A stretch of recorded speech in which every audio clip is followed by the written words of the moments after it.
these kinds of things, because I think we actually discussed this topic a lot. I'm not talking about flat Earth, I'm talking about the unlearning of the globe. It's something we talk about a lot. I think what a lot of people in this server are very annoyed by is the arrogance with which we are met by people who think we are stupid. And so we actually spend a lot of our time dealing with people who have contempt for us instead of actually having rational conversations about the subject matter. Right. Coming in, calling people stupid, that's not a conversation starter. If I am honestly convinced that I have the right conclusion, and I'm honestly convinced that you have the wrong conclusion, yeah, shouting at you that you're stupid it's the same thing if you shouted at me that I'm stupid, right? Like, that's not getting us anywhere. What gets us somewhere is understanding why each other hold the beliefs they do, I think. Something like that.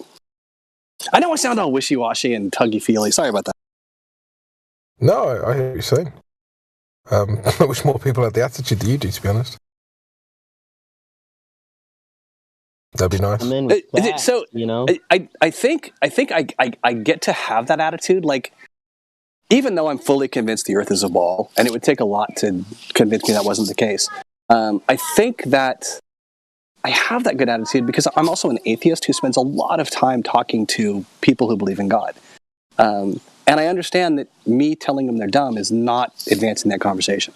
And I have the really lucky benefit that my wife is a devout Christian, and I'm a lifelong atheist, and we're raising 3 kids together. So, why do we believe the things we believe is a really important topic in our house.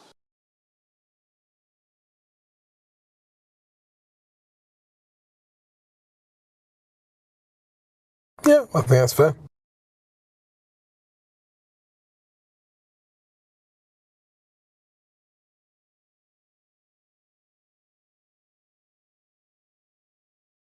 Yeah, so I'm kind of here to kind of understand why you guys are convinced that this ball Earth is impractical. No, I don't think it's impractical. I think it's not a case of practicality, it's a case of what is, right?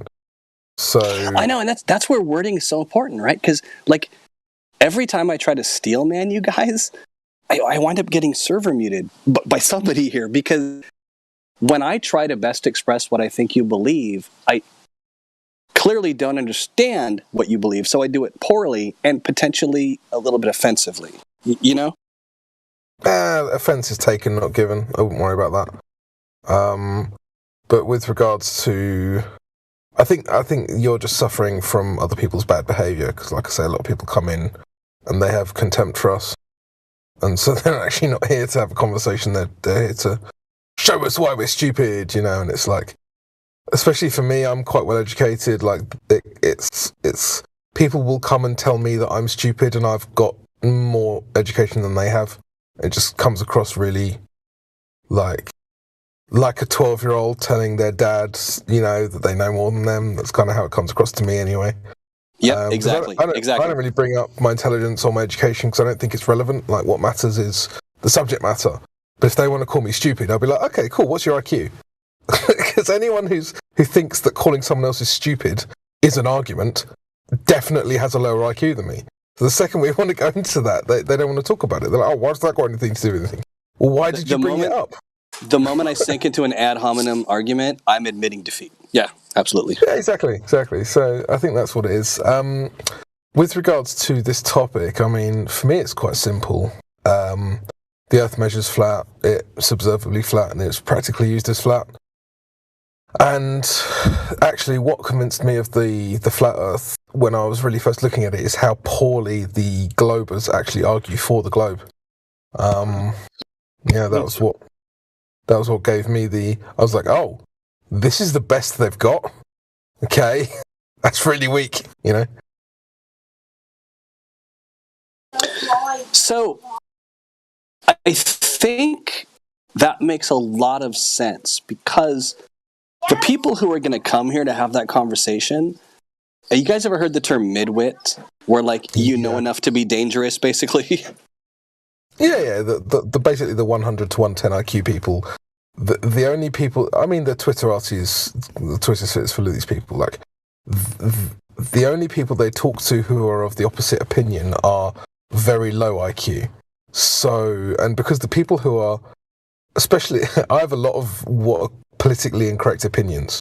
And so I'm intelligent enough not to bother engaging these morons in a place where they can call me names and I can't defend myself.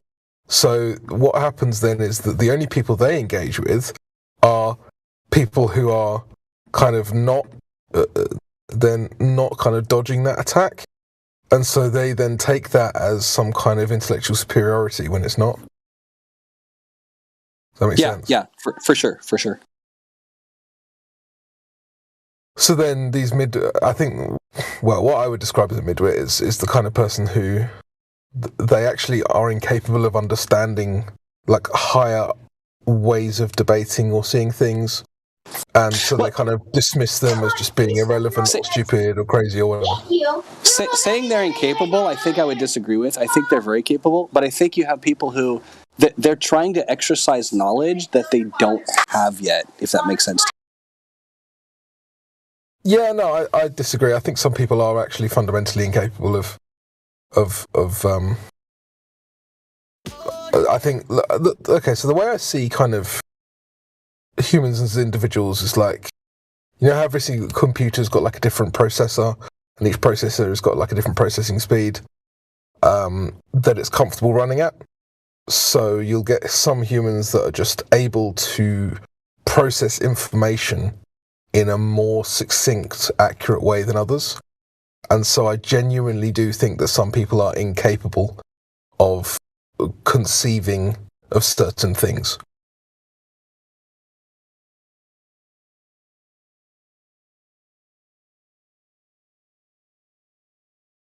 If that makes any sense.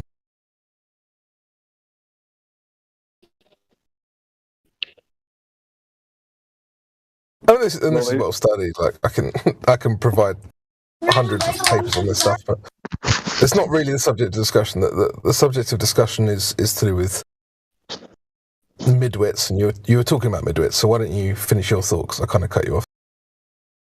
I would love to, but I got a family thing I got to do. It's parent night at school kind of thing.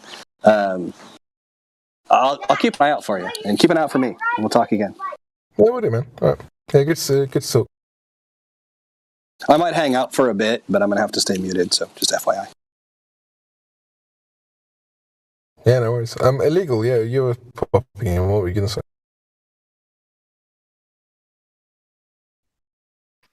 Oh, I was just going to add, and this is something that blows my mind when I read about it, that supposedly 15% of people don't even have like an internal voice or monologue, like to be able to like hear your thoughts in your head.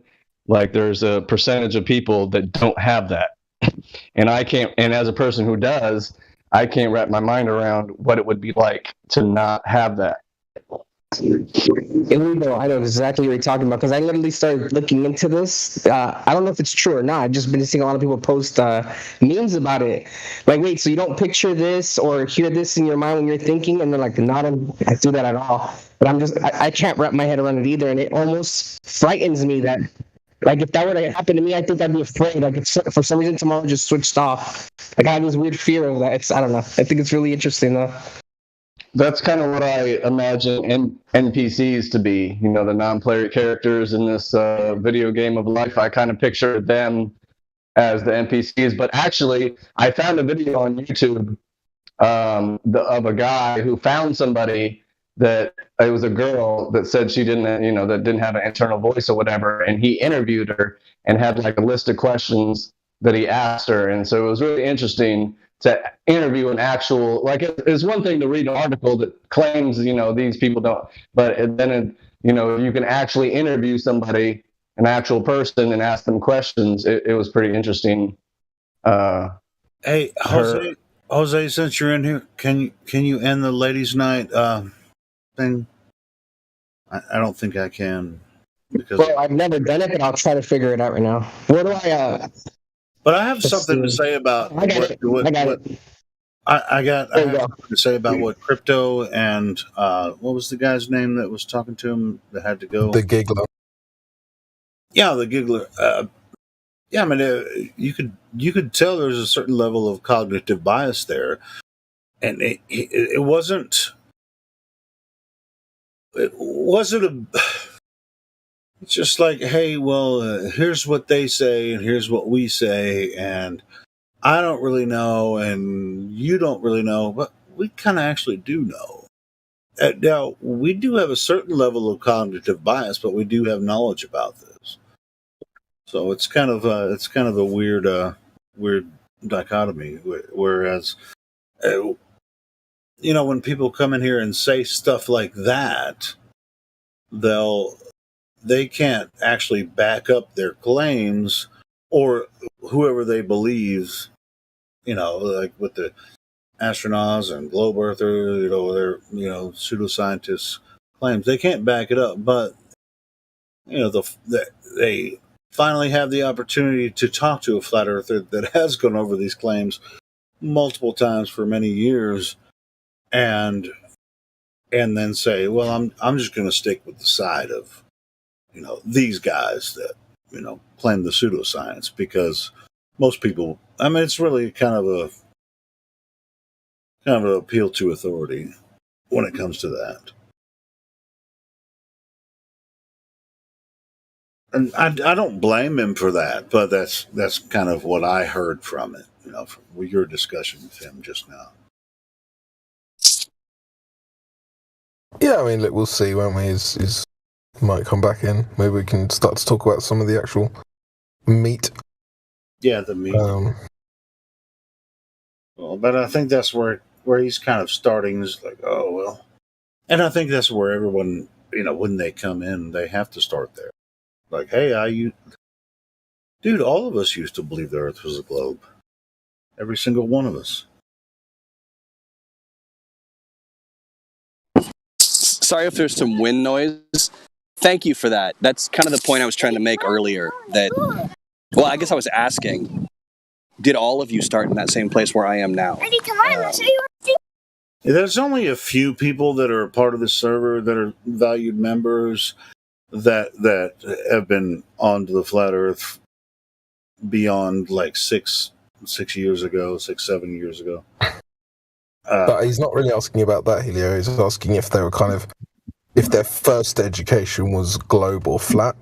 And I would say that, with the exception of a very rare few, everyone was educated in the globe. Yeah, I was a fanatic of a globe earther, actually. Like, I was super into like anything to do with Neil deGrasse Tyson. And anything that talk about quantum mechanics, or like all these like theories about wormholes, black holes. Hold on, let me step away from my son. I also have a kid that's really loud.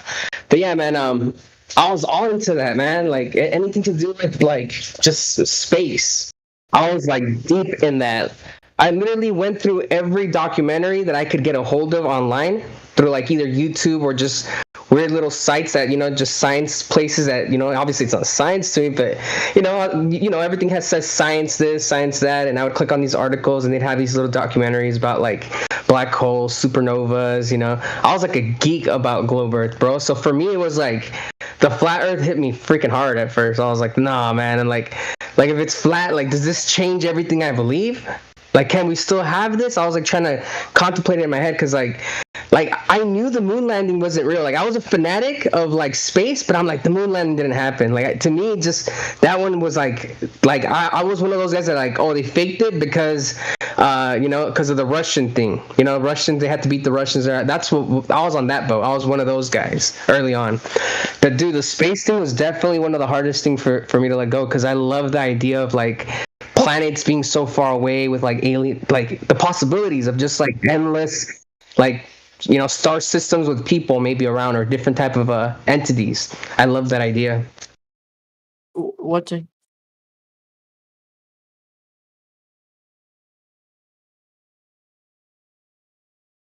Hello, everybody. Hey, how's it going? It's going fine. You are cool. I am cool. But what are we talking about? We're just talking about how fake and gay the globe Earth model is. Oh, okay. But what specifically? Just how fake and gay it is. I don't like gay things. The globe is not cool. Yeah, the Why globe not? is not cool. It is cool. The globe is bad. This is bad. The globe is Welsh. It's Welsh or oh no. It's Yeah. even worse. It's Swedish. English.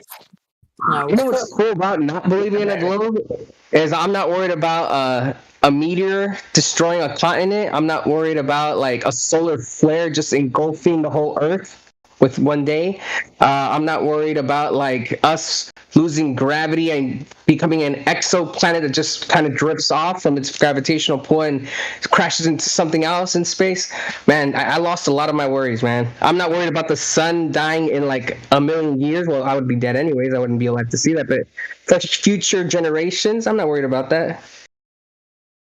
Well, I don't believe humans are going to be alive in 5 billion years. Well, who knows? Maybe, maybe not. Yeah. But there's literally no basis for that belief either way. Like, you're just... Which belief? Well, first of all, the idea that humans... I mean, presumably you think that the Earth itself is 5 billion years old. 4.5. Yeah. Yeah, exactly. So there's no basis for that belief. Yeah, there is. There isn't. Okay. You just say it. Like, I could just say, well, unicorns are 4.6 billion years old. And then when you challenge me, I mean, if I had, millions of pounds of research going into justifying that unicorns are 4.6 billion years old, then I would have many publications and scientists backing that claim, right? It's only got like a depth of information because it's been funded. And then you take that as some kind of legitimacy. An interesting parallel that I like to draw. I don't know if you ever heard of Warhammer 40,000. What? Have you ever heard of Warhammer 40,000? No. Okay, well, it's like this game. It's like a gaming universe, kind of similar to MCU, like the Marvel Cinematic Universe, but it's not like films. It's a tabletop war game. But there's like books and books and books and books and books and books on all of the lore behind all of the different Space Marine chapters, behind the different like Tyranid factions, behind the different Eldar factions, and like none of it is real. Yet there's all of this information. So I find it interesting that people will say, "Oh, there's all this information, therefore it's real." Like, there's literally no reason to think that. Yeah, but let's say I make a story about a world, okay? A random universe. I'm making it up, okay? And then I'm assigning rules, certain rules in that universe. And then people are going to say, in that universe, this should happen, and this should happen, and this should happen. And they have good logic behind it. And I know that if that universe was real, they Wrong. are correct. But logic Right. doesn't make truth. Something isn't true because it's logical. Things that are true are most of the time logical. No, the rules of logic come from truth. Okay. But just because you think something is logical doesn't make it true. Yeah, but if you're talking about the universal scale, it kind of does.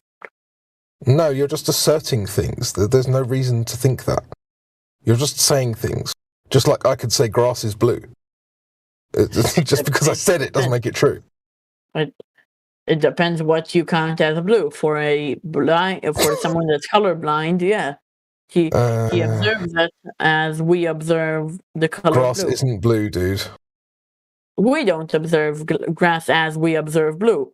But maybe there's another animal that observes grass and the color blue the same way. No, because blue, as we have assigned it, has a certain frequency, a certain wavelength.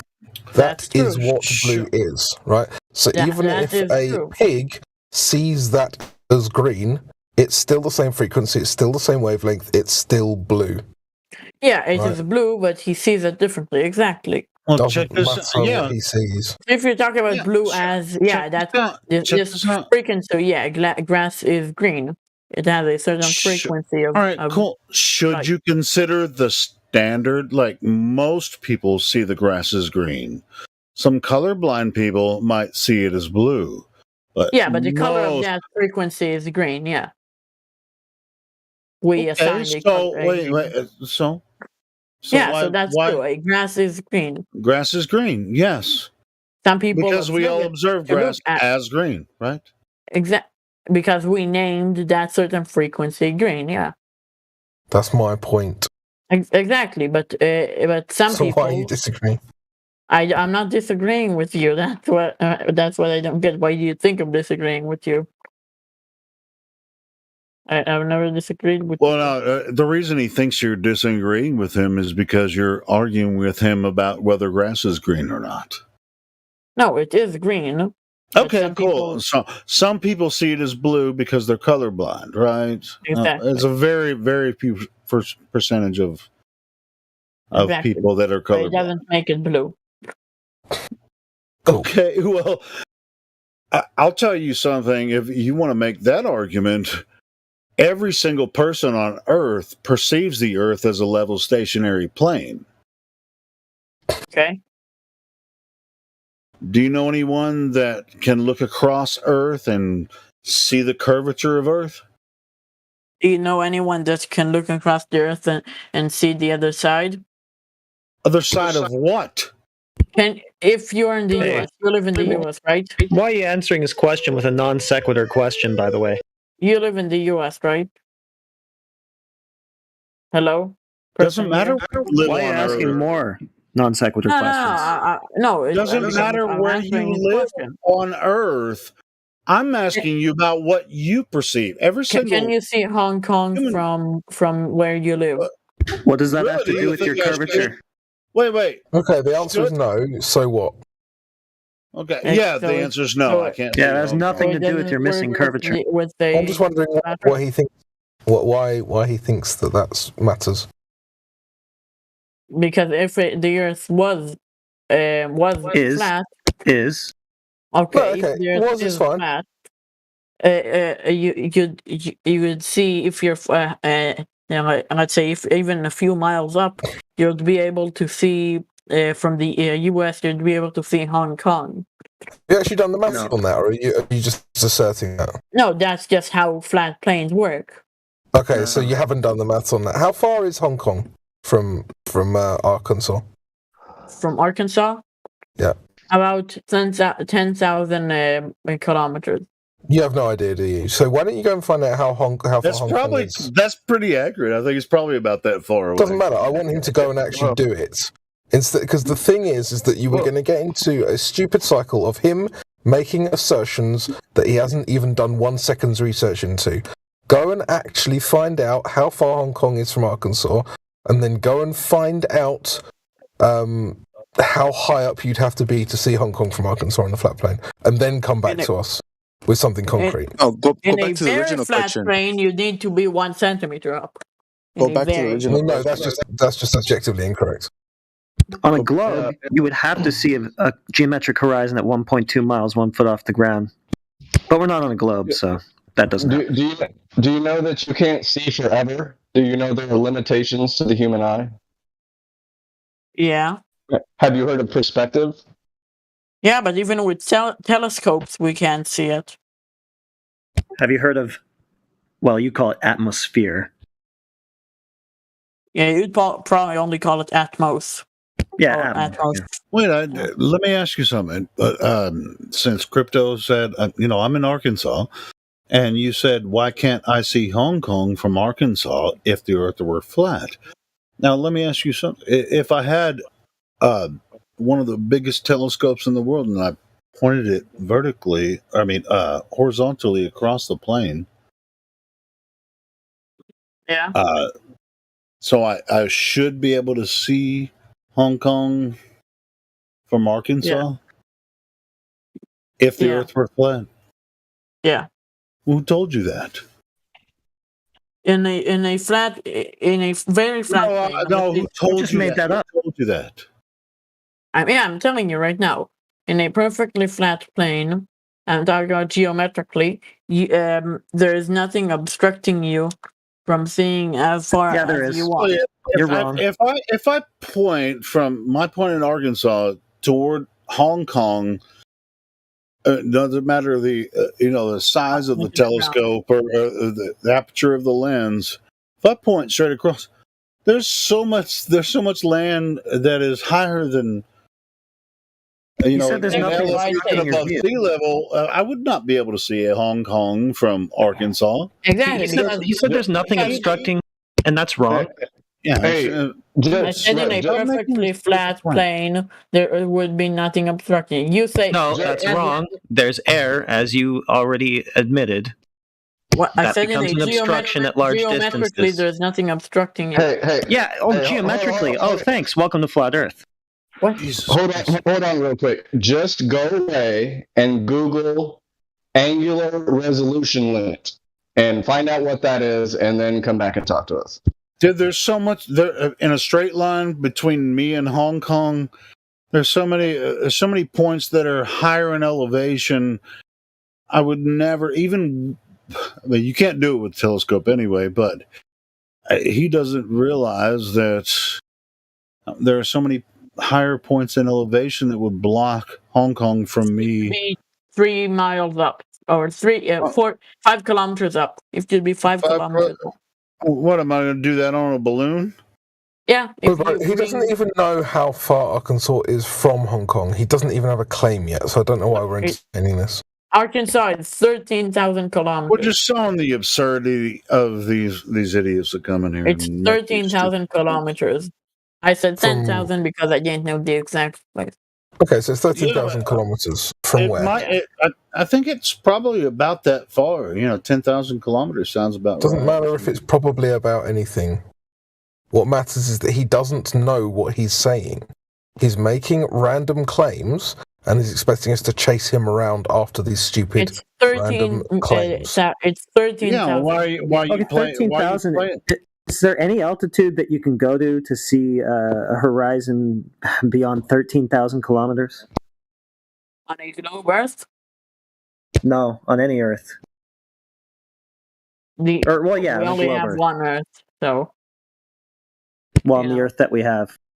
But yeah, let's say your hypothetical globe Earth. Is there any altitude that we would go to that we would see a horizon more From distant Arkansas, than it is impossible. 13,000 kilometers? Yeah, it's not possible, no. Yeah, I'm just going to check Earth curve calculator 1 sec, because I don't think these numbers you're going with make any sense at all to be arguing about. Earth curve calculator is a joke anyway. I like the argument with the whole blue grass and the grass is green. I feel like the globe. No, it's just It's because blue. Hong Kong and Arkansas or any points that are 13 kilometers or 13,000 kilometers away from each other are in opposite side. If you when you take the when you put it in the center, it's in opposite sides. So it's just geometrically impossible to see the other side. Dude, you're waffling so bad. Hold on. He just debunked himself. No, I did You just not. debunked. Yeah, you did. Because you said you'd be able to see it about 2 minutes ago, and now you're saying it would be geometrically impossible to see it. No, I said on a flat Earth you'd be able. On a globe Earth you would never. There's no reason to think that. You're just asserting nonsense. No, I'm not asserting nonsense. You're asserting nonsense. We've actually proven that you wouldn't be able to see it. When? I actually just gave you reasons why you wouldn't be able to see Hong Kong from Arkansas. So what would the angular size of Hong Kong be from 13,000 kilometers? Very, very small. Yeah, that's not a specific answer. Resolvable? So do you have a telescope that actually could zoom in on Hong Kong from Arkansas? Doesn't matter if he has a telescope. What matters is that he doesn't know what he's claiming. So, can we actually get down to this? What would the angular? What would the angular?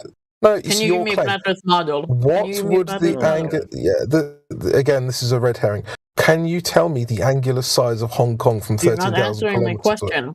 Your question was to do with Hong Kong. I'm still trying to drill down to Hong Kong. No, So, because you're saying I didn't do. 13,000 kilometers. Yes, 13,000 kilometers away. What is the angular size of Hong Kong? Now, can you speak? You can answer my question. No, I'm going to say a different thing, and then I'm going to answer your question. No, you're going to answer my question, or I'm going to mute you. Your claim is that in a flat Earth we can see Hong Kong, Yeah. and they're saying no. Yeah. Because from the United States, you can see Hong Kong if you were at a certain elevation. If the Earth was flat. But I want That's to your say claim. something. Hold on, that was your claim. Yeah, If it you is were in, still my you claim, know, but I want to say something different, and he doesn't let me. No, don't say anything different. Explain how that could happen. No, but So first I need to tell him something. I just want to explain to the giggler who's listening, this is a common tactic that Globers use called gish galloping. So what they do is they'll make a point, and when they can't actually substantiate the point, they'll just move on to a second point. And we're used to dealing with this stuff, which is why we don't allow it to be gotten away with anymore. Just so you know why I'm acting like this. No, I just want to say something, and then I'm going to answer you. I just want to say something, because you say I cannot give answers to my own to the things I say, but you say the Earth is flat, and you don't even have a model for it. So you're doing the exact same thing. You're Who angry cares? that I'm doing. You got measurements that show that it's flat. That's all Actually, you need. It's a No, false you don't. equivalence anyway. Yeah, no, that's all you need. Just No, hold on. This is a false equivalence. Don't even give him that credit. This is a false equivalency. I never asked you for a model. I don't care for a model. What I'm asking for is that you justify your own claim that you could see Hong Kong across a flat plane. You don't know what the angular size of Hong Kong would be from 13,000 kilometers. So actually, you don't. You would be able to. Why are you talking? Anywhere. Why are you talking? I didn't finish. Oh, okay, sorry. so you don't know that. The problem is that you've made a claim that you can't possibly know, and you're expecting me to defend against a claim that you can't possibly know. This is ridiculous. Why don't you go away, find out the information, and come back with something concrete? I mean, at this point, hold on. At this point, he's kind of wasting our time, isn't he? that's all this guy does. Yeah, I mean, He's been under many accounts in here. Yeah, Scattergunning the same irrelevant arguments.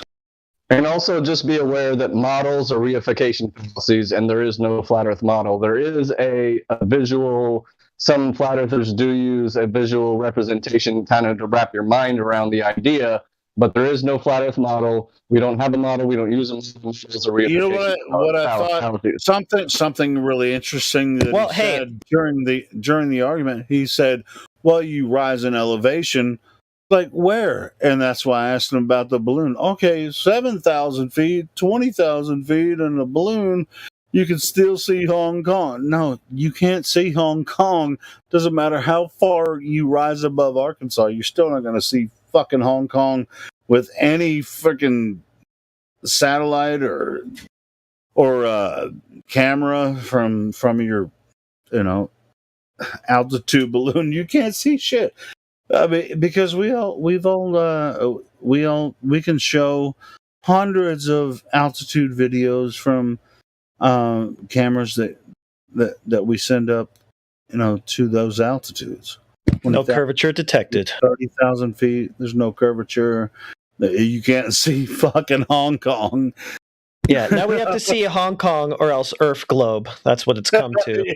We've blown away their geometric horizon in every conceivable instance, but, now we have to see all the way to Hong Kong or else Earth globe. Well, it's like, I don't know. It sounded weird. It was just like, hey, if you have a big enough telescope, you can zoom in on Hong Kong. It's like, through what? Perspective argument. I mean, you're going to view. If you look west, you're going across the Pacific. If you view east, you're looking through fucking Africa. He's pushing the goalposts out to an extent where it makes his globe unfalsifiable. That was my initial point too. Anyway, I think that was Crypto's initial point as well. But anyway, and it also goes along with the argument of you would always see the sun, is what the globes say. If it was flat, you would just always see the sun, and it would always be daylight. Well, yeah, if you assume that the sun is what they assume that it is, then yeah, you would probably always see it. But if we just drop their assumptions altogether, then what's the problem? So what is the sun? What do you think the sun is? It's a light. It makes light, of course. It makes light, but what is We it? don't know. We don't know what it is, where it is, how far it is, any of those things. We don't claim to know, and we probably will never find out.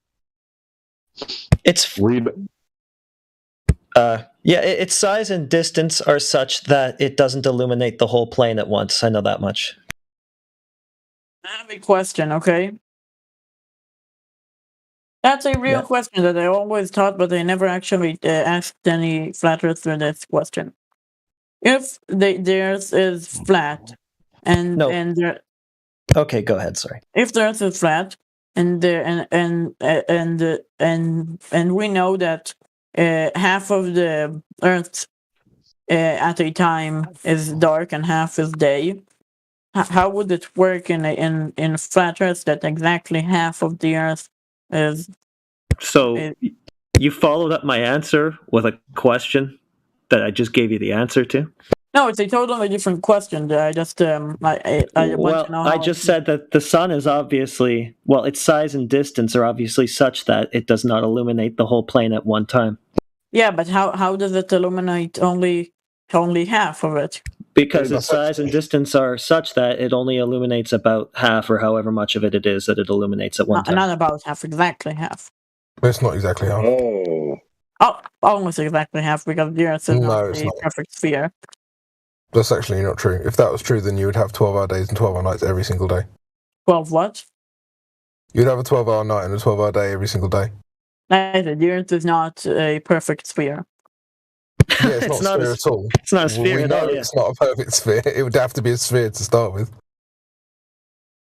Okay. But your claim requires 50% to be illuminated, and it's not. Around 50%, yeah. Yeah, and it's not around 50%. It would require exactly 50%, and it's nowhere near. It's also sort of funny. Well, you're going to scattergun another question. No, it's okay. You can answer. You can ask. You can say. Well, yeah, I mean, it's just kind of a sidebar, I guess. But, all the space agency images that we get of the blue marble Earth, they don't seem to show any irregularity in this supposed sphere. Looks like a pretty perfect sphere. It doesn't really matter which angle they take a picture from. Like, that's one of the excuses that one of the Globers in here uses a lot. Matthew learns, he talks about the angle is causing the continent sizes and positions to warp from one picture to the next. But then if it's an oblate spheroid, not a perfect sphere, why doesn't the circular outline of the blue ball Earth ever warp? Why is it always the same? There's supposed to be, what is it, a 14-mile bulge at the equator? Something like that? Yeah, it's this perfect circular outline no matter which angle they take a picture from, supposedly. Well, I mean, we already know they're comps, but still, It's not representing the oblate spheroid. That outline is the atmosphere. Oh, my God. So the atmosphere is perfectly spherical, okay. And then also, if you know anything about light, if you change the light source to closer rather than millions of miles away, it's going to illuminate the whole thing. But if it's closer, if you hold a flashlight on a table, you create a spotlight, and you have the spotlight on the table of the light, and then right next to the spotlight is areas that's not illuminated. So by having a more local light source, it's only going to light up a portion of the area that it's lighting.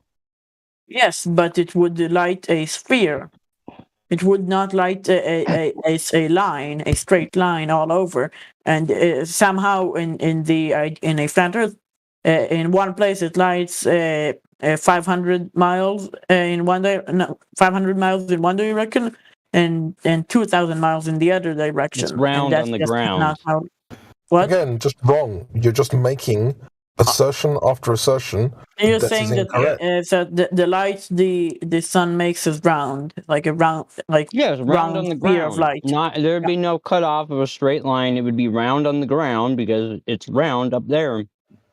No, that's not even the same. But why, Uncorrupted, why are you allowing him to make stupid assertions and then playing up to his stupid assertions? He's just said that on a round flat on the Earth. ground. What the fuck? Yeah. He just said that on a flat Earth, the light would extend 500 miles in one direction and 2,000 miles in another. This is nonsense. Why are you making and now stupid he said assertions? and now he said to me that it's a sphere, the light, and that's just not a sphere, a circle, and that's just not true. It's not a circle, the light. There's a line. You made where a it's stupid assertion to start with. Why are you doing that? Yeah, but he's saying the light the sun makes. I don't care what he's saying. Is a circle of light. You are making Who said stupid that? assertions over and over and over, and it's wasting our time. What time? You know what? Hold on. Let me. What time? Anyway, I'm cool. Hey, check this out.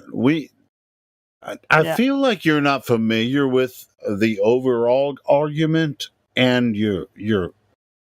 I can tell you're passionate, but you don't really understand the overall argument. But like, we don't think the sun travels in a circle over Earth, in that way. I mean, have you ever heard of the analemma? In what? The analemma of the sun and the moon. Have you ever heard of them? That describes the perfect pattern of the moon over several years. You can look into that. Analemma. Okay. Yes or no? Answer me yes or no. I haven't heard of it, but let's start.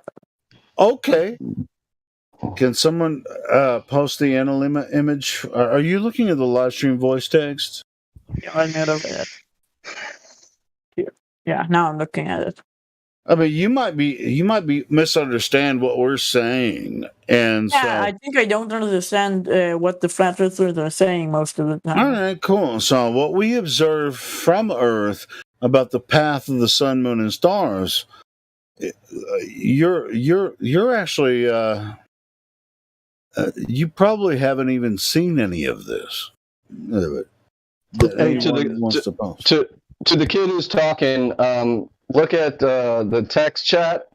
Yeah. And I put a visual representation. Like I said, we don't have a model, but this is a visual representation to wrap your mind around the idea of how part of the Earth can be lit and part not be lit. If there's a gift send it in the live stream voice text. In the Or in the inbox. We don't even really have to humor this stuff, though, because when he says that the sun would do this or that, he's just straw manning. Yeah, but hold on. It's because he's ignorant. We can tell that. That's fine. There's nothing wrong with me. I'm ignorant about a lot of shit. Yeah, but when he talks about what the sun would do, he's just attacking a claim about what the sun is that nobody here has even made. Attacking his own assumptions about what the sun is. And so, he sounds like a young man. I mean, if he's really curious, then we can go through this with him and explain why we've come to this conclusion.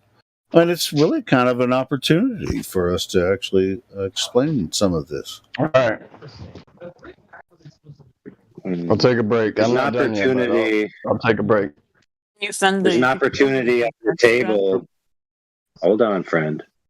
There's an opportunity on the table for the new friend here to recognize that he made assertions about what the sun is doing in his model, and he was told that that's not what it does in reality. Yet he didn't ask any clarifying questions. It just went right past him. I made assertions about your model. Assertions. Wrong. Nobody here made assertions about a model. We're talking. We know as much about your globe Earth model as you do. Now, we don't claim a model. We're talking, anyway, go on. All right, anyway. Kid, my friend. Yeah. You made assertions about what you believe the sun does on the globe Earth. No, which you think is reality. Wrong. I made assertions about the flat Earth. Oh my goodness, friend. Take a mental pause and realize that you made claims of what the sun is doing. Okay, you were called out by crypto, not 2 minutes ago, and you've already forgotten? I never made assertions about the globe Earth model. I made assertions about the flat Earth. You said that the sun illuminates 50% of the Earth. Oh, That's a around globe Earth 50%. model assertion. Is that an assertion? Yes, it is. How is it an assertion? Okay, first off, The it's thing you've been saying it is. categorically an assertion, period. And you've referred to it as an assertion yourself over and over in this conversation. Yeah. Can you define assertion? No, before you go on, can you define assertion? The definition of assertion? Yes, please. Something that is supposed to, like, how can you say, like, something that you assert, something that you, how do you, it's something that you, let's say you know that something, let's say, is 5 is around 10, is between 9, 10, or it's 9, 10, or 11 inches long. So you say it's probably 10 inches. You assume, like, make an assumption. No, an assertion is like a statement of what you believe to be true. Exactly. So, but it doesn't necessarily mean that it is true, right? So you have to understand that your assumption. It's different to an assumption, I guess. Why is it different? Well, why do you think there's 2 words? A lot of words have a lot of things have the same, really close meanings. Yeah, but a lot of different words also have very different meanings. Assertion and assumption aren't the same thing. So an assumption is something, say, like, you assume that your eyes are actually seeing reality, but you don't have to assert that in a statement, right? So the assumption can exist without the statement. Whereas an assertion is actually a statement of fact that you believe to be true, but isn't necessarily true. So just because you assert something doesn't mean that it is true. So it's like an assumption, but you believe that it's true.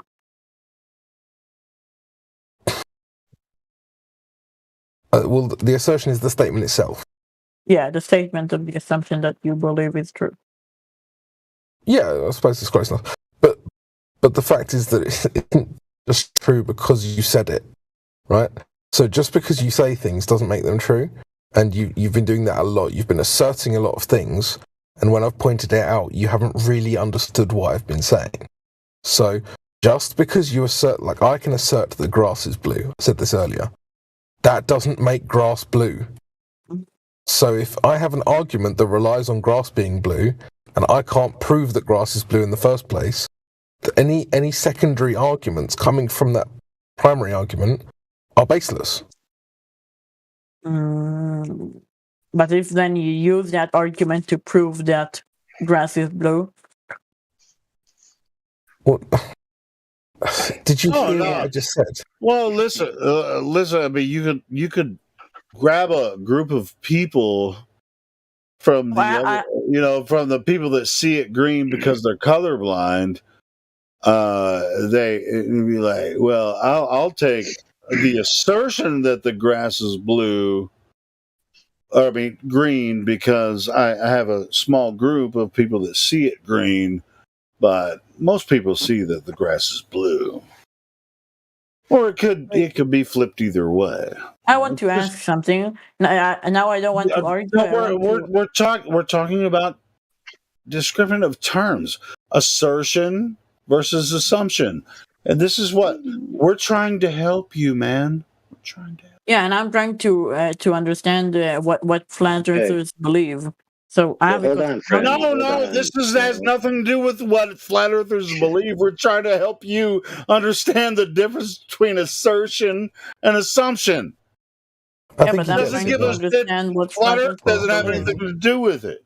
Hey, go ahead. But I'm trying to understand what flat earthers believe. Go ahead, Crypto. I'm sorry listen. Friend, we're going to explain it to you. Okay, friend? My friend, you have an assumption of what the sun is doing on the globe model. You made assertion that it is doing that. You are factually incorrect, yet you want us to provide a flat Earth example to explain something that's false. I just want to know how the seasons work in the flat Earth. Go ask your mom. Okay. Well, check this out, my friend. Check this out. Yeah. Okay, how do seasons work on a globe Earth? I'm answering the questions, not you. How do seasons work on a globe Earth? The relative position of the sun and the Earth. How do seasons work on a flat Earth? The relative that's not how position of the seasons sun. work. Oh, Seasons really? work because of the axis of the Earth. So a relative position. Yeah. Okay, so I was correct, was I It's not? not really, but you're saying it's not really specific what you're saying. It's like saying what is 1 + 1? The answer is 1 + 1. It's like, you need to be more specific. That's a terrible The analogy. sun is doing something. The sun is doing something. But you need to be in more relation to the Earth, correct? Yeah. Okay, there you go. That's the answer. So you're saying that in some months of the year the Earth rotates a little bit in a flat Earth, like the flat Earth Who said rotates that? a little bit. I'm saying the sun is doing something in relationship to the Earth. It's the same explanation on both paradigms. No, it's not the same explanation because Yes, it is the same explanation. No, because on a globe Earth, it's because of the different rotation. Let's say it's of the tilt of the Earth. What does that do to the sun relative to the Earth? A lot of sunlight is spread more. Okay, cool story. Which makes things cooler and hotter in other places. That's why seasons are different. So the sun is doing something and the Earth is doing something, correct? If you're talking in relation to one another, but if you're adding another spot, there you go. But if you're adding another spot and you're doing it in relation to that spot, the Earth is the only thing that's doing something. Right. If you're adding another spot. So what you just basically said, so now add another spot to the is that the differential, what you just said is the differential in energy distribution throughout the year is what causes the seasons, okay? Would you agree? Kind of, yeah. Okay, perfect. That explanation works regardless of the shape of the Earth. If the sun is going around doing things in different locations, then it's going to spread its energy in a differential, correct? Yes. There you go. Problem solved.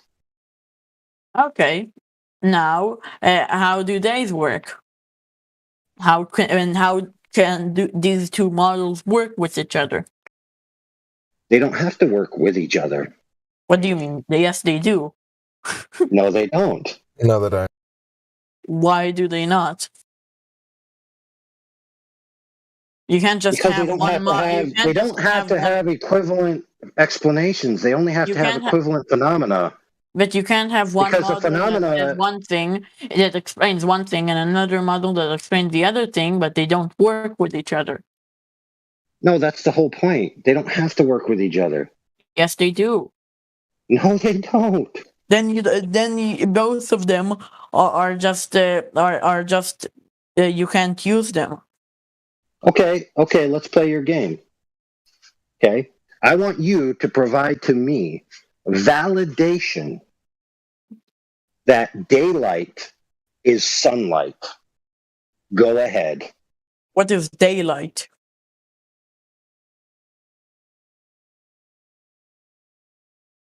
What is daylight? No, you know the answer, correct? What is daylight? You tell me. I don't know. What do you mean by daylight? When I walk outside and I can see everything and it's not nighttime, during the day, I can see things. It's daylight out. Where does this light come from? That's the question. Yes, you tell me and validate the source. I can support it. With what? A story or experimental validation?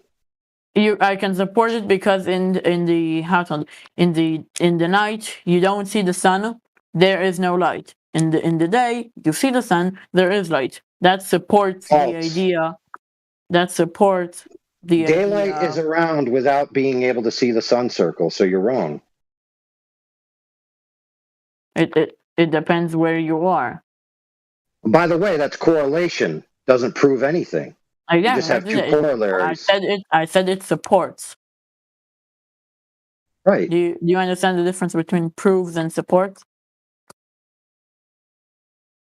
Right. So where's the conclusive evidence that daylight is the same thing as sunlight? Because I know sunlight does its thing, and I know daylight does its thing. I can see both. Right. So where does it come from? Do you know what supports mean? Well, I'm waiting for validation. You see, that's what I asked for. I didn't ask for supports. Well, you can do like this. If I wanted supports, I'd go buy an underwire bra. Huh? Huh? If I wanted supports, I'd go buy some table legs. Huh? Yeah, I'm just waiting for the validation. That's all. What's so bad with support? Hello? Because it's not validation. And there you go. And when exactly. You say it's not validation, you're just going to philosophy. Really? Yeah. So I want a valid conclusion, and you're just going to give me supports and then claim that the sun is doing such and so. And you think I'm the one escaping to philosophy. Prove I exist. Okay. Now you're going into ridiculousness. Philosophy. Yeah. Let me ask you this question, my friend. Are you an NPC or a human? I don't know. You don't know whether you're a human or not? Yeah, maybe I'm... by definition of this world, I am a human. But how do I know I'm not a cat dreaming? When you go to know and prove and support, when you and a theory, and when you cross that line, you just go into philosophy. Yes, but you want to know the difference between us and you? What? We're not making claims to know what the sun is and what it's doing. You are. Yeah, because we're trying to learn about the universe. You don't. Oh, so you learn about the universe by making suppositional claims? That's how you learn about it? By making assumptions. So you just make up stories. Yes, you just make up stories. And when you find those stories palatable, you just decide this is the truth of reality. And you think we are the ones escaping to philosophy? The truth. This is probably the truth of reality. Listen, when you don't make claims about things you don't know and you say, I don't know, okay, that's not escaping to philosophy. That's being honest. Making suppositional frameworks and then saying this is the reality in which we live, that's philosophy. Asking for proof is philosophy. There is nothing as proof. Proof doesn't exist. Well, then you can't prove Excellent. the globe. Yes, there's no proof the Earth's a globe. Yay! That goes back. Yes. But I can't prove that you. I can't prove that you exist too. Well, then why are we having this argument? You can't prove anything. Exactly. That's when you go into philosophy. There's a small line where you cross into philosophy. When you end with science. And I gotcha. I understand. So the Earth is a globe until you ask for proof. Then it's just an idea. Exactly. Right. So you are ridiculous, my friend. No, I'm not. I'm scientific. My brain hurts. This isn't a knock on you, AI. You're doing a really good job, but this conversation is getting to be painful. Wait, I have a medium ground here. How about let's just assume that there is a real reality that we live in, and then we can just drop it entirely and talk about this, real world. So you're making an assumption. They said you can't. They said it's bad making assumptions. Yes, but only so we can continue the conversation, and so that it can go on. But you just everyone here just said that assumptions are bad. My friend, you already conceded that you will not accept anything because you will run away to philosophy. So you've already made up your mind on your philosophical bent on the earth, right? So if you want to have a philosophical argument, that's interesting. Okay, but if you want to go out and measure the earth you stand on, that's another story. They're So both, which do you as I want to say, do? when you change the word theory to a fact, you go to philosophy. You cannot Oh, prove cool. anything. Right. So I can't prove that I'm holding a fork in my hand? Exactly. Oh, I got You you. need to first say, what is a fork? What is holding? What am I? And to answer these questions, you need to have a very large understanding that we don't have and we can't have. Oh, I see. So you can't prove basic everyday phenomena that you know and experience, so therefore your unfalsifiable religious globe claim fits into the same category as everything else that's empirical and verifiable. Cool trick you have there. Yes, let's It's abandon called all common science. sense Do you and like that reasoning trick? because we can't prove. Do you like that trick? It's called science. That's science? No, friend. Philosophy. That's you making a philosophical religious assertion that the earth's a globe, conceding that all as you have is philosophy, and then saying that the earth is a globe, and then saying you have science. So you're equivocating science with religion. So you, my friend, believe in science as a religion. No. Yeah. Yes. I Because believe if you weren't using the word science in a religious capacity, then you wouldn't be using it to talk about the geometry of the earth at all, which isn't a scientific question. I have a question for him. Can he define what science is? Like, actually go and search up, like we need to uses the define scientific terms. method. Something that uses the scientific method. Okay, so so the scientific method entails what? What do you need to do an experiment? Tell me. You need to do a look at observations, make an hypothesis about those observations, observe again or experiment, and support or not support your claims. So what are your like? Can you give me an example of like an experiment that would follow scientific method with a hypothesis, with a independent variable, a dependent variable, and a control? Like, I just want to know what you think science is. Something I don't like when that flat earthers say. They say that for science you need to have experiments, and that is just not true. You can Okay, so the definition for science, let me cut you off real quick, sorry. But the definition for science is a study of the natural world through observation and experiment, right?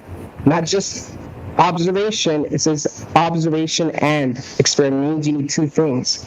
It's not, like, as for peanut butter and jelly sandwich, do you ever get it without the jelly? You know what I'm saying? Like, and is like, that means it's two things to make one thing, right? That's the way to do it. So, like, what you're doing is you're picking one of those things and removing the other. Like, you're trying to remove the experimentation part. If I say buses are green, the buses here are green and blue. Does it mean all the buses are also green and also blue, or some buses are green and some buses are blue? That analogy doesn't go with anything of what I'm saying. It can mean both things. I can say peanut butter and jelly sandwiches, and it can mean peanut butter and jelly sandwiches, and it can mean peanut butter sandwiches and jelly sandwiches. Right. That's what you're saying. But what I'm saying is that when use observation, it can use experiment, and it can use observation and experiment. Right. So the observation is just the first step of the scientific method. That's the first step. No, it can also be the last step. It can. You're missing the main step, which is experimentation. If you don't have experimentation, you do not have science. I have a question. I don't care which way you want to cut it, or if you want to, word salad your way out of it. You can't have it without experimentation. A question, okay? Are you here? Is this question for me? Yeah, for you. Yeah, go ahead. So if I see a rock in space, okay, and I see that rock moves in a weird pattern, and I calculate that and make an hypothesis that in this direction, this amount of distance, I'm supposed to see another rock or some sort of mass with this size. Then I look there and observe your that philosophy. mass. Your philosophy is not to prove. Scientific? But with your philosophy, No, now you have to prove the rock. I'm asking him, not you. Is it But your scientific? No, I'm asking him, not you. The person You have to that I prove was the- talking with you. But you have to with prove him. the rock now that it's a rock. You're making a claim that's a rock already. It's a certain mass. We know that it's a mass, and there's another mass, and we calculate and make an hypothesis that there's another mass in that direction. And then we look in that direction in that exact spot, and we see another mass. Is it scientific? No. Why not? Correlation does not equal causation. You're not manipulating any variables. So you're not proving a cause and effect relationship. You're measuring distance. What you're doing is you're measuring distance over time. You're not doing science. You know, when you make an hypothesis and then support that hypothesis by an observation or an experiment, that is science. So look, with your logic, if I watch the sun for a whole year and I track it and I know exactly where it's going to be for every given day of the year because I've watched it for a whole year, in your idea, I just did science. If I do math equations, then it's the same thing as you're saying. Like if you made a hypothesis of a rock moving around, well, let's pretend I'm brand new to the Earth today. I was just born, but I can think. I can obviously observe stuff, and I observe the sun, for a whole year, and I keep track of its position of the sky and the angles, and I'm able to. And so if I hypothesize like midway where it's going to end up because I've already kind of figured it out, does that mean I just did science?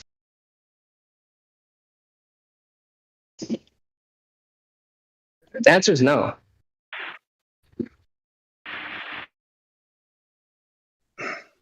Yeah, but let's use your own standard that you presented, okay? So let's go out. Let's measure a distance, 25 miles, across water. Let's take a laser and set it up on one side, 6 feet off the ground. Let's set a target on the other side, 6 feet off the ground. Let's shoot the laser from one side to the other and see if it hits the target. Okay, we did it. It hit the target. So that means we have a level surface with 6 foot maximum differential. Yet the globe model that you believe in predicts 400 feet of differential. So according to your own claim, we just scientifically validated that the globe don't exist. So what say you, my friend?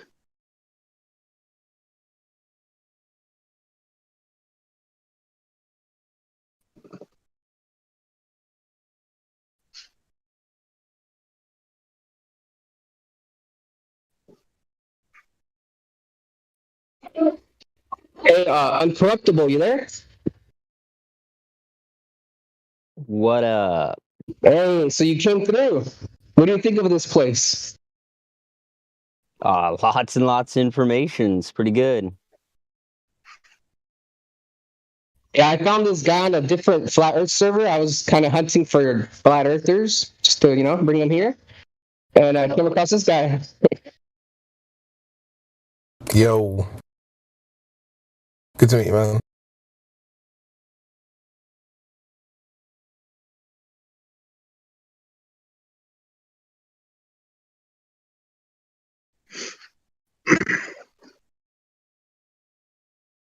So the kid that didn't know whether he was here or not, didn't know whether he left or not. Perhaps he needs to do a scientific experiment of whether he's present in the chat. Did he jump out? No, he says that his headset is broken suddenly. But how can we know that for a fact? Must have been the laser beam hit it.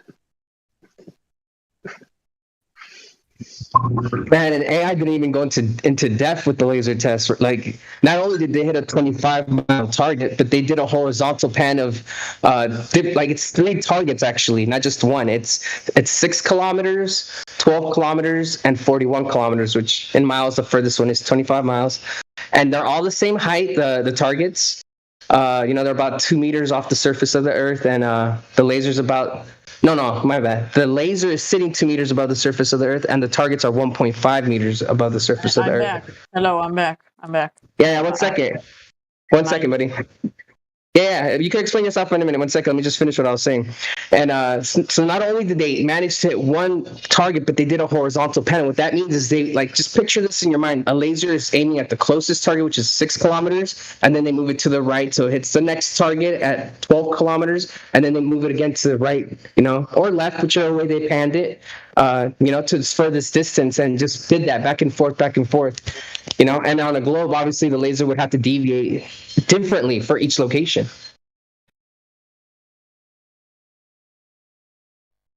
So people with the globe, they keep using this what's it called? Fraction or diffraction? Reflection. Yeah, they use refraction even on the for the laser test. They'll argue that refraction can't even refraction does exist. I'm not saying it doesn't, but even when you take into account, like if you were to use a standard refraction, the 7/6R standard refraction model, it only gives you like a span of like 6 meters off at the most. And if you think about it, if there was refraction like to the point, there would be no way for it to hit the targets the same. Think about it, the refraction might be different at the 6 kilometer target than the 12 kilometer target and the 41 kilometer target. So what this shows is that the conditions were actually ideal for the test. And not only that, but they proved it through the barometric pressure, they took water temperature, they did the whole 9 yards with this, What are we talking about? We're talking about a laser test that AI was talking to you about. Maybe AI, would you like to go through it again and explain it, how you explained it? Because I think he missed all that because he doesn't even know what we're talking about. Yeah, you conveniently left. And work and my headset. Anyway, friend. So by your own standard, right? Observations and measurements, right? Are science. So let's go out in the world, set up a laser. We'll measure 25 miles across water. We'll set the laser up 2 meters off the ground.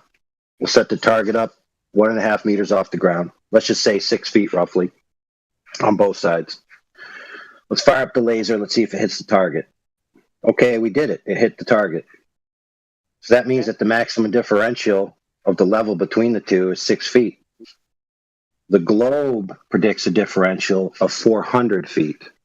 That means that we have invalidated the globe by 2 orders of magnitude. No, because by your own admission, hold on, friend, by your own standard, okay, that you set out, the globe is disproven. What say you? No, because light can curve, light can bend, light can move around. Cool story. What do you mean, cool story? Where's the evidence? Well, now you have to show the calculation that matches the same equal amount of refraction over that distance. Did you make? He doesn't even have a model that actually does that. No, he doesn't know what he's talking about. Hold on. I'll help you out. I'll post you the link of what we're talking about, so it's not like we're just making shit up.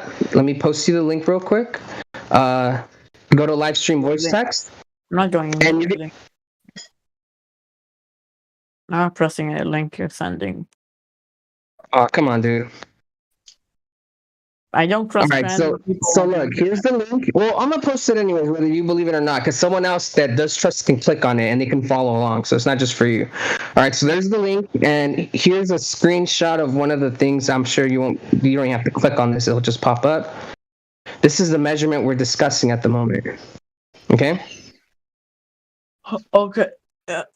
So it's measurements 7, target hidden height, spherical model, and we're obviously using the current model, right? The WGS84, which is the oblate spheroidal model. And this are the results of this laser test. And this is only showing its furthest distance marker. But but this test actually has 3 markers where they're hitting. It's a 6-kilometer marker, a 12-kilometer marker, and the 41-kilometer marker. And so a 41-kilometer marker would be an eighth of the Earth. So listen, if you're arguing refraction, that means some magical refraction managed to make the light be at eye level of the targets from all 3 points. I'd love to see and there's side pictures of the laser that it doesn't show the laser going like all loop-de-loop for it to work like this, you know? Lord. Well, let's be clear, my friend. What you presented to us is an explanation, right? Without validation, that refraction is the answer to this problem. Nothing as validation. Okay. We would like to have the validation There's nothing that this refraction that you claim exists. There's nothing as validation for the 1000th time. Awesome. So I can dismiss your claim offhand. Since you can't validate it, I dismiss it. The end. I win. No, that's not how it works. Yes, it is how it works. Let me explain. We have data, okay? Validated data. You have an unvalidated explanation. The validated data because it's impossible to validate anything. Like it's impossible to validate that I'm holding a controller right now. Okay, awesome. So it's impossible to validate the globe. So why would you believe it? It's impossible. Why do you believe the flat Earth? Okay, my friend. What you are doing is abandoning any hope of any intelligibility of anything. No. Just so that you can hold on to the globe, you're trying to pretend that the flat Earth and the globe Earth are 2 equal propositions of unfalsifiable nonsense. That's only a belief and a claim. Not only, that there's no way to know one from the other. It's everything. I don't know that bananas exist. Maybe bananas don't exist. I don't know that if they do exist. Well, then I'll submit to you that you're in the wrong server. Okay, you belong in the solipsist do I exist server to try to work that problem out for yourself. This is the flat Earth server, you see. Yeah, but don't use words as fact or validate. Because that's not how science works. You don't validate something. Science? So when you're doing science, you're not validating your hypothesis? Is that what you're saying? You're supporting your hypothesis. Validating it. If I do say, you are the example, or one example of why I became a flat earther. And can you explain what you mean by that? Just as you were arguing that nothing can be proven. Yeah, we show an example of measurement that shows the Earth's flat. You say refraction. We say validate refraction. Well, I can't validate nothing. Then I dismiss your refraction, and you say you can't dismiss it. I can support Perfect. Perfect. Okay, you don't seem to understand. Refraction existing in concept is not the same thing as refraction solving this problem for you.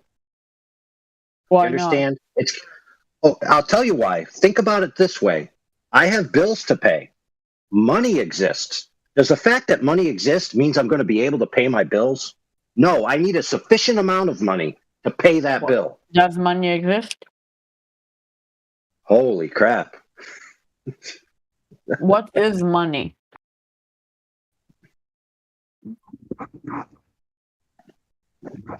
A medium of exchange. Right. It doesn't have, unlike other mediums of exchange, it by alone doesn't have any value. We believe that it has value, which makes it have value. Cool story. Red herring. Ignorance. So this helps you measure Earth curvature how? Okay, let's. It's irrelevant. How does it help me pay my bills?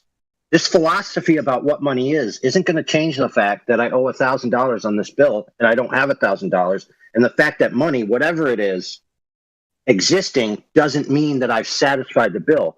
By the same token, refraction existing By the same token, refraction existing doesn't mean you can pay the bill to trump this observation that disproves your globe. But now, if you're going to see that someone has calculated, and if you want, calculated, not if you want, if now someone calculated, and he told you that you have $1,000 in your bank because someone that you didn't know about it just gave you $800 and you had 200 before, so now you had $1,000. And now he yes, great. calculates. Now Excellent. you have 1,000. You're starting to get it. No, not calculate. He has to actually deposit the money in my account. That's the difference, friend. So No, I he want only you. calculated that 200 Hold on, plus friend. 800 equals Hold 1,000. on. Until the money is deposited in my account, I'm not going to be able to pay the bill. So what I want you to do is to deposit your refraction dollars into this observation to defeat it. Please explain or support or do whatever it is that you think is going to be sufficient. You need to calculate it. That's what the person is doing. He's calculating how much is 200 plus 800. No, that's not how it works, friend. You don't just get to calculate money and pay your bills with calculations. That's not how it works. If you have an infinite amount of money. Oh, so you think that you can just do math and then the money appears in my account? No, I don't think so. But in a world when where you have infinite money, you can just buy everything. Okay, great story. That world doesn't exist. Let's get to the real world, please. Okay. What is the real world? Okay. Excellent. So you're wasting our time. So here's how this is going to go.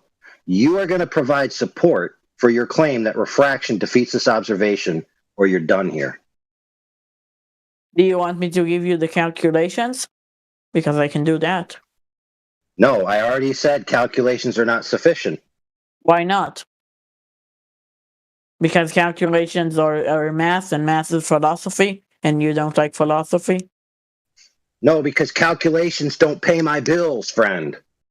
Yeah, but if you didn't know that you had 800 plus 200, and you don't know how much that is, you can't pay your bills because you don't know how much money you have.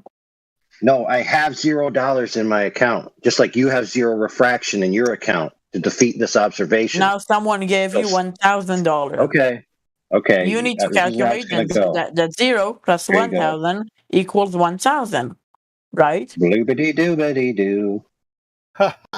Is it going to give you the calculations for the refraction or the money? I'm trying to. Yeah, exactly. He's confused. All right, so I'm going to mute him for a second. Calculate my bills away. Sorry, go ahead. Okay, my friend. Here's how this is going to go. Check it out. You could come up with any number you want to calculate a quantity. Unless you demonstrate that that quantity was present, it doesn't defeat the observation. A mere calculation, just like with bills, doesn't pay the bill. Okay, you can do mental backflips and sophistry all you want. So let's just say, for example, that you present a calculation for refraction. Okay, I will trump that calculation with an experiment done by a university chartered by the United States government military to test lasers to determine which wavelength is the best for long-range targeting. Lo and behold, when they did it, much to their surprise, they found out that all three lasers hit the same target with no deviation of any appreciable amount. Now, at first glance, you say, well, of course they hit the target. They're lasers. Exactly. But here's the problem. Different wavelengths of light refract at different rates. So if you have a globe model with a standard lapse rate, which means concentric rings that the light is curving around, right? Those three lasers should have hit the target approximately 20 feet apart, but they didn't. So that means that by direct observation, experiment, validation, whatever you want to call it, demonstrated that the refraction that you need doesn't exist. Therefore, the measurement stands. And since you have provided nothing but sophistry, you cannot defeat it. Therefore, the Earth isn't a globe. And the only thing that you can come back with is philosophy. So you lose. The end. I'm going to unmute you now so you can flop like a fish.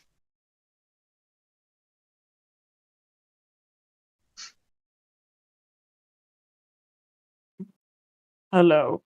So if you don't want to talk about science or philosophy, let's talk about why would the Did government. talk about science. No, let's talk about why would the government here we lie go. about That's sociology. Why would they lie? Why would they why lie? would they lie? Yeah, why? That's you a tell really me? interesting question. Yeah. I Can you can tell me tell why? you. If everyone here gave you the answer to that question, you'd have a different answer from everyone. But it has nothing to do with what you and AI and everybody you talk to previous to this dumbass question you just asked. But now I can try to show why flat Earth doesn't make sense without science. Just talking about the Flat Earth makes conspiracy complete itself. sense with science. And you just got done talking to several people about how science doesn't apply to the globe Earth because it's a religion. It doesn't have anything to do with real natural science. And you still don't get it? I mean, come on, man. Hold on. What you're I want to saying talk doesn't about the make sense. conspiracy. Why would all the Listen, governments? I'm telling you. Why would all the governments say the Earth is round? Why would they all They don't. lie to you about the They shape of don't. the Earth? They don't say that. So why Show me do any we have government. NASA? Show me any government that took an official position on the shape of the Earth. NASA. I want the official NASA, document the that says U.S. they took a government. position. The U.S. So show me the government. document. NASA. What? What do you say? Show me the official document where they took a position on the shape of the Earth, where they said Earth is a ball, signed United States government. Because is NASA part of the U.S. government? Yes, but NASA is a subdivision of NOAA, which is the National Oceanographic Atmospheric Agency. Okay, and they say the Earth is round. Well, it doesn't matter what they say, because your argument is what's called an appeal to personal incredulity. You can't believe they're lying, therefore the Earth's a ball. Yeah, but why would they lie? There is no reason to lie for that. How could we possibly know that? Let me ask you a question. If I had a signed confession from fucking all the presidents of the United States that said, we're lying because we hate you, would you think the Earth's flat?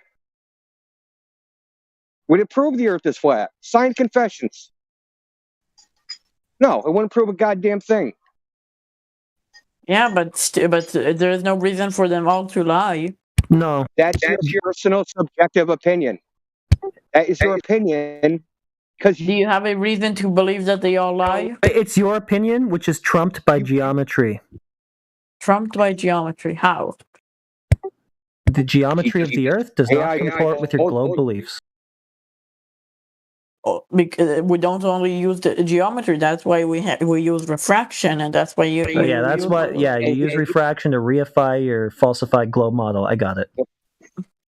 Listen, AI explained to you experiments done that show that refraction is not present, done by that same U.S. government. It was above water. Refraction is present. Okay, it was between the Hawaiian Islands. Is that above water? So it was from one Hawaiian island to the other Hawaiian island. They shot three lasers at the same. Yeah. So they shot three lasers at the same time, and they picked it up in a 3.5 meter telescope. But because of refraction, the beams are supposed to. There's something called the dispersion relation, right? So each wavelength refracts differently. So blue refracts less than red, refracts less than radio. It's wavelength dependent. Okay. So if you shoot electromagnetic radiation of different wavelengths, they spread out. You know how a prism works, right? You shine white light into it, and then the colors spread out. You know what a prism is, right? Yeah. Okay, so why does it make a rainbow? Because that's what. Because it separates it. Yeah. It's called dispersion because each color is a different wavelength, and each wavelength refracts differently. Okay, Yes. so what they did, they shot 3 lasers of different wavelengths. And if there's refraction, those wavelengths will spread apart. And the model says that they should be separated by 5 meters. But they were all picked up at the same time in a 3.4 meter telescope. So how did they do that? Did they calculate Did they take each point of that place and looked at exactly what the refraction would be? Yes. Listen, dude. Every Okay, exact they put all 3 lasers into a. I'll paper in a second. But all 3 lasers are mounted in the same device. No, but did they go pointed at the other place. Did they go to every spot in the between the islands and calculated how much refraction there would be? Listen, they calculated they calculated refraction based upon the U.S. standard lapse rate model, right? The U.S. standard atmosphere. It's a model. So they calculate refraction based upon that. And their model but in certain says, days it can change. okay, so this particular day, there was no refraction. There was less refraction. None. 0. Because what they were testing was turbulence in the atmosphere, right? So they have to pick up but not a lot. Pardon me? What'd you say? How much refraction was there? 0. It's not possible that there was 0 refraction. It's not possible. Well, why is it not possible? Because, like you said, because it's above water, the temperatures and the density of every. Okay, so what you're telling me, your theoretical model trumps reality. Reality is wrong. The model's right. Their paper was wrong. Oh, so the U.S. Air Force, Boeing, in Dayton, Ohio's University School of Electrical Engineering, 5 papers were published off this. 2 people got their master's thesis based upon this test, but they're all wrong. Or you're saying something not correct, or they were wrong. It's probably that you are leaving something you're out. wrong. You're probably just leaving something out. What do you think I'm leaving out, dude? Maybe there was some refraction that you're not telling me about. Maybe there was, I don't know, something here. Look, all I know is, listen, they took this gimbal, they stuck 3 lasers on it, they shined it between 149 kilometers from between the Hawaiian Islands. They had a 3.4 meter telescope. They measured the intensity of each laser simultaneously through the same telescope. But the model for refraction says those lasers are separated by 5 meters each. That means one laser is 5 meters away from another laser, and this laser is 5 meters away from that. So the spread is 10 meters. And the paper even says it's beyond the diffraction limit of the telescope. So what they did was they tried to use a different model. They used a combined ray wave optic model. That didn't work. So they used what's called a turbulence model. It's called non-Kolmogorov turbulence model. Some Russian guy came up with it. And guess what? That model actually matched what they saw. Okay. See, that model is that the air is like it's not uniform. Like there isn't like a gradient. There's actually like little air bubbles. Of course, you can't see them because air is transparent to a degree. But the air is not like a uniform density. Think of it like soda. Think of it like soda, like a soda or a beer or something, right? I understand what you're I understand what you're trying to say. Okay. So this model works. The refraction model didn't work. Okay, so one of what you're saying is wrong, listen, or one of the calculations is wrong, or one of the models is wrong. Can't accept Something reality. has to be wrong. No, you're wrong. The model's incorrect, and that's the way it is. This isn't the only test. This isn't, listen, this goes back 150 years, dude. Right? So this is a problem they've known since in surveying, right? The military shooting lasers, optical communication using lasers. They know about this. This isn't something new. And no model of refraction can make any predictions. Because once you test them against reality, once you actually go do an experiment, say, hey, here's my model. Let's plug in the numbers. Oh, this is what it predicts. Let's go test that. Let's go do some measurements. Those measurements don't match any model. And here's the funny thing. The burden of proof isn't on us. It's on you. Right? You're claiming, oh, these observations are due to refraction. Okay, what's your evidence of that? So you say that refraction... I'm asking you what your evidence is that refraction... Let's just see farther. What's your evidence for that? We know that refraction... No. We covered that we don't know. If we know, then you have evidence for it. So tell me that evidence which we know. We know that refraction is a thing, right? Yeah. We know refraction's a thing. But that doesn't mean it's a thing in this particular case. Why not? Okay, that's your problem, not my problem. No, you it's need your the evidence. problem. No, it's your problem. You're making a claim. You're making a positive claim. Refraction is causing X, Y, and Z. What's the evidence for that? I'm asking you, what's the evidence? Big question, okay? I'm waiting for your evidence. Yeah, but those people that made these observations and these experiments, okay?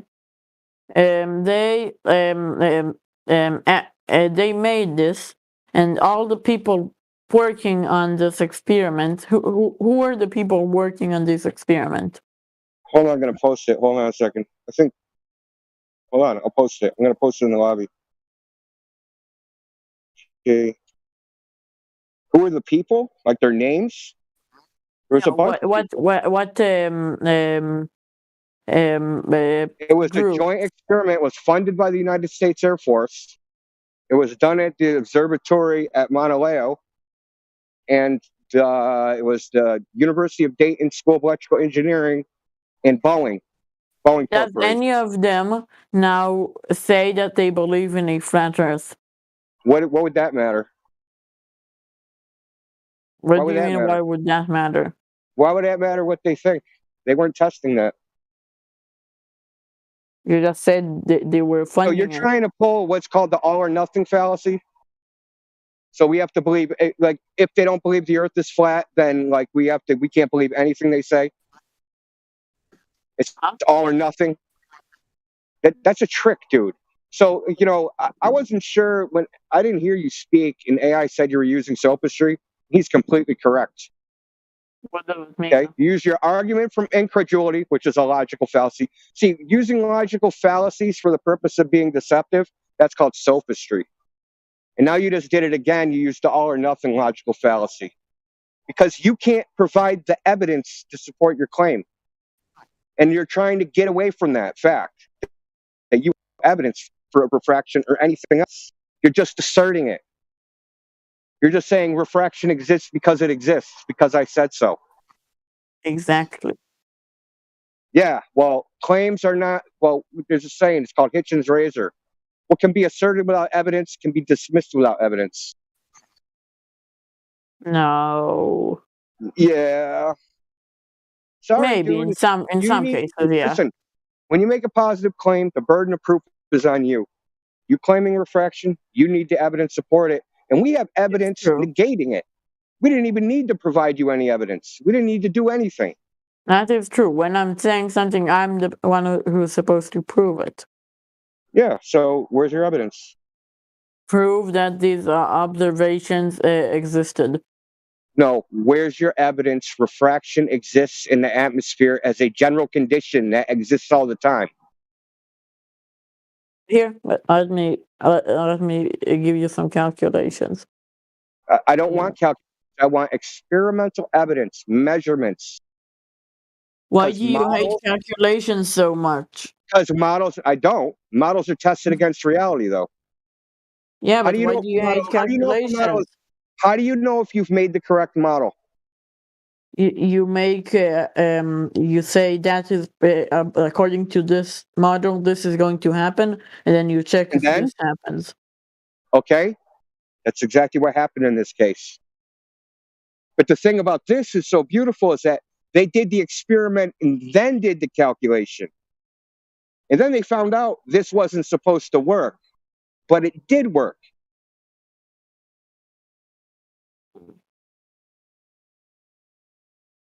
Son of a bitch. It really sucks. And when do they make this experiment? When Here, do they do it? I'm gonna post it all. It's called the multi-wavelength. Oh, I can't remember the name of it off the top of my head. But hold on, just give me 2 seconds. Let's name one of the papers. Ooh, I can go up the roof. I doubt you can even decipher this, but it's fine.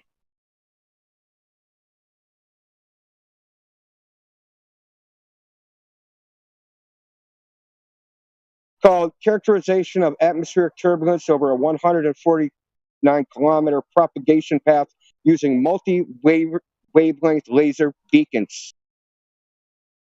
Okay. And when was it taking place? I'm going to post that too. And when was it taking place? Hold on, I'm on a phone, dude. Chill. That's that. I'm going to post a graph from it. Let me find it real quick.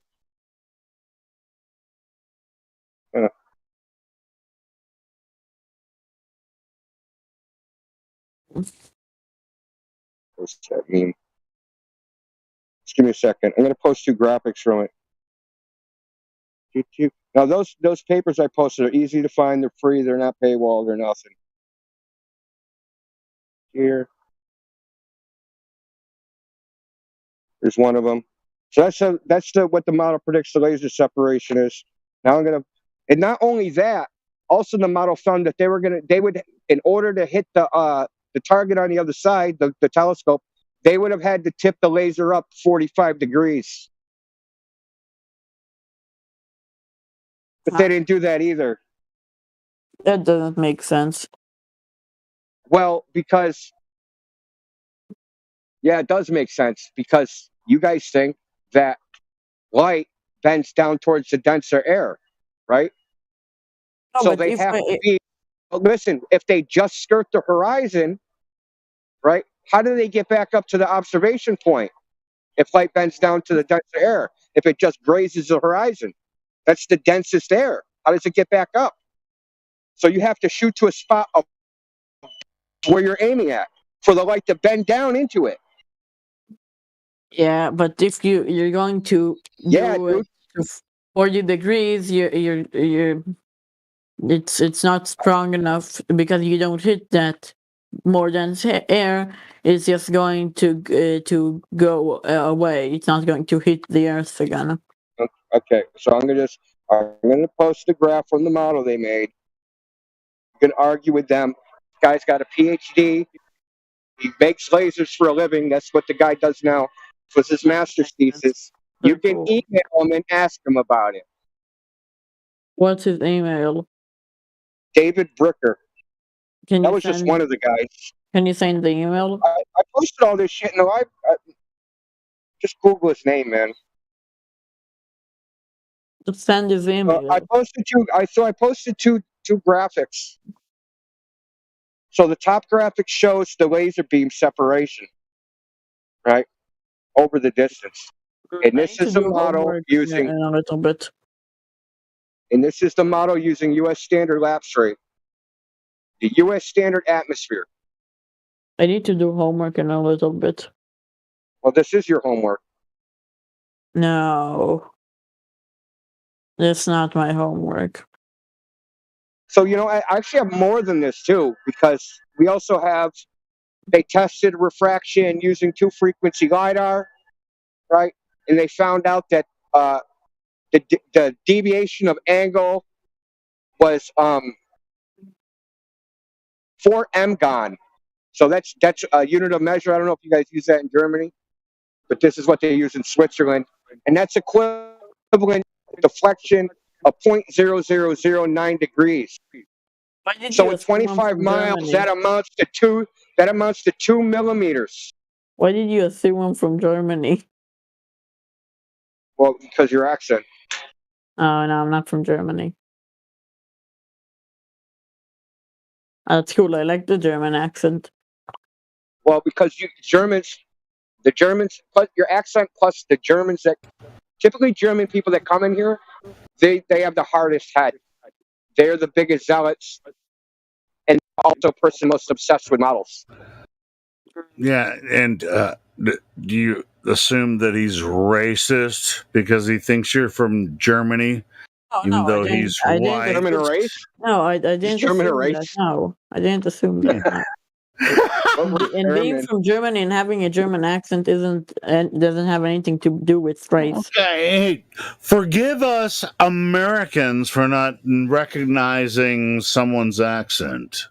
But I'm also American. Okay, well then, you've been here for like over 2 hours. Just, I ain't gonna lie. I mean, it sounds like you're just like weird. You know, it's like you always have some kind of like offense, but a defense as well, right? I mean, but you don't really have anything to offer to the chat. You're just like, oh, I'm curious about I'm curious about the flat Earth topic, but I do really. It seems like you know nothing about what's going on here. Well, he probably saw Flat Earth debate a couple episodes of it, and he came to parrot the Goldbergs thinking he could snow us over, pull a fast one. He doesn't know anything. He doesn't know anything about any of this. Any of the flat Earths? Yeah, that's right. Don't talk about them. No. Flat. I'm talking about. You know nothing about refraction as it, like you know it in the very most basic sense, as in what they teach you, like in maybe 10th, 11th grade. They teach you Snell's law, and that's it. Did you know Snell's law is not applicable to a gradient? What do you think? What level of academic do you think I am in? Maybe 11th or 12th grade. 11th or 12th grade. I would say high school. I would say like.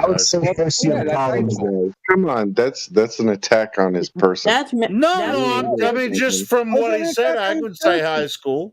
That makes sense for my age, but not for my academic. No, that's not the actual. Well, sure. So, I mean, why are you asking that question? You've been talking to us for almost 2 hours now. Why are you asking us just because I don't want to do my homework. Well, first of all, you said you have homework, and people don't call it homework in university. So I deduced that you were probably in high school. They don't call it homework. I call it homework, man. I call it homework. Okay, you really should leave home someday. If you're still calling it homework and you're in university, man, I don't know, man. Like, maybe it's because my English isn't very good. Okay, no. Also, I went to school. Hold on, his English is very. Standards have gone down. His English is very solid. I went to college. Oh, thanks. Since he asked us what our studies are, what our level of acumen is, what we think where you are. Have you already graduated college? No, in about a month. You're about to in a couple of months, so you have a bachelor. You're about to graduate with a bachelor's degree in astronomy and physics. Lies. He said he was 17. Yeah, I call BS. Physics, my ass. All right, back to the. Go ahead, guys. I'll shut up. What's the H field mean in Maxwell's equation? I think you should understand a lot of the things we're talking about then. Wait, I understand. What's the difference between the B field and the H field in Maxwell's equation? Between the what field and what field? I didn't hear. The H field and the B field. They're both a magnetic field, but they're represented differently. Field, you're talking about magnetic fields when you say Yes, there's an H field and a B field, and they're represented differently. If you took physics, you'll know this. Yes. Okay, so tell me, what's the difference between the H field and the B field? And a B field is where how do you say it in English? So if you have I said a the B H field, field and the B field, they are both magnetic fields, but they're applied differently depending on what. I can't give you the answer. That would suck. I'm not giving you the answer.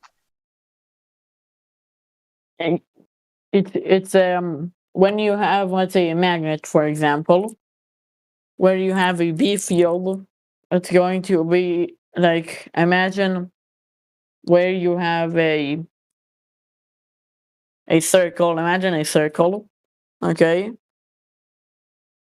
No, that's not a good example. I wish this was like the Gong Show. We had gong.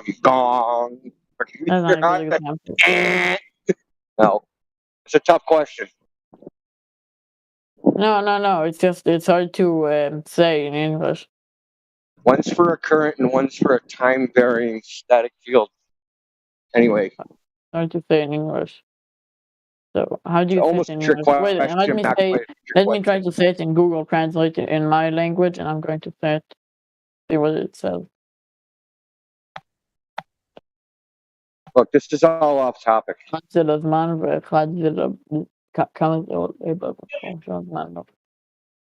it doesn't work in Google Translate. So there's also another person that did a laser test in Brighton, UK. He used 2 frequencies. Huh? The laser was There was also another laser test in the UK in Brighton. They used 2 lasers, right? A blue laser, or a red laser, and a green laser. They went across the bay. They shot the lasers across the bay from each direction, right? So one person was on one side, another person on the other side with a laser. They shot them at each other, both different frequencies. They both saw the laser at the same height. So there's more evidence. What did you say? I said they both saw the laser at the same height, right? They had 2 different frequency lasers. I know. Say from the start. I didn't hear you. I did something. Oh, God. Okay. So in Brighton, UK, the United Kingdom, there's a PhD. He's a flat earther. His name is Dr. John D. You can go on YouTube and watch the experiment. Took 2 lasers, one on one side of a bay, one on the other side of a bay. They shot them at each other. One was red. The other one was green. It was either green or blue. But anyway, regardless, they're different frequencies. They both recorded the laser at the same height. And like I just explained to you, refraction is wavelength dependent. The exact same height compared to the ground. The exact same height. That's right. There was supposed to be a 24-foot hump of water in between the lasers, but there wasn't. And what was their explanation of it? That water is flat, dude. That's the explanation. There is no other explanation. I didn't hear you. Broke up. What was their explanation? What do you mean, what's their explanation? What do you mean? What was their explanation? What does that mean? People don't try to explain away facts. Sorry, go ahead, bro. Yeah, like what does that mean? What's the explanation? They shot 2 lasers across water. The water's not curving, dude. Did they explain why the results were that way? Yeah, because the Earth is flat, dude. That's what they said. Yeah, that's what they said. And these people before that, were they flat earthers? Well, I don't think John D didn't start off flat earther until he started doing experiments. So this is the way it typically works. You'll have a real scientist, a real person, they'll hear about the flat earth thing, they'll think it's a bunch of bullshit, and then they'll go out and test and try to debunk it, and then they found out, oh shit, I can't debunk it. A real scientist wouldn't need to test it to debunk it. Why? What? So, you just hurt my fucking brain by saying that. So real scientists don't do tests or experiments. No, but not for stupid stuff like the. So they just take it religiously. No, not religiously, because they already did many tests and proved that the Earth was round. So no, not proof. Maybe. And what test like was I said, that? there's nothing as proof, but supported it heavily. Oh, sure. What tests were those? You want me to list every one of those tests? Your best one. Give us your best one. The best one is an observation. The Southern Cross. Here, Explain the Southern here, a good one. A good one is the. You need to explain the Southern Cross, not us. No, you no, can see the Southern Cross. you asked me for the best one. You asked me for the best one. No, but he asked me for the best one. He asked me for the best one. No, it isn't. The best one. Oh, it isn't. The Southern Cross is not just like the North Star. You can see the Southern Cross 47 degrees north. Say something. Well, listen, I'm talking to the other person. Let me set the tone of this real quick. God fearing, I muted you because you kind of interfered in the conversation. I promise I'll mute you. Just wait for them to be done, and then I'll unmute you and Indio and continue with that guy for now. Yeah. Okay. So give us your best globe proof. Okay, one was don't cut me off. But the first one was the observation of they observed they changed in light, like in lasers, which they directly works with the calculations of general relativity and gravitational waves. And the second one was what was it? I wanted to say it, but I forgot. LIGO. No, yeah, that's LIGO. But what's the second one? I had another one. How does LIGO prove the Earth is a ball? It showed a difference in a movement and a difference in the lasers in the vacuum. So that I know exactly what LIGO is. I know a lot about it. Probably a great deal more than you do. So it supported heavily the general relativity, and if the general relativity is at least close to being correct, that would mean that like we thought large things with large mass are naturally crumbled together into large balls.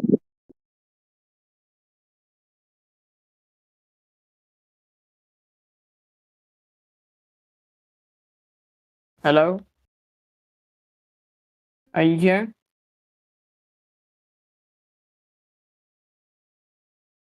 Give him a second. Yeah, I wanted to say second one, but I forgot which one it was. I had a really good one. You think gravity? Well, I'm asking him. Like you're saying that gravity predicts a bunch of particles will form into a ball. If something has enough mass, if you let it be for a long time, it will form into a ball. Okay. Do you have any evidence of that? Look at space. Yeah. So we've observed a bunch of particles forming into a ball. Exactly. Okay. Show me. Show me that observation. Well, who observed that? Like, when was that observed? You, every day. You look at the sky.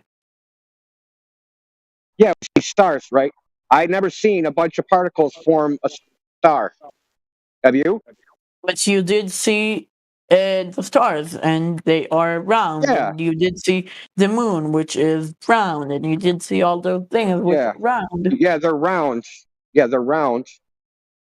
Yeah. Yeah, so how they got that way, that's never been observed. Yeah, we didn't observe it because it takes... No. Okay, so you don't have an observation of it happening. Yeah, but we do know that it happened. There is no yeah, but you don't have of it happen. Yeah, stop. We know that it does happen. And the only and we don't know. You listen. You don't know. You believe. Okay, there's a big difference. You believe that. Things You don't just, know that. like I said, there's nothing as knowing. Knowing doesn't exist. Okay. Oh, knowing doesn't exist. Okay. Do you know that you've eaten at least once in your life? No. What's your definition of The eating? best- What the fuck? You know what my definition of eating is? You No, I consume don't. food into your mouth, dude. You consume food into your mouth, went in your esophagus, into your stomach. You Maybe. digest shit it out. Probably. You don't know if you've ever eaten before, so you don't think. Probably have. So you've just been living all these years with no fuel. Maybe.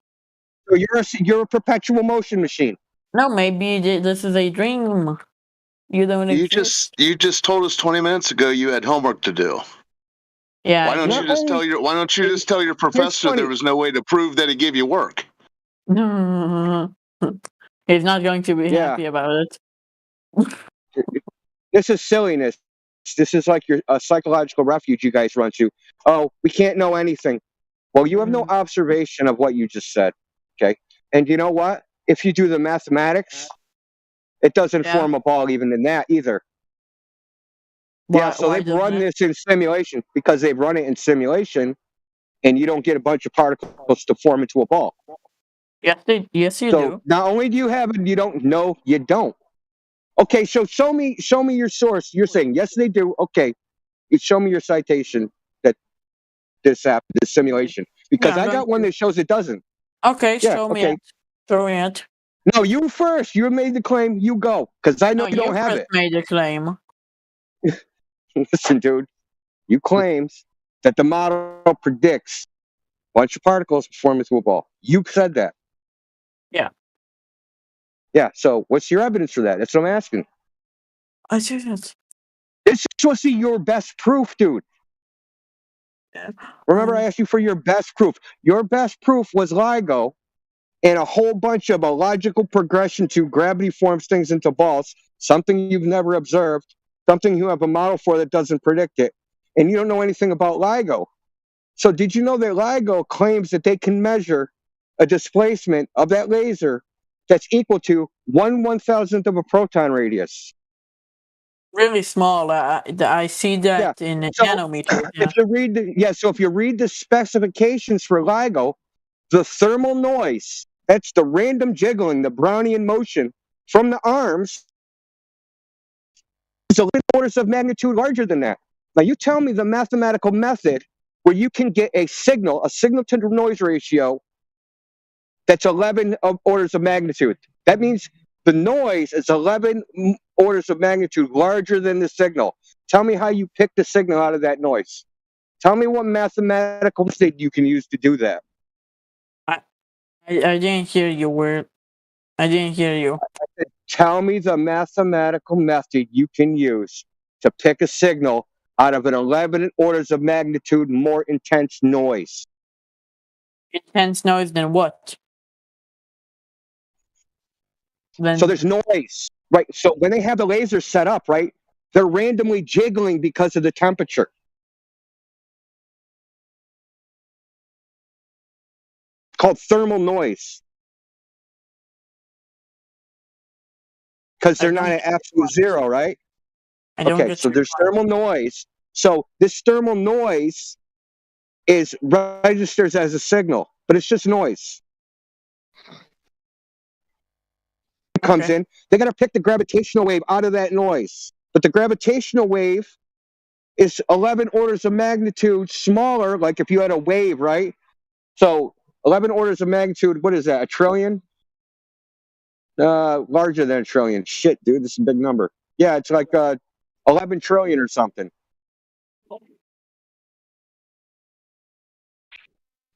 Think about it. You say you had a graph, and your signal is the number one on the graph, but in that little number one little bump of your graph, the rest of the graph is a trillion digits. How are you going to pick that one out of a trillion digits? What do you mean? How are you going to pick that one? Because it's a signal to noise ratio. You're always getting a signal because lasers are always jiggling around. Always. Oh, how they isolated the gravitational wave. That's what you're Yeah, asking. they isolate the gravitational wave, yes. The signal out of the noise. Actually, they didn't learn about that. I don't know how they did it. Okay, they didn't. LIGO's a fiction. LIGO's a fiction, and I'm not the only one that thinks it's bullshit. There's mainstream PhDs that also say it's a bunch of crap. And if you knew the history of LIGO, right, they actually didn't detect anything for a very long time. Yeah. And you want to know what they did? So you want to know what they did? Well, I'm going to tell you what they did. So what they did is, if we did detect a gravitational wave signal, what would that look like, right? And then they just sat there and waited for something that looked like one of their pre-generated signals. And then once they got it, they're like, boom, look, we detected it. Okay. That's junk science. Why? They made an hypothesis. Because it's called confirmation bias. Mm. Because of the randomness, like I told you, this is this random thing. If you wait long enough, not random. A signal out of that randomness, it is random because I told you there's thermal noise. Chaotic, not random. Dude, the difference between chaotic and random is nothing. There is no difference between there is a chaotic and random. difference. Oh, so tell me the difference between chaotic and random. Random, you can calculate chaotic. Oh, really? Yeah, you can calculate chaos. Give me the sum of two nonlinear functions then. Those are two chaotic functions. Two nonlinear functions summed together is a chaotic function. So give me the sum of that. You said you can calculate it. You're talking out your ass now. See, you guys always go to the making shit up, and I can't stand that shit, dude. What is making shit up? You're making shit up. What does it mean? That you can calculate a chaotic system. That is a bullshit. It is called chaotic because system? Typically mathematically it's a nonlinear system, meaning the output doesn't match the input. Now, what is the difference between chaotic and random? There is no difference. Typically in physics you call it a deterministic versus an indeterministic system. You can either predict it or not. Because you can predict it. It's chaotic. So he asked you a question. Because one you can calculate and predict, and one you can't calculate and predict. The one that you can't calculate and predict is the random one. Oh, it's getting dark. Okay. That's awesome that you're making shit up. But that's cool. It's getting dark right now. You can predict anything. The only thing that matters is does experiments, measurements match prediction. That's the only thing that matters. What with observations? Don't observations matter? No. No? Observations because you can observe anything and just make up a story.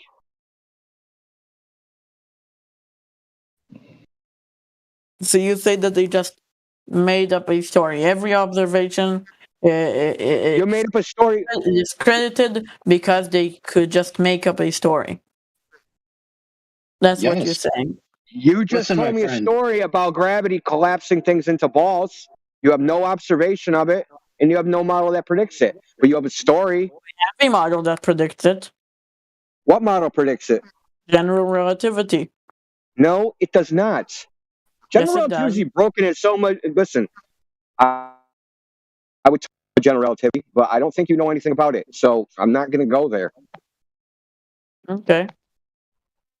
We can't even accurately predict planetary motions. Yes, we can. Now with general relativity, you can't. Yes, you can. Let me tell you. I'm going to tell you why you can't. Tell me Because in why. general relativity, gravity travels at the speed of light. Right? So you can't get a stable orbit because things are getting pulled to where something was, not from where something is. Newtonian gravity work is because gravity is instant. Gravity.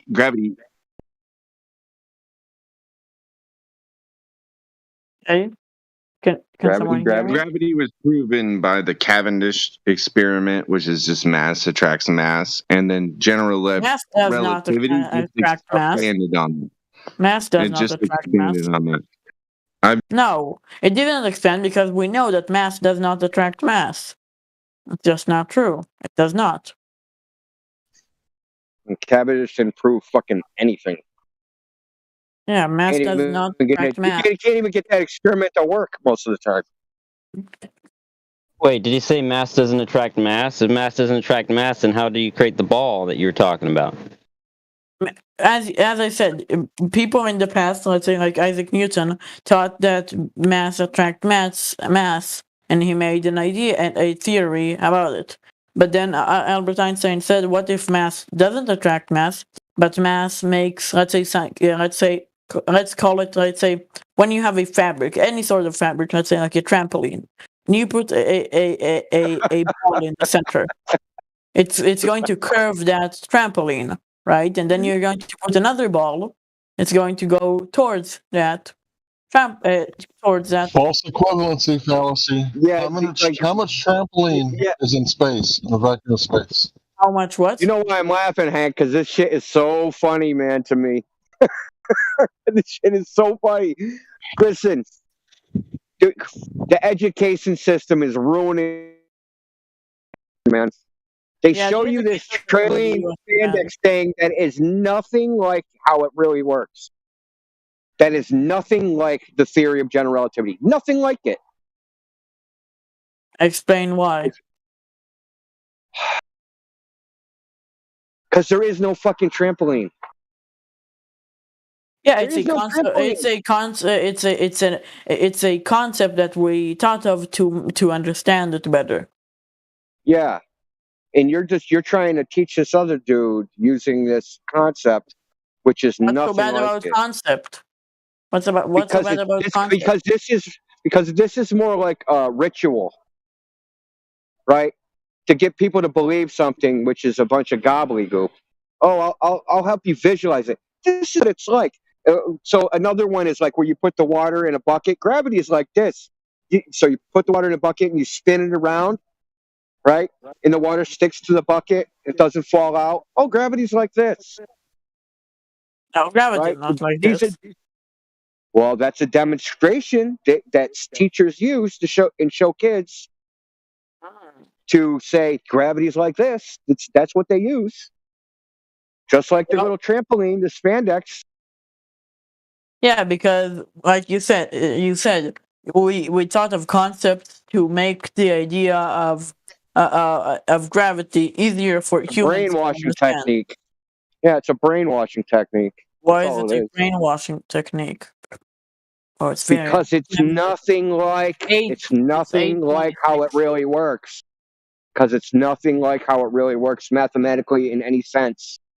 Do you think I could answer 150 more questions in 4 hours? Yeah, I think I could. Yeah, probably. Why don't you go do your homework, man? And then come back after I finish them? Yeah, but dude, you see the server name? It says 24/7, dude. 24 hours a day, 7 days a week. Most of the time there aren't so many people here. I seriously doubt that. Sometimes they come and there are only like 10 people. And they're all muted. Well, something that I like about that. And speak up. Something that I like about this server is that there are now like 36 people here, and they're not like other servers where everyone is just talking and annoying. I like it. It's more kept.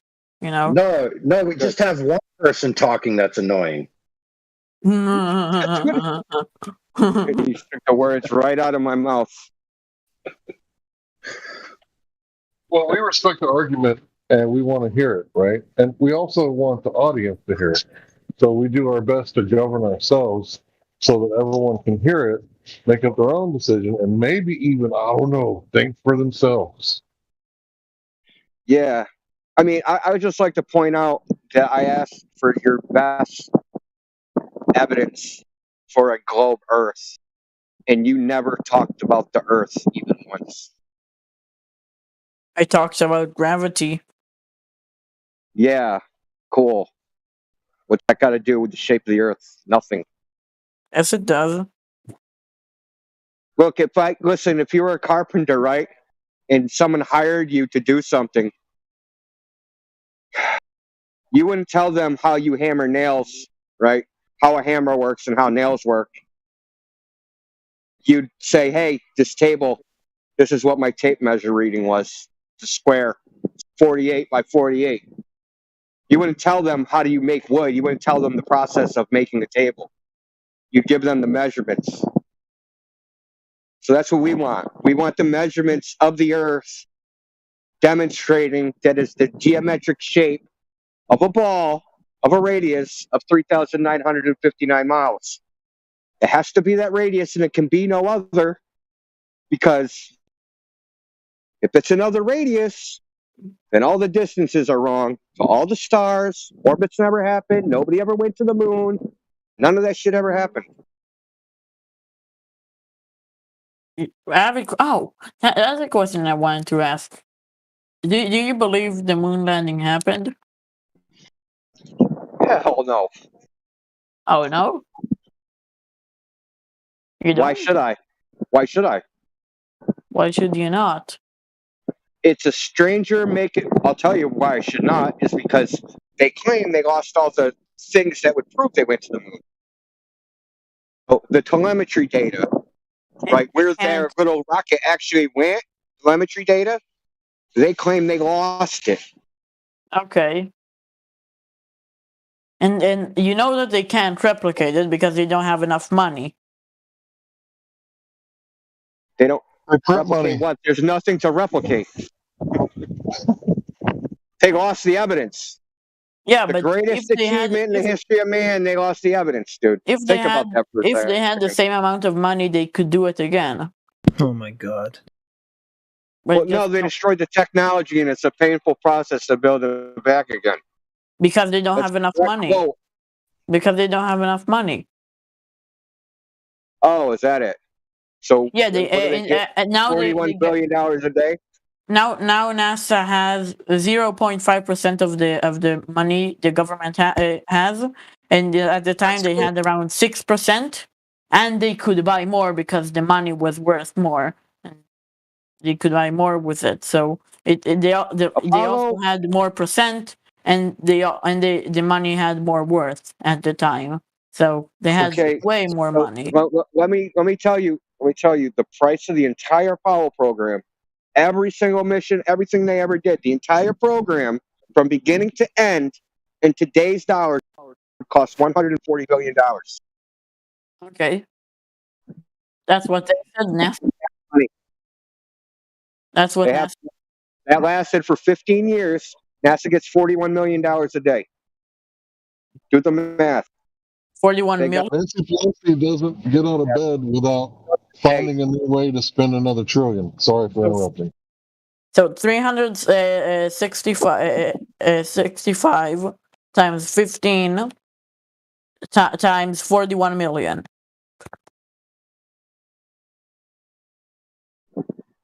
$200 billion. 200 billion. 224 billion, 475 million. And Apollo costs $140 billion. The entire program. But they do other stuff. They do other stuff. Well, why? What do you mean why? Why step backwards? They're not stepping backwards. They just don't have. Think about this. If you climbed Mount Everest, would you run around climbing little tiny hills around your house? No, but if you climbed Mount Everest, but you also as a side job like taking pictures, would you just stop taking pictures because you climbed Mount Everest once? So this is a good one. NASA doesn't go back to the moon because they have a side hustle. They have what? It's called a side hustle. When you got your regular job and then you like do some other job on the side. So you're saying NASA's side hustle, they're too busy doing their side job to do like their regular job. They're too busy. It's just that they don't have enough money to do both. They got plenty of money. This is almost comedic. Well, let me ask you this: if somebody makes a fantastic claim, like going to the moon, am I obligated to believe it? Not obligated. Exactly. I'm not obligated to believe fantastic claims. Just like if someone said they saw a UFO, or they saw Bigfoot, or they saw the Loch Ness Monster. I don't have to believe it because they're making. But if you know if they have a fantastic claim, I need some fantastic evidence. They don't have any fantastic evidence. They have shitty evidence. Yes, they do. They have all those recordings. Oh, all those recordings. Yeah. And how do we verify the authenticity of those? They could not have faked them. Says who? Says the technology they had at the time. Okay. What technology do they have at the time? Did they have something called... What? Well, they had things called optical printers in traveling masks. Right? So, yes, they could have faked it at the time. I can show you a video from the 20s that you can't tell is fake. From the 20s? From the 20s. Can you show me it? Ben-Hur 1920 race. Tell me what part is fake. Just go on YouTube and Google it. Ben-Hur. What do you want me to fake? What do you want me to... What? Just listen. I don't want you to do it right now. It's called Ben-Hur. No. It's a movie. Ben-Hur? Ben-Hur. Chariot race. 1929. Okay. Tell me what's faked in that. Okay, let's see it. That's not from 1929. Yes, it is. It says it won an Academy Award. It says 1959. Listen, they've remade that movie like 5 times. Oh, I have 1929 one. 25, I see. Or 25, whatever. Close enough. Yeah, 1925. Okay. Yeah, let's see. Beat it. Okay, let's see. And so something is fake here. That's what you're saying. Yeah, let's see it. Yeah, you tell me what part's fake. Okay.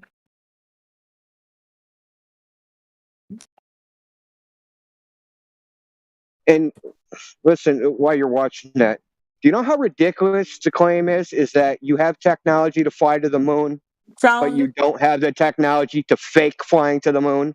Do you know how ridiculous of a claim that is? Is it a ridiculous claim? It is. Fuck, actually. Does it take higher technology to go to the moon or to fake going to the moon? It's to go to the moon. Yeah. So, yeah. There you go. You just didn't invent it yet. They had invented movies already by 1969. Forget about it. Okay, so if I had a fund $140 billion a day, could I fake going to the moon? You don't need CGI. When was the first CGI character invented? You don't need it, like you just said. CGI. You don't need CGI. First fake photo was made in 1841. 18, not 19, 18. Yeah, let's check. First edited photo. The first fake photo is from 1841. It says 1860. Okay, yeah, 1860. Like Google's the arbiter of truth, right? Yeah, I don't specifically 1841. Okay, so let's. I know there's a famous one from the 50s of 1850s of Abraham Lincoln. And what does it say? And what does it say there? It's a composite with Abraham Lincoln's hat on somebody else. But you can't tell it's not him. That's the point. and Yeah, but that's a movies and photo. pictures alone are not falsifiable by the scientific method. They're not evidence of anything. You can't prove they right. You can't prove them wrong. They're not scientific evidence. No scientific journal just like puts photos in a journal and says, "Oh, there, that's it." No, you need other evidence. So say there was a zoological journal, and I claimed I found Bigfoot, and I said, "Look, I found Bigfoot. Here's some pictures." You think they're going to publish me because I have pictures of Bigfoot? I have a question. After this, Or are they going to want more than that? No, it's my question. Are they going to publish me with a picture of Bigfoot? Depends if it's a bad source. You know goddamn well they're not going to publish anything on Bigfoot with just a picture. You know that. Yeah, they're try not. it. They're not going to. They're going to want a hair sample. They're going to want, scat. They'll want something. It ain't going to be just a picture. Yeah. That's true. Oh, we got these rocks. They're only on the moon. And everybody believed them until they found them in Australia in the middle of fucking nowhere. They found the exact same kind of rocks. You want to know what they said? They said, well, a meteor hit the moon and blasted them back to Earth. Okay. This is what the shit they have to say to cover up their bullshit.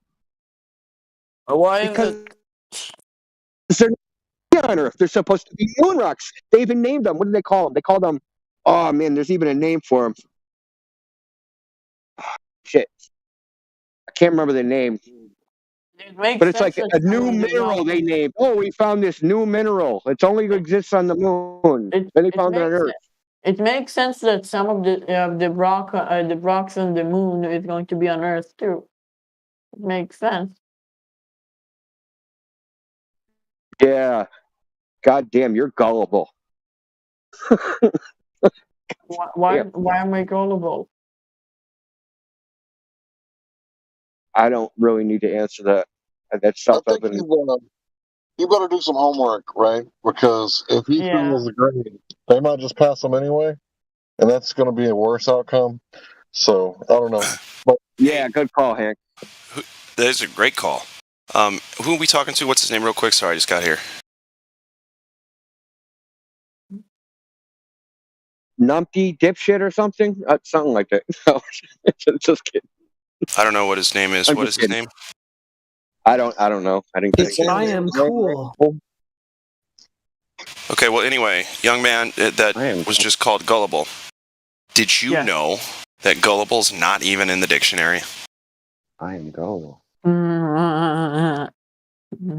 That's a test. Crazy. Isn't that crazy? Yeah, I go look it up, man. I was totally convinced it was in the dictionary until I was gullible enough to believe someone who said that. I mean, look it up myself. It's a test. I know it's a test, but if you wouldn't say it before, if you would just tell me it's not in the dictionary, I would probably check. And it's not because I'm gullible. It's because I like to verify things. That's even a if I neat know double standard that you have. Huh. Yeah, I was just gonna. Yeah, go ahead, guys. Tear that one apart. Yeah. When we say something, you've got to go verify it. But when your globe priest says something, no problem. No verification needed. And in fact, if it's falsified, that doesn't matter. You'll just find an ad hoc excuse for why it's not. Interesting double standards. Exactly. Can you start chanting the earth is round for us? And maybe do a couple Cavendishes and a Foucault's pendulum ritual? We want to see your devotion to your cult. Oh. I think I'm going to do my homework because I only have around 3 hours. Listen. Licensed teacher, I'm going to make sure you're doing your homework by server muting you so you can't waste your time anymore. It's my least I can do as your friend. Why would you server mute me? Because we got more important people to talk to, and you got homework to do, public bro. service. Dude, this is called a mercy kill, dude. my friend. We're calling the mercy roll. You should be saying thank you, bro. It's like the third inning, and we're up like 23-0. Okay, this is a mercy roll. Yeah, but we got another guy that wants to speak, I think. He claims that we can't know anything about measuring the Earth because the Earth has an odd shape because of gravity, something to do with oblateness or something like that. Oh, that 0.016% difference? Oh, shit. I never thought about Yeah, that. Mr. God-fearing wrote us a nice little chunk of change in there. So maybe he'd like to explain himself. So, like the difference in curvature going one way versus the other way. So it's, it's 7.98 inches per mile square across the radius, and then if you go the equatorial radius, it's like 7.97. Yeah, Hey, the Earth can you isn't guys hear me? perfectly Can you guys round. hear me now? It isn't perfectly round. And yes, we hear you. I've never come across anyone. I've been listening for a minute, doing other things. Never come across someone that admits to being gullible. And who are you referencing there? I'm not proud of it. Somebody that maybe a few minutes The ago, kid I was that was listening just on a here. live stream. Yeah, but somebody was saying, "Oh, yeah, I'm gullible." Well, do you know what that means?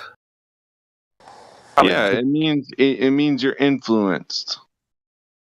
Sure, it's So just like, God-fearing. Right. it's like, all right, I'm It gullible means you too. believe anything you're told. Okay. Yeah. That's So great. a lot of So most the for the brass most part. tacks. All right, breast tax. Go ahead, brother. No, I just wanted to say that. Go ahead. Well, unless you want to make another statement, go ahead. No, sure. Yeah, gullible means that you're influenced and you accept what you're told, basically. Go ahead. All right. So, claim this guy has is you're looking for the curvature with the 8 inch per mile squared. You're never going to get an answer because it changes depending on where you're measuring. So the curvature of the Earth changes depending on where you're measuring. That's his claim. Correct. North, south, And he also west. says, hold on. Southeast, south, north. Yeah, okay, go. Yeah, cool story. He also says that he gets blindsided in conversations due to the wide array of flat Earth beliefs, so he leaves the conversation to find a good reason to contradict the flat Earth observations. Okay, so what particular observation do you think is the most compelling that you actually have a valid counterexample for? The Southern Cross. And satellite communications. Okay, great story. What positive flat Earth claim that has to do with the logical contingency of a necessity of demonstrable Earth surface curvature has anything to do with what you just said? Speak plainly, because this isn't that type of argument. You need to speak plainly. Okay, now that I've laid that out, what I'm trying to say is what you just said has nothing to do with Earth curvature. Approximately 8 inches per mile has something to do with. Okay, does 8 inches per mile squared have anything to do with the Southern Cross? You're getting defamatory. Do I need to leave now, or should I just wait until I get You're already concern trolling? Would you go back in time to tell yourself to concern troll? Yeah, I'm concerned about your trolling. Wow. Okay, Yeah, you said let me get someone else. You said the Southern Cross. Where's the guy with the cool like white beard who was actually kind of like intellectual? Oh, I see. Oh my God. Anyway, the good cop. He didn't defame you. He didn't call you any names. No, he is being defaming because he is literally attacking me, and I didn't even say anything yet. Are you sure the problem isn't just that you're a crybaby? Let me do my translation of what AI said. Curvature is a logical necessity for there to be a ball. The surface of the Earth must be curved everywhere. It's a logical necessity, or it's not a ball. Okay. Okay, so he asked you, where's the curving? There isn't. It depends on where you're at. I mean, obviously, if you're going over a mountain, the curvature is going to be different. Well, the Earth is 72% water on the surface, so we can just measure the water. You can calculate that 72%, and on average, it's 8 inches per mile. Now, you could calculate that somewhere else. Like hold on, dude. Slow down. 8 inches per mile is a slope. That's a slope, dude. 8 inches per mile is a slope. It's 8 inches per mile squared. Yes. Okay. So 1 mile is 8 inches, 2 miles 32 inches, 3 miles is 64 inches, et cetera, et cetera. Language, and we're meeting it. What? Dude, are you fully present? Do you understand? Are you drinking? Are you drinking? Actually. Yeah, should I leave and come back? That explains a lot. Well, I mean, look, fact is, there has to be curvature. You're saying that, I don't know what you're saying exactly, but we measure over water because water is supposed to conform to gravity. This is the Goldberg model. Water conforms to gravity. All the so-called pictures from space, they show curving water, right? They show oceans, curving water, right? So there has to be curving water somewhere. So if we go out, we look for this curving water, where is it? You can't say gravity. Gravity does not meet flat Earth. Oh, for God's sake. Listen, it's your model. We're falsifying your model. Do you understand? Okay. Falsify my model. Now I'm tracking. You're supposed to be able to see the effects of gravity, which is water conforming to the curved surface of your ball. Okay. And what did you see? Not that. Okay, what did you see? Flatness for as far as we could see. Okay. Well, I can show you some pictures, or you could show me some pictures that would prove that. Sure. Cue the black swan, someone. The black swan. I love it. Okay. So you guys know how optical perception works, right? Like how your eyes perceive light? Yeah, we're the ones who get that. Globers have a lot of trouble with that, but that's what we're doing. Okay. Here, yeah. I don't because I work with optics. I work with a lot of optics. Mm-hmm.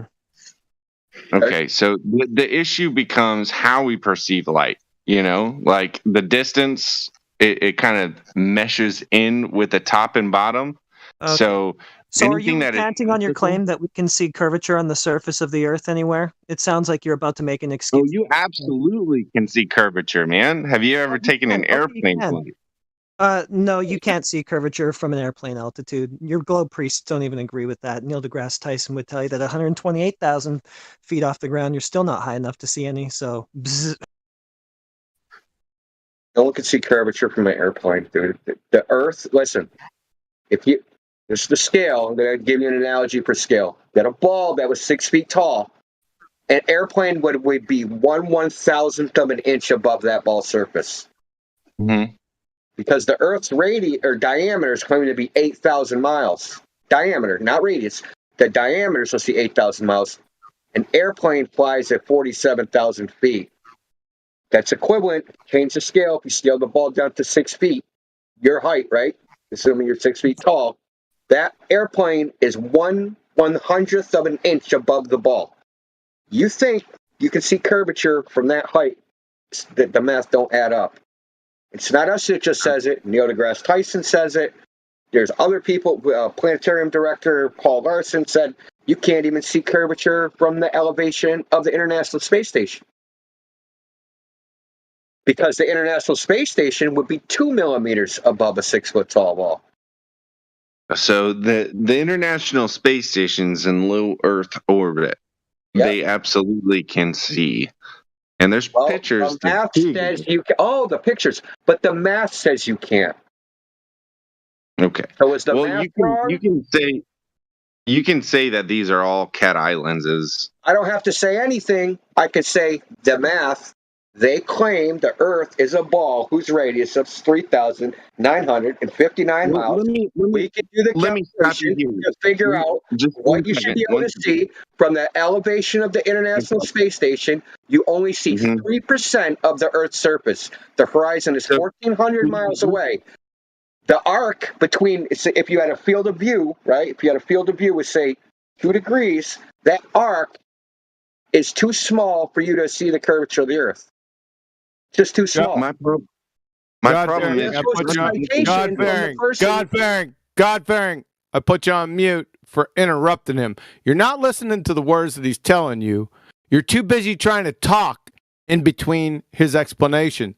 Now shut the fuck up and listen to what he said, and then respond, please. Well, I'm gonna post a citation. Listen, these aren't our claims. You guys all get confused. Like, we're making claims. We're parroting what they say, right? So if you look in the live stream voice text channel, it's the text channel right above the voice channel. I just posted a direct quote. It says, let's say we're at the elevation of ISS. They're about 250 miles above the Earth. So if we calculate the horizon line for the ISS, it's about 1,400 miles. If you're sitting at that point, looking 360 degrees, what would the horizon look like? It would look flat. This guy not only did the math, he made a scale model, a physical scale model. I'm going to post that too.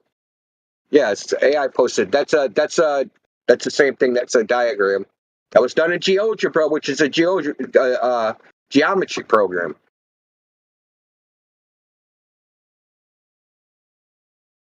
Go ahead. You can speak now. He's finished. Thank you. You can't see curvature from an airplane. If you can't see it from the ISS, there's no way you can see it from an airplane. You're right. To an extent. You're absolutely right. I feel like I see. Yeah, it's a feel. It's a feel. I feel are you looking live stream voice text? In my statement, I feel like I see curvature when I travel. And if you don't feel like that, then that's fine. All right. And if Mike Tyson, whoever the fuck Shut the fuck up. You feel like. Take your feelings out the fucking door. You feel like. It's fucking stupid. You're a retard. We want empirical data. That which Indio and Ardent 2.0 showed you. Rebut that right now. Not what you feel like. Feelings, nothing. I'm a satellite guy. So let's talk action. No, you're not getting off the subject. You were just an optic guy. Now you're a satellite guy? Sure you're not just Zanuck in disguise? Yeah. Stick with the topic before you move to satellites. Your rebuttal to what he presented, please. And are you looking in live stream voice text? Can you see that text channel? Dude? He's a little inebriated, so just for the record.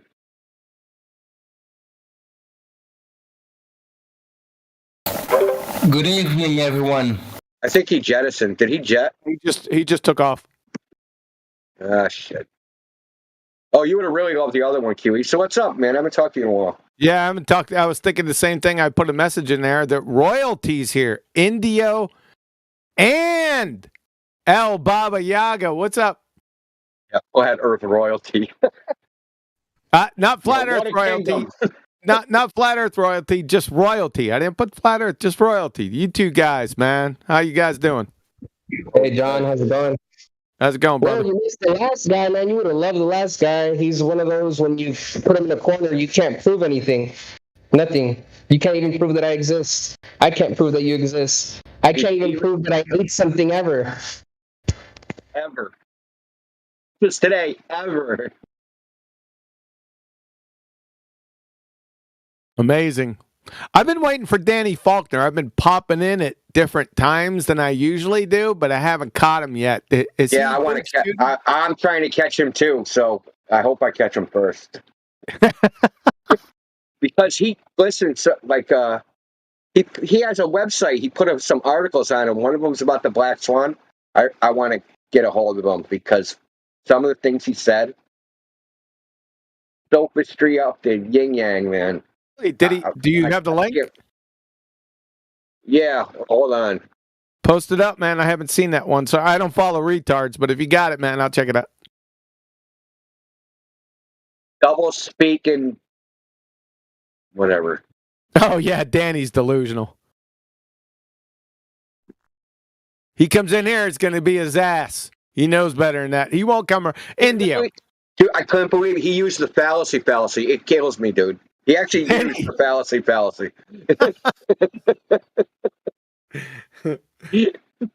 Is he still in 2015? Seen somebody use it. I've heard people call out people on it, but they're usually wrong. I've never seen anybody actually use it. Unbelievable. He claimed the Black Swan was cherry picking, and because it's cherry picking, he doesn't. Go ahead. I know it's not cherry picking, but even if that was true, he says they're wrong because it's cherry picking, which is the fallacy. So cherry picking is a logical fallacy, but just because you committed a logical fallacy doesn't mean you're wrong. That's the fallacy. That's not cherry pick. He doesn't know what cherry picking is. He's a fucking idiot. Here, it's right there.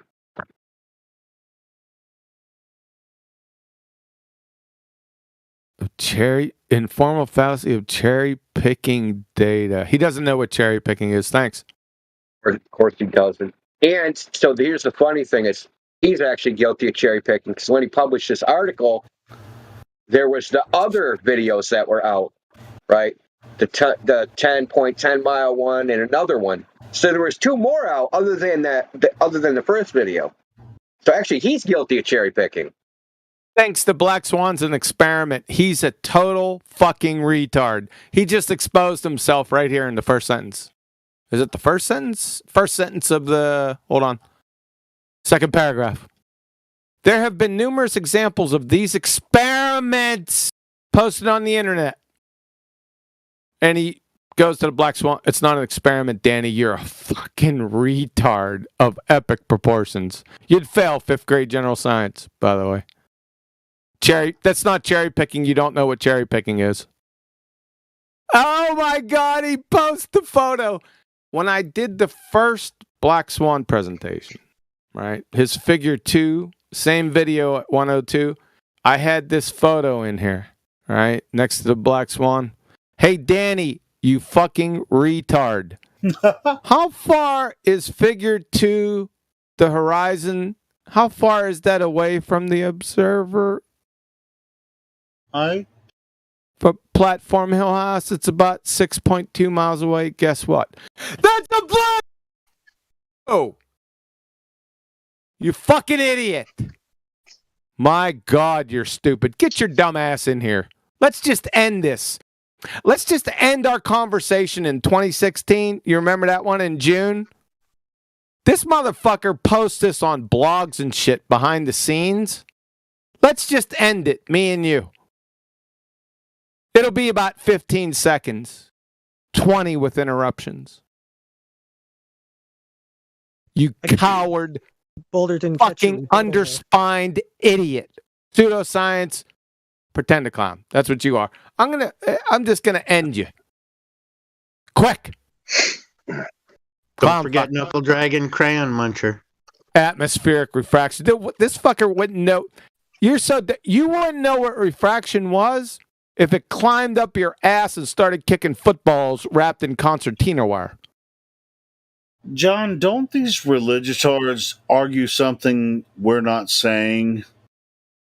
You know, when it comes to, at the end of the day, they're going to just go back to their family of Globers and just say, oh, I got him on that one, even though we just showed them why we don't accept their stupid understanding of this nonsense.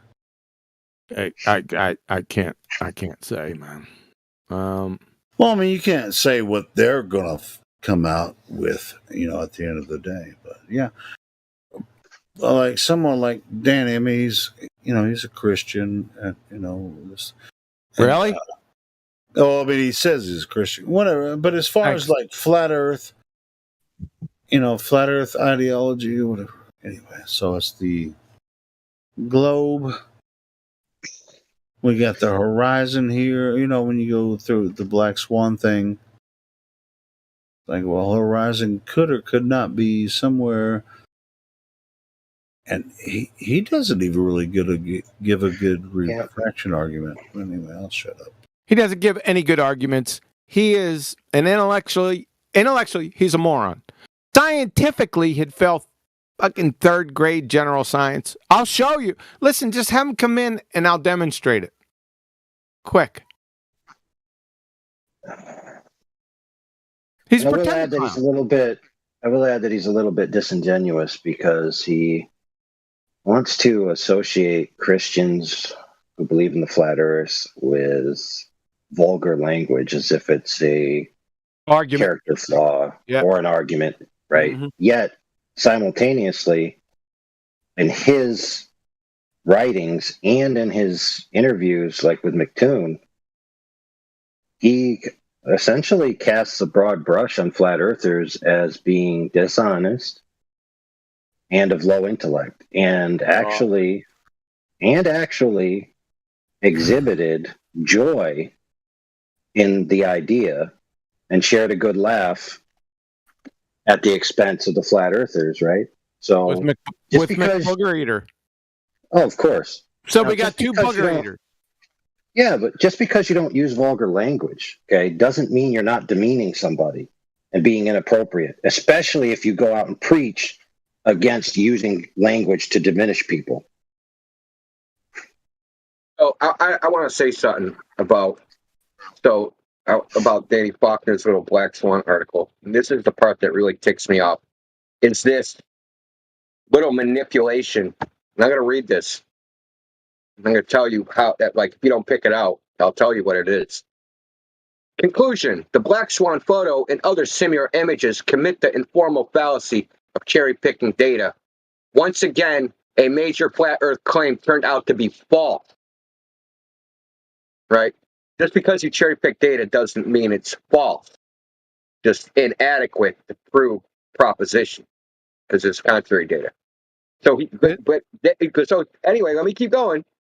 There are other examples of false claims made by flat earthers. The problem is that there is no quality control within the flat earth movement. A flat earther makes false claims perhaps unknowingly without submitting the false claim to scrutiny. Other flat earthers simply repeat the false claim, and the false claim rapidly spreads throughout the flat earth movement. Of course, once flat earthers have repeated a false claim often enough, it is very difficult to get many of them to recognize the claim is false. If they were to recognize this, it would seriously undermine their notion that the Earth is flat. This is ironic. Flat earthers often attempt to discredit anything NASA produces by noting that NASA is a government agency. Flat earthers ask if the government officials of the agency have ever lied to the public. The obvious answer is yes. Whereupon flat earthers argue that since the government has occasionally lied, then one cannot trust anything NASA says. But flat earthers never apply that standard to their own movement. There are many lies circulating within the flat earth movement, yet flat earthers remain steadfast in their belief the earth is flat. So you see how slimy that was, how slippery that was. Is that from Danny Faulkner? Helio, stop. Bro. He went from the Black Swan photo saying it's cherry picking data, used the fallacy to say it was false, and then slimed his way into implying we were lying. That we're liars. Yep. So that was Danny Faulkner said that? Dirtball shit, dude. When he comes on here, I'm not going to yell at him, I don't think. I don't know. But I probably. But that's some dirty ass shit, dude. Wow, I didn't know he said that. Like, you see how it slowly turned from, by using lots of words and then making these vague connections, slowly it turned into flat earthers are liars. Yeah, fuck that. Well, his first. There are many lies circulating within the flat Earth movement. Tell me one. Tell me a single fucking lie circulating within the flat Earth movement. Mm-hmm. Well, the first statement that he says, the Black Swan photo and other similar images commit the informal fallacy of cherry-picking data. The Black Swan's photo is not data. He doesn't know what cherry-picking is. And obviously, he doesn't know what data is. So right off the bat, right there, everything that follows is fallacious. No matter what he says. Easy. Done. D-U-N, Danny. I'm not questioning his intellect because that's in the trash can. Yep. I'm questioning his naked propaganda attempt. I told you to just cast aspersions on us, dude. Like, listen, Dad. Oh, by the way, let me add to that. But I want to be. Let's be serious here. I can't think of any time a flat earther presented evidence that was a lie. Now, they might have been wrong, but that's different than lying, right? You can be wrong and not be lying. I can't stand it when they call us liars, because the globe earthers are the liars. I've had globe earthers lie like it's going out of style. I'm a pilot. Zanuck tells the fucking 15 lies per minute. Oh yeah, he's got like 4 or 5 more professions. He was in here yesterday, Kiwi. He's got 5 more professions. Zanuck. My word. I caught him in a high school driver. What else? He made odometers. He took the surveyor test. He used the sextant. All this is. Dude, I caught him in a high school physics forum 3 years ago, asking questions to the high schoolers that were put to him by Nathan's show. So we can end with. Are you kidding me? Yeah. Now, I forgot what I was going to say about... Oh, Danny Faulkner. You see, I met up with Danny Faulkner in June of 2016 personally. That is, I phoned his secretary at Answers in Genesis, and I was just brand new into Flat Earth. I was out here a month, right? Because I ain't going to tell the whole story. It's too long. But anyway, I contacted his secretary. Of course, he was on vacation. So when he got back, I contacted him, and we went through the globe Earth, flat Earth proofs at that time. And at the conclusion at the end, after I drug his dumb ass around by his short hairs, conclusion at the end that I gave him, I said, Danny, you're either a dumb fuck or you're lying your ass off. Only 2 choices. Which one? And that question still stands. So whenever I meet him up, we're going to get to those 2 questions. And I'm going to show you why it boils down to those 2 questions. I'm going for the liar, because he's been coming in here and he's just lurking and waiting. I don't know who he's talked to, but like he'll only talk to certain people for whatever reason. And then after I read this, I'm like, that is an accident. You don't accidentally write something like that. That's intentional. He's been listening for several weeks now, so yeah, he's like still know listening. exactly what you're doing when you write something like that. And I've contacted him through email as well, so yeah, he's been listening. Hey, we got a guy. Call us stupid, call us fucking ignorant, call us fools. Don't call us liars. That's a totally different thing. You start calling us liars, dude. I'll go to his house. I'll punch him in his fucking head. Hold on. No. We gotta use satellite those are fighting words to me, man. Like seriously. Hey, everybody here knows where he's at. I don't even know who you're talking about. I'd like to take the heated discussion out of here and talk about this guy named Tweet in the live stream voice text. Yeah, we got to use satellite salesman in the house.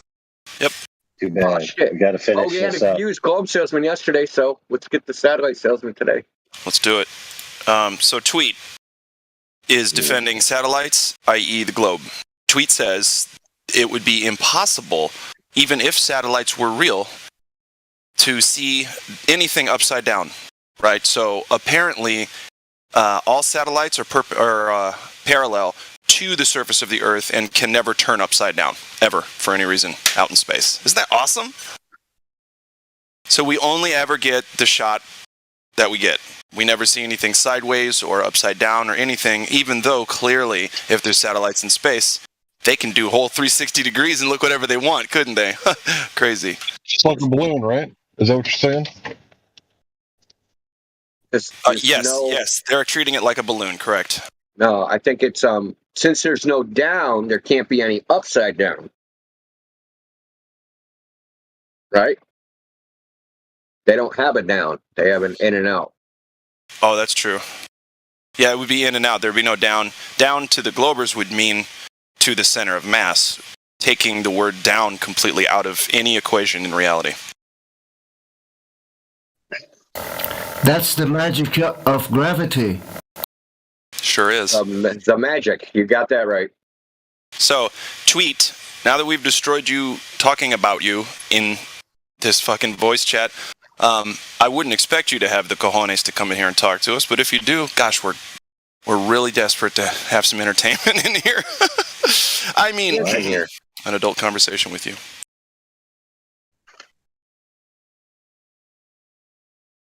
Of course, you're not going to join.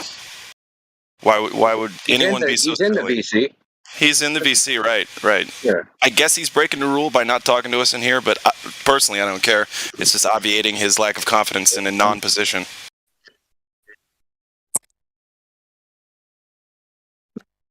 He can listen. I guess so. I guess that's all he wants to do is listen, because I'm not going to talk to him again. Yeah. And he knows why. Can you be honest, Tweet? Let's find out. Well, according to what I'm reading in the live text, I think he still thinks we're flat Earth society or something, because he's saying there'd be a bottom side to the Earth, flat Earth as well, which it's not a floating disc in space there, Tweet, so there'd be no bottom. Well, if he's not coming in here, don't deal with him. It's just a chat skank. Yeah. Deal with the people that are in here. But I do got something to talk about honesty. So I posted it there. This is an excerpt from a conclusion from a Faulkner article, let's call it.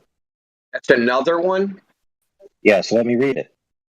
This is in regards to Quantum Eraser's desire to have a tete-a-tete / debate.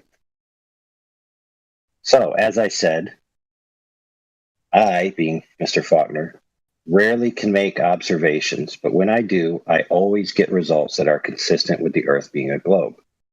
He's speaking of observations over the water, like boats disappearing from the bottom up. That was the content of the article.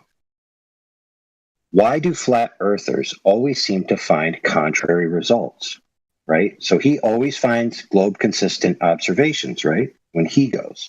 But flat earthers always find contrary results. So well, here are some of his ideas. Temperature inversions are common enough on warm spring and summer days when going to the beach is most comfortable. So at least some of the videos and photographs they show were obtained honestly. However, I find it difficult to believe flat earthers never get results consistent with the Earth being a globe. Indeed, as I showed in my blog about the black swan, which we already scrutinized, the man who took that photograph admitted that he normally finds results that show the Earth is a globe.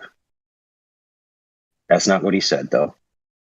Yet he chose to believe and promote the relatively rare evidence for a flat Earth, being the black swan. Cherry-picking data this way is dishonest. He goes on.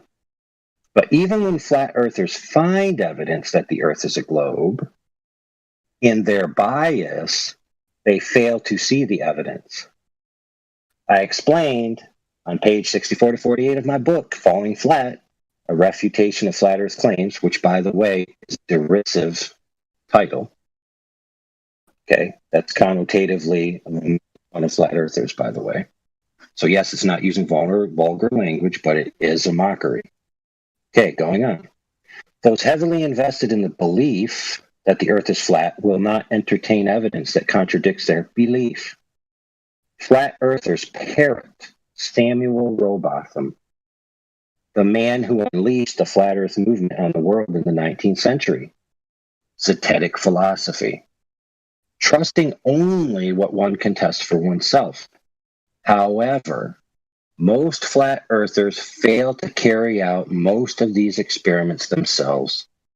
Instead, they rely upon the testimony of other flat earthers who claim to have carried out these experiments, while simultaneously refusing to accept the testimony of many other people, such as myself.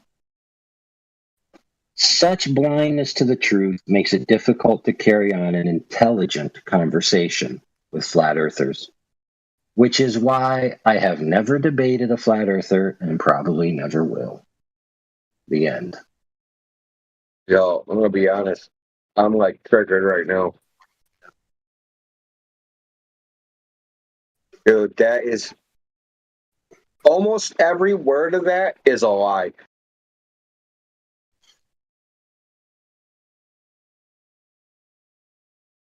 So how did he go from flat earthers cherry pick evidence to they don't make observations? How did he go from there to there?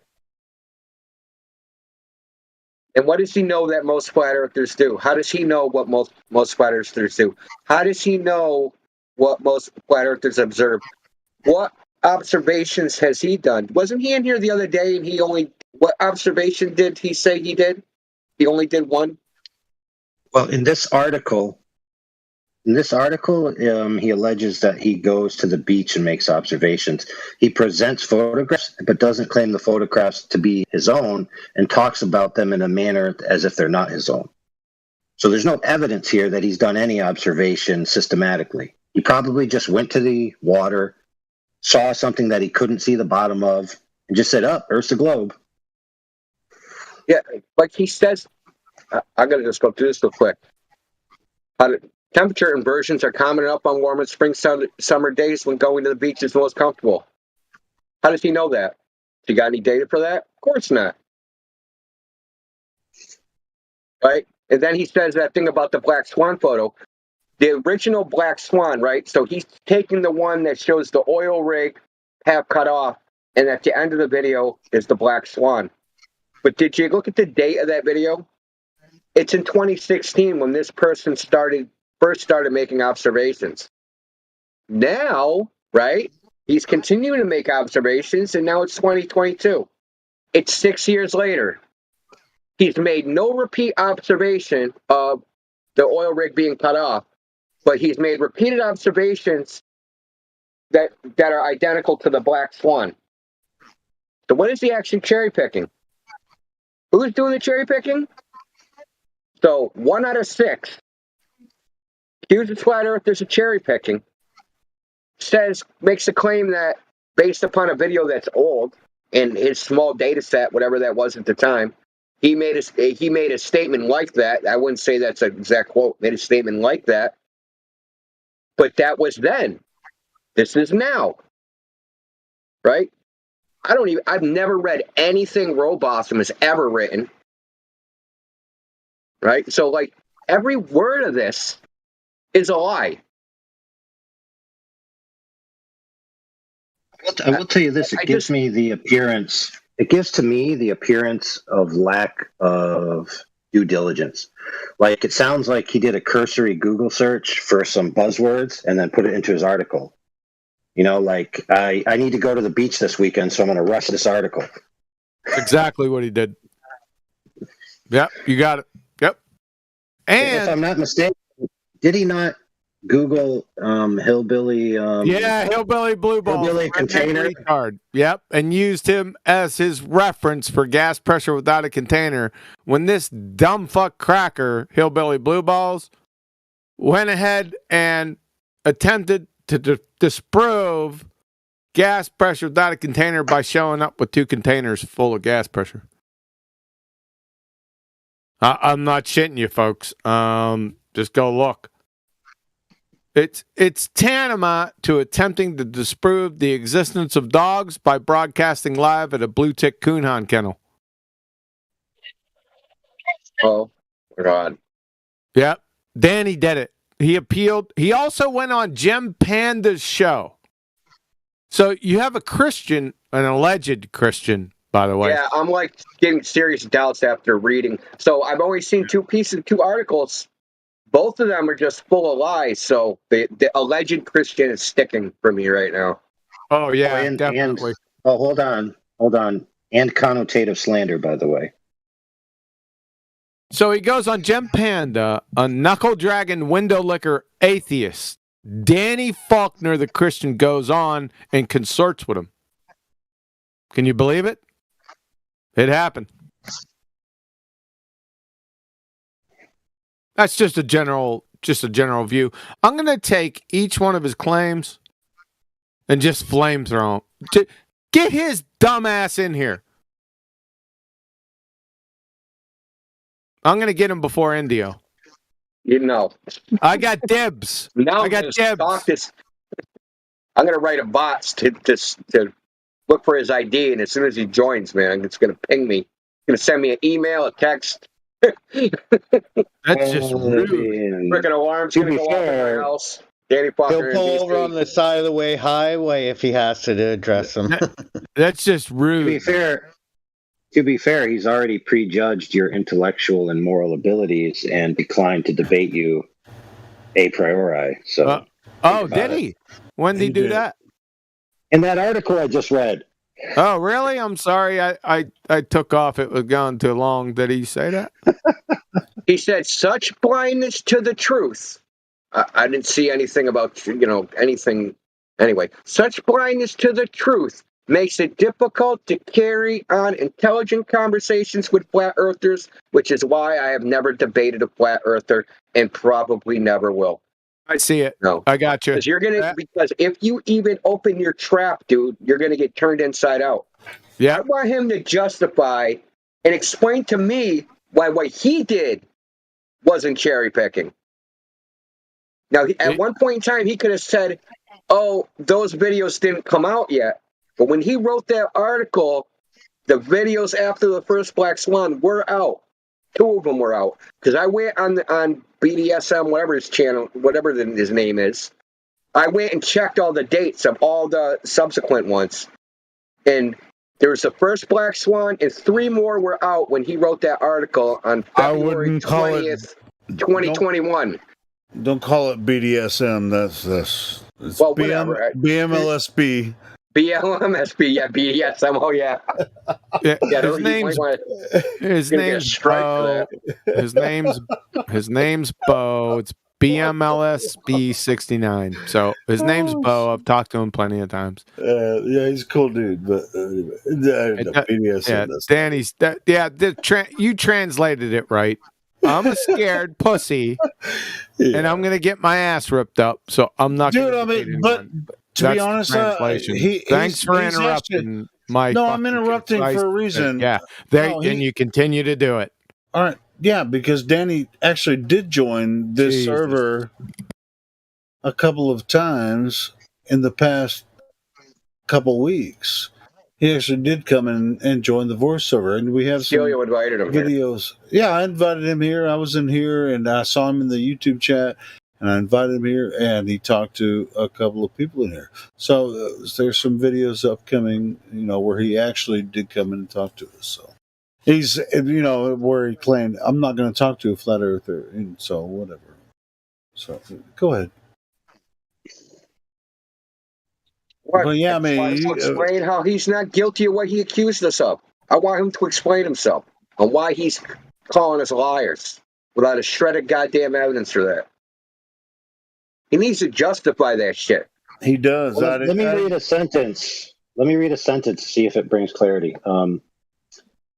So, as I said, I rarely can make these observations, but when I do, I always get results that are consistent with the Earth being a globe.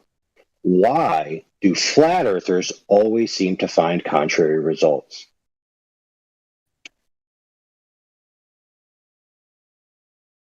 You see the logical slight in there? Yeah, it's called house. Because if you add refraction, their model's unfalsifiable, so they're always going to be consistent with a globe, right? Well, it's an appeal to intent or motive fallacy by the statement that he just read on its face. Yep. So it's all over. Then he says, I find it difficult to believe flat earthers never get results consistent with the Earth being a globe. I don't know, maybe that's because the Earth's not a globe, but that's a good one. Well, why doesn't he ever get results consistent with a flat Earth? Well, we can throw that same mud, right? Exactly. So, it's like this. So you have a hypothesis, let's just say for the sake of argument, all cherries are red. Right? So somebody brings you a black cherry. That's not a hypothesis. You look at them. Oh, of course not. But somebody brings you a black cherry and you look at them and you say, you're cherry picking. He doesn't know what cherry picking. We already went over this. He doesn't know what it is. Watch, I'll ask him. That's a good example, though.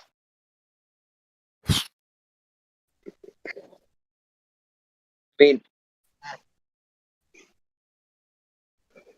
how does a black swan work? You could call any black swan observation cherry picking if there's only one event. No, you can't. That's not cherry picking.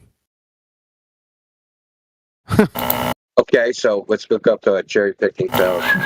The exact thing. Yeah.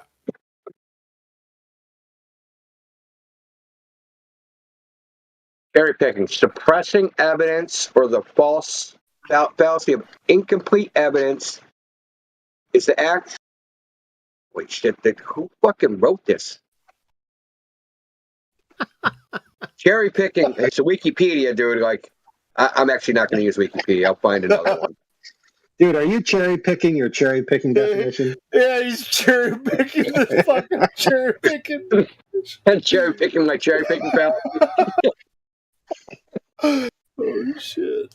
No, someone is not literate in English that wrote that cherry picking article on Wikipedia. So I'll go with illogicallyfallacious.com. Yeah, why? All right, look it up for a second. Also known as ignoring inconvenient data, suppressed evidence, fallacy of incomplete evidence, argument by selective observation, argument by half-truth, card stacking, fallacy of exclusion, ignoring the counter evidence, one-sided assessment, slanting one-sidedness. When only selected evidence is presented in order to persuade the audience to accept a position, and evidence that would go against the position is withheld, the stronger the withheld evidence, the more fallacious the argument. Cool. Now that's very interesting. See, the problem is though that the proposition. That goes the motive too. Yeah, but the proposition is in light of the black swan style argument, which is you only need one black swan to disprove all swans are white. So regardless of the enumeration of white swans, it doesn't change the data set. Yeah. Yeah, exactly. Exactly. Because that actually is the argument, right?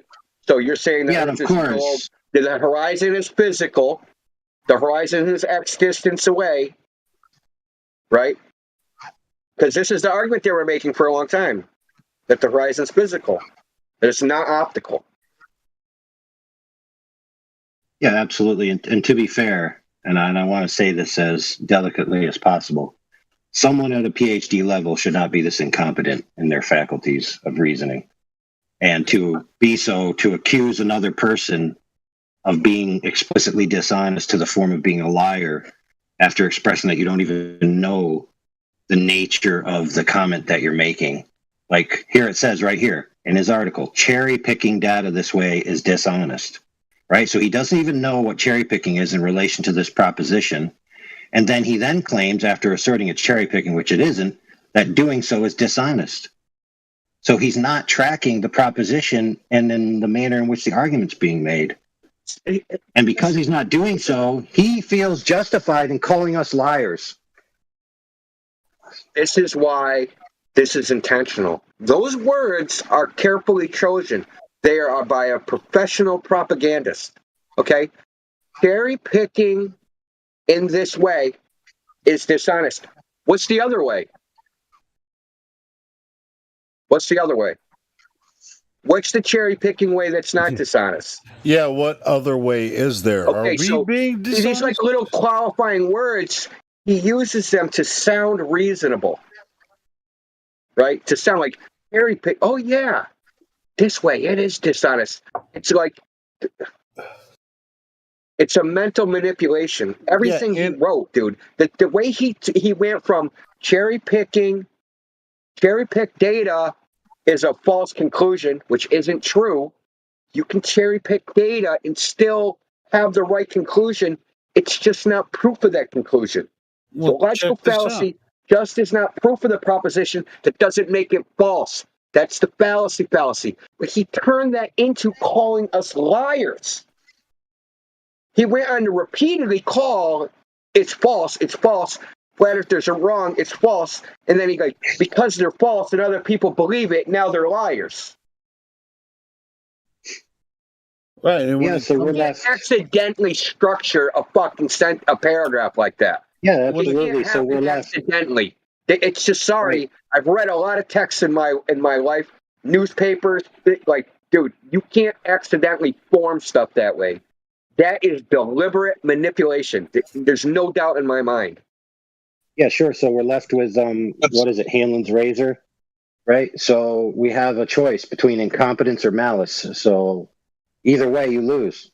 So that's what I said. That's the dichotomy I gave him in the beginning. So let's go over cherry picking, which I talked about 7 years ago and presented on about 30 times. Cherry picking or suppressing evidence or the fallacy of incomplete evidence is an informal fallacy where selected evidence is presented that supports the position of a single argument, while contrary evidence is withheld or omitted. The crayon bunch of clowns take a practice employed by the media, politicians, business advertising, and pseudoscience, then out of context, oh, the irony, feebly and clumsily superimpose it on scientific discourse.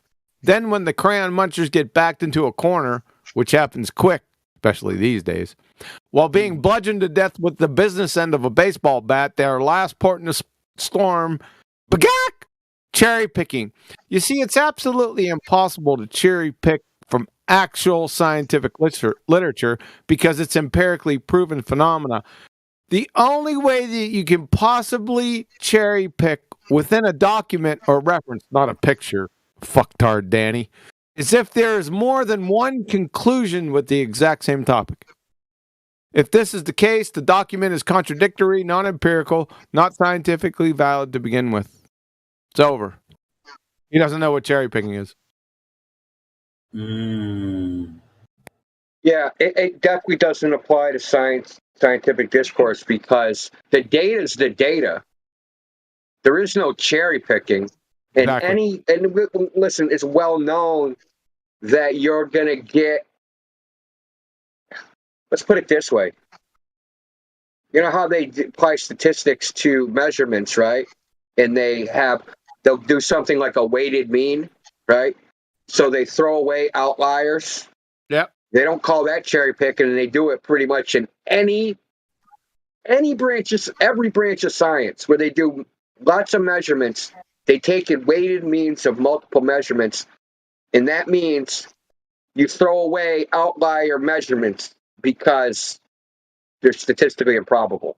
You pretty much know if it's supposed to be an inch and you measure 12 inches, you fucked up. You did something wrong. That's pseudoscience anyway. They're doing measurements. Well, what I'm saying is it's just not like you can't. It's inapplicable, man. Yeah. It's just inapplicable because data is just data. It can't be cherry picked. You got to take it all. In this case, are we talking about the horizon? Yeah. Danny said that the horizon's cherry picked. Exactly. You got it, Helio. Yeah. Cool. I just wanted to make sure we're talking about the same thing. Can somebody tell me how you can cherry pick a horizon? You can't. Well, when it's not a picture of the horizon that he cherry picks so that it looks like it supports his globe, that's cherry picking. Well, maybe if a cherry tree was near the horizon and you're observing me with the telescope and I cherry pick the cherry at the horizon, it's the only way I think I could do it. Okay, and I promise not to tell a lie, George Washington. Cherry pick. Move. Yeah, that's good stuff right there. So yeah, I've corresponded with Danny. He was like, "Hey, do you want to come talk to?" He's like, "Who am I going to talk to?" He's like, "Who?" He's cherry picking who he wants to talk to. It's like, bro, it's like it doesn't matter who you talk to. We're going to give you the same shit. You know, this what you're hearing right now is what you're going to get. Hey, but Danny, notice how I didn't use any vulgar language. Uh-oh. Oh yeah, It doesn't matter. Well, I mean, yeah, he did it. When he talked to Paulo, he's like they were using vulgar language. You know, I mean, I called you a liar, but I didn't call you a fucking liar, so it's way better. That's all right, but I mean, I guess we're never going to get him in here again. But whatever, that's okay. You know, fine. But it was So just like, well, we got three people in the pool. We have Ardent 2.0. Then we have Indio, who's just being plain rude with his fucking text alerts. And then me. Either way, I mean, it's just like AI brought up some text from his book, which really kind of threw out a whole bunch of straw men that we will never agree to, but which is ridiculous, you know. So, you know, thanks for pointing that out, AI. That was ridiculous. Come on, Danny, you underspine yellow belly, get on in here and get your ass whooping. He ain't gonna do it, man. Just leave him to his stultification tactics. It's his job. Right? Let him do his job. Leave him to his salary there in Kentucky. He's making $100,000 a year, pretending that Noah's Ark. You know, he does his tours around Noah's Ark. He's an active liar, man. I'm going after his ass. Well, let him hang out with Jim Panda and the other atheists, right? I think that's where he belongs. Yeah, I agree.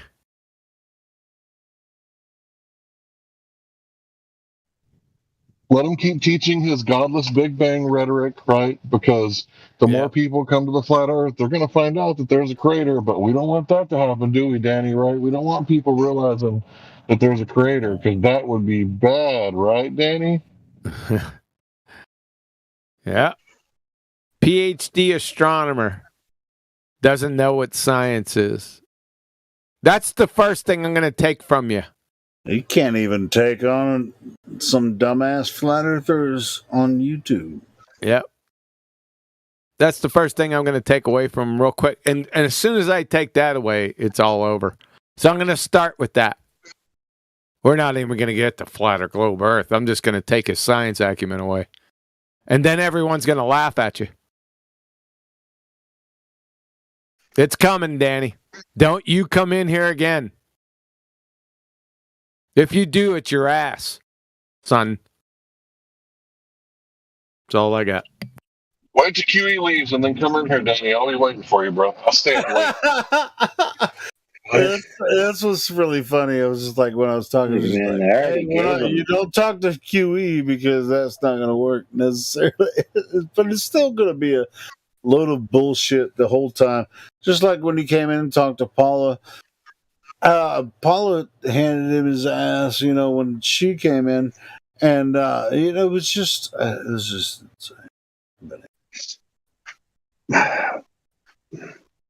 Well, the next time he came in, he got to listen to a good spiel. Yeah. Well, I mean, he wasn't willing to interact at that point. I've been here several times. Why is this asshole showing up at Flat Earth conferences and just hanging out? No. Yeah, but it's whether he realizes it or not. Why is he fascinated with Flat Earth? It's like, is Earth flat or not? Is this your fascination, Danny Faulkner, that from AIG? I mean, what do you AIG alumni think about you being obsessed with flat earthers? Come on, bro. We got. I mean, if you think it's ridiculous and you're gonna write a book about it, why do you give a shit about what we think?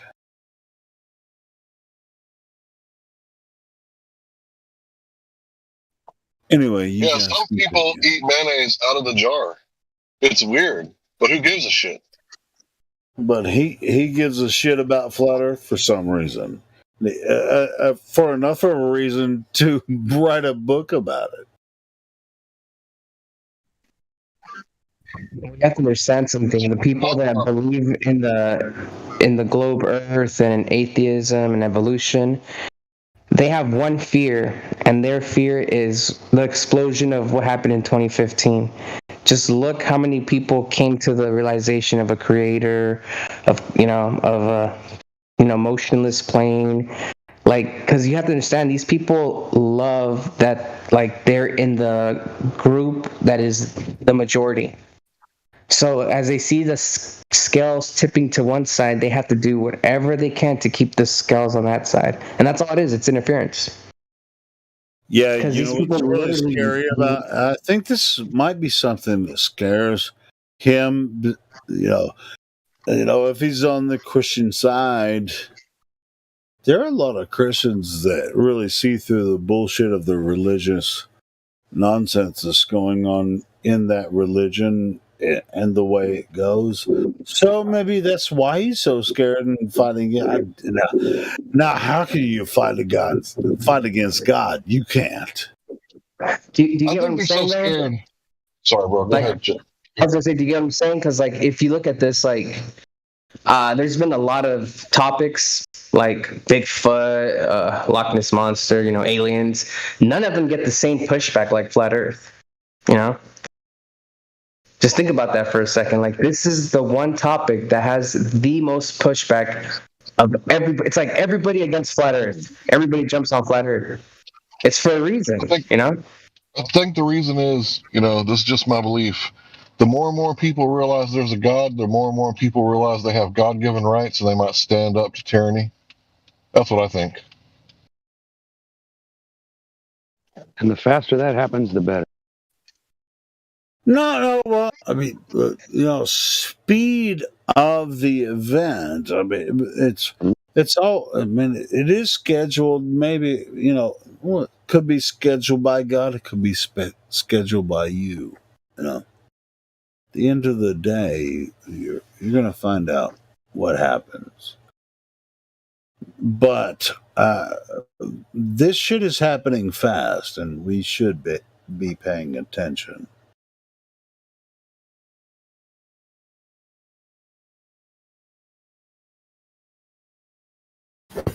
So you agree, or you disagree? No, I agree that, when it comes to modern, quote-unquote, Christianity, they're not paying attention to this. They're focusing on politics, religion, and shit. We shouldn't, you shouldn't pay attention to politics and religion. I mean, you should notice it, but not focus on it. You know what I mean? You guys know what I mean. It's something. Well, listen, there is a problem in the church at large regarding this topic, right? And even if you divorce it from any religious connotations and just take it as a sociological proposition, okay, the people that profess one way of living, right? But isn't that a naked? That's a naked proposition, isn't it? Go ahead. The point I'm making is that they profess a certain ethic within their body, yet they are willfully, openly, just freely think it's okay to deride the intellect and character of flat earthers, even ones among their own congregations sometimes. Okay, just because they hold a different view on cosmology, right? Or maybe cosmogony, whichever. The nature of where Earth came from, or the nature of what it is in the solar system and all of that. The Bible is not dogmatic about this. right? So there's freedom. So it shouldn't be the case that you have people within a group that claims to be a coherent ethos of friendship and brotherly love and all of these things and all of the other moral, teachings that the church gives. There shouldn't be this, we're going to deride you because you believe in flat earth in the church. There shouldn't be a Christian organization openly calling flat earth liars and allowing a member of their staff to do so. Shouldn't be done. Just that simple. It happens, though, bro. It does happen. Yeah, of course it happens. Of course it happens, right? Because flat earthers are the scum of the earth, right? They're the one group of people that you're free to deride, even among groups of people that are already in derision. So if you're a subsection category or a minority, which is already mocked, you are allowed to even mock flat earthers because they're less than you for some reason. This proposition you hold to be true, or even sometimes entertain it, you're held in derision and encouraged. And I'm almost about to cry about others. It. What the fuck? Yeah. I'm about to be brought to tears about people that are Christians that are flat earthers can't even go to church anymore. Fuck. What is that?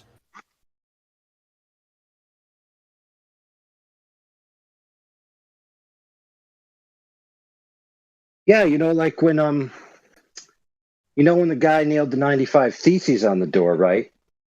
So he went up there and he nailed them, and then the other guy read it and he goes, "Well, at least he's not a dirty flat earther." Dirty. At least he's still Catholic, but he doesn't. Yeah, it was. This is the same thing, though. This is the exact same thing. We're challenging people to these debates, right, on where their authority comes from. So your authority about your cosmology, where does it come from? Does it come from the the professor, right? Or does it come from your very own senses and everyday life? Imagine yourself as Paul, the apostle. Like Jesus gave him a role. You know what I mean? And I'm not saying we're Paul or anything like that, but it's a similar situation.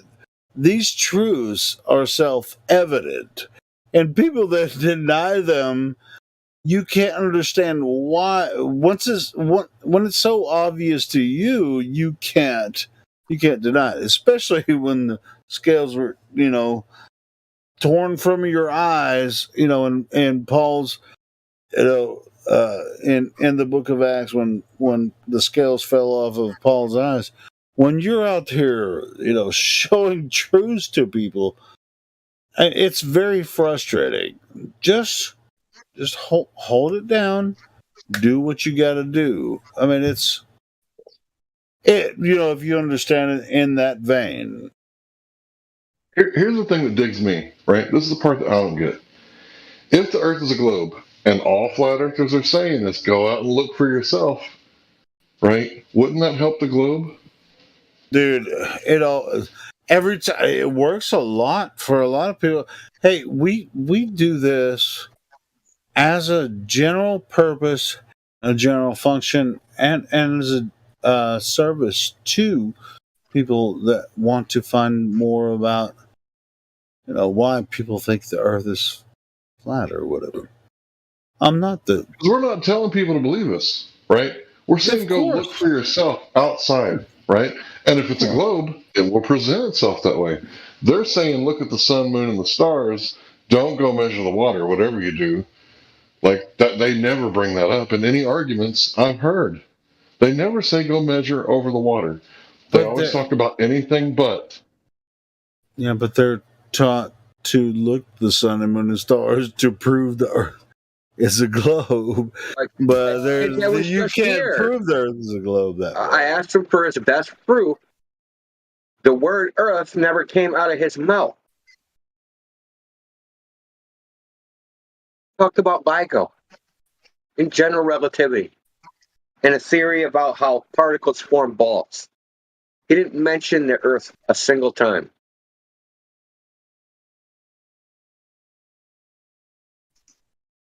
That's because he probably doesn't believe in Earth and creation. Oh yeah, he doesn't know. He's the one who said he can't. Nobody knows anything. That's right. Yeah, they don't know anything except that the Earth's a globe. That's the one thing they do know. Yeah. And it's kind of sad, to be honest. But it's also kind of like, hey, I don't know, I have something to pretend that I can believe in. But if I ever believe something, well, I mean, they're all, hey, we're all believers. That's what my song, I'm a believer. I couldn't prove it if I tried. About the globe, but hey, everyone has something to believe in at the end of the day. And if you guys want me to shut up, I'll shut up. But yeah, this is kind of weird. It's like everyone that comes in with different ideas, we say, hey, we're trying to show you the Earth. Now, even amongst us, flat earthers, we don't freaking understand the Earth the same way. I mean, it's not like you came into a religion of flat Earth or anything like that, or it's nothing like that at all. Because I know a lot of flat earthers that don't even understand Earth the same way that I do, but they know the Earth is flat. So anyway. Like someone said around here, the more people who know that the Earth is flat, that there is a creator, and all that kind of stuff, the more the systems goes down. That's the main issue. That's part of it. That's why they're afraid. That's why they're slinging mud. That's why the stultification tactics. That's why all the debate tactics. Because if flat Earth didn't cause a sudden epiphany, a sudden realization of a creator, then there wouldn't be the sudden realization of God-given rights, and people wouldn't be bucking the system. That's what they're so afraid of. That's why he has to write a book about it. That's why Obama has to drop the Flat Earth Society, which is controlled opposition. Right? That's why the Google algorithms have to be hijacked. That's why the government asked them to do it. That's the reason for all this stuff, because they're terrified, because if we ever got together and realized that there's one sovereign and we're all equal underneath him, they're fucked.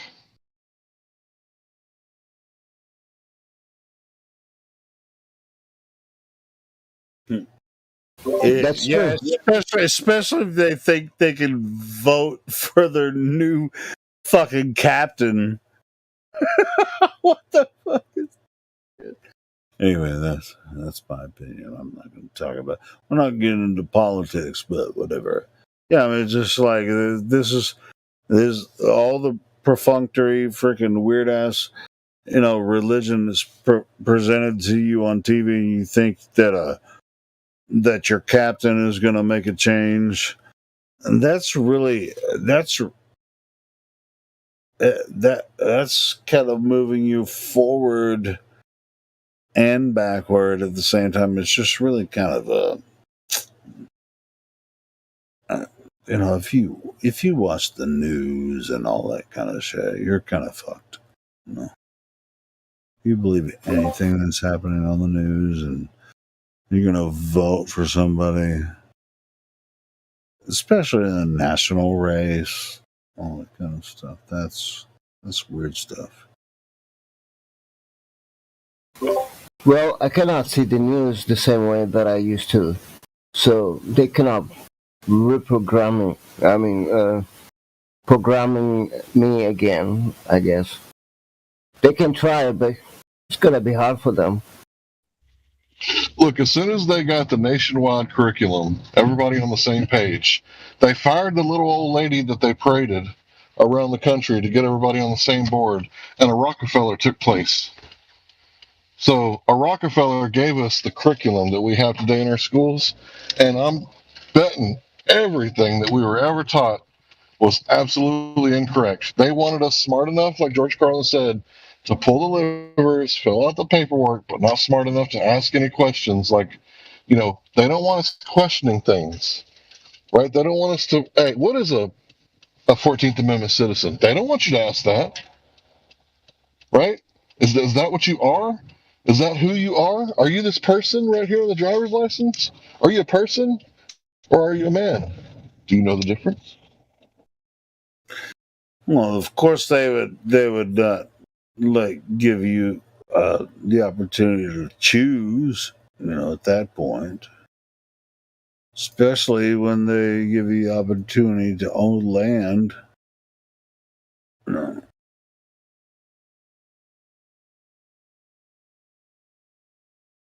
But now they want to take away all our rights, our freedoms, and all that kind of stuff. And since we know that we have a creator upon us, so they cannot do anything about us. They can try hard enough, but they cannot, you know what I mean? I do.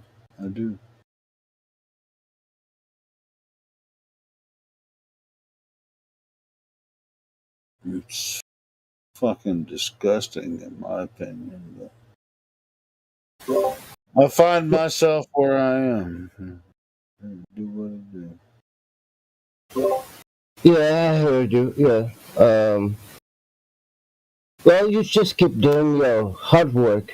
Anyway, we all have to participate the best way we can, and we have a lot of work to do as far as moving forward. I don't know. I mean, a lot of people say, "Oh, you flat earthers, what are you doing here?" It was like flatting. Even if the Earth is flat, what? Who gives a fuck anyway? We got other shit to do, bro. but that's the. But I'm sorry. What's the point? If it doesn't matter, why are they trying so hard? Why we got all these tryhards in here, day after day? If it doesn't matter, what's with all the tryhards? And they'll claim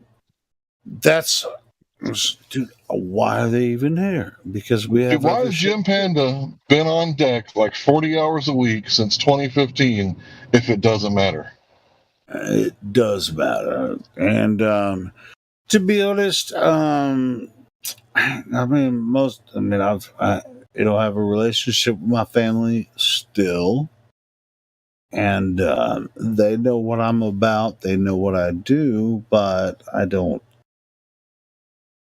bring it up much. I do bring it up sometimes, but for the most part, they're just like, but they're all what we call normies, in that vein.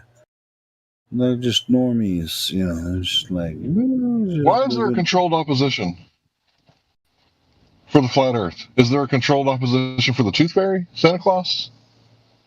Is there? There is for everything.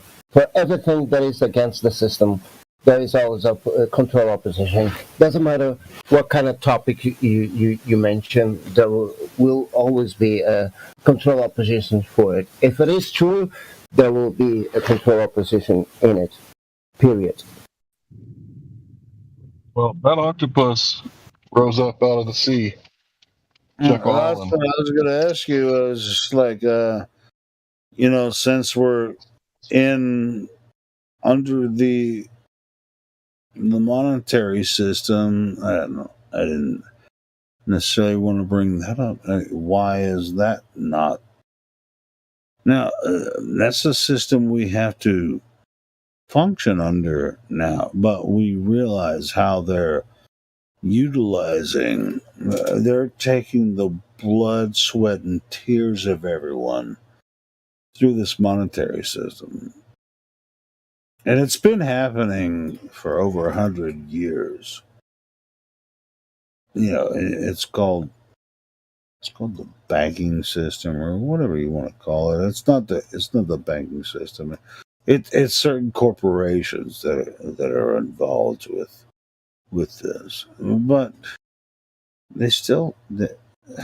there's almost almost nothing we can do to stop it. And when you have family and friends involved that are participants, they can benefit from it. But once you realize how it's kind of like a succubus, I don't know, I guess. Just like, hey, Forget about benefits and privileges. I want rights. I'm tired of being a child. Tired of being treated like a child. Tired of acting like a child. I'd rather sink or swim. I'm fed up with benefits and privileges. I mean, it can be very beneficial to some people, but it's like you're pretty much owned by the system. But most of the people that are owned by the system, they don't even see it. They're It's a brilliant system. Yeah, they're beneficiaries. It's just like the globe. You can't see the cages. You can't smell you can't see the chains, right? The bonds that they put on you, they're not physical bonds. They're commercial instruments. Yeah, and they're beneficiaries altogether. Beneficiaries. And you know what? Fuck it. It's like, hey, my parents or my family is benefiting from the system that I know is manipulating them into this mind control system. But hey, at least they're happy. Well, I don't fucking actually know them, and maybe they're not happy. I don't know. But I don't really. As long as they appear happy, good to go. And they're in this freaking multi-trillion-dollar debt system. They might as well be happy. They're doing the best they can. There's no debt. It's all made up. It's monopoly money. How can there be debt? They print more, right? It's just to make you think that you're in debt, right? Because if you think you're in debt, you behave like a good slave. Right, but it's functional. Hold on, though. You can borrow from the debt and create something physical. Right? Can't you do that? You can buy property. You can buy a house. You can buy cars. Boom. You can make debt physical. You mean residential property that you have to pay taxes on? How many times someone says, this is private property? Show me that you haven't paid taxes I know on your private yeah, property. if you don't pay residential or commercial. No. Right? No, but there's a difference between debt and taxes, right? So debt and taxes, we already know that's a given for man or whatever. But your income can create your access to property. What if the Bible is a trust indenture, and right there in Genesis it tells you that we're given dominion over the land, the air, and the water? What if that's the law? I'm not saying created by the sovereign. What if that's what's up? Not yet. It is what's up. I'm just saying. As far as living today, you actually have to utilize the process to actually own anything. Hank, I'm totally on the same page with you, bro, with that when it comes to that. We live in states. What if that's the law? What if that's the actual law? But we give up, we give it all up over tacit consent. What if we're just not saying anything whenever they pass these egregious, legislations against us, and we don't say anything, right? We get right what we want. We get what we deserve, right? Are you going to grab some land from where? But there is something. For example, if if the entire world was awake, this system will fall down.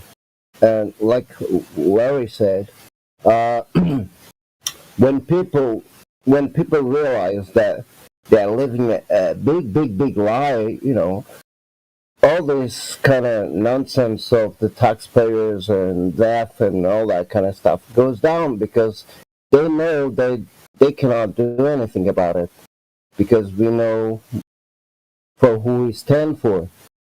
You know what I mean? Because they have to fight for it, and it's going to cost them money to fight for it. No. Well, I'm not sure if I'm on the same page. I want to know where the government just decided that they're going to give $800 million to Ukraine. And where exactly does that money come from? Well, it came from your mama. It come from your mama. That's where it came from. Well, yeah, that's what they say. But who is the president just to say that we're just going to do this without any hearing from anybody? They just decide, oh, we're going to put you $800 million more in debt on top of the debt that already supposedly exists. Because blue and yellow looks pretty. That's why. It's funny because I was actually driving to the store, and I was listening to a Spanish station because I had my mother with me, and she speaks Spanish and she likes the radio. So I had the radio, like the station she likes, and that was the question of the day. Like they would play music, and then after 3 songs, they would ask the same question, and they would take callers, and the callers was like, "Do you think it's okay that we gave that money to that place?" And some of the callers had me dying because there were a bunch of Mexicans that talk a lot of shit. They're calling in and they're saying fuck Joe Biden, he's the worst president in the world. That thanks to him we're already in debt, and now we're more in debt. What? That's California though, bro, right? My gas is still high. Like they're all bitching about it. I thought it was just so funny because some of the callers, I'm sure Hank Hill knows what I'm talking about, but the way they were talking was just hilarious. Like because they talk shit. I don't remember any other country when we were invading countries like Afghanistan and Iraq and destroying those countries. I don't remember any other country say, "Hey, we're going to give Afghanistan $500 million for the destruction that the United States military." Do you think $800,000 is going to stop Russia? And the whole thing is this might get me another strike on the fucking channel if I talk about it. That's what I was about to ask you. Isn't this a discussion we shouldn't have on here? No, we shouldn't. We shouldn't. Let's stop. All right, let's move on. Let's move on then. But it's funny. I'm not gonna talk about this, but it is funny. The same debate that we could have about this topic, that we cannot have it. No, you can have it in other parts of the server, but you can't do it in this room. Right. I'm not saying that we should talk about it. I'm just saying the same way that we cannot talk about this, not because how can I say, not because we're gonna disrespect somebody or whatever, just because of the rules of the chat. I don't disagree. By the no, this is YouTube. It's one of the most popular channels. Not the... Yeah. No. It's fine. I understand. What I'm trying to say is the same way that if we talk about it against something, that it goes against the system will come back against to us, calling us crazy, nuts, whatever, It's the same with the flat earth system. It's the same with the flat earth topic, Yeah, sure. Everybody... You can take the piss out of governments and bullshit nonsense that happened throughout history and how we've been led to this manipulation in the education system, everything here. But if you start talking about any bullshit, the nonsense that's going on on CNN or MSNBC, they can really give us shit on this channel, but for some reason they don't give a fuck about real history, which is kind of fortunate for us because we can kind of show them their ass about real history. So that's something that we do have to keep in mind on just this channel where it says live stream. That's why it's called live stream, because not only do we have to follow the Discord terms of service, which were just updated about misinformation, but we have, like, I'm sure they were talking about the current events misinformation type of thing. But we also have to worry about YouTube's algorithm, because this is being streamed live 24/7 to YouTube, and the algorithm, I'm pretty sure, has a couple of words that picks up on. That's why we don't talk about, the viruses here or any of those things, because, YouTube's just waiting for trigger words on that. And as far as commentary about modern events, we can give a little bit of commentary about if we get most of the moderators and other members here that are very passionate about some of these events. We know how to be careful about making that not the focus. Which, I mean, for the most part, I don't think most of us even watch the fucking news anymore. So, but if you start to bring it up, it might pop up hot, especially on the YouTube algorithm. So, let's just try to keep it to flat Earth and related events. Or, even if you're going to talk about ancient history, we can talk about some of that stuff. Yeah, right. Like I said, I understand and I agree with all of you when you talk about this. But what I'm trying to say is, like, because of the censorship of talking about the reality, that's why the people still asleep, and that's why the more the systems can control the mass media, I mean the majority of the people, because when they realize, when they realize that they are in the big light, then the trigger will come up, and then there's no turning back. That's what I'm trying to say.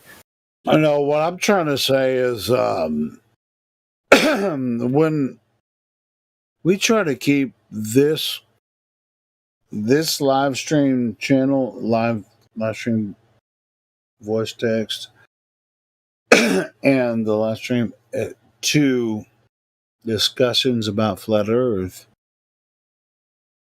is because YouTube really doesn't give a shit about flat Earth. But if we start talking too much into deep political stuff, they'll shut us down in a heartbeat. So we keep because I'm live streaming. I'm live streaming, and everyone understands that anyway.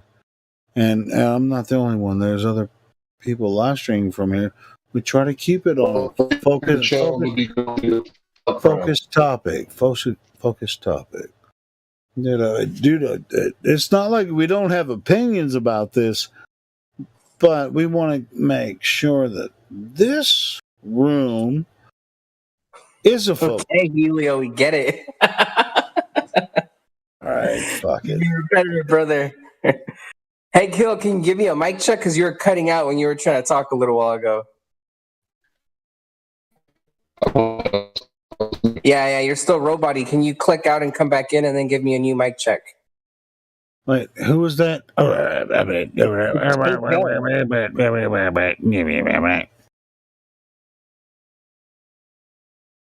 Yeah, sorry. I was just over explaining, I guess. Yes, you were. It's all good though. That's why I had to step in. Oh, I mean, it's a lot of people just like, why can't we talk about this?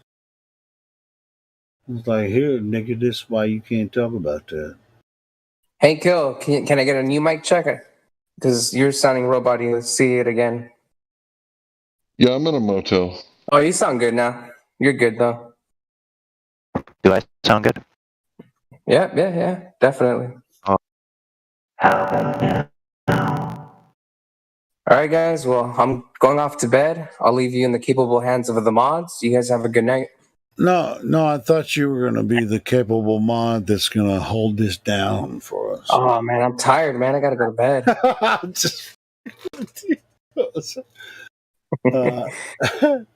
You got it, Helio. Just don't over. No, I don't. No, I don't. I don't got it. No, it's Hank. It's Hank. It's Hank's turn.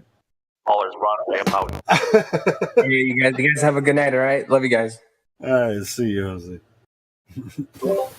See ya, and thank you for your help. Anyway.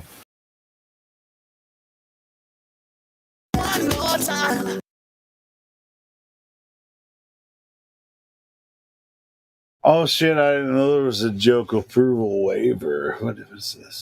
Joke disapproval. Name. That's awesome.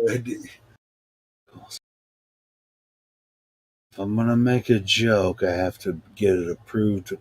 Who's gonna approve this joke, Gladflow? There should be 2 mod signatures there to verify. Signatures.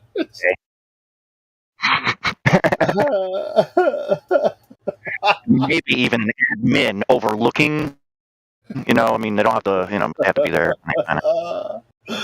Oh man, dude, my most of my jokes are spontaneous, so I don't even know how to fill that shit out.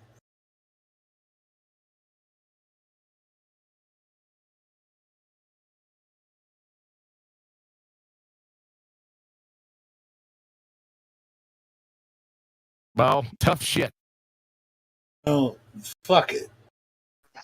No, almost nobody can mute me. And are we running bad joke time now? I got one I've been waiting to try. Wait, I want to hear some bad jokes from the Globers. That would be awesome. It's like bad jokes from the Globers. That would be a good show. I don't see any Globers in here.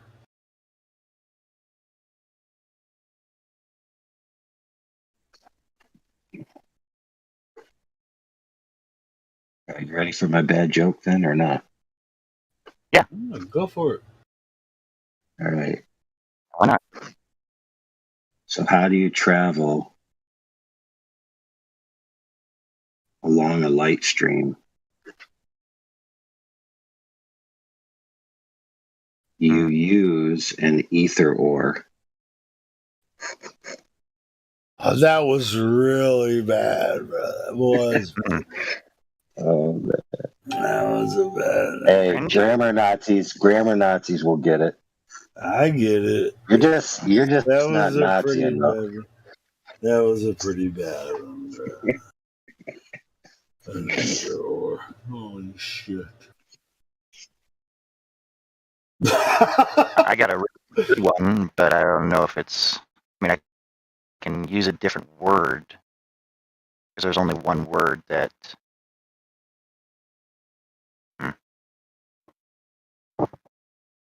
I'll just do it. My genitals were in the Guinness Book of World Records, but then the librarian told me to take it out.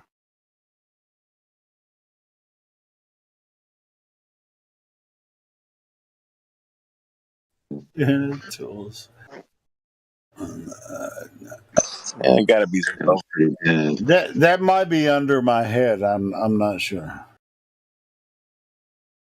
So the librarian told me to take it out. But your genitals were in the Guinness Book of World Records. Guinness Book of World Records, yes. In the librarian told me to take it out.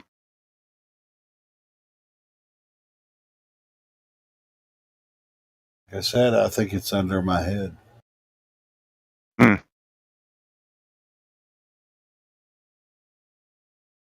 Anybody else? Please. Is there any Globers in here? Please help us. All there's runaway about. They're runaway and pouting. Hey man, no, I think let's all make other bad jokes. Come on, man. Come on, man. We're making jokes. Elbow, I know you got a joke. Well, tough shit. I tried to tell you one last time, but you couldn't get it. Well, hold on. Let me ask you this, Elbow. Did you get that last joke? Yeah. The one about the library, and it was like over the head, like balls and shit. Like, did you get that one? I did. Oh my goodness! It wasn't over the head; it was around the head. Well, it's all the way around all the heads. It's around all the heads, and it's like all that shit. Who has VC verified, man? I wish I could. On my phones, I can't check. No, it's all good.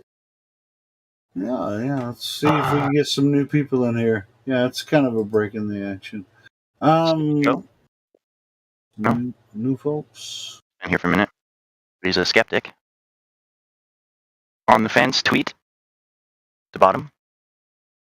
And Zach, although he's probably listening on YouTube, or he's muted himself, or deafened. Well, he's got the VC verified. Well, I can go ahead and undeaf. One with these bad jokes. So Zach, and then there's Keith FX. Crazy ass. I don't know why he's muted. Maybe he never talked. Yeah, he never. Is your mic working now, Keith? You've been unmuted, Keith, if you want to speak. Friday night, and I need a fight. A motorcycle and a switchblade knife.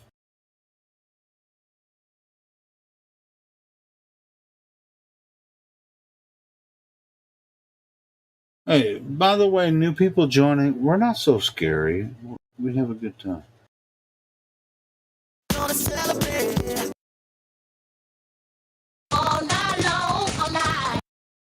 There you go. So Keith, if you want to join.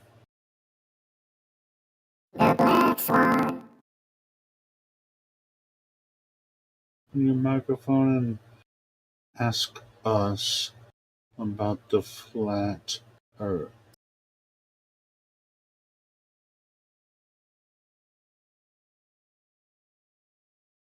Keith the fix. All the silly things.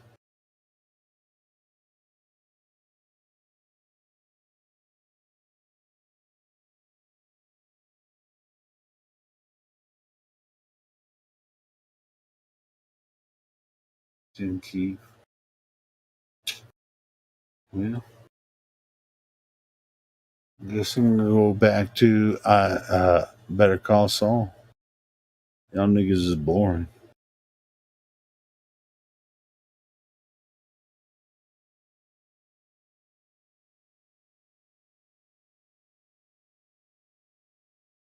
As soon as I leave here, 15 people are gonna jump in, and I'm gonna miss a bunch of shit.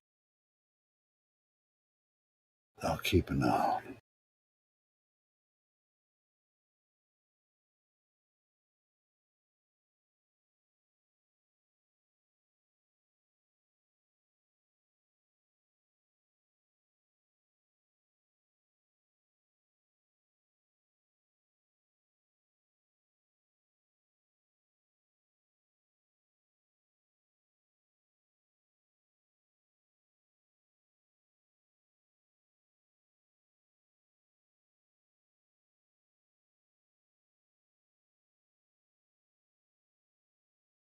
Just trick the system like you're serious, like you did in the end of Fight Club. You know, We defeated pretending to shoot Whoa, himself. robot.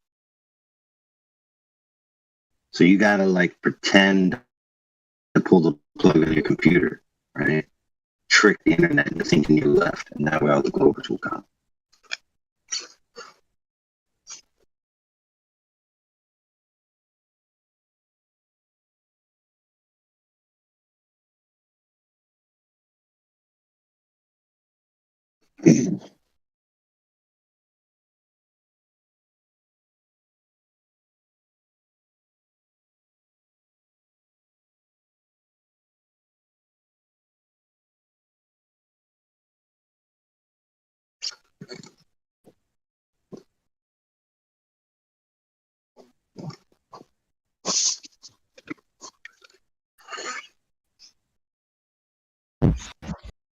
Anybody got any curvature? Let's shut this. I'll check under the couch. Check it. All right. I'll check the backyard. Y'all still doing bad jokes? Hey, Hinkle. I think it was you that said if you're traveling at light speed and you turn your headlights on, what happens? Well, that credit for that goes to Stephen Wright, but yes, I did say it. What about this? Which one of King Arthur's knights invented the round table? I got a guess. Any guesses? Any guesses? King Louis. I'll take it. I'll go look. Circumference. Circumference. I'll take curvature for 300, Alex.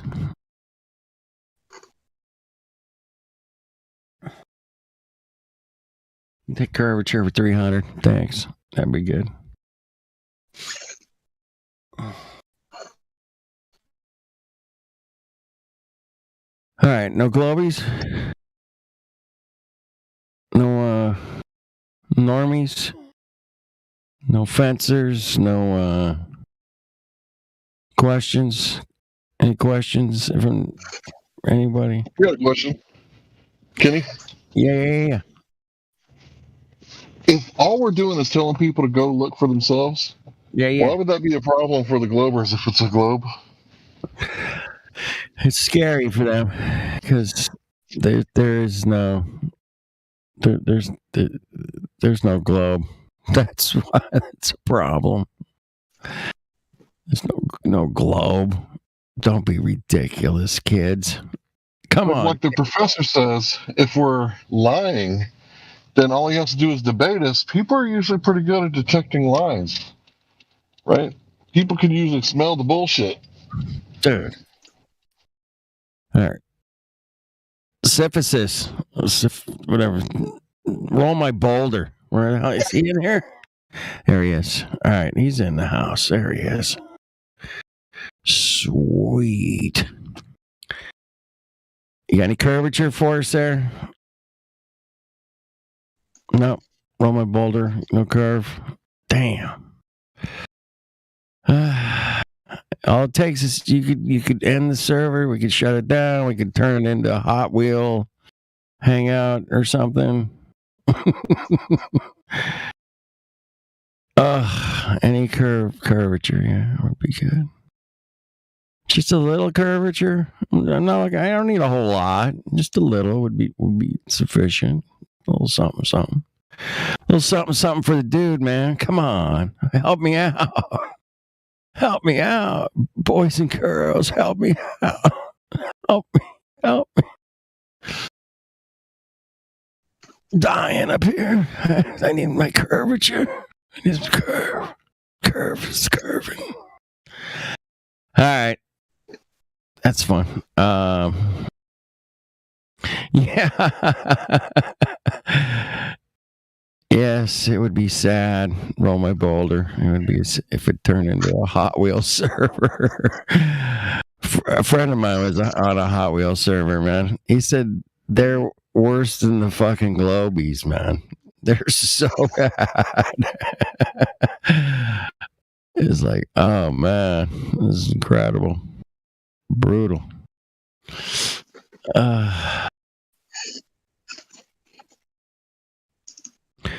Yeah, Cyberblit. Yeah, that's it, man. It's so big you can't see the curvature, but the boats are going over the curve. You What? can't see the curve that they go over, though.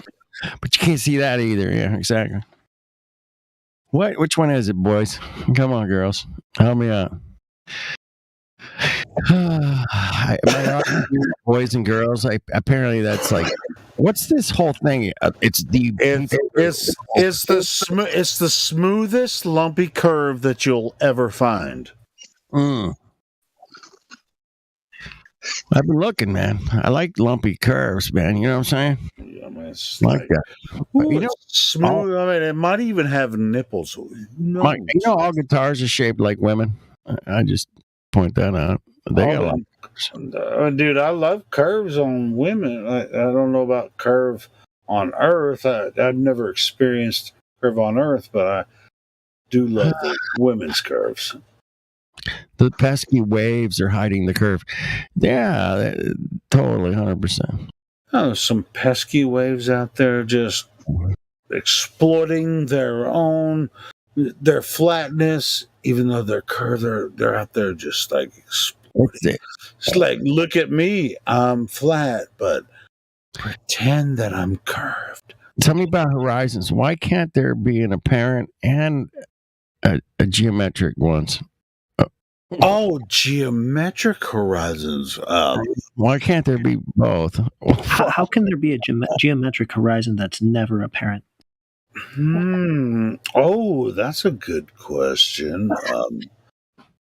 Hey, Flat Earth dude, do you have something on that one? An apparent geometric horizon. That's just never apparent. That one made me go get a beer. That was hilarious. I'm about to. I'm right behind you on that one. Go ahead, Dave. I'm sorry, brother. Perfect. Hey, Dave, hey, everybody, shut up. Dave's mic is working for some reason right now. Have you all tried to talk to Zach? No. Zach. Talk to Zach. Fuck, please, Zach. Hello, Zach. Tell us, Zach. Tell us about the bendy light. Wait, what's up? Hey, Zach, you got some bendy curvature somewhere? No, I don't believe that either. Don't worry. Shit. All right, hang up on me. I wish I could debate with something I would never win. Like, No, hold on. Let's start up. Has anyone talked to Zach before? Anyone here? yeah, I mean, I've been talked to like many times actually. Okay, well, maybe I forgot. Whatever. I talked to a lot of people. So, Zach, you still have the VC verified rule. That's why I was asking. So. I don't think I've ever done like an interview thing. Oh, cool. Well, hey, you're in the right place. You guys talk to him. All right. Can I do it after this game? I'm almost done. Oh my god. Yeah. Well, how long is it gonna take? How long do we have to wait? I don't really want to ruin the funny joke conversation right now. You know, I was listening. Yeah, we clown with each other a lot of times. It was funny. Maybe it was kind of cool. Yeah. It was kind of shit. I think I fucked it up. My bad. We got a geometric horizon that's never apparent. It's interesting because every geometric horizon isn't the apparent horizon. Our Australians are under a big ball and they're hanging off. They're hanging under the big ball that is. They're attracted to Earth because of gravity, and they see the horizon the same way that we see the horizon as they're standing on Earth. And that's, when they see the horizon, they're told as children and adults that is the curvature of the Earth. But once you realize something, something that we've explained many times, it cannot possibly be the physical curvature of the Earth. Doesn't matter if you're in Australia, doesn't matter what part of the Earth you're on. You're not upside down anywhere. There's no such thing as upside down, inside out, as far as Earth goes, there's no such thing as fucking ball spinning around the universe. Anyway. They heard carrots help your eyes and then stabbed them in their eyes so they can't observe. No, that's a Tool song. Is that actually? Oh, you haven't heard that song by Tool? Mm-mm. Don't play it. Do not. This is necessary.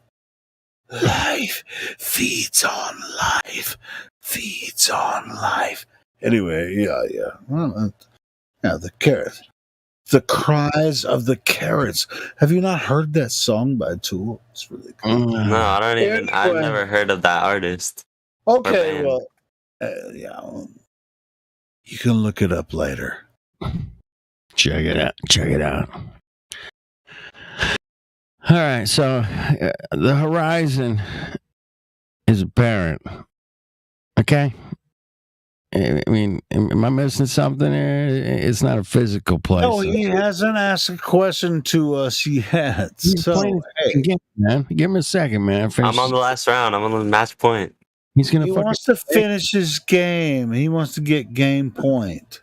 What game are you playing, Zach? I'm playing Destiny. All right, he's crushing it. Let him finish. Yeah, we're going 4-1 right now. I'm gonna go smoke. You guys freaking finish up. Hey, dude, did you hear about the claustrophobic astronaut? No. We're gonna fuck his whole. Go ahead and fuck his game up. The poor guy really needed some space. You ever heard about the seals in the ISS? If they get broken, if there's a broken seal, then you have a leak. Then you have a leak. Well, what's the number one cause of divorce? Number one cause for divorce? Yeah. Marriage? Correct. He got it. See, he got that one right.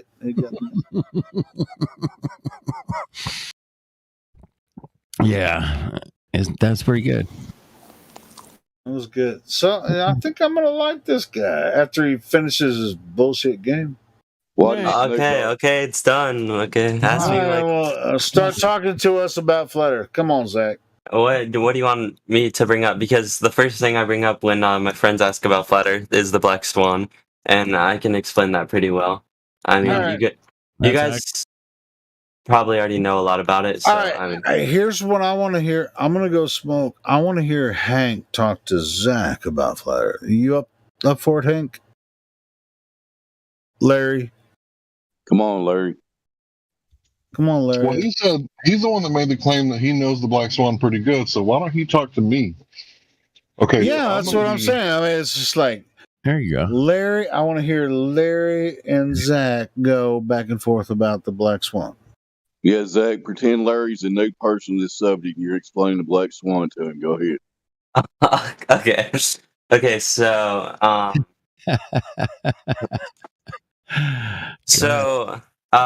let's start this. Okay, say you're next to me. I'm showing you the Black Swan meme. Okay, like the one that has like a simple definition. So your observation height is 1 foot, right? And the max geometric horizon's 1.22 miles. Which is falsified.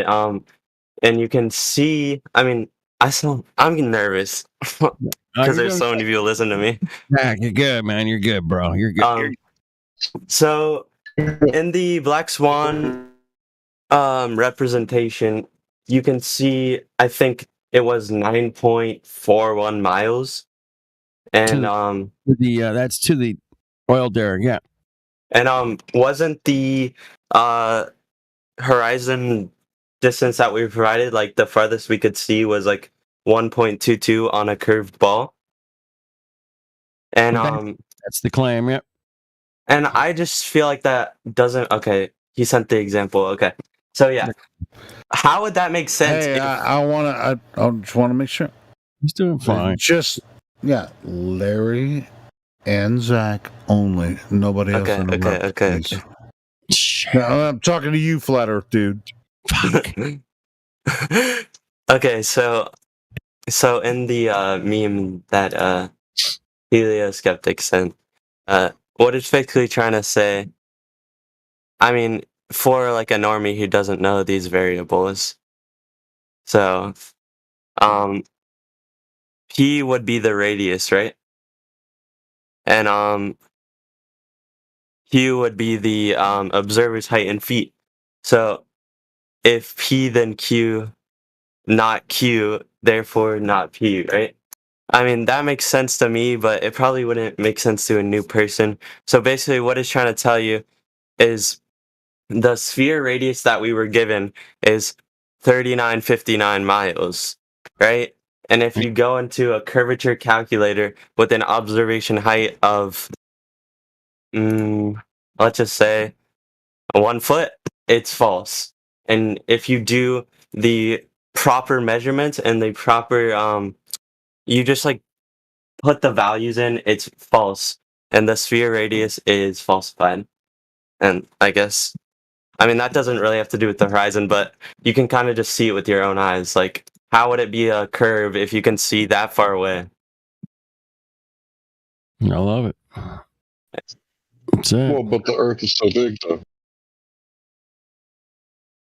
Yeah, I guess, but when have you ever heard of anybody proving that the Earth is a globe?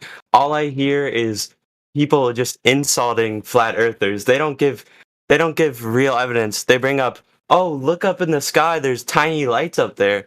That's why the Earth is a curve." The sky has nothing to do with the surface we're standing on. Nothing. Definitely on the right track there, young man. And I've also seen a lot, like, so I've been listening to your guys' like debates and stuff. I heard the one of Danny Faulkner. I've watched Professor Dave. And I just really laugh at it. I laugh out loud how stupid they are. They're like professionals at what they do, and they're so dumb. They're deceptive bitches, man. Fuckers. It's like, I believe that the Earth is a ball. You don't observe that it's a ball. Like, come on now. It's just philosophical. My flat Earth friend today had lunch with a quantum physicist today at Caltech, and she texted me and she said one of the last things she texted me was, he said, if scientists are honest, they have to admit they can't prove the globe themselves. They have to trust NASA. They have to trust their beliefs. They have to trust NASA because nobody can prove the fucking globe, man. Nobody. Did she get it on tape, Kenny?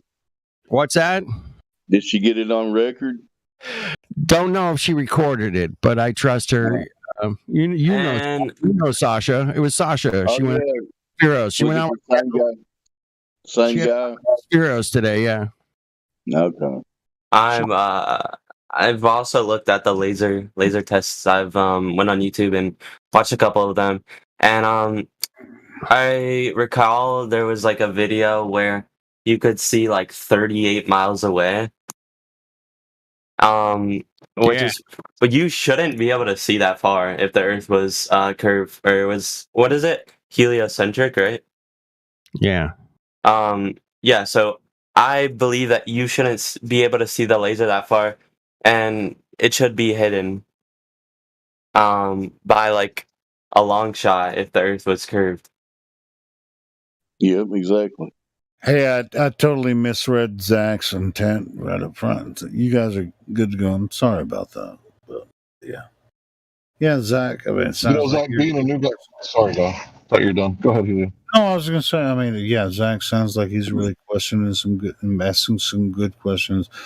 I thought it was about to be a debate about the Black Swan, but no, I think Globers are pretty stupid. I came in the server, right, believing Earth is a globe because of my former education, right? Because we were taught in schools that the Earth was a big ball. And then the first thing that fascinated me was the Black Swan. I mean, it's for like all the newbies, you know. I mean, I even showed it to my mom, and she was confused. So, I mean, it's very confusing if if the horizon is supposed to be the curvature of the Earth, then it's very confusing, right? I'm actually trying to like. I was gonna get myself to research like the satellites and whatever like in orbit. No. You don't have to do satellites when you see the black swan. They tell us the size of the Earth. And look, Justin posted what they tell us the radius circumference of Earth right there. Ooh. Now you compare that to the black swan observation. That's all you need. If the Earth was the size that Justin posted there, then the black swan explains why it could not possibly be a globe of that size. Oh, okay, that makes sense. So it's pretty much pointless. No, it's not pointless because everybody believes they live on a globe. They're deluded. It's in my opinion, it's form of oh, I don't want to be proved wrong. Maybe like arrogancy. They always have to be right. Sure. Yeah. And that's kind of what I got from trying to tell my friends, you need to look into this. This is very interesting. I mean, you don't have voice crack. You don't have to believe me. I just want you to see it for yourself because I really think that this is right. And what we just did for you is just show you two images. Here's what they claim the size of the globe is.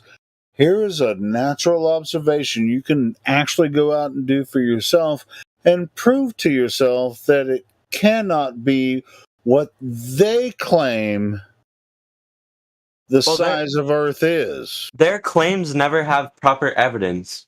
They just have like, oh, Doesn't matter what they say. Doesn't matter what they say at all.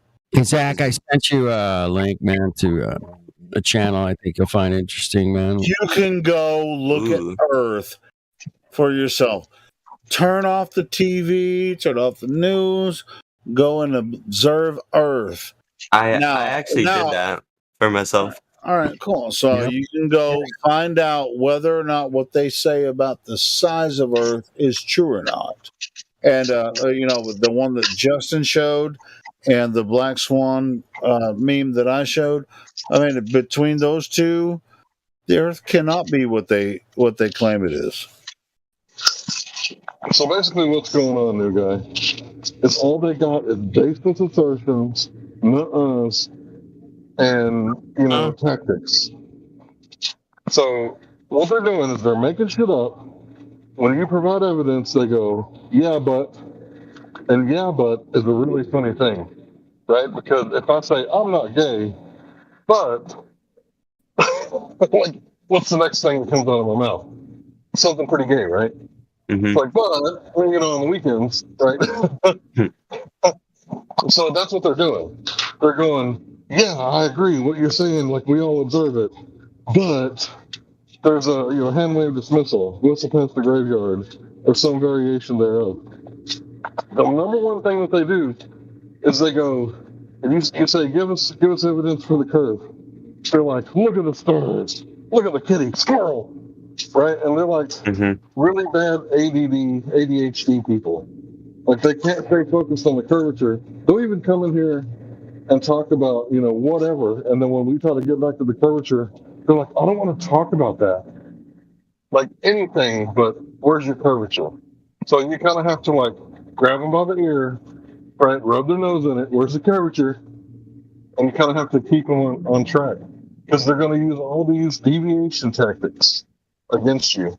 But the number one thing that I would do is say, it's like, do the boats go to the horizon? Right? And when they say, yeah, like, is it because the Earth is curved? Yeah. Then show them the radius of the Earth.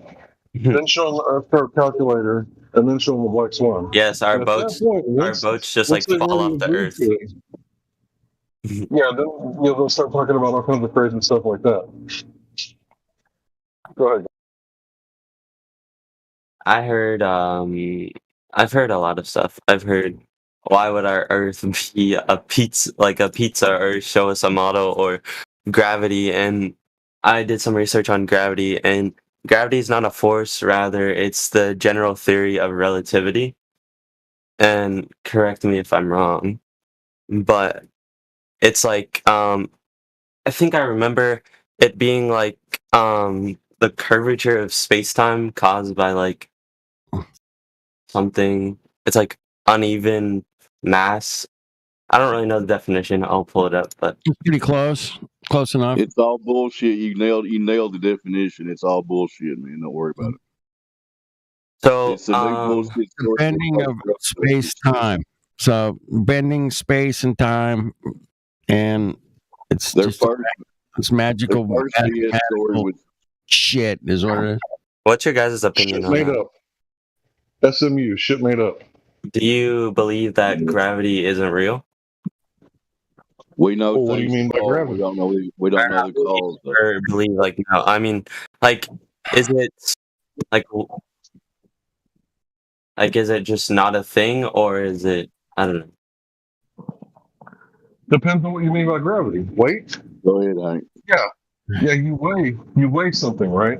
On the ground, if you put a scale on the ground, yeah, there's gravitas, weight, right? But if you put the scale at the bottom of the pool, how much do you weigh at the bottom of the pool? So weight is dependent. Well, it's dependent on what?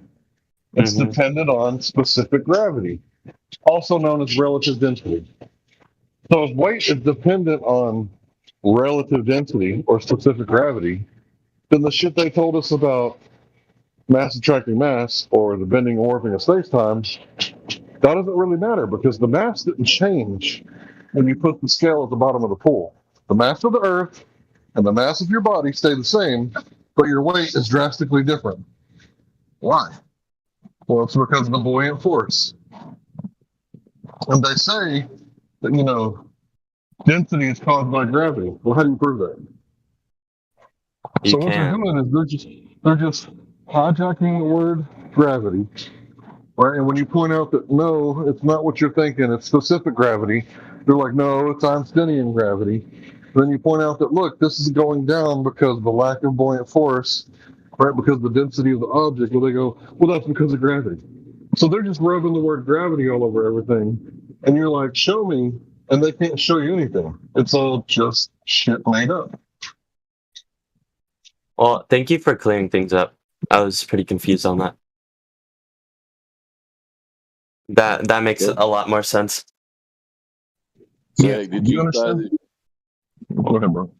Well, because did you say you did your own observation already? yeah. So me and my family went on spring break in the mountains, and that's when I found the server. Was probably like a month or something ago. I don't know. Whenever I joined, I was coming in here to listen, and I was like, dang, I think this is so stupid. Why am I even in here? And then I had somebody, I don't remember. It might have been, well, it's one of the mods. They like kind of just like interviewed me in the VC voice text of like stuff that I didn't know, right? And I asked the question, why do you think the earth is flat? Which is a terrible question to ask.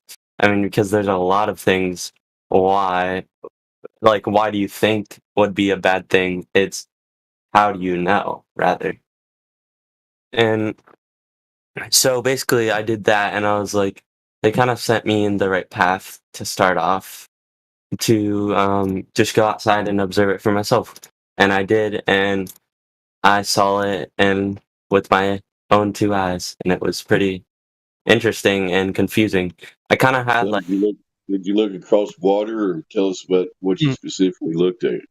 Okay, so from the mountains, I mean, there's obviously clouds blocking it, right? It was like a little town below, and Remember, I think I searched up what the max horizon like viewing distance was, or like the geometric horizon, Mm-hmm. and I was like, no way, that's only a mile. It looked like 9 or 10 miles away. It wasn't. It was definitely not a mile. I felt like I could see so far away, and it Yeah. was like, why would I be able to see this far away if our Earth was a globe? If it was a big ball, big small ball. And then To I be was like, clear, no way Matt, this is true, right? if you're And a mile then, away, when you're a foot off the ground is when it's 1.2 miles away from you. mm-hmm. You understand that, right? Yes, I So do. you were looking at a town. You weren't like a foot off the ground, but I guess you Yeah, I get was the going to general. point that out. Were you on a mountain? What'd you say? You said you were on a mountain? Yeah. Yeah, you're going to be able to see further if you're up higher. I don't know if you may have calculated all the variables correctly or not. I don't think I didn't do that. I didn't do like any calculations, but I mean, you Yeah, still that's can. approximate. Well, I heard today, man, on here. I think it was it's one of the girls. She said that at 40,000 feet, man, the horizon's is like 250 miles, man. And we've seen footage from 40,000 feet for like 1,200 miles. So you got to figure out how big this fucking globe is now. It's 7 million miles in diameter. I mean, I can just go outside right now and stand and still see farther than a mile. Yeah, I've been up 30,000. But at the end of the day, the concept proves true that the Earth cannot be what they told us it is. Mm-hmm. I think that's what Zach. Just from what I've heard you say so far, it cannot be what they told us it is. I will refer to a picture in the live stream voice text. It was one of the first pictures of Earth from space, and the horizon is totally flat, man. And that's at 65 miles. That's what they tell us. And if it's flat, which picture am I looking at? It's an old picture, black and white. It says figure 45. First photograph taken from what scientists call space. I found it. 1946. It's the like the one that looks like on a paper. Yeah, it's got the line, you know. Oh yeah, I see it. Flat horizon on flat Earth. That was like they sold this as like one of the first pictures they took from space, and it's like, hey, check it out. There's your globe, man. Check it out. And I also saw debates on with if they went to the moon or not, and I thought that was pretty cool too. That we can. And it's a ton of bullshit. Watch the moon all day long. See, no one's been to space ever Mm-hmm. because the moon's been inside the Atmos the whole time. Is Stormfire? Can anyone? Oh, hold on, Stormfire. Your mic is really low. If you could. Yeah, you're a little low, Storm.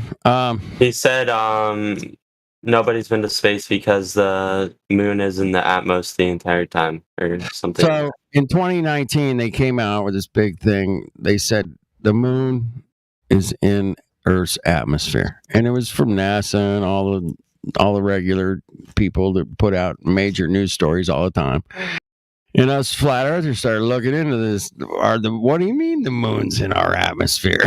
We're like, no, this is ridiculous. So it just became a thing, man. So that's what he was referring to. Anyway. Well, it's funny. Hey, Justin, that's a really good one too. I kept all the good ones, man. Yeah, Justin's fucking packing the good ones, man. Pack it. Sorry about. Hold on, Stormfire is trying to say something. His mic is a little low. We want to get him in the conversation as well. Yeah, it's about half. A little bit ago. It's not about. It's like for some reason your volume is. I'm gonna just turn them up, man. Just turn them up, man. I can hear him pretty good. Do you have headphones on? I don't have headphones on. Oh, I do. I don't. Go ahead, Stormfire. Go ahead, brother. Storm, go ahead, bro. If you can make out what I'm saying, the best part about the moon inside the atmosphere thing is that it was a counter to the flat Earth movement. because Right. because of relativity. It wouldn't work if it wasn't.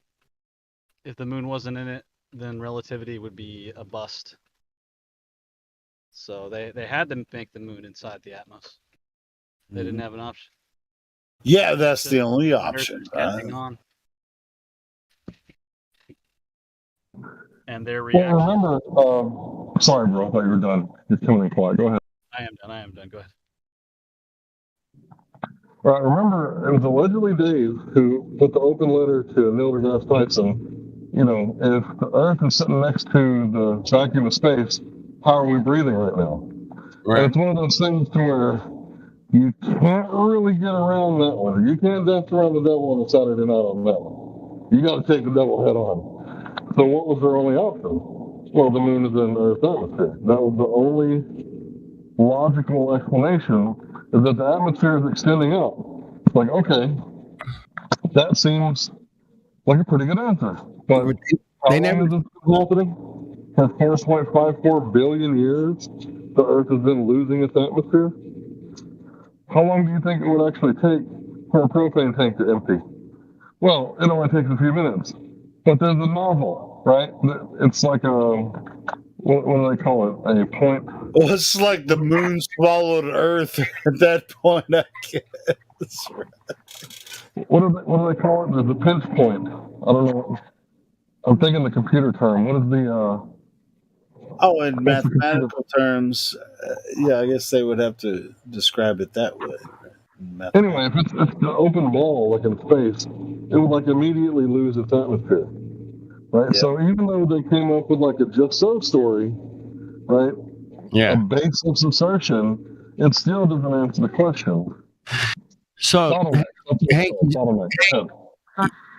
you sound like you're in the ice maker, man, and they're at the hotel. Dude, I didn't necessarily want to. I don't know. For some reason, your mic shit the bed, Hank. Larry. He's on mobile, I think, man. He's mobile. Did you guys want to ask me any more questions? No, Yes. sure, yeah. Are you a human? I don't know. Human, god damn it. No, actually, I am an alien. No, Flattered. I am a robot. Flattered. Dude, you fucking asshole. No, we do have a. Me too. I'm a non-resident alien. I'm starting to realize that's what I am. Please stop talking about robots. Robot.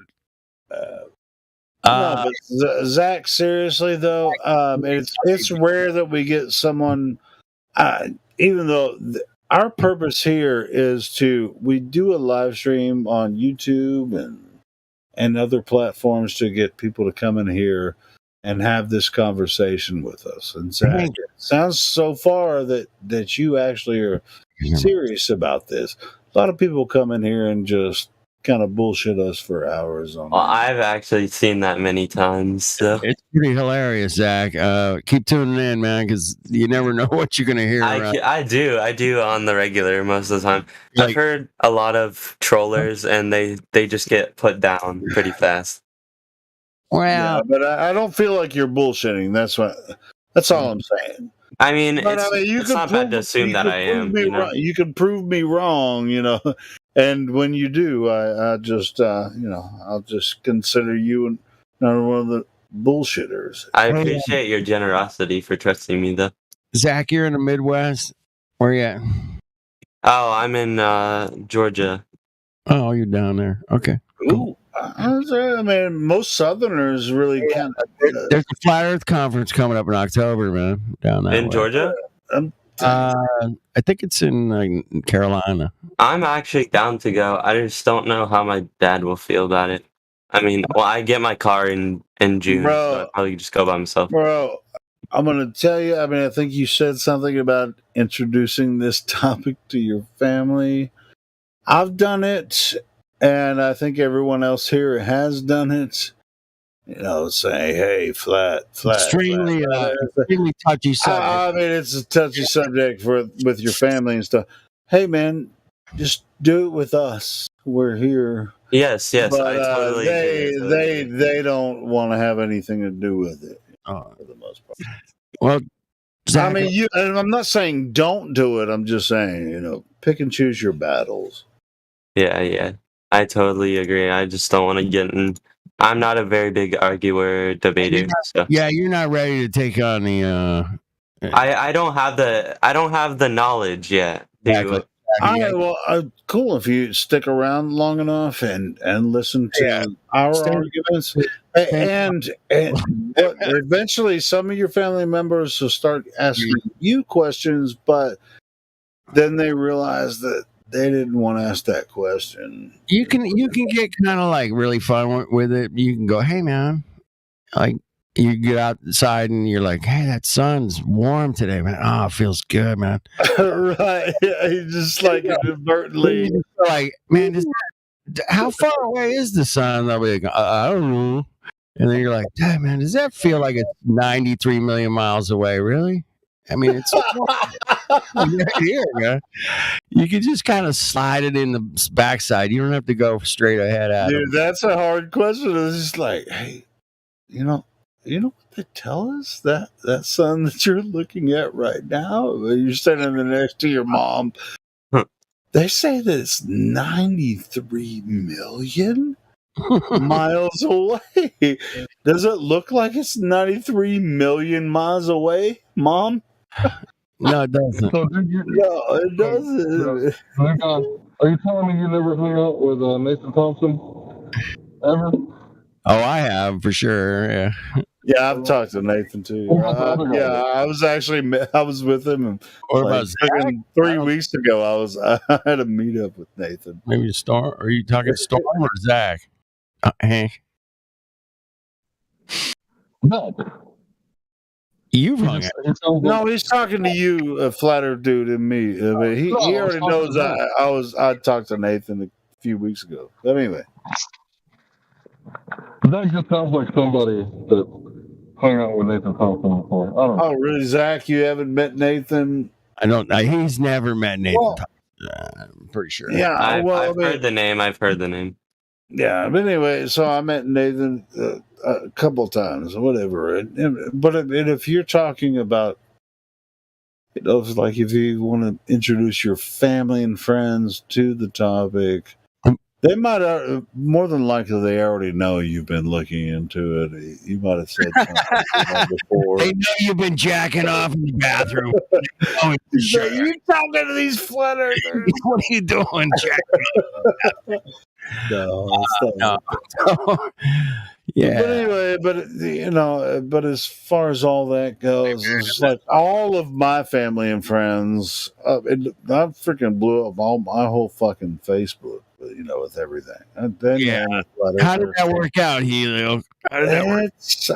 For the most part, I've retained most of my friends. Some of them, they're like, I always knew you were ignorant, and it just made fun of me. They're the ignorant ones. But I don't blow up Facebook. I don't do a lot of posts on my personal page unless I feel like it.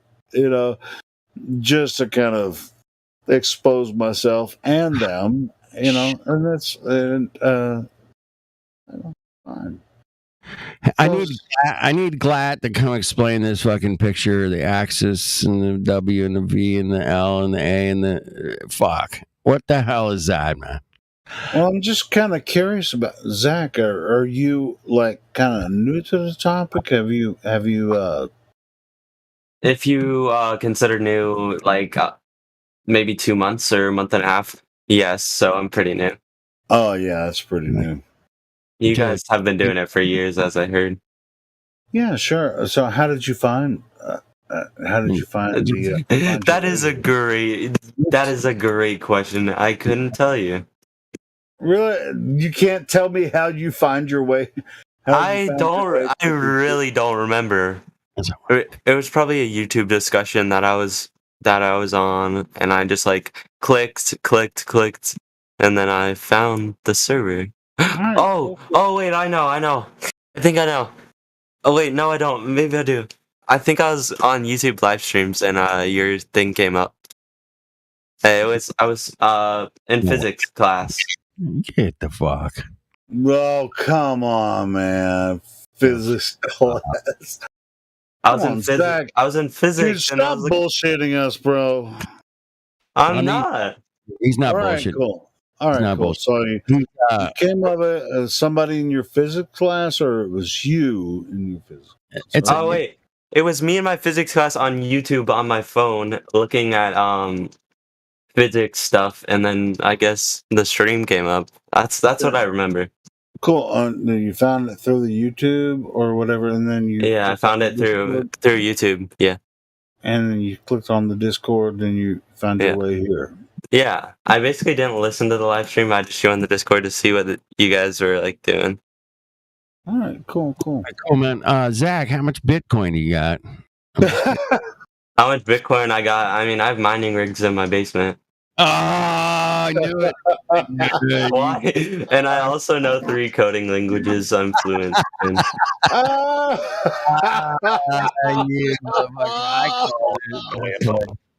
Dude, okay, you can't blame me. My dad's a cybersecurity architect. Okay? That's awesome. How did you catch me? All day, man. Oh, that's awesome. Do we do this for a living? How did you catch? We do this for a living. We don't even make any money. I got a little vibe, man. This kid knows. Do I have a nerdy vibe or something? No. Yeah, maybe. I mean, I don't take offense to that. I mean, I take a. You're Well, you're not learning your work. Okay, you're not actually going into other things that we can't actually talk about and off-subject shit. So. No. I mean, we don't talk about Bitcoin or other stuff on here. Hey, Zach, we strictly try to keep it on flat Earth. We keep it to Earth.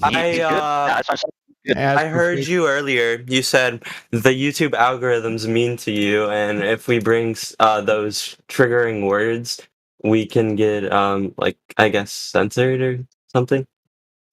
Dude, quit fucking acting like you don't know what the fuck that we're about.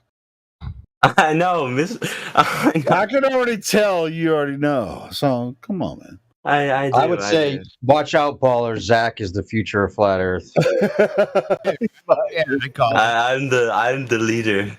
Flat Earth. He's got fucking Bitcoin, Discord. That's why. But anyway, so Zach, you're welcome here, but don't try to fake us out because we're. You know. I'm really interested in this, and I mean, I don't seem like I am. Maybe I don't know because you're like questioning me. No, sounds like you are. I just really find. So I'm kind of like a nerdy guy, and once I find a new topic that I'm interested, that basically contradicts something that I knew before, it's like I nerd out on it, and I'm like, yes, now to get home and look at cool new information. Man. Right. That's the beauty of it. Well, hey, get sick on flat Earth, man. No, what happened was I just sent him like 20 links, so he'll have a little. He'll have a lot of time to do that. He sent yeah, the video. No. That's the thing is like you having that list of links is good to have. And I'm really into like friends. Because if you tell your friends just to research flat Earth, they're gonna just come up on the troll videos, you know.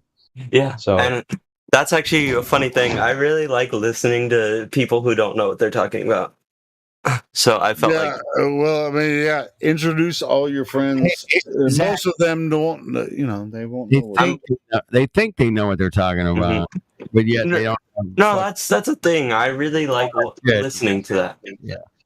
They don't have. That's why he's so dangerous because the kids that know Bitcoin and have the mining rigs in their basement and know the code and all that. There's only one answer when you code. Like it either works or it doesn't work, and 1 + 1 = 2 with flat Earth. Yes. Hey guys, I sorry to interrupt. I got a couple friends who are trying to join me here. Can somebody help us out in VC check-in 1 or 2? I can't get in because I'm already there. Yeah, I'll jump up there. Pull me in too? Yeah. Well, all right, thanks. Appreciate it. Hey, if I bring you up in there, you have to keep your mic muted. Wait, I actually have to unmute you. VC check-in's fun, man. It's one of my favorite places to go. Dude, me too. That's what I was like. I really, yeah, I'll jump in there. I'll go listen. All right, let's jump. Yeah. How do I get my flat Earth roll? By the way, like, do I have to do any other things? You gotta stick around for a while. We don't really hand out rolls. You have to earn Okay. Oh, can I get in there too? The VC check-in one. Yes. I need someone to pull me up. I think. I think we're Helio left already. Shit, fuck. Damn. I'm not a mod, man. I'm just. No worries. I've been on the server for a couple weeks, and I'm bringing a few friends over, and I'm trying to kind of like ease their. Send them the VC check-in link, or the Discord link. Tell them to go VC check-in. I think anybody can get into there, pretty much. No, people with VC verified can't. Yeah, through VC verified, they can't go into the VC checkout. They can't go to VC. Okay. All right. I'm learning. I'm a fucking retard. I know. It's all right. It's one of those things where you think it, makes sense. Fucking boomer tard, okay, man? No. Fuck, it's getting hot up in VC check-in, man. All kinds of people up there. All right. Well, I'm going to go on mute and go grab a snack. If you guys want to talk to me, I'm totally open. So just scream at me or something. Yeah, Zach, man, grab a snack, come back. I want to listen to what's going to happen with all these people up there. We'll send them down in here, man. It's going to be funny. It's going to be fun, man. All right. Cheers. Grab a snack. How's my microphone? Thank you, guys. How's my microphone now? Much better, Hank. And way better. So get those new people in here. Let me at them. All right, let's go get them.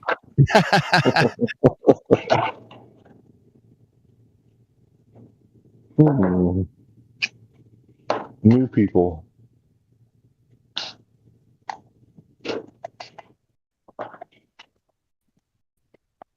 Since the new people aren't here yet, I gotta say, when someone says, "Don't believe me, go check it out for yourself," like that automatically, I see that as like a challenge. Like, are you threatening me? Dude, I am the same way, literally. Like, if somebody is trying to go on of like what I believe or try to challenge me into something, I'm gonna do it. I'm gonna see. So I want to see what they're saying. I'm a person who likes to get into other people's shoes, I guess, with like their opinions and stuff. Because I like to hear both sides rather than argue my side when I don't know any information about the other side. So there's this title that we kind of give people around here. Most of QE hands it out, but it's called the Pretender Clown, right? So we'll bring up something like the Rayleigh criterion, and they'll be like, "What's that?" And they start, looking it up, right? And these ballers that just found out about a subject like 2 minutes ago, they'll all of a sudden start saying, "Well, you don't understand. This is actually how it works." And it's like, bro, you just found out yes, about I'm this going shit, to words on my screen. Yeah, exactly. So we're like, "Look, baller, calm down. You just found out about this shit 2 minutes ago. We've been studying this shit for like 2 years." It's like, calm the fuck down. More than that. Yeah. Some of us. Yeah. I've known about the Rayleigh criterion for about 2 years. Yeah, I definitely agree with that. I definitely agree with that too. So. Who's in here? Who's that? Our pins, bro. Well, welcome to the space. Are you new? No, no. Oh my goodness. I'm a value flat Earth, bro. Oh, okay, my bad, bro. Our pin. Okay. I see you. Yeah. You got the suit, the business suit. Yeah. Let me show the face. Yeah. Never mind. I'm gonna change my. What is the word? It's called a LARPer, live action roleplay, something like that. That's what you guys call like some trolls. I've heard that before. So a LARPer is someone who's pretending to be a flat earther. Oh, okay. Yeah, I've heard that. That's a different kind of pretender clown. The first one we're talking about, this pretender clown, is a baller, right, who's pretending to know what they're talking about. They just make shit up, and they won't cite any sources. They won't back up their claims. It's just baseless claims and tactics and sophistry, weak sophistry. So, yeah, like I'm automatically like gonna be sus any new people, like automatically, because Yeah, I mean, you guys have like dealt with it a lot, so it's like, I mean, I would be sus of people too if I've heard like 10 million trolls. right. And as you can imagine, we get trolled pretty hard sometimes. Some of us more than others, but yeah. I was thinking about Nathan Thompson when I heard your voice because I admit it, I got the pareidolia from time to time, and you sound like the dude that was hanging out with Nathan Thompson in a chicken suit or something like that. Nah, he's Manaroo, Faxman, Foxy, Booker, Damage, Indilog, Fun Drip, Harpent. I don't know what the fuck that means, bro. It's a list of aliases. Oh. Hey, Hank, wouldn't you call that Hierodolia? Pareidolia? No, I said Hierodolia because he sounded like somebody else. Hierodolia. I am two people at once. You actually are. You just don't know it yet. But we're not going to talk about I have that. 2 tabs open in one brain. Yeah, we're not supposed to talk about that stuff. Yeah, you actually are 2 people at once. I really want to ask you what you mean by that, but I don't want to say that. I'm scared. It's alright. It's not that big of a deal. If you hang out with flat earthers long enough, you'll hear people talking about it. The straw man. And not the one from the Globers. But anyway. I love Big Ball in Sky. I follow the Big I'll Ball. tell you what, if you really are a new flat earther, the best thing that you can do is scroll through the live stream, and every time you see Indio's name pop up frequently, like stop and listen. Or if you see like AI, stop and listen. Or if you see Mr. Witsit Gets It, stop and listen. Especially if there's like an argument going on. Because when you hear like these dudes argue, you're going to be like, well, shit. These people are on the next level. Like they're on another level. I've heard it. Yeah. Also, if you hear Hank Hill arguing, definitely listen to that. Oh, I've actually heard that too. I think I've heard Elijah. Yeah. I've Dude, heard Elijah is Gospel Bear. Elijah is like a fucking, I don't know how to explain it. He's just like a cybernetic organism. He's a machine, man. He is laser focused on the point, on the topic. No, he really is. He really is. He makes them stay on topic. Like he does not make them move. Like They're he's on a like short leash. He's like, oh, but we're on this topic now, so you're not gonna bring up side points that don't matter. Like it's pretty cool, yeah. I wish that I had that. Yeah. My leash is quite long sometimes. But yeah, listen to the people who are used to making the arguments, and you'll kind of see like how we do the arguments. There used to be a guy named Jedi. He used to be on here. He was really good. Mitty and Miggy, those 2 dudes are really good. Oh, I've heard them before. Yeah. I've been in VC probably for like 6 hours or 7 hours. Have you gotten the idea, Zach, that flat Earth, just to say it's flat in general, is a misnomer, right? You've gotten that already. Like they're going to try to lock you in, just claiming that you know that the whole world is flat, like like, as if you could know what the whole world looks like, right? And they give us they work it that way so they can try to trap you into a claim of some sort. Oh, so they try to use your words against you and split them, like make you say something that you really didn't. Well, yeah, that too, but it's particularly just the whole topic is called flat Earth just because that's kind of like the colloquial term for the idea of it being a level plane. But we have to assume there's hills and valleys, and it's not flat technically, Mm-hmm. but there's topography. But the ballers will always try to attack you and make you have like you're making a claim about the whole Earth, and the fact that they claim to show us the ball Earth as if you could see the whole ball Earth is why people think that somehow you have to make a claim about the whole thing, like as if you could know that, because the ball Earth gave us that idea. You know what I'm saying? Mm-hmm. Because we can see the whole ball from space, it gives people the idea that it's either a disk in space, or you're still surrounded by space, or that you could actually see the whole thing from the far enough distance, right? But that's not even the case. On your topic, they usually bring up NASA. It's like, why would NASA lie? I mean, there's a lot of reasons, but yeah, start with the moon landing for people that are new. Just tell them to look into that. I have friends that think they faked the moon landing, but they believe everything else that NASA says. So what? That's like the biggest thing. Yeah, well, they can justify it by saying that it was about the space race, and they wanted to fake it so they could win the space race with the Russians and all that. Fake it till you make it. Yeah, that's where we get the images from the globe from space anyway.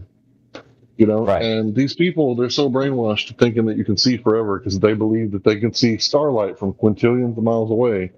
They often come in here and make arguments like, well, why can't you see China from like Texas? Like, you serious right now, bro?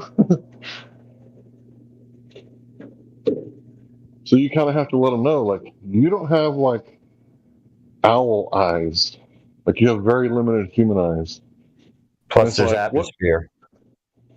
Right, and other conditions too. So what really happened, I think, is they hijacked perspective, they hijacked specific gravity, and they just basically do these tricks to us where if you're not an artist, you don't know about perspective. And if you're not like studying physics, you're not going to know about specific gravity, or you're not going to think about it, right? Because not everything goes to the ground. Things do float, right? So it's like, why does your cell phone fall? Well, you dropped it. You picked it up, and then you dropped it. And then did you think that, the gas was going to hold it up? Of course not. Yeah, you'll be surprised. They have answers for things that you wouldn't think, because like you'll watch a flat Earth video and there'll be a lot of, direct contradictions that you would think they don't have answers for, but you'll learn that they have some kind of way of explaining it. And I have like a list of them that I'm trying to go through and figure out like good answers, not so good answers, just acceptable answers or no answers, and try to figure out where the arguments really lie, because they'll come up with things that very confidently will sound like they know what they're talking about a lot of times. So you have to be careful when you get into some of these claims that you'll hear from these videos and think that it's a slam dunk, but they'll think they have a perfect answer for it. So it's good to study both sides.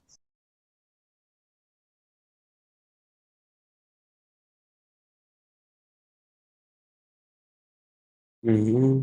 Dude, I'm waiting for these new people to come into the chat. I want to hear them talk. Now that I heard New Perspective, he's also a guy who's on top of his game. Been around for a long time, knows what he's talking about. Thanks, Hank. Yeah, for sure, man. We've been around together for a long time. We go way back. Yep. So yeah, these people that are up and coming, I love to hear them debate, and I love to hear them. I love to hear the ladies, the new ones, the old ones, yeah. But it's like when you hear like a really solid dude, like Indio, like I'm blown away by him sometimes.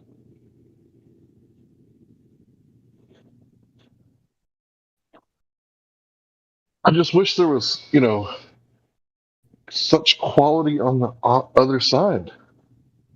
Well, I was just going to say, I was saying that to Flat Earth Dude yesterday about Indio. And I always say that about Indio because he knows their model so backwards and forwards, like, and the details of all these things. When he was arguing with Zanuck, I think it was yesterday, like all of the details of those things that Zanuck is well versed in, makes it, it would be hard for a new guy to argue with him, because they have to have all the knowledge he has to some degree to even make it seem like an argument, you know? Otherwise, it's just him preaching.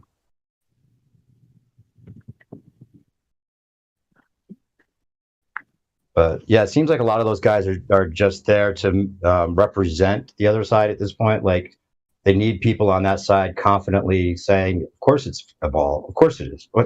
Of course, you know, because otherwise, I don't know. Like, it seems so lopsided sometimes.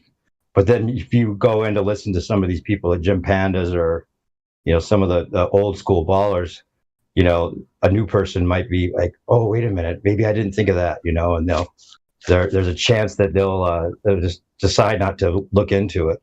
That's the other thing is a lot of new people don't want to look into this because they realize they never really learned the details of a globe model to begin with, because none of us really, you know, had a reason to unless we were interested in it. And they didn't really try to work out the details for us. They kind of skimmed over a lot of the explanations that we would intuitively want to ask about how it works, because obviously it doesn't work for a lot of reasons, but it's a nuanced conversation. So yeah, just don't go out and tell all your friends all these things until you know maybe where they're at. Maybe try to ask them if they'd want to know first. Like in that thing I sent you, Zach, with the links, the message, you know, like I said, you're going to have to deal with other people not wanting to know. And all of us assumed that because it's the most interesting thing you could possibly find out, why wouldn't people want to know?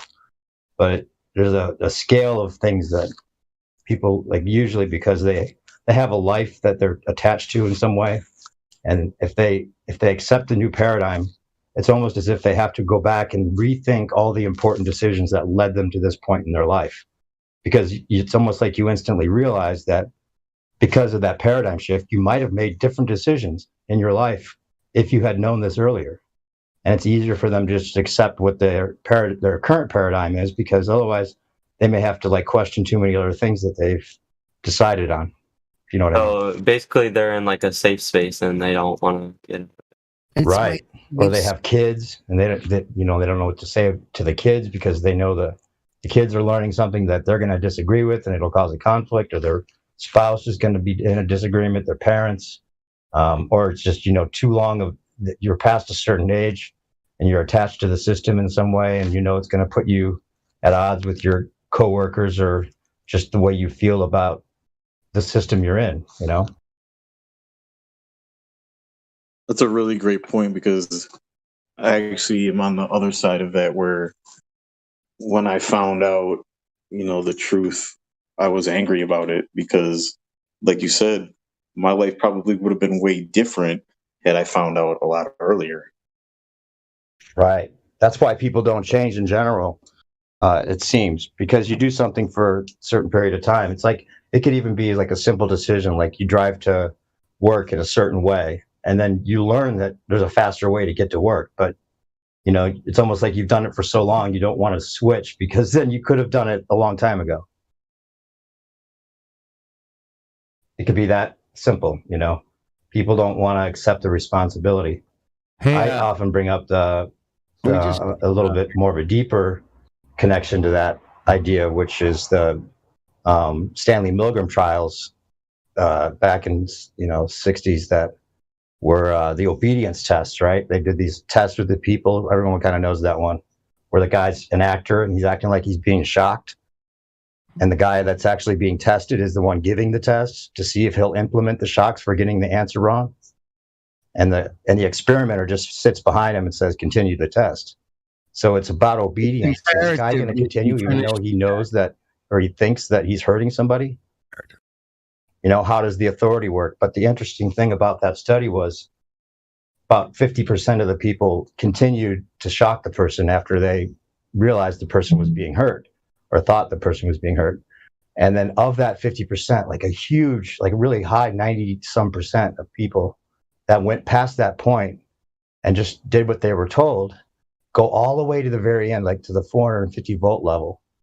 And I did like a remake of this for a film I did in college.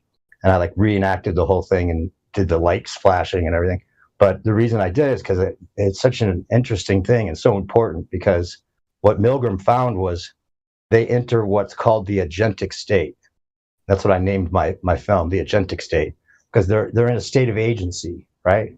And the only way for them to get to the very end without accepting the responsibility of shocking the person is to do everything they're told, right? And then they can displace the responsibility of the person telling them to do it. But if they decide to stop after a certain period, then they could have stopped earlier, and they can't accept the responsibility of hurting the person. They have to displace that to the person telling them to do it. And that's just one of many studies that they've done on the human psyche that have gotten us into this position right now. And they know very well how we think and how we act. It's imperative that you continue this test. I think that was the language they used, right? I think it was something like that. It's very important that you finish this. And that was all they kept telling them. And they kept shocking the people, man. Like you said, all the way to 450 volts, where they were like, basically not even responding. Like, it's a fascinating study, man. It should be must watch for every human being. That one's kick ass. The thing is that it was based off of perceived authority. The guy with the lab coat was perceived authority. Now, there's an old text message from like thousands of years ago that says, honor your parents, right? And that's a pretty good, text message to get, right? I think that's good advice, right? Because your parents are probably the, one or two people in your life that actually love you, and actually care for you. So that's probably pretty good advice. But everybody else, it doesn't say anything about, them, right? So my thing is like question authority. Think for yourself, question authority, and in order to think for yourself, you must question authority. And this is a famous quote from Tool, obviously, but I think that's where it's at, because if you don't think for yourself, how easily could you be tricked into trauma-based mind control and then a state of, would you call it agency? Agency.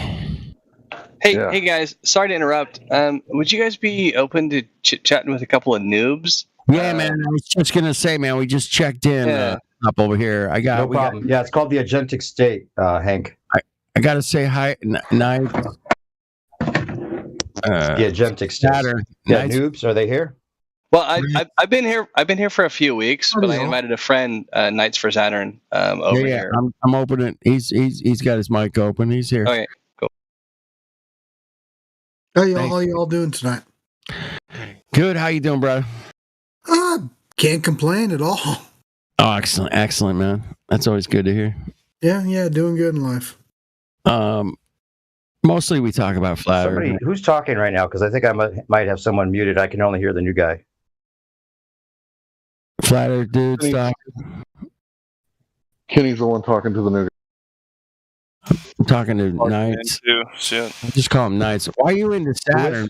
Are you a sun worshiper with the Saturn? No. You all remember the Sega Saturn? Yeah. Sega Saturn. I don't. There was a video game for the Sega Saturn called Knights for Dreams. Yeah. Okay. And that was my favorite game when I was a kid. And when I had to think of a screen name for AIM, y'all remember that? Yep. AOL Instant Messenger? Yep. Yeah, that was the name I chose, and that followed me through here to now. Bug out of here. That's crazy. AOL Messenger. Oh, dude. AIM, bro. And it wasn't AIM at first. It was just like AOL Messenger or Instant Messenger or America Online, like messaging. Yeah. I remember his America Online Messenger. Remember, you had to have America Online first to chat, and then the AIM was the first time that it became its own application outside of like AOL, right? Yeah. We used to get our internet service from CDs at the local McDonald's. Oh, right. Yeah, because you'd get the free one and then get 3 free days and then go find another free one. And just use those. It was longer than 3 days. It was 30. It was like a certain number of hours, but 500 hours per year. Good. Yeah. We had to renew it, I think, like every month or so. Oh, shit, man. Yep. You guys are old, man. Fuck. Welcome. Whatever. Dude, Kenny, you know exactly what we're talking about. Yeah, I'm older than them, man. Don't remind. Yeah, Sega Saturn was on CDs, kids, compact discs. Yeah, that was a great game. I love that game. Still one of my favorites. Maybe not my favorite anymore, but at the time it was.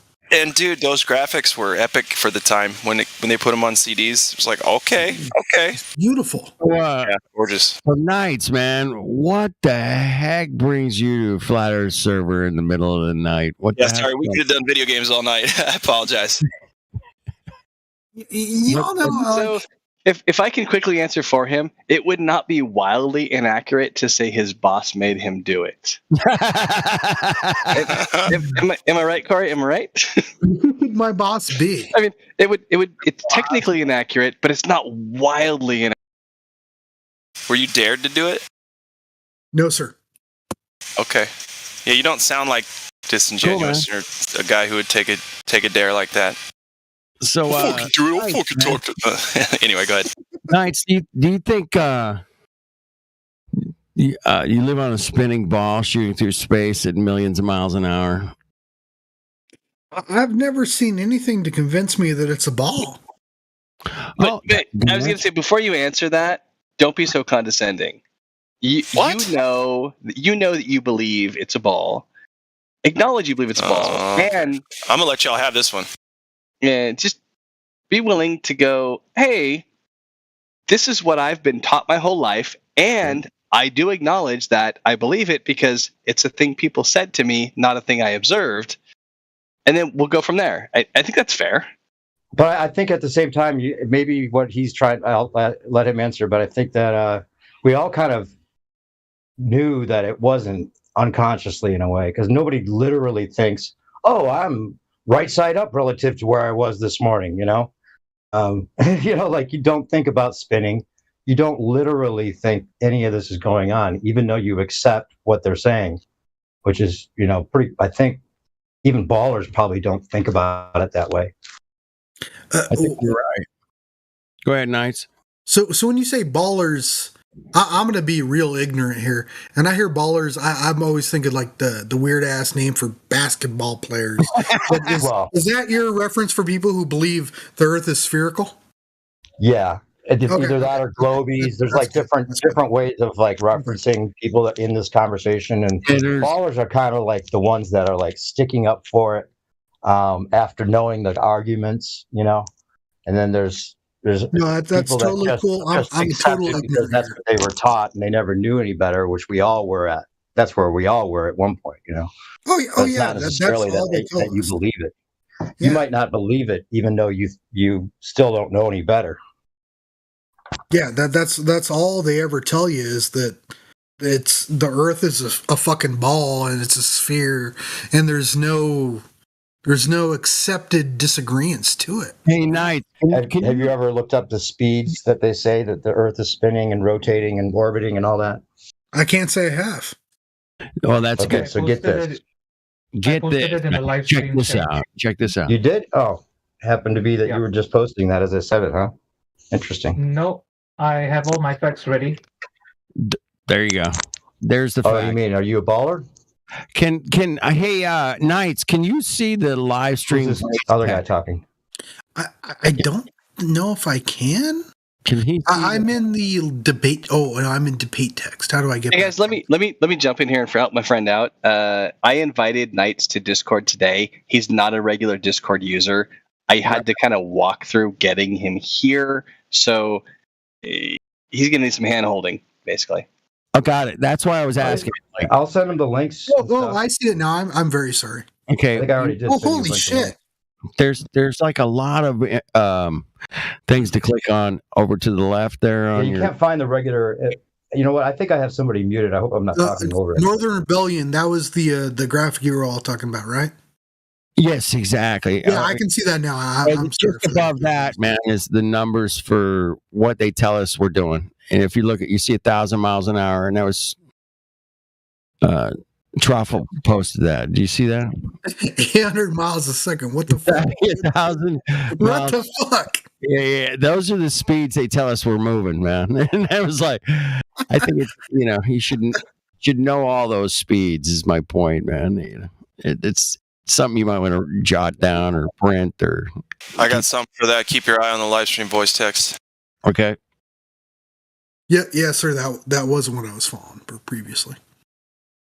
So they tell us we're spinning. This is a little GIF, man. You can click on it.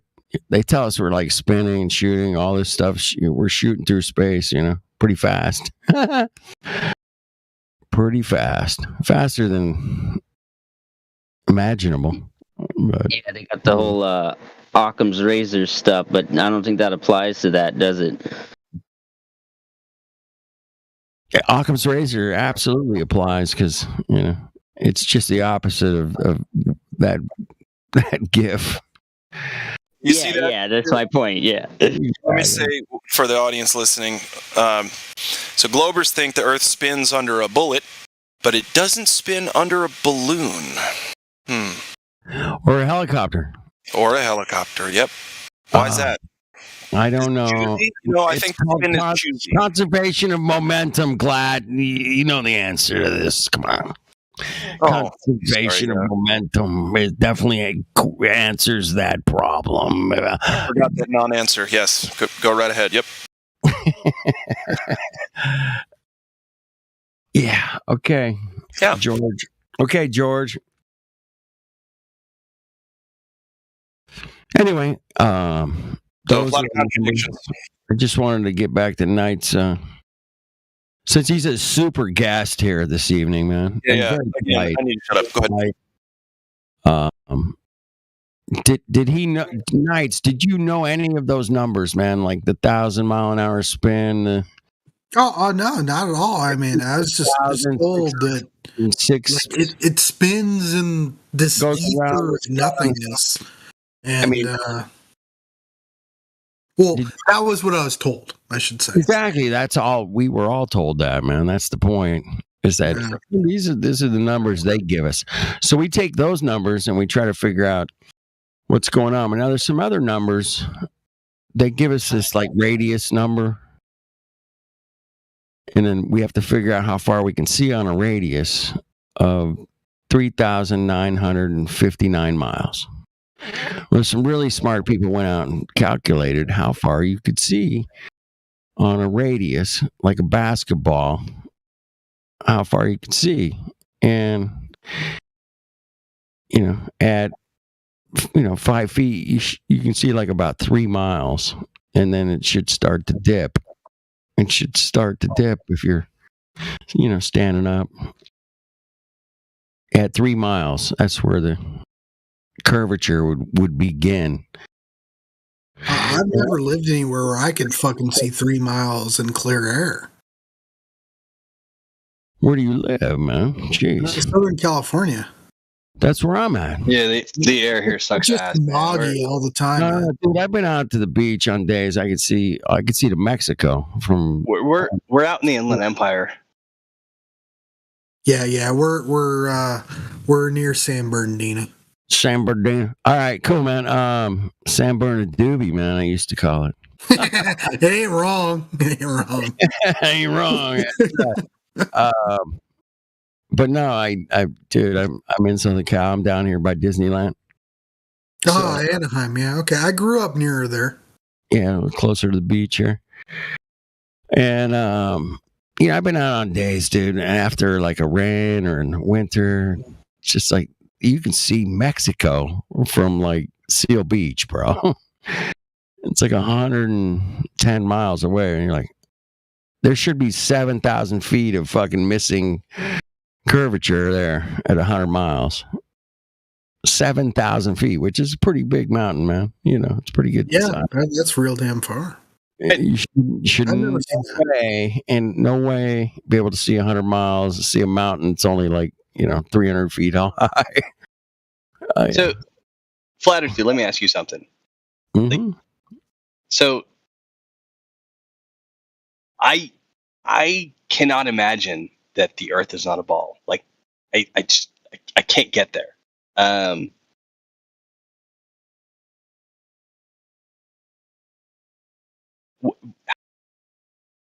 to find the right way to phrase this. Like, what does it take to get me there? That's not the right question. There's a different question I wanted to ask you. That wasn't the one.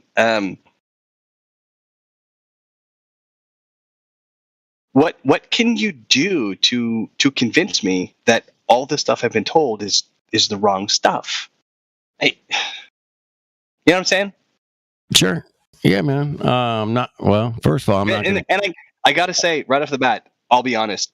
I'm not going to be on your side in this conversation because cool, man. I think I'm right. Yeah, we can hear it in your voice. No problem. Thank you for being honest. Thank you for that. Yeah. I've taken on physicists, scientists. I've talked to all these great minds that have, want to convince me that I'm on a spinning ball. And I've asked every one of them, man, to convince me I'm on a spinning ball, man. How do I prove this for myself? And none of those great minds that I've talked to, man, had any evidence or any experiment I could do to prove that we were on a spinning ball, man. And if you're an honest scientist, they'll tell you that, man. There's no experiment, man. There's nothing. And if you're not in that ballpark, man, I don't know what else to tell you, man. I mean, I talked to the top heads of the top heads, physicists, PhDs, scientists, and every one of them that's honest, that's really honest, will say there's nothing you can do to prove that you live on a spinning ball shooting through space at millions of miles an hour. And then, and that comes right from the top people, man. So, and then my atheist brain makes me want to say immediately, but is there anything you can do to prove we're not? Well, I can prove that we're definitely not on a radius of 3959, man. Whatever we're on, man. Okay, so, 3959 because we checked it out, man. It's not there. Here's the fun thing. I happen to know, and I don't want to dox the guy, but Knights for Saturn, this guy is at least as educated as I am. So I know he's got a bachelor's degree, but he's not. Well, actually, no, he's less educated because you've only got a bachelor's degree, right? But I've got a master's degree, so I'm smarter than you, according to some arbitrary university standards. Wow, none of that's important. My paper. So smart, I got a paper. Check out how smart I am. Did you want to keep talking about the Earth? No idea. I was kind of just poking fun at my friend a little bit. Super duper. So we'll get back to the Earth then, won't we? So we're back on the Earth. Do you have questions?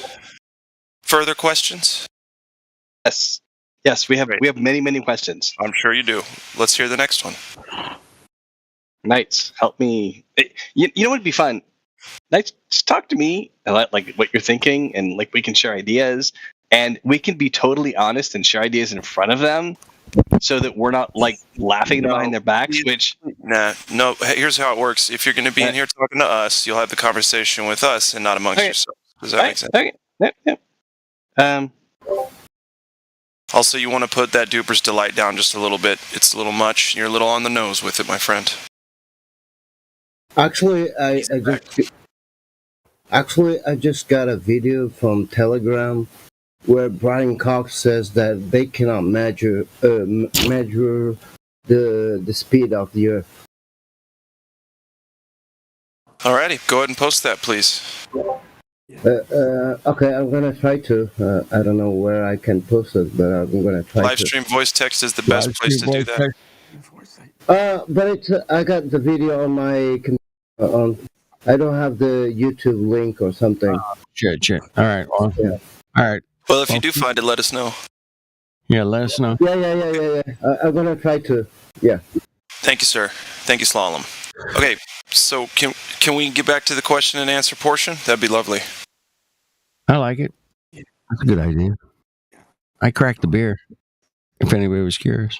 Now, I came in kind of calling him out on a few things, so he might be rebriefing his folks here. Maybe. You might be right.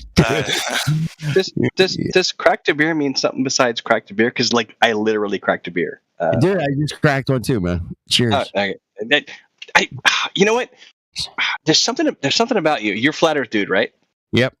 Okay. I don't want this to be offensive, but it's gonna be. But I kind of warned you. There's something about your voice that makes me hate you and love you at the same time. Cool. God, that's important. Can we? No, I know. Yeah, sorry. I just wanted to say. Yeah. When I first heard you talking, I was like, "Oh, this is some flat earth dick." Blah blah blah. And I was like, "That guy seems kind of cool." So anyway, yeah. Hey, I'm in the music business, man, and I'm liking you less. I don't, I don't work hard. If your goal was to not make friends, you're doing a great job. Do you want to talk about the Earth, or do you want to get kicked out? I do. No, I want to talk about the Earth very much. So. Great. Earth, Okay, let's do Earth for a minute. I gotta go. Would you guys be upset if I talked to the guy about the Earth? Because he's gonna love me. No, I would love that. Go right ahead. Yep, get him. You sure? If you guys Oh yeah. No, he knows the tone of my voice by now that I know he's full of shit and he's just here to piss people off and have a little laugh. But you need to drop some science on him so he gets really embarrassed and leaves on his own. Really quickly? No, it'll just be that you listen to Hank. Go ahead, Hank. Yeah. So, what do you know about science? Do you know how the scientific method works? What are the three things that you need for an experiment? The three things that's absolutely required to do the thing that we call the scientific method. You know what that is? Yeah, I know those. Yeah. It's okay if you don't know. Many men know many things, but no man knows everything. So, do you know what it is? The three things? I think I know two. It's hypothesis. What is it? Conclusion. That's all. That's how it can. No, incorrect. So what you need is a dependent variable, which is the naturally observed phenomenon, independent variable, which is the thing that you manipulate, which is the cause of the naturally observed phenomenon, and the control variables. Okay, so now that you know how science works, let me give you like a really easy explanation. Caveman, he finds a hot spring. He wants to know what causes the boiling water, right? So he goes home, right? He's got a naturally observed phenomenon, his dependent variables, the boiling water. What causes that? So he adds heat to water, it boils. He takes the heat away, it stops boiling. He adds heat again, it boils. That's why it's called the independent variable, because it's the variable that you manipulate independent of all the rest. So if your car doesn't start, you don't just start changing tires and alternators and fan belts, and you diagnose it, right? By wiggling one thing at a time until you're like, oh, it ain't got no gas in it. Or, oh, it needs a new starter. Or, oh, the battery's dead, right? So now that you understand how science works, what if I told you there's absolutely zero science? I'm talking about natural science and cosmology, astronomy, and theoretical astrophysics. What do you think about that? I'd say that again. Can you speak up a little bit? I was in a garage band for 2.5 years. I'm also into the music. Then say that again. I'm speaking slowly, so. I can't hear you, bro. Can you speak up? No, that's our pen. He's hot micing. It sounds like someone's licking my ear, and I'm wearing headphones. So let's fix that. All right. So who am I talking to? Armpit. Okay, armpit. All right. So, do you disagree with me, or do you agree that there's zero science? Because you can't manipulate the stars, can you? Can you manipulate space, bro? All right, listen. He's just mumbling, and I disagree with you. So let's. Why don't you interact and? Excellent. Yeah. Somebody mute that guy. Yeah. Yeah, he's muted. Go ahead. What was the question? So there's zero science. There's zero science in cosmology, astronomy, and theoretical astrophysics. I think there is science in those things. Okay, just give me one viable hypothesis that we can, demonstrate, and we can prove things with the scientific method to a certain degree, like 99.9%. So, what's your hypothesis? I'm not sure I understood the question. I'm not being like. Did you? It's okay. It's fine. Did you hear what I said about the scientific method? About how you have to have a scientist to manipulate the variables, cause and effect relationship. The scientific I heard you method. say it. I wouldn't agree that's the scientific method, but I heard you say it. Yeah. Okay. I'm almost off work. I will cite my sources. So until I do that, you're just going to have to take my word for about 5 minutes.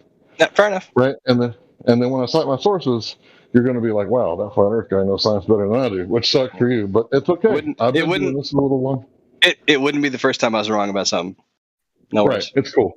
Right. So the thing is that if you're not talking about the scientific method where you manipulate the independent variable, which is the cause, and then you see the effect, you're not really doing science. Everything else is just poetry, right? I could give you a Just So story, right, about how, the green grass on the dark side of the moon is what causes the tides rather than the moon's gravity, right?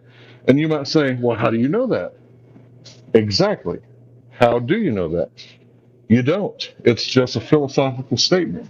It has absolutely nothing to do with science until you start manipulating the causes and you see the effects. So, what causes the tide? Do you know? Off the top of my head, no. Okay, well, they say that the moon's gravity causes the tides. So, I'm going to say, how do you know that? I didn't even know that was the cause. So, yeah, I don't know at all. Right. So, the only way that you could actually know this is if you stop the moon's gravity and then see the tide stop for a few days. And then after a few days, you turn the moon's gravity back on, and then you see the tides start again, and then you stop them again, and they stopped again, right? And then you say, oh man, check this out. I think I found out what causes the tides. And then you ask your friend to do it, right? And he's going to be like, oh, I'm going to prove this guy wrong. And then he tries it, and he's like, well, shit, I came up with the same results. That's why science means knowledge, right? Because it's firsthand experience.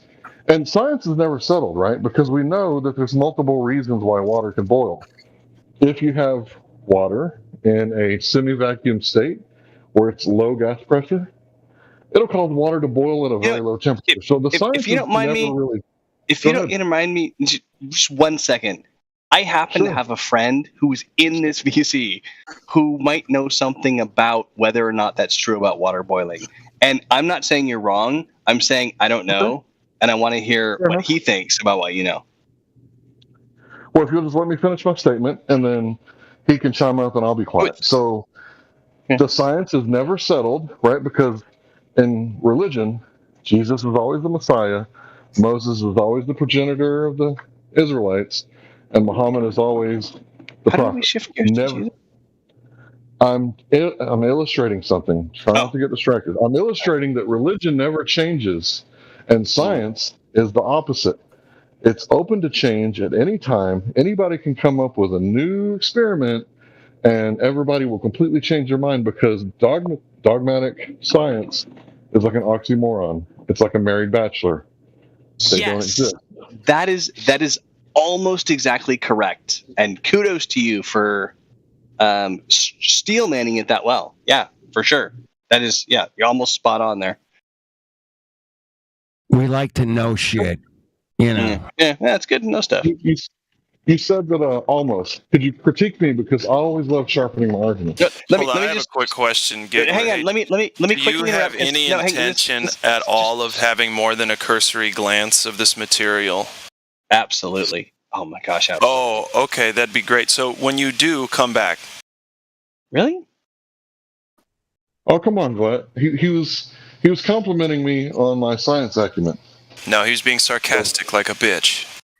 No, I think he was being legit because if he knows anything about science, what he said was correct. But he critiqued me about one thing. He said almost. So can I get a little more detail? Just really quickly, guys. Most of the people I know don't like me because of my stupid, sarcastic sense of humor. I tend to have a self-deprecating, make fun of myself sense of humor, and I'll tend to extrapolate that to other people. I'm a dick sometimes. I'm sorry, but yeah, thank you. I don't care about none of that. I just care about. You didn't have to say one word of that, by the way, but thank you. No worries. We know. So, what was the one thing that I almost got right?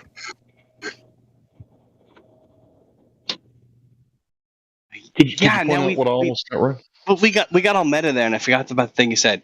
Just bring me up to speed real quick. Yeah, we're talking about science, the scientific method. You know that thing that's cool that we remember from school. Yeah. Yes. Yeah.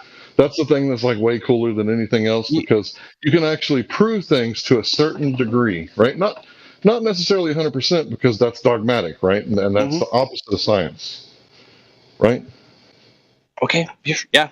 Right. So I'm claiming that all of cosmology, theoretical astrophysics, astronomy, paleontology, these are all pseudosciences. That is my claim. And it's up to you if you want to refute my claim. You can say, no, they are hard-nosed science, scientific method science. And all you have to do is provide a valid hypothesis that we can actually test with cosmology, theoretical astrophysics, or astronomy. Okay. So I was really focusing on listening to what you said that time. And I have to say that everything you said absolutely could be the case. What you said could all be true. I'm in a position right now where when I look at what you said and what I know about my life history, I go, it seems more likely that the thing I was told is true. Or I shouldn't say it that way. Yeah, I'll be more aggressive. You did it. The thing I was told is true. It makes sense to me. Yep, you got it. It is just a belief. Thank you. Yeah, I was stating it that way for your benefit, but it was also like literally an olive branch where, yeah, did I go up in the air and look at a ball Earth? No, No, you didn't. That's right. Yeah. So. No, you didn't. That's right. I feel like I was trying to make a point and didn't get there, but I hope maybe some people got the point. What I was saying. I don't know where the hell I'll let you try again. You made a great point at the end. You said, "I've never seen Earth as a ball." That's awesome. Neither have we. No one has. That's everybody in this server right now can agree with that. We've never seen Earth as a ball with our own two eyeballs. There you go. There's the olive branch. We're all going to crack a beer or have a sarsaparilla or whatever. Excellent. All right, so we're on the same page here. Right. So let's talk about truth, if you guys don't mind. What is truth, right? What is truth? Truth is that which is verifiable. Truth is that which is falsifiable, right? So if I claim that I got 11 toes, and then you say, "Take off them cowboy boots, mister." Just believe me. You don't have 11 toes. Believe me. Right. Of course I don't have 11 toes. It's weird. But if I did, I'd be able to prove it, right? I had a friend that had a web toe where it was like web. Bro. Help me out, guys. You guys are red herring the fuck out of me. And most likely. Hey, can I possibly ask you guys to do me a quick favor? Can somebody please see if Knights for Saturn is still awake? Because that's the only reason I'm here. And if he's sleeping, I'm going to go to bed. I'm here. Are you sir? You good? Past your bedtime, anyway. Yes. By the way, this guy, this Knights for Saturn guy, he's a globe head. We should. Cool, man. Can we stay on topic? Stay on topic. We can switch. We can switch participants, but can we stay on topic? Yes. Yeah, let's stay on topic. So, how do you know things? How do you prove things? How do you verify things? Well, I'm going to put it to you like this, and this is like some old Hindu saying or whatever, but you only have your past experience, your present experience, and everything else is imaginary. How about that? Everything else is completely in your head. That's called living in the moment, Larry. Living in the moment, baby. That's right. So, if you haven't experienced the Earth as a globe, like they show you on TV and cartoons and books and magazines, right, and in your head, then how do you know it is like they say it is? Well, they've been telling us that boats go over the horizon for like 500 years or so. So we should be able to go out and test that. Now, here's the thing. I don't give a fuck what any of you believe. All I'm saying is that I'm offering you the ability to go find out for yourself, and I don't want you to believe me. I'm an idiot on the internet. I mean, if you look at my tag, it says OG Flat Earther, so I'm most likely an imbecile. But all I'm saying is go check it out for yourself. Don't ask me what the shape of the Earth is. Don't ask NASA. Go use your own senses. I want to high five you, COVID elbow bump you. I am totally on. Yes. COVID elbow look bump. for yourself. Yeah, look for yourself, man. Exactly. COVID elbow bump. No, I'm on board. I got a 5-year-old. He's in kindergarten, and I'm COVID elbow bumping him because I know these fucking kids. They go to school, they fucking lick everything. All the germs in the world, they're bringing home to me, and I'm like, just COVID elbow bump your friends, and I won't get sick. You little bastard. Yeah, we don't really talk about COVID a whole lot around here because anything could be considered fake these days, even verifiable truth. So we don't want to get censored. So let's. Yes, I've heard that's a thing, and I just want to tell my friend who's here, dude, that's a thing. No talking about the thing they were saying. Don't talk about. That's not a thing here. Yeah. I know, like to you guys, it's like super weird. I'm like pointing it out, but he's a noob, and he's like, I don't know what the rules are. That's fine. He gets it. Yeah, I'm trying to help. Yeah. Yeah. Moving on. So the thing is that I just said that I could tell you how to find out for yourself. If you could actually find out for yourself, would you actually give a fuck to find out if you've been lied to, or are you so apathetic and brainwashed? But that's interesting. Yes. Right? Because what if I told you that you could do a small search on your web browser there and ask, the know-it-all Google, what is the radius of Earth in miles? And then if you were to search that up, it might tell you something like 3,959 miles. 3,959 miles is the answer, right? And then you could go to an Earth curve calculator, right? And you could, type in all the factors, and it'll do the math for you because, let's face it, our educational system here in America is not the best. So, smart people that they say, fuck the educational system. I'm going to go all autodidactic on your bitch ass, and I'm going to make this Earth curve calculator for you. And you can go ahead and decide for yourself if the truth is by making observations over large bodies of water at rest and deciding for yourself, because fuck the authority, right? I'm going to be my own authority, and I'm going to find out through my own first-hand experience what the truth is, and I'm going to make some observations over a large body of water at rest. And I'm going to see if these flat earthers are growing in numbers because it's cool to be a flat earther. And I'm going to see if that's the reason why the government is telling the social media companies to censor them. And I'm going to see if the reason they have a controlled opposition called the Flat Earth Society is because if it's true or if it's, just cool to be a flat earther for some reason. Let me ask you this, Larry. Go ahead. If we could schedule and kind of immediate but very impromptu, as the same thing, debate between let's say you and a person who's kind of on your side, and then me and a person who's kind of on my side, but like in a super friendly way because we're trying to get along, but just like avoid people from interrupting the conversation. Is that a thing you'd be interested in doing? Oh yeah. Okay. My first YouTube video was about challenge anyone anywhere to a debate. Sure. So let's do. There'll be 2 on each side. Knights for Saturn. You still there?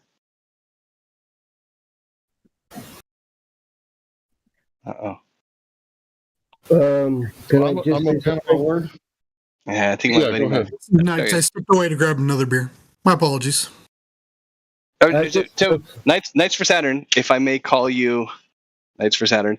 COVID elbow bump. Can you be my teammate for this quick debate, 2 against 2? Okay, we can try. Okay.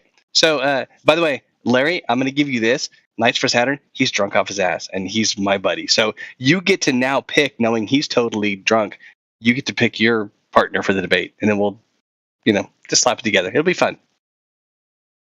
I just shared the video where Brian Cox says that they cannot measure the speed of the Earth and stuff like that. I'm guessing that's not the person you chose as your partner.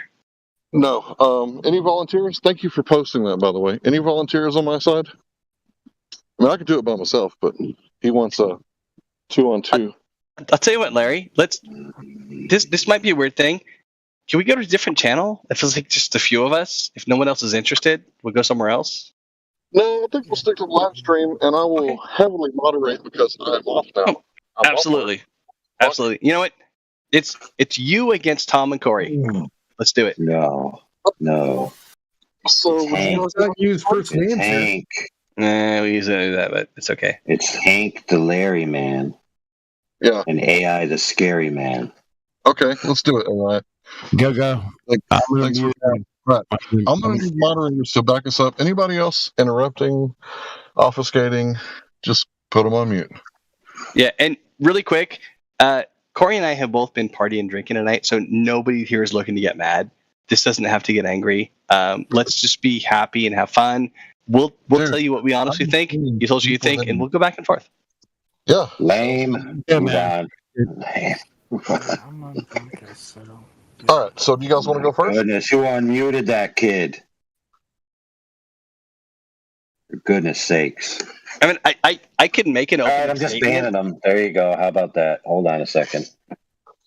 I'd be delighted to make an opening statement. I never done that. Hold on, I'm busy banning somebody. Oh, You all go right, first, Giller. Yeah, And okay, I'm going so to be assigning my sources on what I said about the scientific method. I'm going to go on mute. So if you would like to go first. Yep. I'm gonna quickly give you my position, and Corey, if at any point I say something that you think is not true, please jump in and say, "Hey, he's full of shit." But basically, I was from early on shown a view of the solar system that we've all probably seen, 3rd, 4th grade, and it made a lot of sense to me. And then I went on to college and learned more and more and more, and everything fit into everything I knew. And it was like layers upon layers upon layers of learning stuff. And now at the point where the stuff I think I know makes me think that you guys are way off base in thinking you know something different.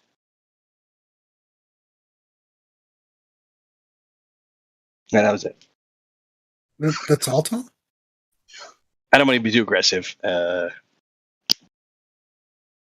Hey, No, I- Giggler. Go ahead, sir. What if what we understand about what we something going on with my head? Julio, come on, man. What if no? What if something that you have seen is something similar to what we have all experienced? Now, Earth. I mean, like I remember making a solar system, styrofoam solar system. You know, Just really quickly, Larry, was he the second?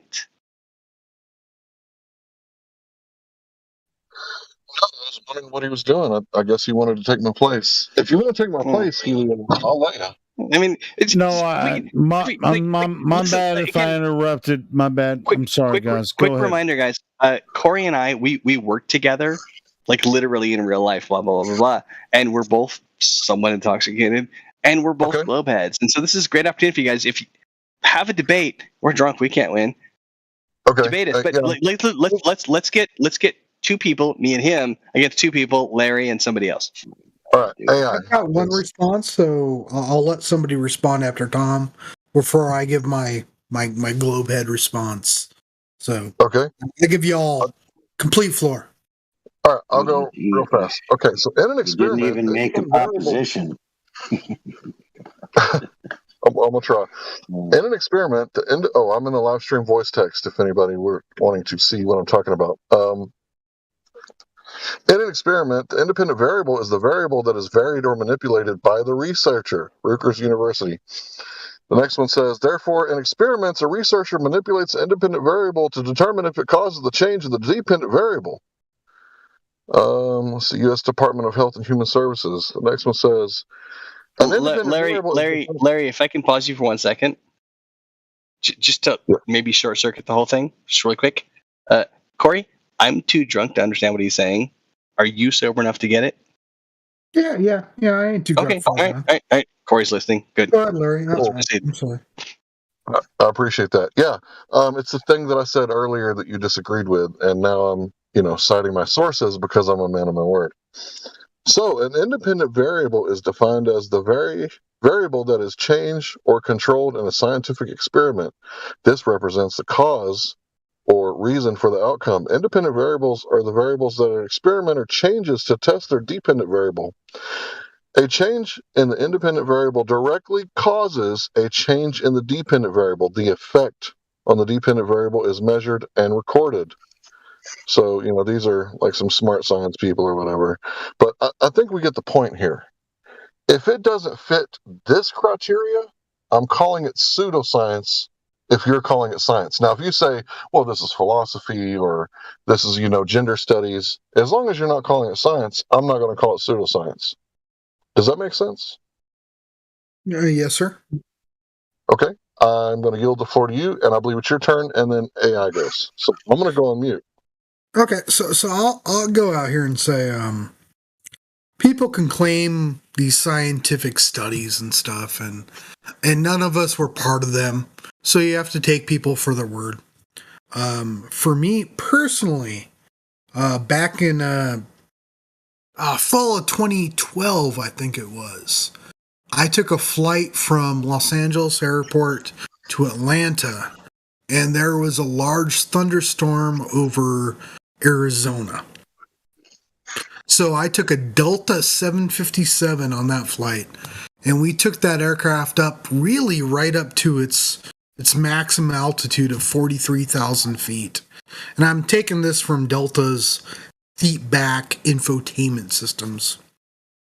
But the aircraft went way over what it normally flies over. And we went over the thunderstorm in Arizona, going from California to Georgia.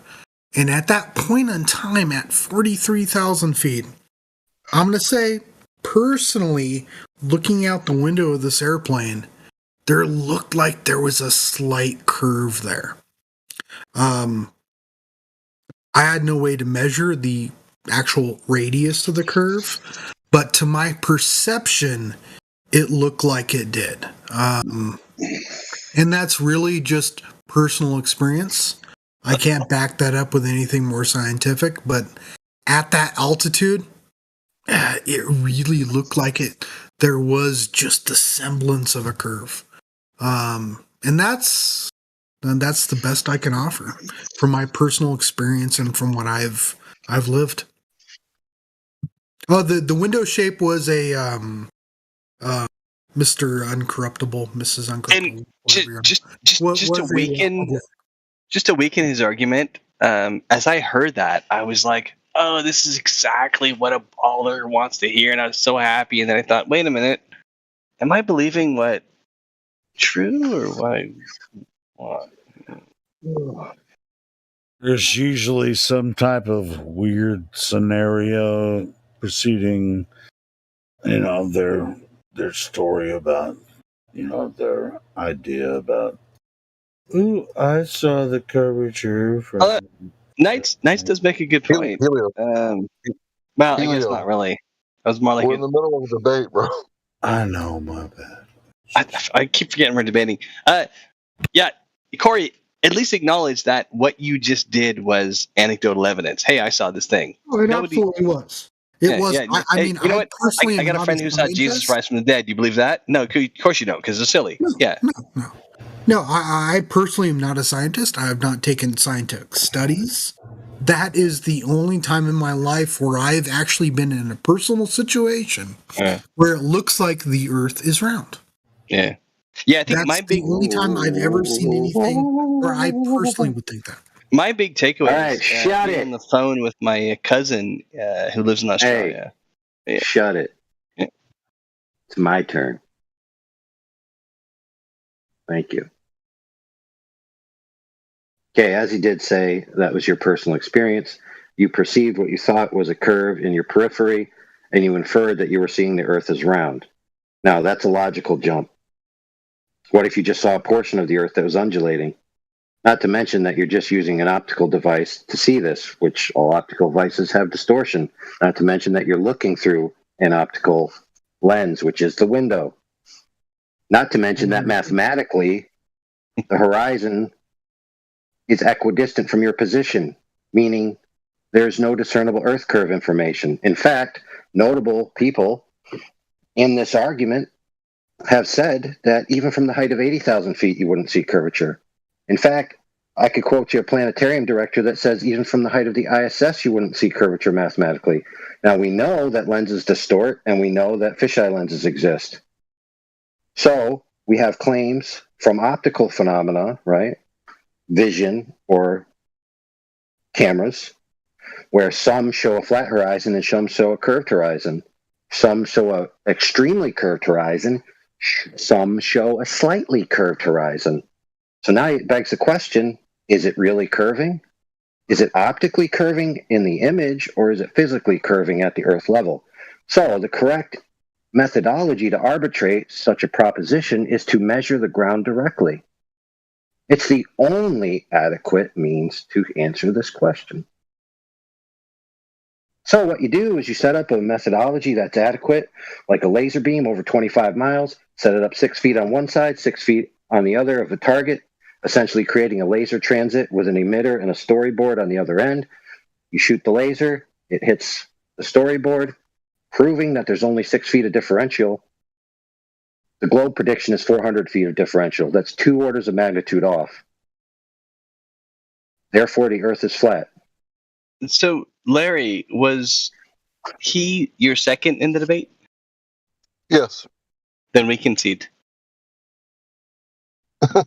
Look, guys, I want you to come back when you're sober. You have to admit, we're not what you thought. Honestly, you were getting. I'm gonna, and now keep in mind, this is my drunken self telling you, but honestly, I don't think I'm going to be more open to the idea of a flat Earth than I am right now. I will check this out. Would you concede that what AI just described is the only way it could actually work with the numbers of the globe versus the tangent and all those numbers that he was saying? Honestly, the only way it could work. Honestly, it got a little complicated for me to really pay attention to all of it. Well, but if we I'm could crunch it telling down. you for a fact it's the only way it could work. Okay. Can I say something? Yeah, go for it. Is that slalom?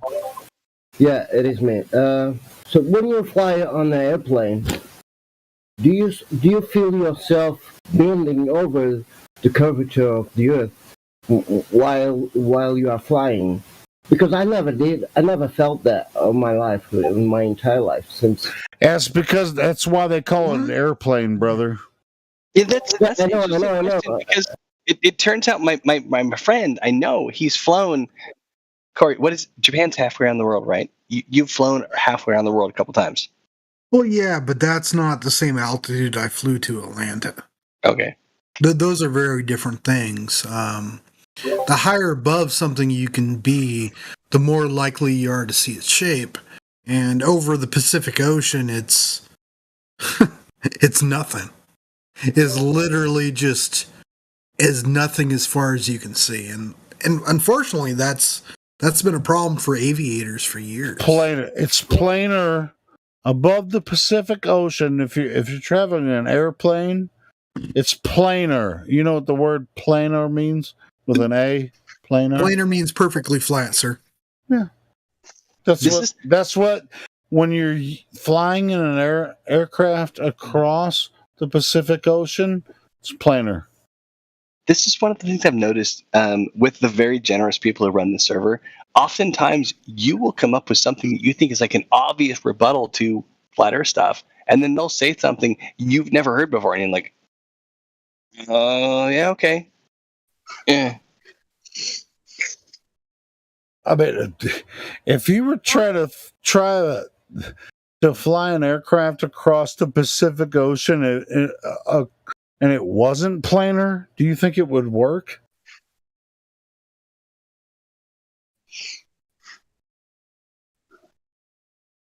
The answer is no. Go ahead and just say it. There's no way.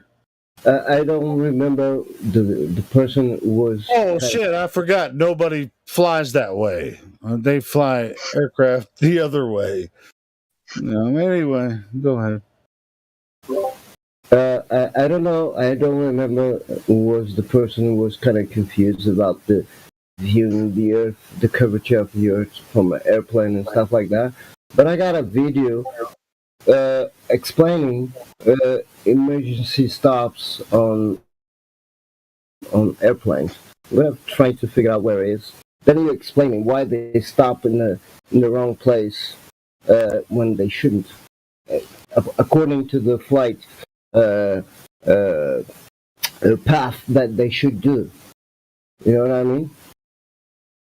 Sure, crossing northern Atlantic, even northern Western Pacific. I'm not sure. You're gonna have to give specifics about that.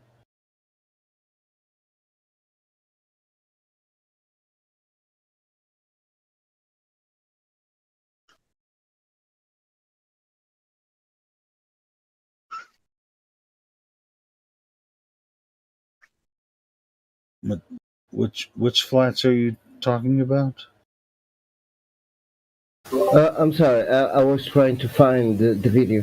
No, what I mean is like when, let's say that you do a flight from Europe to LA or something, and then you have to, then from kind of emergency, they have to stop in a different place where they shouldn't stop because the path that they say they do it doesn't make no sense where they stop the plane for the emergency. There's no question about flight paths.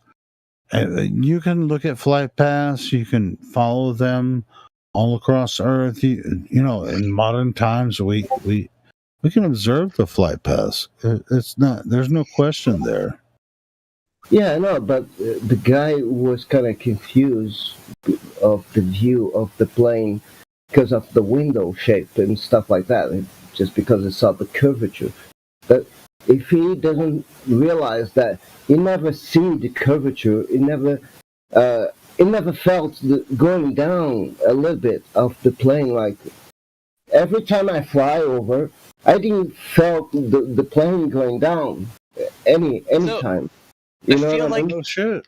I feel like while Knights for Saturn did his best, he made ultimately what I would call a weak argument because, first of all, it was an anecdotal story. In order to believe anything he said, you'd have to trust he's telling you the truth, which makes that worthless, right?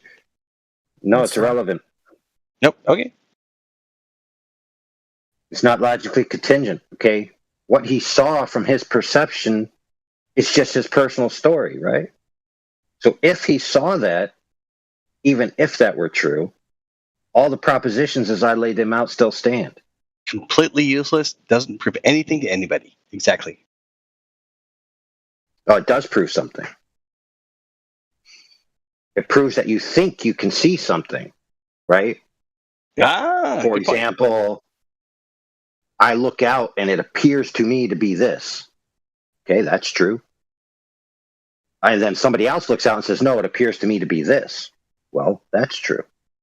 So in order to decide who's right, you must objectively validate the thing in question. What? Yeah. One person looks at it, says it's this. One person looks at it, says it's that. Yes. So what you do is you go to it and you grab it and you decide then what it is, rather than taking the perception to two different viewpoints. Absolutely. Yep. Right. So I laid out a methodology to verify one way or the other that gives a result 2 orders of magnitude off of the prediction of the globe. So that invalidates the globe. So, I mean, what more needs to be said? Not much, I guess. There's no rebuttal. Well, there's still a lot to be said, but why do you still believe Earth is a globe? Me? You talking to me? Doesn't matter who I'm talking. We're talking to everyone that thinks the Earth is a globe. I'll step aside. Let's be able to answer. Yeah, I mean, with these arguments brought forth, you want to believe the Earth is a globe because it connects to this creation idea of balls spinning around the universe, third rock from the sun. Milky Way galaxy, and all these galaxies and everything. But that has nothing to do with Earth at all. It's it's interesting and very insightful you say that. And I just want to go, you know what? I feel like what you said was so powerful. I just kind of diminished it by saying you're right, because now I sound drunk and you're like, no, cool. Hey, if you have a rebuttal, go ahead and freaking bring it out, man. No, I think you're right. I think you. Yeah, you can repeat it, and I can listen again and see if I disagree. But I think you're right, dude. All these arguments. I mean, you don't have the reason that we're presenting this information, and we can argue about flight pass and all that kind of shit, but it ultimately comes down to what is Earth? What is this place? Yeah. I okay, totally seriously. I remember so backstory on me. I live in the house that I grew up in because when parents retired, I bought the house from them. And so when I talk about the kid who lived 4 blocks up from me, literally 4 blocks up from where I am now, which is really cool. But I remember sitting in his treehouse and him and I talking about, like, why do you think we're here? What's the meaning of life? Like those that was me as a little kid too. Yeah. I was just like, I never believed atheism. I was just like, you dumbasses, this is a creation, bro. I never bought into it. Go ahead. Yeah, it's just like, and those, I think, it's whatever your parents try to teach you. It's what you learn on the playground. We all know the playground, your friends in the treehouse. That's where the truth comes from. Where you like, because I went to 12 years of Catholic school. I'm not a fucking Catholic because that's silly. But I also did wonder, why are we here? How do we get here? All those things. It's a great question. I love that question.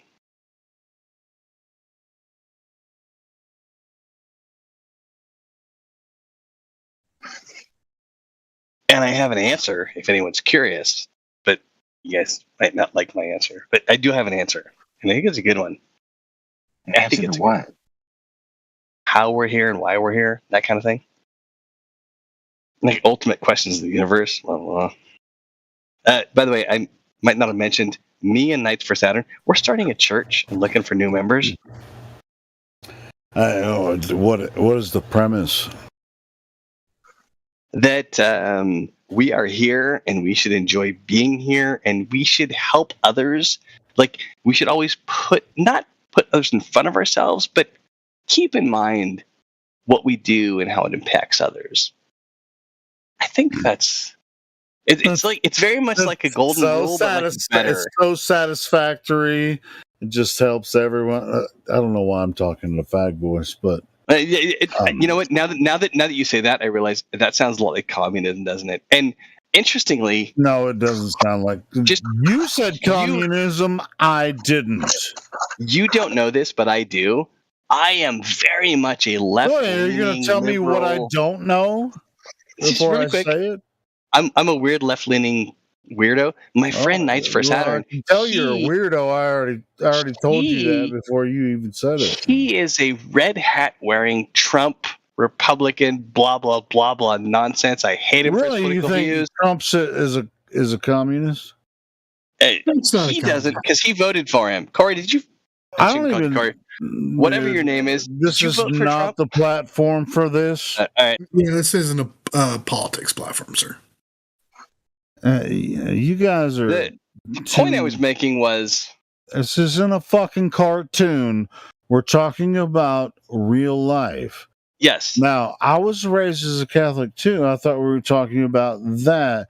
Now you bring it into some politic realm that nobody was talking about. Were you baptized as a Catholic? What do you mean?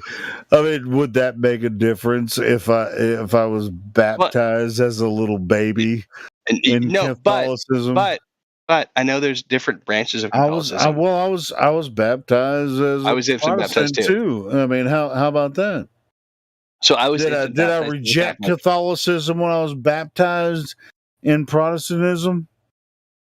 Did you go through a first confession in Catholicism? Dude, I went. Dude, I was raised Catholic. You know what that means. I know. So that's all I need to say. But I know that you know, I know. Nobody else here knows. Did you do a first communion? No, I'm not. No, everybody that was raised Catholic knows what I'm talking about. So anyway, you don't have to talk about it because everyone who's raised Catholic knows. Were you confirmed as a Catholic? Yes. So anyway, were you married as a Catholic? Fuck no, I rejected Catholicism before I got married. There you go. Were you confirmed as a card-carrying red herring expert? There you go. Yeah. Or were you or card-carrying red diaper baby? I often forget that some of the point of this channel is that it's live streaming and there's an audience there. Yes, because your mama's. I'm gonna talk about your mama as much as I can. That would be because great. I don't even know. I don't even know her. I'm just gonna make fun of her because I'm gonna make fun of her to make you just get the fuck out. If you could talk about my mama before my next comment, that would really help me prove the point that I'm about to. All right, so your mama was so fat that bitch. Shit. Now I can't even think of a good joke. That's how much I don't give a shit. Wait, let me help you out. You give me the lead, and I'll finish it off, and we'll talk about my mom. Ready? Go. All right, your mama was such a big red diaper baby that nobody gives a shit about her red ass. How about that? Your mama was so fat when she sat around the house. She really sat around the house. All right, I got one about your mama. Yeah. Okay. Have your mama re-listen to the stream to my argument, and then you, your friend, and her come up with a rebuttal. That is an extremely fair offer. Good freaking luck. Thank you. Yeah, you only have one rebuttal you can should make. Probably just leave with your red diaper freaking baboon ass before we actually kick you out. No, it'd be freaking fun. Yeah, don't kick me, guys. I'm a lot of fun, and I get a lot of good jokes. Don't worry about it. Don't worry about it. Well, you're not funny, so I mean, if you would actually come in here and troll like hard and be funny, we could have a good time. But you're not even funny, bro. Well, that you bites to the quick. Being that my only goal was to make people laugh. Text. Oh, that hurts. Brass text, bro. You're only going to be able to come back with one rebuttal, and it's going to fall. It's not going to function because you won't be able to demonstrate it in reality. But I will be able to provide a counterexample proving it false. I'm not letting you know what's going to happen. Yeah, I'm not here to fight with you guys. I don't want to change your minds. I change our minds about what? Politics? Let me tell you something. You fucking serious? I've been on Discord for like 2 years now. I came to Discord because I was an atheist. I wanted to meet up with atheists, and I met up with atheists, and I realized I don't like hanging out with these people. And so I went to the Christian servers, and I'm like, I keep butting heads with these people. I'm looking for. And then I bounced over here. And I will tell you, I reached out to somebody today on this server, and I was like, hey, can somebody help me out? And somebody jumped out like, hey, yeah. And I'm like, this is a community. I like this. I think there's value in that. So fucking boring. No. Yeah, I know. Was it me that you reached out to? I can tell you're freaking. No, you're so stoic and weird. You're like a scarecrow, bro. The Giggler is my boss. Please don't let him fire me. What? That is only slightly a lie. Dude, you guys are fucking weird, man. Hey, go find your pleasure somewhere else. Giggler's employee guy. Why don't you and Giggler get together and go out and do a real test of the geometry of the Earth? Give it a good fair shot. here's the funny part, and I don't know what I mean by funny, but Corey, now that they've called you Corey, how much do you want to dox yourself? Are you okay? Hey, my name's Dennis. 0%. Do you mind if I dox myself? My name's Dennis. So we happen to work for a company. What kind of company is it, Corey? I forget. Geographic. One of them shitty companies that nobody gives a shit about. And the company makes what kind of software? I forget. Shitty software. No, yeah, that's one That's true possibility. too, but geographic But information systems. I will also say, and I'm going to say this, as long as you're okay with it, and Corey, feel free at any point to tell me to shut up. Anybody who currently has Adobe Reader installed, go to this directory, assuming you're Nobody on uses Windows, Adobe. Fuck that. and you'll find out what company we work for because our software is installed with Adobe's shit. Okay, fine. How about that flat Earth? What do you think? But here's the about that? thing. You like to talk about Here's yourself, the thing. don't you? Yes, I do. Jesus Here's the catch. The company we work for happens to specialize in mapping software, which means that Yeah. So it's 3D. It's so 3D, and it has to do with the curvature of the Earth. It's so amazing, isn't it? It's just fantastic. It's fantabulous. I mean, it is pretty cool, but that's just kind of me being a company man.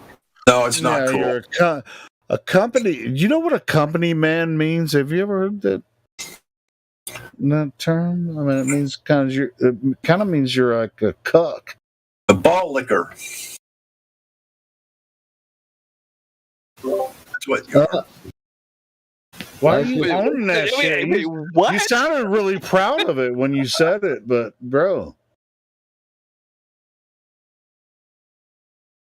I'm a company man. Nobody's impressed with computer software ball lickers. Nobody is impressed with computer software ball lickers. This may or may not be true. How can we test this hypothesis? Oh my goodness. This is the old, I work at a place that does something that... No, it's not. No, it's not. To a No, it's not. globe, therefore what?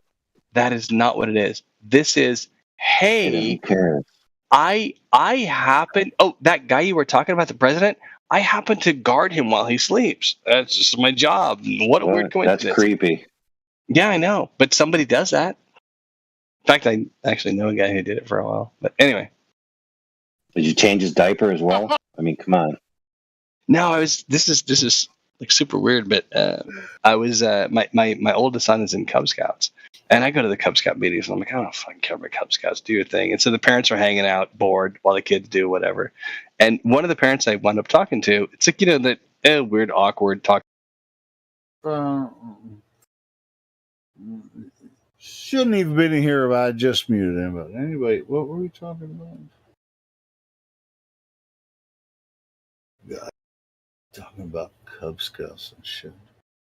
Somebody pushed the terminate button on this dude. I mean, he needs to be gone, but... Oh my goodness. I'm not going to do it, but he can't talk and hear that bullshit. I mean, it's like there was a group of them came in here from their fake corporation or whatever the fuck that was. That was weird. Nah, they're just... It's the classic, man. It's like, oh, I work at a place that launches satellites, therefore Earth's a globe. I work at a place that does maps, therefore Earth's a globe. I work at a place that makes thimbles, therefore Earth's a globe. I make thimbles. Well, the thimble thing probably makes a little more sense. Yeah, thank you. Dude, yeah.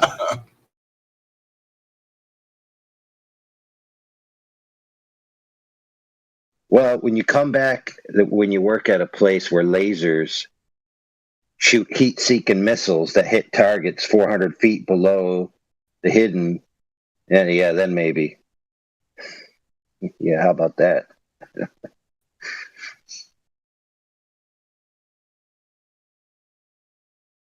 I mean, to be honest, it was an interesting time to have I don't know what server they came from or whatever. Like, hey, let's go fuck with these flat earthers.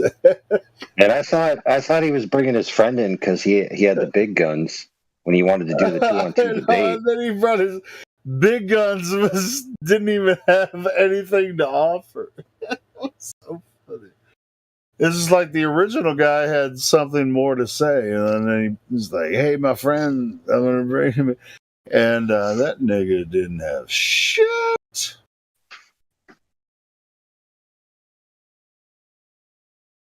Yeah, but bro, if you guys are gonna come in as a team, you better bring something better.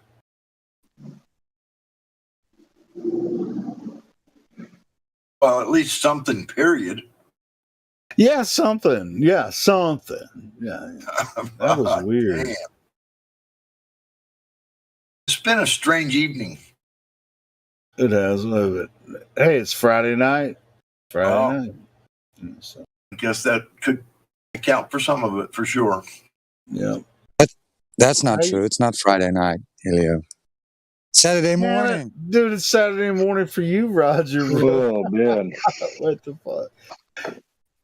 Yeah. And it's Friday morning. It's Friday afternoon for the people in Australia. So yeah, man. It's Friday night until the sun comes up. That's the way it works. Friday night and I need a fight. My motorcycle and a switchblade knife. That's one of my favorite. That's one of my favorite Motley Crue songs. I mean, who doesn't love that song? Handful of grease and my head feels right.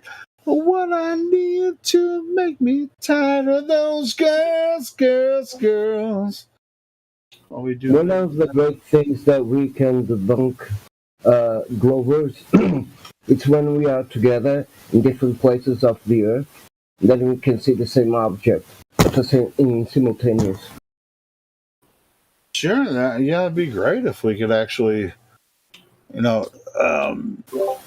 we can do that on here. We can actually share images while we're on here live. Or you can when there is the moon, the full moon, and stuff like that. I was surprised on YouTube when I was watching with a friend of mine, and then we noticed, like, man, there is everyone in the corner of the world saying that he's watching the same object, that we can see it right here. Like, well, that's another evidence of the globe model that they talk about it, just making a joke of it. Because if those guys believe in this ball, then how can they see the same object that let's say I'm in Europe, you are in America, and the other guy is in Australia or in Japan, how they can see the same thing at the same time? You know what I mean? You're exactly right. Hey, Slalom, where are you from? I'm Portuguese, by the way. Oh, you're Portugal. Okay, cool. Yes, yeah. Nice to meet you, by the way. I just saw some videos of you. Yeah, thanks. Yeah, cool. Does anybody have the moon in their sky tonight? I saw the moon I saw the moon this morning and last night. It was a half moon. You guys are getting the half moon as well, is it? That's. Yes, we do. Tonight.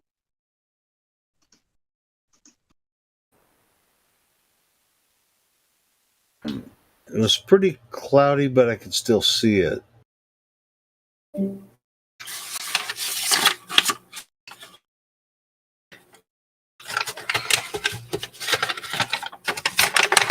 But it's in the waxing phase.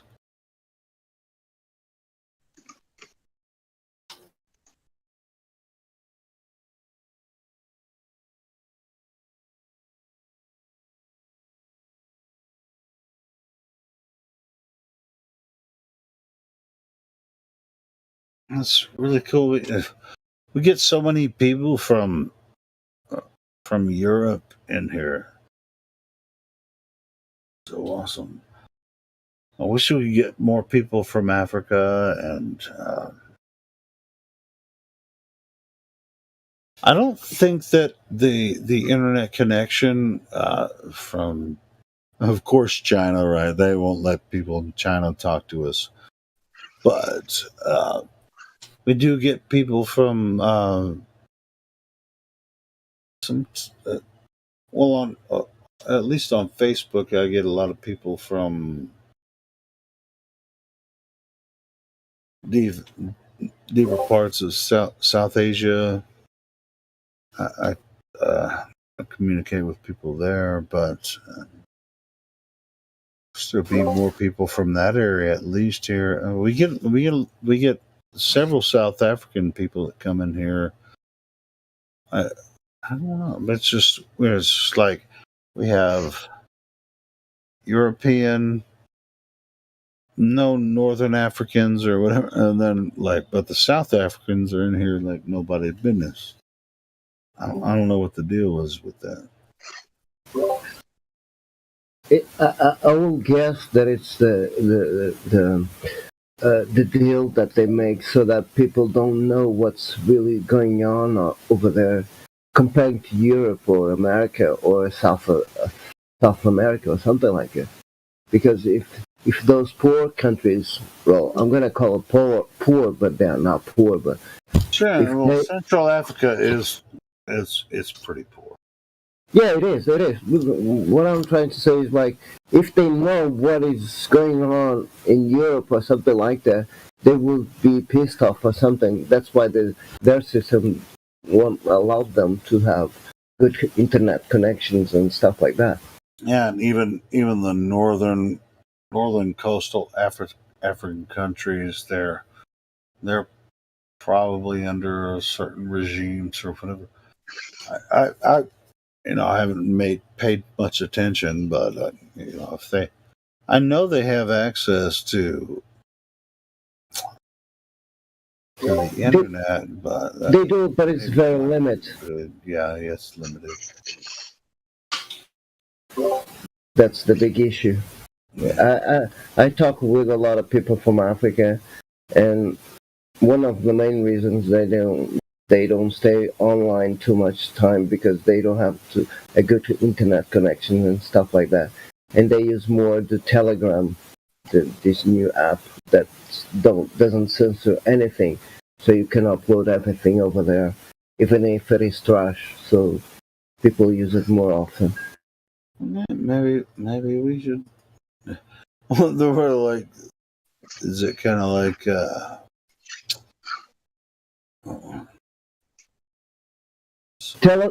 Telegram is it's a little bit like Discord, but it's more a big mass at the same time, and but you can share more information. You can grab a lot of stuff without no censorship.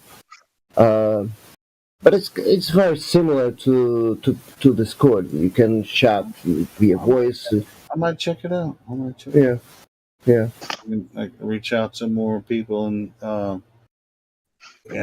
Central Africa and parts of Southeast Asia, because we have some people. We talked to. I talked to people in the Philippines. A couple of people in Japan, but I mean, it's just like we don't really get a lot of feedback from people in certain areas. And, of course, Russia and probably every other area there. So it's really disappointing, and I know that the information that we have that we express here, I know we could reach a lot of people in those areas, but I don't think they have access to us. You know what I mean? Yeah, I do get it very well. What do you mean? Yeah, I do get it. Yeah. So I'll look into see if I can reach out to them. So it's really kind of sad, man. I mean, that's half the fucking world we can't reach. Indeed. That's one of the issues that we have. when we try to share the truth out there, when we try to, to bring the knowledge that they don't have access to it. But I think they do, but they can't reach us either. So we got to find a way to bridge the gap, Right, yeah. Yeah, but they have the truth because the truth is it's in front of them. They don't have nobody to give a click or to say, look it up. You see this, you see that, and then they have to start wondering why this kind of stuff happens, and then they will wake up eventually. The Western culture, we all we get is ridicule for what we think or believe or whatever they claim we say. I mean, that's in the Western ideology. That's the kind of thing. But in the East and in the South, the Asian Pacific, that's their ideology. It's like they have something going on too, and we've had some people from the Philippines in here, and there's like, well, there's a shitload of people over here that see what you're saying, and there's people I contact on Facebook with that, but there must be, it must be the same way in different districts all across the world. It's not just it's all you Eastern European freaking 5% of the world thinks the earth is flat, and you dumbasses, and I'm gonna make a YouTube channel dedicated to disproving flat earth because I just don't like it.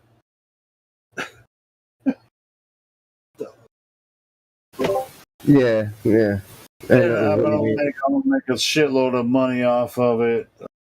And then the guys like me are like, I'm gonna make a YouTube channel because I think the earth is flat.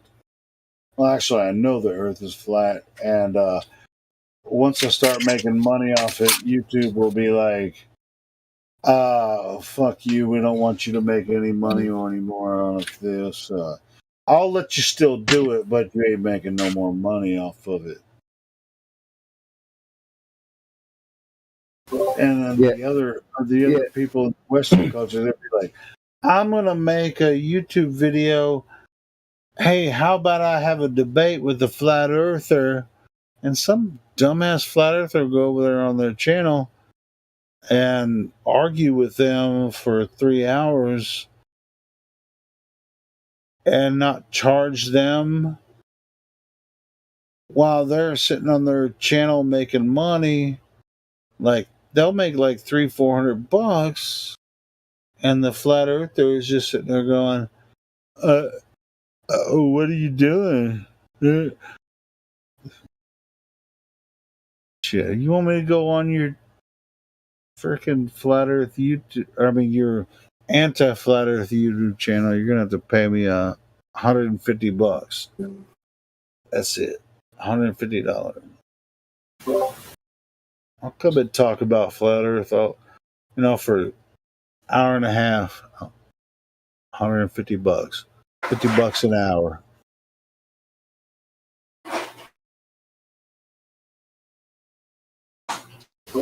Yeah, I know what I mean. It sucks, but when you do it for joy, money doesn't matter at the same time. But yeah, I know what you mean, because every time we try to do something, there is gonna be control opposition in our backs, like saying, you're nuts, you're an idiot, you're a moron, or whatever, Sure, it's easy for them to say that. Exactly, yeah. Because everybody else already thinks that. Because they think the earth is a globe. Because I used to think the earth was a globe too. And the first time I heard about flat earth, I was like, ooh, that's really dumb. Anybody that thinks the earth is flat is a retard.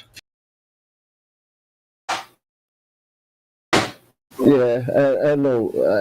I know the feeling. I've been there.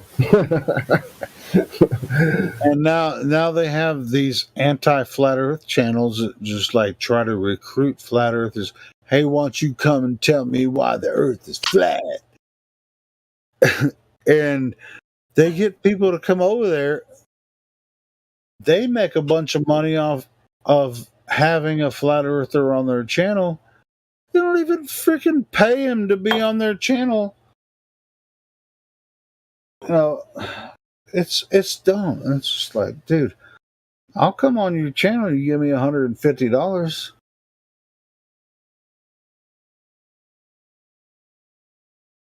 I don't care if you make fun of me. I've been out here. I've been out here in the community for fucking 6 years. You can make fun of me all you want. You can say whatever you want. Give me $150. I'll give you an hour and a half. $50 an hour. Yeah. My price. I have it's not the same issue, but it's very similar with what I do. People don't want to pay the amount of money that I do deserve for the job that I do. Well, not just me, but everybody. I don't blame people for wanting to have the discussion. I mean, dude, I want to have the discussion. I want them to come here. You know what? This place is free. Nobody's making money here. You can come here and talk about it 24 hours a day. That's what we're here for. But they want us to go to their debunking channels and try to exploit the question and strawman us and all that kind of shit. And Mark, you're gonna have to pay me $50 an hour for you to go in and strawman and make fun of me. Fucking $50 an hour. That's my price. Right, and they try to mock you. I think that's the right word that you guys say. To make you look like a fool or something like that. Well, hey, I'm doing this for free right now. I'm live on YouTube. You can listen to everything that I say. If any of these assholes want me to come on their channel, $50 an hour. Right. No, no, it's $100 an hour. $100 an hour.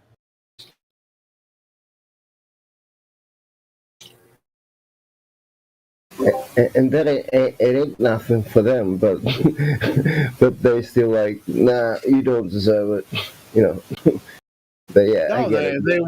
they want to recruit people that really aren't familiar with the argument. So it doesn't really matter if you're astute, with the argument. You might be able to bring up really good points. Doesn't matter all of their freaking cohorts and all their dipshittery. It really doesn't matter. So it's just like, hey, fucking $100 an hour. I'm only going to give you 90 minutes. It's so dumb, man.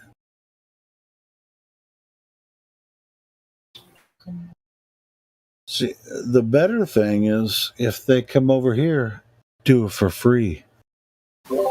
They got screwed. It's just like, hey, what are you so scared of? Why don't you come here? Nobody here's making any money. Why don't you go over here and do it for free? Exactly, yeah. Your money for nothing and your chicks for free. Dire Straits, yeah, old stuff. That's Dire Straits, right? It's like, dude, we can come over to your fucking channels and talk shit all day. You make money with all your freaking cohorts. Why don't you come over here, talk to us? We'll set up a show.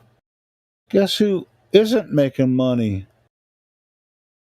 Anybody on this server. Nobody's making money off of what we do here. Why don't you come over here? Pussies.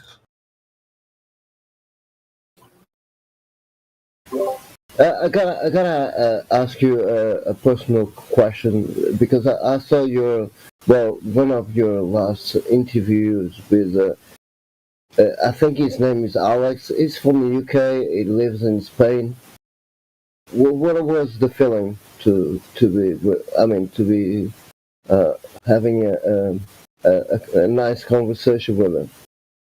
Who The was father, Alex, the British guy that lives in Spain that will play music. You know what I'm talking about? Oh, talking about Alex. The flat earth. Yeah, he's a musician. I never had an interview with him. I have talked to him before, but no, I never had a real interview with him. Yeah, I totally respect that dude. Matter of fact, I just bought his new book that came out. Oh, so maybe I'm getting confused because your voice sounds familiar with the other one. I don't know his name. Let me check if I can find it. I totally support Alex, man. He's a badass. Okay. Yeah, it is. But it's quite funny. I thought you were the guy who was making the interview with them and some other guys as well.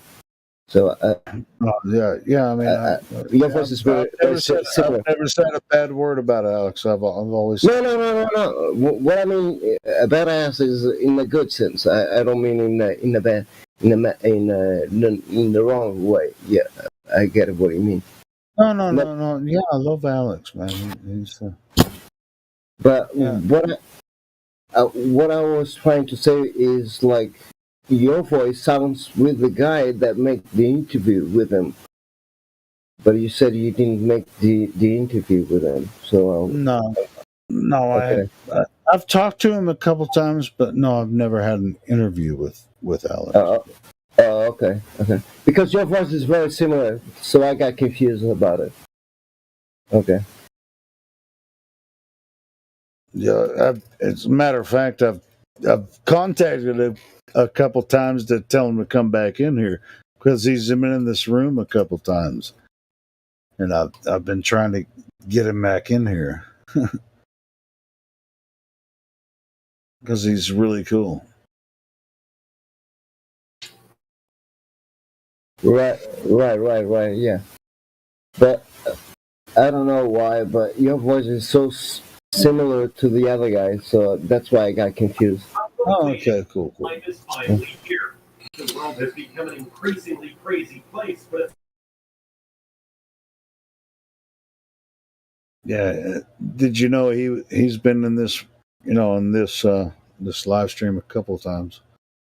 Come and talk to us.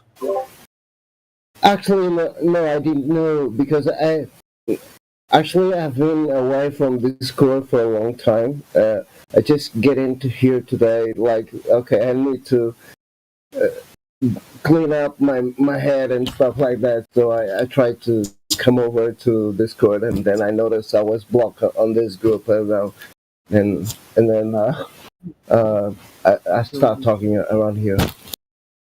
Hey, you're a flat earther, I can tell, right? Yes, I am. Yeah. I'm gonna give you a flat earth roll. I can freaking tell you're a flat earther, bro. Hold on. Okay. Let me get you hooked up. Hold on. Okay.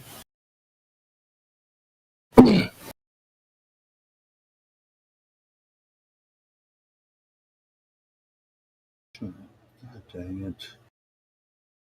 I always mess this up.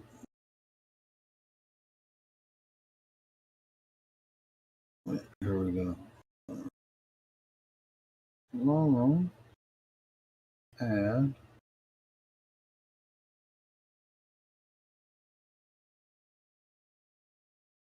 here we go. I'm gonna give you the flat earther roll. So you get the blue slalom.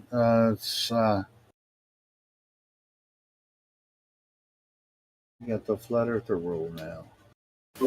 Yeah, and has a Portuguese text on it, it's like saying, it's straight in your face. Only those who don't want to see it cannot see it, you know? What glow? I'm sorry? What globe? Yeah, right. Glow, man, what? Yeah. It's like, if the globe were... Wait. What globe? Exactly, yeah. Well, sometimes I screw up. I'm sorry. What are you trying to talk about here? All right, so let's go over the map. Yeah, I mean, I can already tell from just talking to you for the last 30 minutes, Slow. Right. It's already... Okay, thank you. It's fatty, bro. Fatty. I made this logo for a long time. Well, maybe 5 years ago or something. When I started my community here in Portugal, so we decided to create some logos and stuff like that. So one of them, we've sorry? had some Portuguese people on here before, and their accent was not so great, but you speak English very well. Yeah, thank you. Yeah, well, I've been a while outside, and I've been with American family for 2 years here in Portugal. So I developed my English with them, basically. So that's why I can handle. I can. You're the most well-speaking Portuguese person. Yeah, I get it. There's a lot of people in Portugal that can barely speak English, but they try, Exactly. Yeah. I know what you mean. Yeah. The thing is, like, since I spent 2 years with this American family, I was able to to learn more and to speak more often English. So that's why it became more fluent for me to speak English. And then since you're then, doing a great job, brother. It sounds. I mean, you're almost completely fluent in English. Yeah, I know what you mean. Yeah. So it's like you don't have to go. Right. Yeah, I get what you mean. Yeah. You got your shit together, man. That's all I'm saying. Yeah, thank you.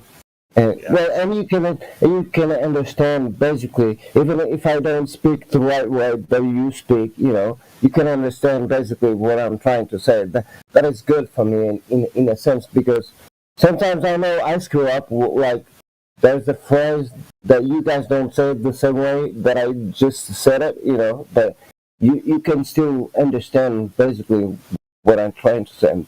That's for me. Certainly. Yeah.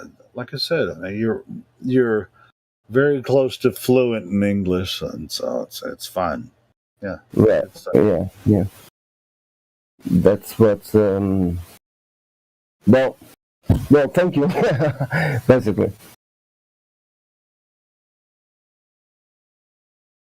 Anyway,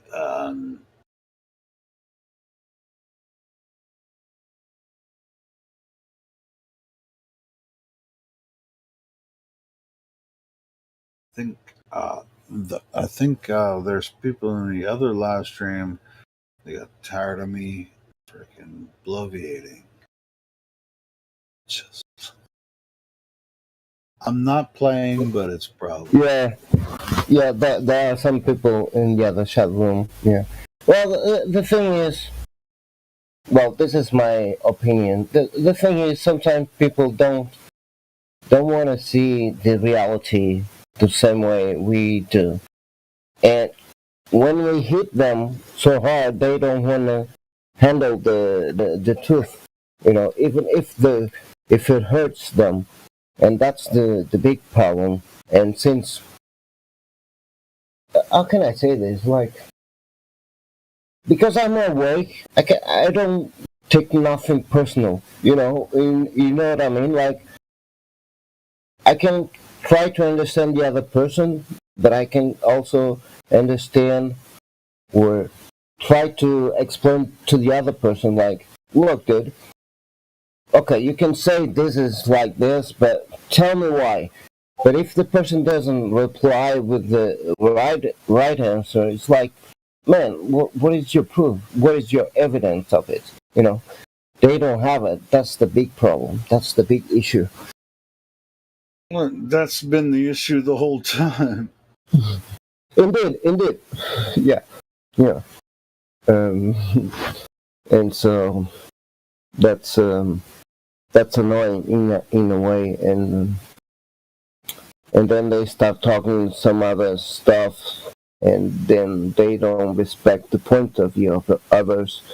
So it's annoying. It sucks.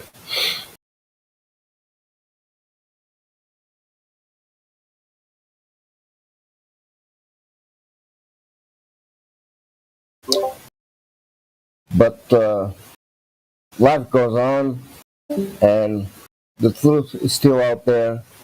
As long as we know the truth, they cannot do anything about it. They cannot touch us. That's the big problem they got to confront us, to deal with us, basically.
It might come to a point eventually where some of these anti-flat earthers, to have a really, good debate, or at least a conversation, like, hey, okay, I'm going to give you $100 to come talk to me for an hour, and we already know what's going to happen on the YouTube chat. Like, all their followers are going to be like, flat earth, blah, blah, blah. Same bullshit that always happens in the YouTube chat. It's like, fuck, $100 an hour? Okay. Meanwhile, I'm doing my shit, I can make any video I want to. It's like, I'm gonna give you $100 to come talk to me for an hour. Fuck yeah. At that point, haven't you already made it? Now, they're gonna make $100 from super chats and shit. At least, by you showing up on their channel. Being heard. Sure. They're gonna make at least $100 from you showing up, and you're just like, well, fuck yeah, I'll come in there for an hour for $100, dude. You made it. If you can make $100 an hour, ooh, hell yeah, I'll come on your channel if you give me $100. I think Rolling wants to come over and debate something with us. Who? Rolling, my other 40% pass, I think that is his nickname. Because it's kind of dubious about just because you are drunk or whatever, Oh, I'm inebriated. I ain't gonna lie. No, but that's cool. I mean, the thing is, doesn't matter if a person is drunk or not. Just the respect that people should have. No, sure. I'm just bloviating right now. Sure, if I need to shut up, somebody tell me to shut up. Who wants to talk?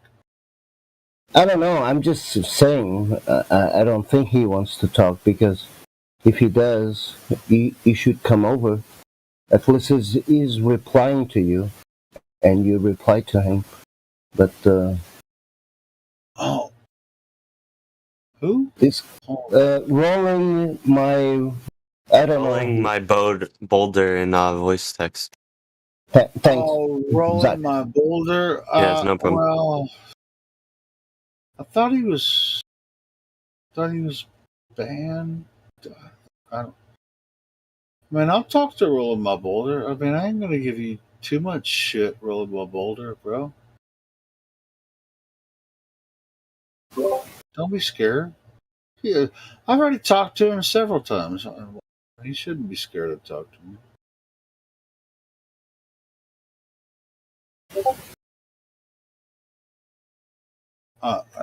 Unless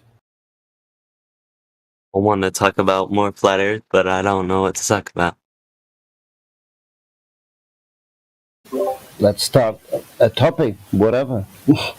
Well, I'm new into this stuff, so I'm not the best at it. Well, you can start from anywhere.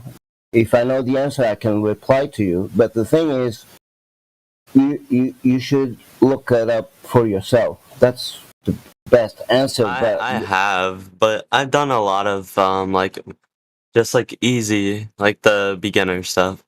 I'm just trying to get to somewhere where it's more complex and more time consuming, I guess. Because searching it up and getting my answers kind of boring sometimes, I kind of want to just do some more type of experiments than observing it. Exactly, yeah. That's the thing. For example, in my case, I started to be a flat earther when I went to Norway. I live in Portugal, okay? So I went to Norway and I saw the sun at midnight. I was astonished. I was like, no, that's impossible.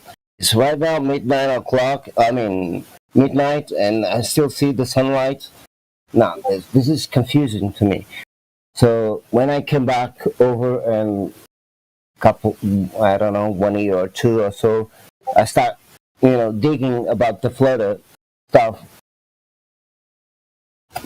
Then I realized why that happens because of the sun, the movement of the sun. Because when it is winter here in Europe, it is summer in South America, South Africa, and Australia, right? So when you notice the rotation of the sun and the way the sun rotates above the earth, then you're gonna realize it's why did you saw, well, in my case, why I did saw the sun at midnight in Norway.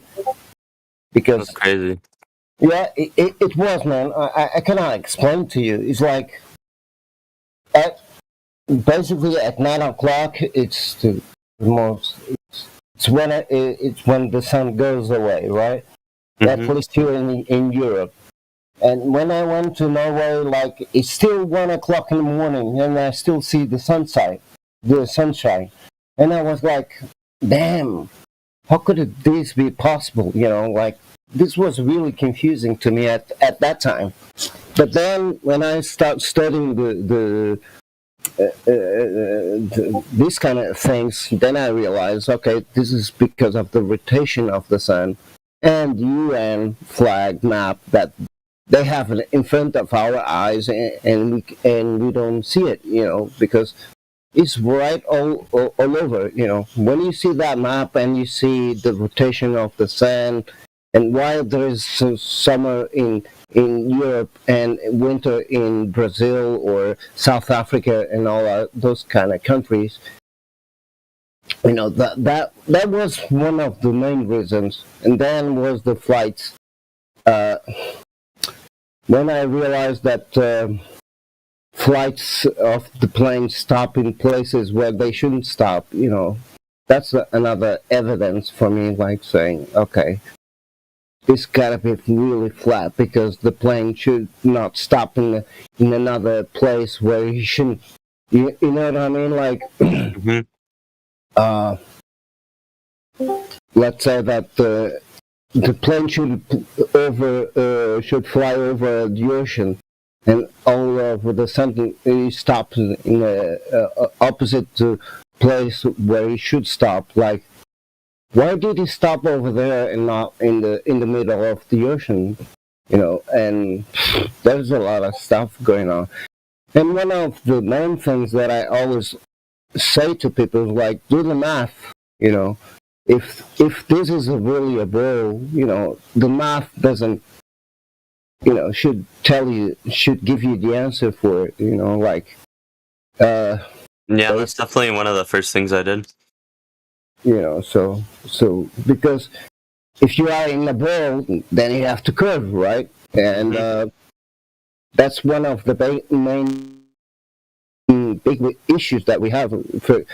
I always give a picture from a highway in Australia. It's 145 kilometers away, and the Earth should curve starting at 30 kilometers or something like it. So with 145 kilometers, why didn't bend over the Earth? Since it's a straight line road, It makes no sense. Exactly, yeah. And why people in Australia can see the North Pole at the same time if they are at the bottom of the Earth? That's another point of. Another thing was one day I was with a friend in Brazil and one in Japan. We both could see the moon at the same time. In the globe model, that's impossible, because those who are in Brazil are in the opposite direction of the moon, compared to the guy in Japan. So how could the guy in Japan could see the moon at the same time with the guy in Brazil? It's impossible.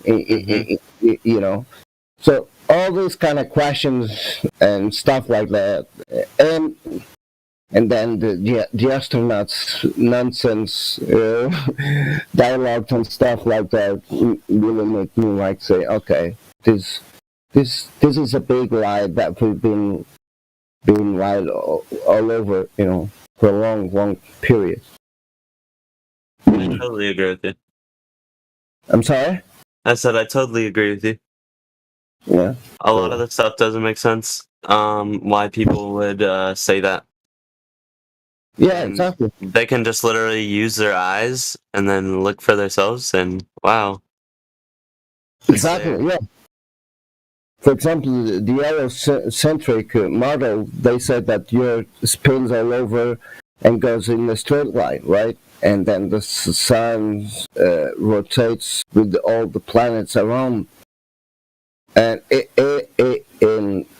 it is so, why do you see the stars 365 days a year all in the same place, And in Portuguese, we have a flower called, let me see if I can say this in English. It's girassol. It's, let me see if I can put this in English.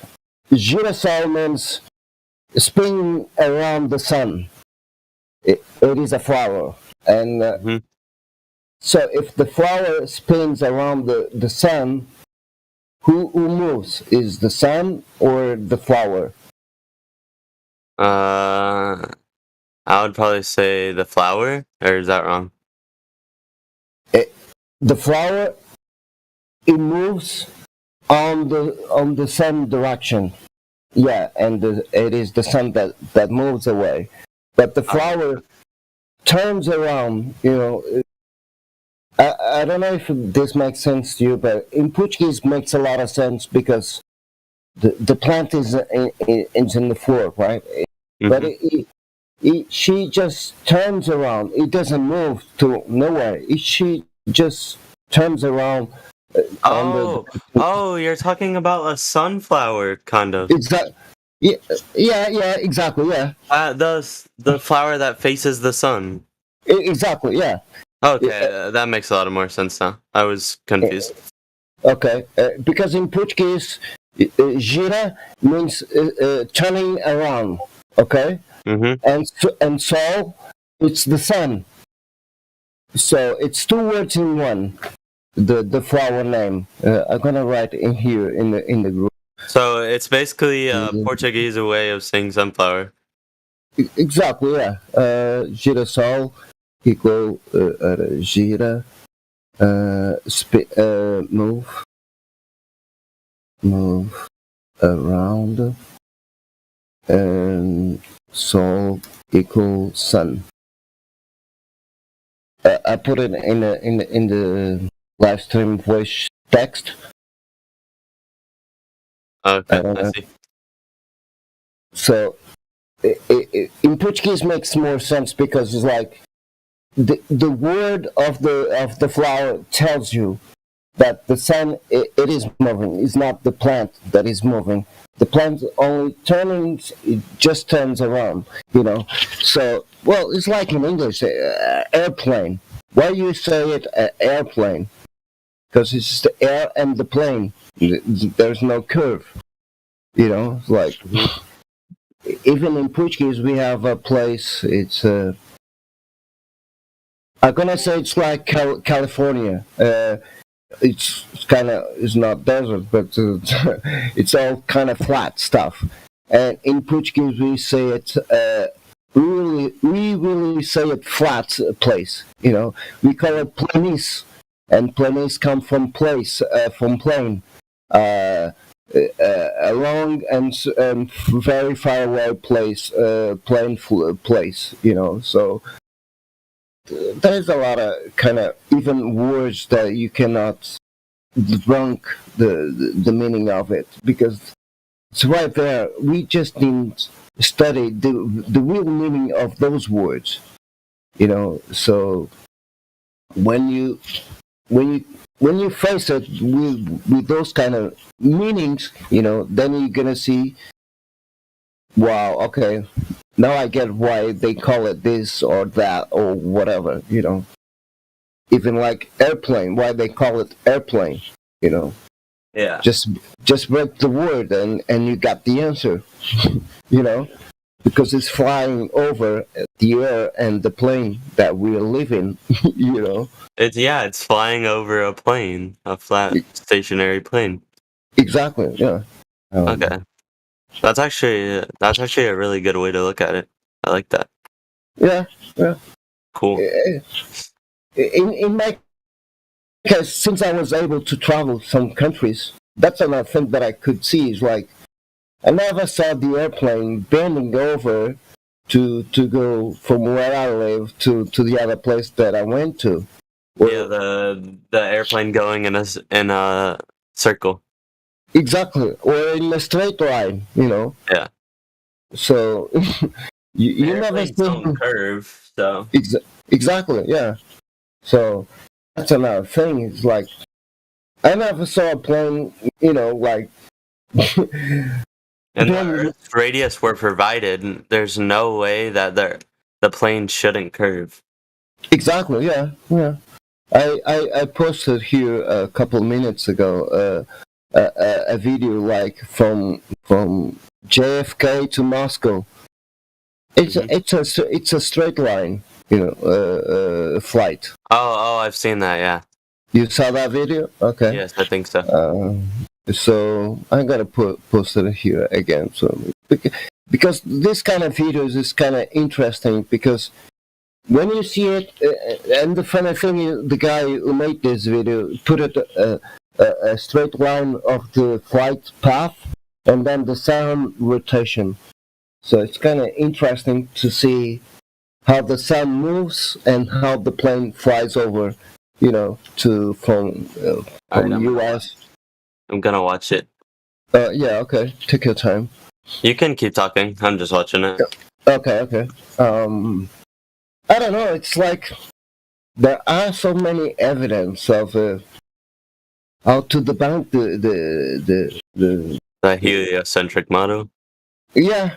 For example, if you live in South Africa, why do you have to go to north in Dubai and then to go to Australia again? Why you have to go up and down? You know? Mm-hmm. If you look to the flat Earth map, you have to go. You do a straight line from South Africa to Dubai and then to Australia, because you cannot go below, according to the heliocentric model. But in reality, there you have the answer, because you're gonna do a straight line flight path. You know how dangerous it would be to take a flight from Johannesburg directly to Perth, across the South Pacific?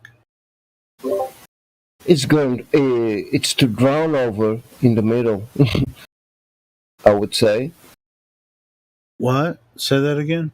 To drown over. I mean, because he has to fly all over the ocean. There's no, even if you had to have an emergency landing or whatever, even with flat Earth map, whatever they call it, the AE map, dude, it's too far to fly. It's too dangerous to fly directly from Johannesburg to Perth. Yeah. Indeed. And so, I mean, people say, "Oh, well, yeah, there's direct flights." No, there's not. There's not. You don't do that. It's too dangerous. There's too much flying over open water in the South Pacific. You would not do that. Anyone in their right mind would not risk that. So that's why they fly north and then south. You wouldn't fly that far over the South Pacific. There aren't I mean, you can find one or two over like several years that maybe someone has attempted it, but for the most part, you're not going to find a direct flight from Johannesburg to freaking Perth. You're not going to find it. You're not going to find a direct flight from Johannesburg to Perth. Exactly. Yeah. And from other parts of the earth as well, like why from South America, why they don't fly? I mean, that's what I'm saying. It's very risky. I mean, dude, that's a long flight, and there's nowhere to land in an emergency. I mean, you're just fucked if there's any type of emergency if you're flying over the South Pacific that way. That's why they don't do it. And it doesn't matter shape or distance or whatever. It's just a dumb idea. And people, and just like people will say, hey, why don't people go to the edge? Edge of what? What, south, Antarctica? You're going to go south, across Antarctica, find the edge. Yeah, good fucking luck with that shit, too. Right, yeah. It's like pardon my French, but I mean, just like, dude, why hasn't any flat earther gone to the edge, and they show it to us, bro. Once you hit Antarctica, you're just like, what are you going to do from there? Well, even if you could, because you can't. There is a video of some Australian people trying to buy an airplane. You can't do it with an airplane. You can't do it with a snowmobile. I mean, you can't do it with anything. I mean, how far south do you think you have to go before you find the edge? I don't know. And then they show us these images like, oh, third disk from the sun. It's like, there's the edge of the earth right there. We got it. It's like, dude, what the? Exactly. Yeah. Anyway, just so dumb. I mean, it's just like, hey, common sense rules. As exactly. Yeah. What we're supposed to utilize here on Earth. Common sense rules your mind. So, would anyone in their right mind take an airplane from Johannesburg directly to Perth,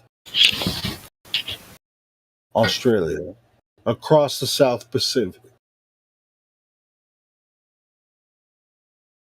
I'm sorry, I'm looking I'm for. not saying it's impossible, but it's you have to have you have to have an airplane designed for that, and you have to have enough fuel to get there. Global history. I'm sorry, I'm looking for a funny video, just that I just remember, just to show who is the person with us. Zach, I think. Yes. Do you know Universal Pictures, right? Mm-hmm. Do you know when was the first picture taken from the Earth, according to NASA? A long time ago. That's all I know. When April 1920, I don't know, something like that. But let me check it out. But it wasn't the first April. The picture taken. Hold on a second. Let me find the link that I'm trying to. Then, if you can. Are you talking about that old black and white photo? Oh, I've seen it, right? Yeah, I'm talking about the picture and the logos of Universal Pictures, because the Universal Pictures. Okay, there is the video. I think I saw it earlier, like figure 45 or something. The thing is, how the Universal Picture knew the shape of the Earth before the first picture taken from the Earth. You know. Mm-hmm. So, like, I'm trying to see when was the first picture taken. First, I know when you're talking about the Universal one, it's one the airplane flying around the globe and it says Universal. Yeah, and check it out the year. The first. It was 1927, I think, is when they. Right. So, what was the first picture taken of the Earth? It certainly wasn't 1927. Exactly. So, how they could know the shape of the Earth if there wasn't no picture to grab for, to have an idea. You know what I mean? Yeah, I totally hear you. I have that picture. Hold on, let me find it. I have so many freaking pictures of memes.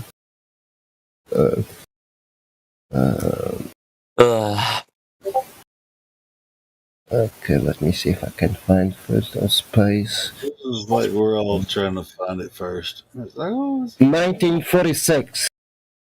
The first picture, at least one of them. Then I send you the Wikipedia link. It's kind of silly, Right, but cool. I'll look at it. Yeah, it's just funny to just watch. Like, okay, the first picture taken from Earth, let's say, it was in 1946. Now, the Universal Picture, the first picture is taken. I got this one. 1927. So, how can they? How is that picture? Exactly. How that happens? How could that be? It's just what they used as their. It's like their. I guess in 1927. Looks like I made that in like some editing software. I don't think they even had audio in their films back, in 1927. So. Yeah, exactly. Well, but that doesn't matter. The idea is like, how could they know the shape of the Earth in 1927 when the first picture taken of the Earth was in 1946? I think most of the people on Earth, you know what I mean? Earth was a globe at that time, to be honest. Well, yeah, I don't doubt about it. Well, I wasn't born in that time yet, but I wasn't either. But but And this is Western. This is part of Western culture. This is where they came up with this globe idea, and everybody, and it kind of this disease about the globe spread across the earth. Exactly. Yeah. There you go. Yeah. Universal Pictures 1927 global image. Yeah, exactly. Yeah. So this is the first image of the Earth in 1927. So how the heck it is that possible? The universe is like the third rock from the sun. Universe. Anyway, that's one of the ones that I have. I have so many. That's the first one I found that had, the picture of the airplane going around. Yeah. Around. I have a lot of stuff too because I have an external hard drive just in case something goes wrong on my computer. Since I don't have it with me right now, so I go to the web and look it up. But yeah, I do have a lot of stuff as well. I have I don't know. I have a lot of gigabytes of flat Earth stuff. Actually, Good. Shitloads. I indeed have like nothing. So I actually have. Let's see. What episode are we on now? Right here, we're live streaming right now. What episode is this?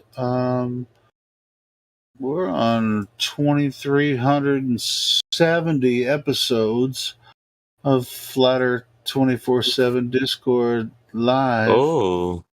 So I have over 2,300 episodes. That's so funny.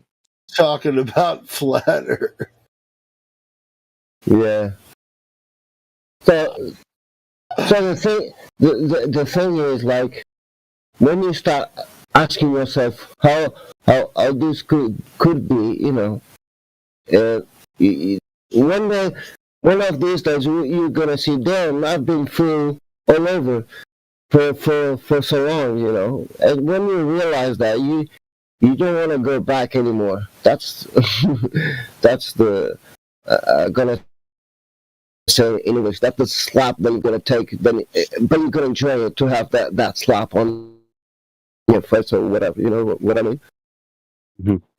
Because you're gonna feel like, oh man, I've been fooled for so long, but now, okay, there's no way to go back, and I'm so happy for it, But at the beginning, it's gonna be hard, but when you know more and more, then you say, damn, I wish I was a fool that they say I am, because you're gonna see that you're not a fool. You really are more than a human being. You are special, Yeah.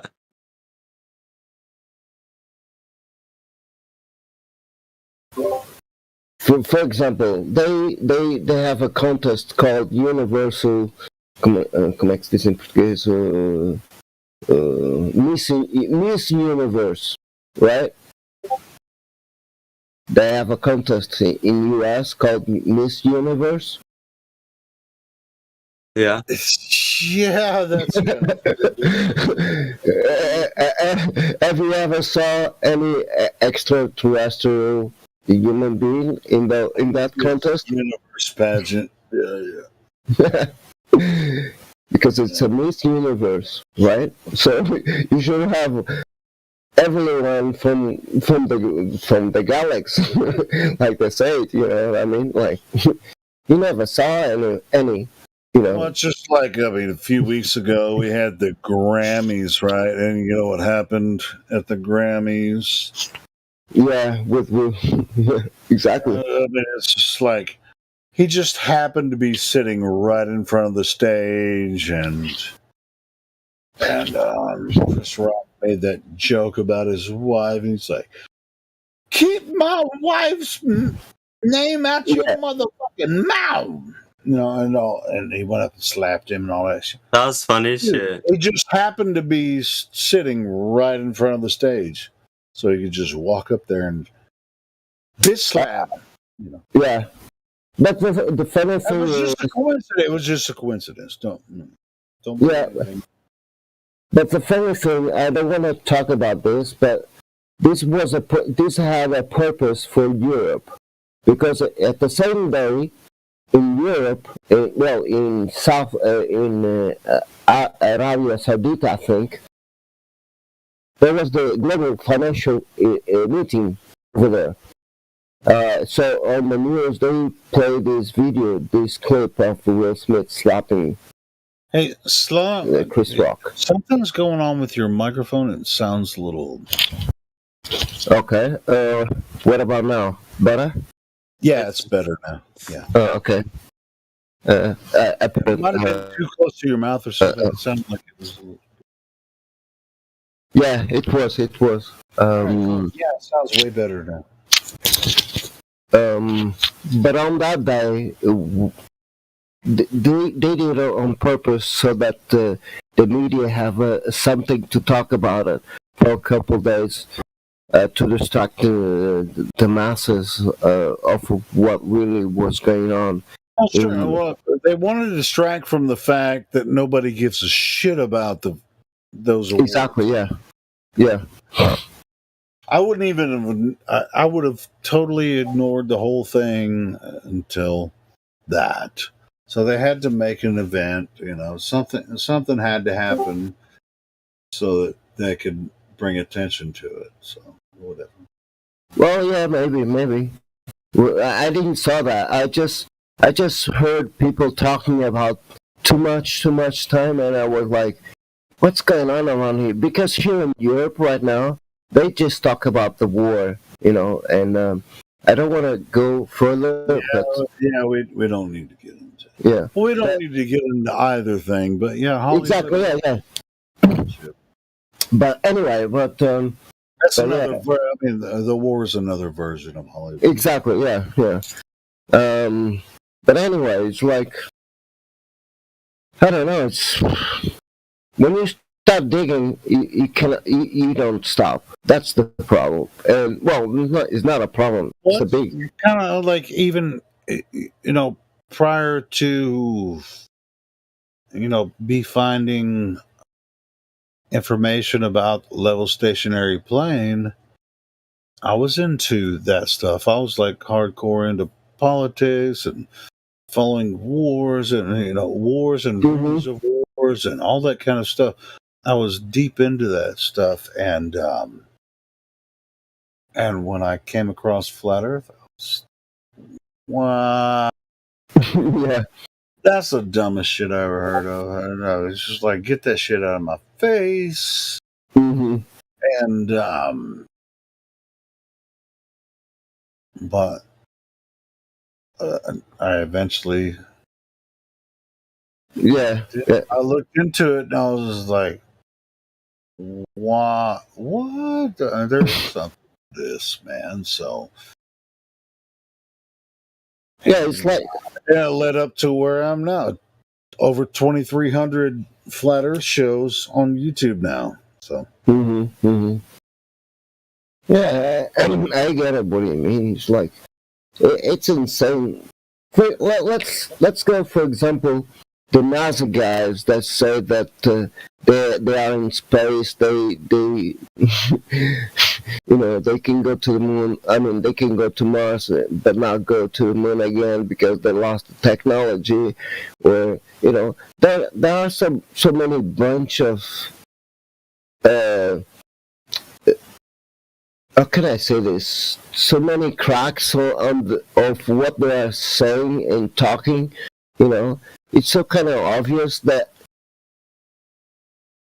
when you really realize that, okay, this doesn't make no sense at all, and then you I don't know, it's kind of weird. It's, for example, yesterday I gave a video to my girlfriend, like, of Neil deGrasse Tyson saying that for you to see the Big Bang, all you have to do is switch the channel and look between the both of the two channels. You know, like, is your girlfriend kind of on board with some of the stuff you're looking into, or? Not really, no, not yet. She's trying to be, but she's not yet. Not yet. But it's kind of funny because she sees the rise, but she still don't want to understand it very well. She's Well, that's because she feels like she's in a safe space, and she doesn't really want to break out of it. Yeah. But she accepts you the way you are, right? Oh yeah. She does. Yeah. And I make a lot of jokes with her. I'm with my family too. They know what I'm about, but yeah, it is what it is. Well, my friends know I'm a flat earther, but they don't know like the gist of it, I guess. Mm-hmm. For example, she's a fan of Carl Sagan. She has like 4 books of him. And one of these days, I just make a funny, like say, look, your boyfriend says this to you. If you wish to make an apple pie, you must first create the universe. Do you agree with that? So let's do it. You know, sometimes I joke with her like this, and because it's so silly. Why you need to create the universe to make an apple pie? You know, from scratch. Does she feel like you're driving her crazy sometimes? Yeah, she does. Yeah. Yeah.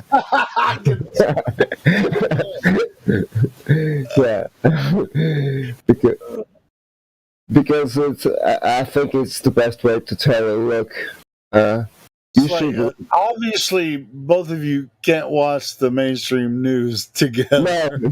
No, we can't. No. Well, actually, we don't see no mainstreams no more. Does she speak English or is she Portuguese? No, she's Portuguese. She doesn't really understand English. It's a. Oh wow! It sucks in a way because she could understood better what they are saying, but unfortunately, in a way, she doesn't really understand some lines that they spoke about it. So sometimes we have to make a draw to explain some lines that are because you can watch American news and understand the whole thing, but she doesn't understand what they're saying. Exactly. But as if you should watch that bullshit anyway. Yeah. Any information in English, yeah. But anyway, that's kind of. It can be. I imagine it can be very confusing for her, with your relationship because she can only understand Portuguese. So that's. Yeah, well, she understands English, but she doesn't understand the same way that I do. So let's say that we are speaking something about something crazy or something that doesn't really make no sense, right? She will not get it as fast as I do get it. You know what I mean? Like, so that's the main issue. But it's not an issue. It's just like she has to look. She has to make a translation. From the translation, she has to really know. Hey, I got an idea. Yeah. There's some Brazilians that have some YouTube channels, Flat Earth YouTube channel. You follow some Brazilian YouTube channel, Flat Earth channel? I cannot send some from Brazil stuff because she hates Brazilian people. So I have an issue with her on that kind of matter. It's not saying that they're like you know what I mean. And that is I think kind of funny. We Portuguese people don't hate Brazilians, or they don't hate us, but they speak Portuguese in so many different ways. It is sometimes very hard. Different dialect, and she doesn't really. Exactly, yeah. So it's kind of funny because let's say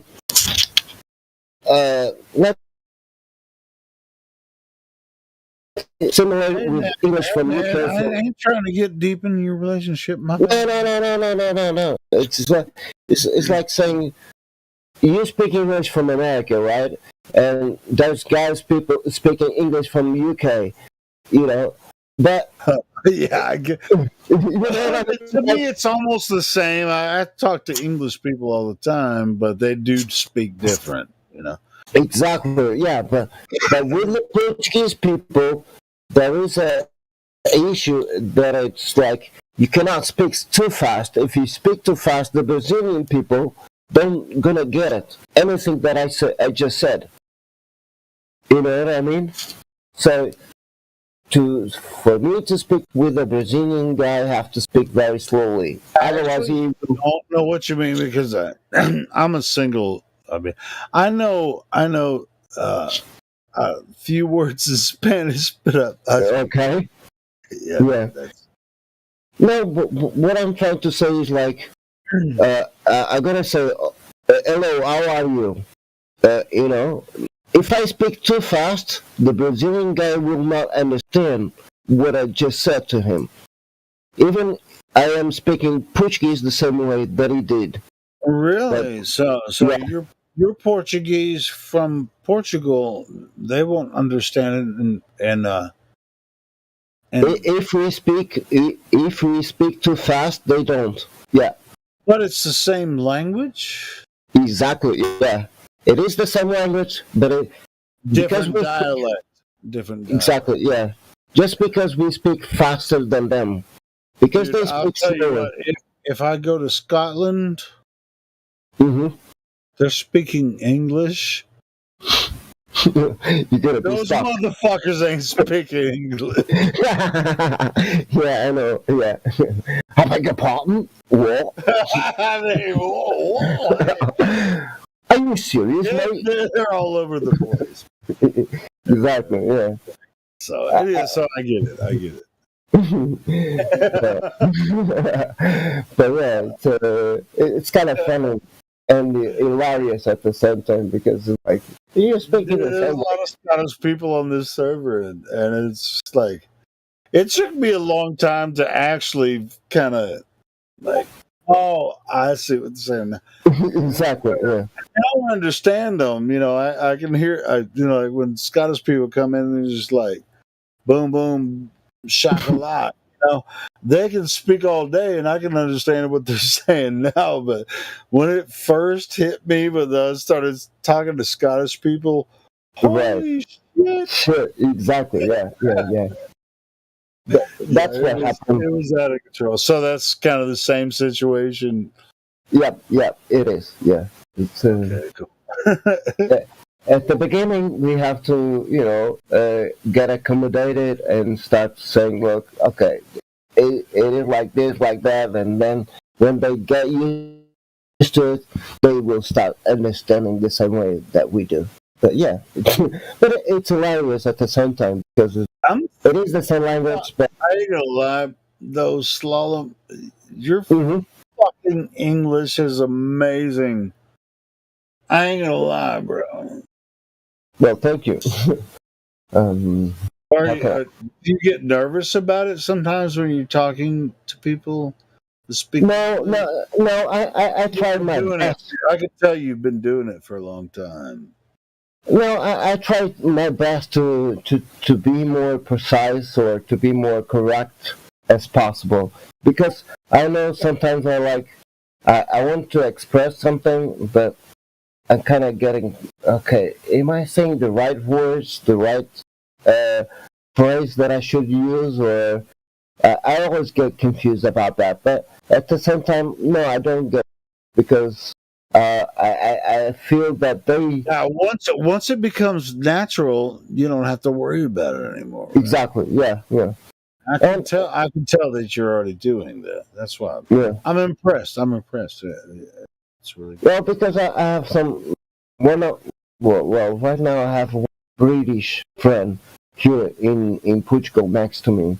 So I speak a lot in English with him. Like I said, I've been with that family, American family, for 2 years. So I developed my English at the point like, okay, I have to speak like them, or at least I'm gonna try to, the best way I can, and so I wish I was bilingual. I mean, yeah. I mean, isn't it like bilingual? It's like while you're. Let me ask you this: when you're bilingual, are you hearing the same? No, Because I know what you hearing mean. the same language, like while you're speaking it, like when you. At the beginning, you try to put the way you're talking your natural language, and then you try to convert that. But when you start to know how it is spoken, you speak like them naturally. Like you don't think twice, or you don't even think about it. Like It just flows out, right? So it's exactly, when you're yeah. bilingual, it's like being right and left-handed. Exactly. Yeah. It's kind of, yeah. Because right now, what I do, but most of the time is like thinking what I should say. It's not saying that I'm trying to figure out how to say this in Portuguese, how I'm gonna translate to English. No, it's like, am I saying the right words, right phrase? I'm not really thinking too much. I'm just trying to see if I'm saying the right. Man, I so wish I would have learned another language and gotten fluent in it. But it's almost too late for me. But anyway. Well, No, maybe. but it's really curious. It's like I know a lot of like Spanish, Portuguese, people, Thailand, whatever. It's just like but they speak English so well, but they can speak their own language as fluent, and it's just like they just flow back and forth as if it's nothing. Exactly. Yeah. And it's beautiful to me. So, I love it. I love it. Yeah. Well, one of the things, because I've been in Europe, like France. I've never been in Spain actually, but I've been in France and in UK and Switzerland. One of the things that I knew was like when you're watching TV on those countries, you don't see the movies the way they are. You're doing it now. It's just like you're talking to me in English, but you're not. Exactly. Yeah. But the thing is, like in Paris, for example, they translate the movie French. Let's say that it's an Arnold Schwarzenegger movie, right? And it should be Arnold Schwarzenegger voice. And in reality, it ain't. It is And a French nobody in here understands a goddamn word you're saying. Exactly. Yeah. So, in a sense, we learn more fast how to speak English just because of that. That's one of my interpretations. I may be wrong. I don't know. It's beautiful though. I wish I'd have fucking did that shit back in the day. I don't know if I could ever learn it again, but that would be it would be something. And again, because some friends here who speak English, so I always try to speak in English with them, just to keep, in shape. Let's say this way, like okay, let's see if I don't forget the words, the meanings and stuff like that. So, yeah. I know what you mean, brother. Yeah. I can feel a portion of it. Especially through the Latin influence. Yeah. Well, the Latin, that's the magic of it, because it is. It's the magic language. And that's another discussion for another time. Oh yeah, for sure. Yeah, it is. Yeah, it is. Dude, I think we got into some shit we shouldn't have talked about before. And we could talk about the other ancient languages and the magic. Exactly. Yeah. Yeah, but we don't talk about that shit on here. So. Yeah. But it's kind of funny because one of the maps that I saw of the flat Earth was the urban map. You know the map that I'm talking about? Urban map? Montero urban map? Posted in live stream voice text? Let me see. Is it that big one with all the animals around the edge? That's the one, yeah. Hold on, let me see if I'm pretty sure. Montero urban map. 150 megabytes resolution. Montero 400. Who's mumbling? Maybe it is me because I have the microphone on. My bad. Say mumbling while you're looking. Oh, that's good. Yeah. I didn't know it was you. I'm looking too. No, but I have the notifications on when you say who's mumbling, so I would get wrong. No. I mean, I just want to make sure nobody's trolling and just going. Oh, okay. Yeah. Now that map that we're looking for, I'm trying to find. I think we're looking for the same fucking map. Exactly. We're like in a race to find the yeah, the map. Yeah. I have in my website, but it's Montero urban.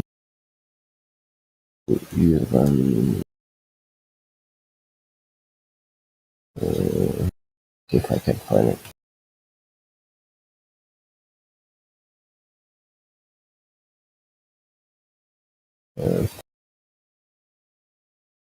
Okay, there it is. Oh, did you find it? Yeah, not the original one, but a copy, because the original one is too big, too heavy. Claro. This one. You posted it last stream. Yeah. All right, cool. Do one. It's not a high quality, but Yeah, that's the one I was looking for. yeah. This is all written in Latin. One of these parts of this map in South America, it has a king. Really interesting about what if you go back in history. Let me see if I can find the original map. Guys, that's part of them. You don't like that one? No, there is one with high quality of the map. Yeah, there is a higher quality version of it. Yeah. But are you looking for the same map but higher quality? Yes. Well, we're not going to be able to share it on here, and nobody here that's listening is going to look at it. Yeah. Except for what we share. Okay. In the live stream. So. But anyway, but the thing is, But the thing is, you know what I mean by that? Yeah. I do. And I'll do the best I can to go ahead and hold on. I'll share it in the live stream if I can. But the funny thing about this map is that if you go to your left corner and you zoom it, you're gonna see a face of a dude in it, and then you reach for the text, and it's a Portuguese. It's a king from Poland. Then you have a Portuguese king as well. Where is it? Where is the king? Okay, no worries. I'm gonna do a print. Oh no, I can't do print. I do have an image of that map that I do share sometimes. But yeah, tell me what you know about that. Let me see if I can see the the Portuguese king over there. Well, one of the things, like you see on the red area of Antarctica, they say Terra del Fuego or Fuego. Let me type in the group. Terra del Fuego equal land of fire. Terra del Fuego or Fuego. Well, this word means terra, land of fire. Okay? It's in the red area of the map in South America. I mean, near to South America and yeah, in South America, all over. If you go look in the bottom, what it is, Antarctica today. Can you see the map?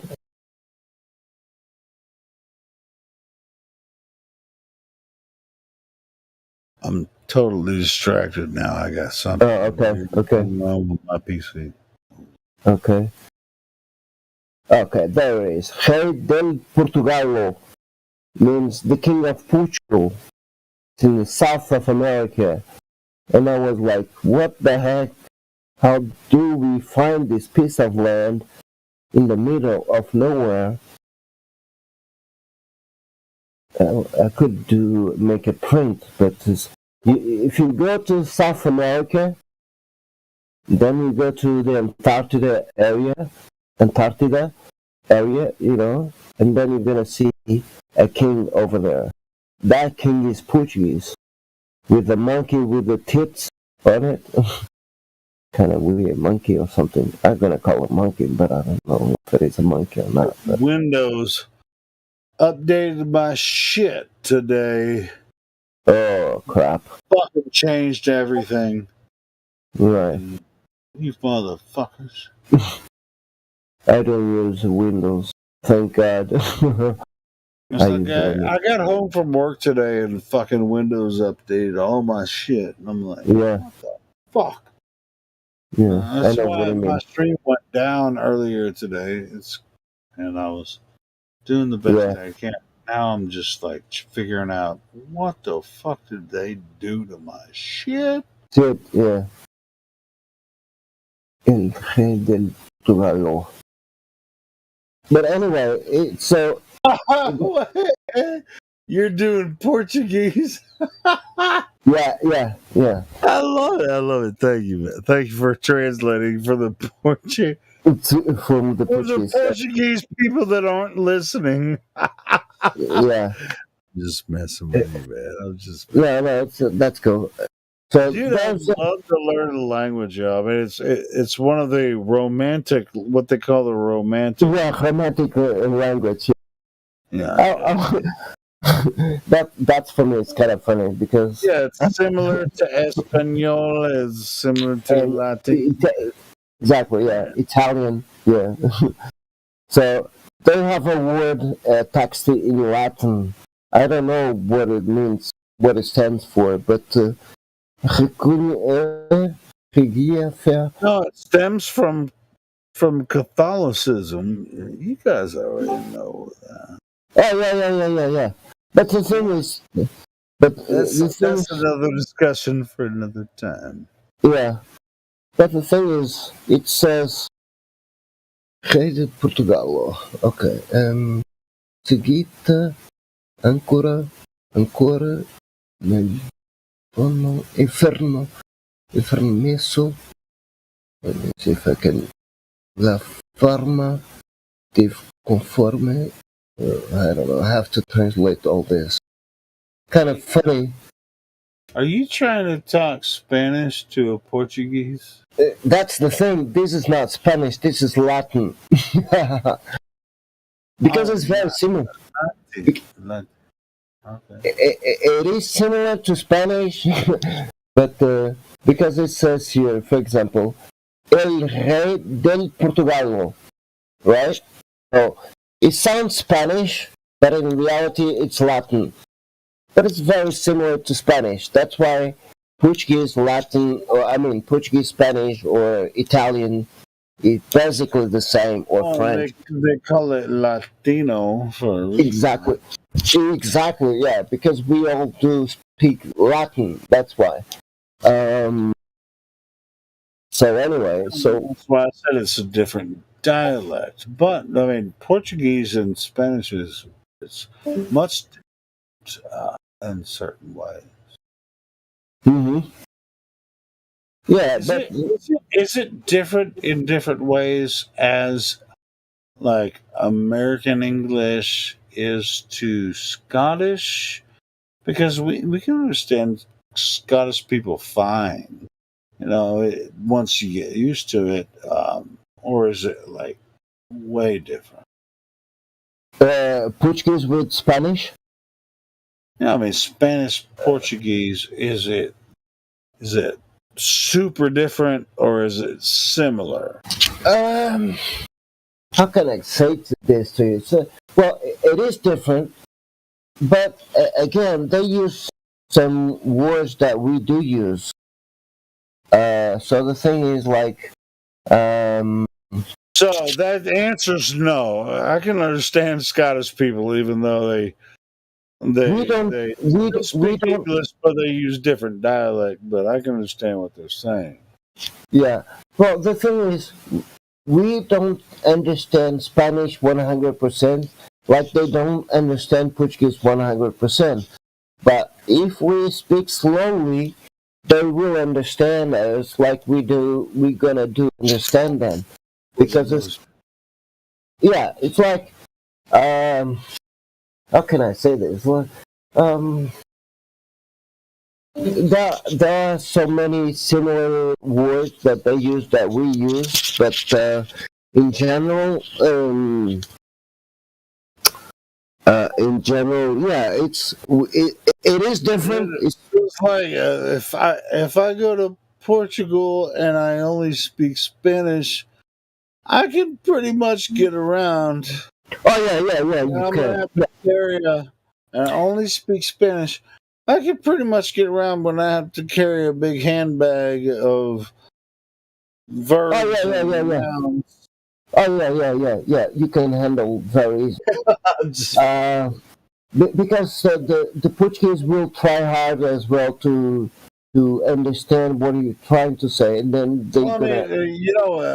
most people in Europe now, even in France, Portugal, Spain, they can speak English. So if I went there, I could find somebody that speaks English. Oh yeah, for sure. But you're hard pressed to find somebody that speaks Portuguese in fucking America. Yeah, right, yeah. I would say, no, it's gonna be easy because here in Portugal, at least here in Portugal, everyone tries hard to help the other one. Like, okay, you don't speak Portuguese. Okay, what kind of language do you speak? Okay, you speak French. Oh, okay, I'm gonna try to speak in French with you. Fucker, you can speak English like the best of any Portuguese person I've ever met. Okay, thank you.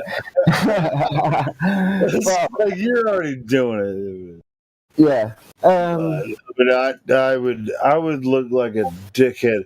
I feel like even if I fucking say gracias for my fucking salsa that I get at a Mexican restaurant, I feel bad. It's just like, motherfucker, you don't even know how to say gracias right, bitch. But I mean, I can roll my R's, but if I did roll my R, would it be more offensive or less offensive? When you say gracias? Yeah, gracias. No, it's very polite when you say that. Because gracias, in Portuguese we don't say gracias, we say thank you, like obrigado, okay? Say thank you, gracias, or de nada is de nada the same in Portuguese? Yes, it is. It is the same as Portuguese. Okay, It means cool. So welcome. de nada means the same thing. Okay. Yeah, it does. But gracias, we don't use that word in Portugal. Only the Spanish people use it, you know.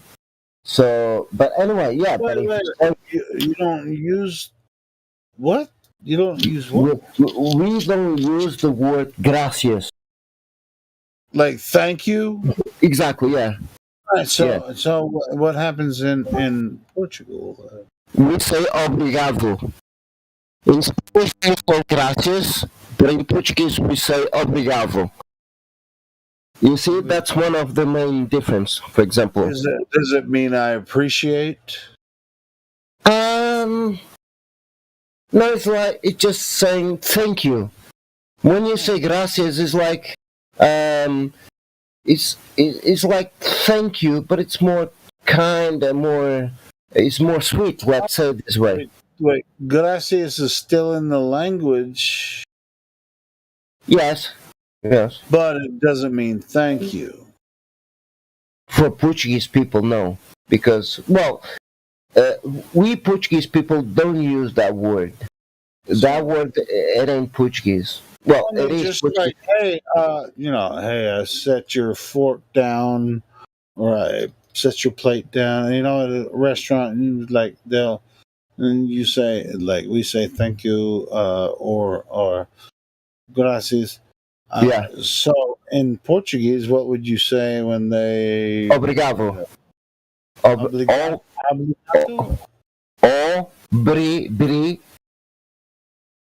Obrigado. It's like thank you, but it's in Portuguese it's obrigado. Obrigado. Yeah, kind of. You need to push more the What the?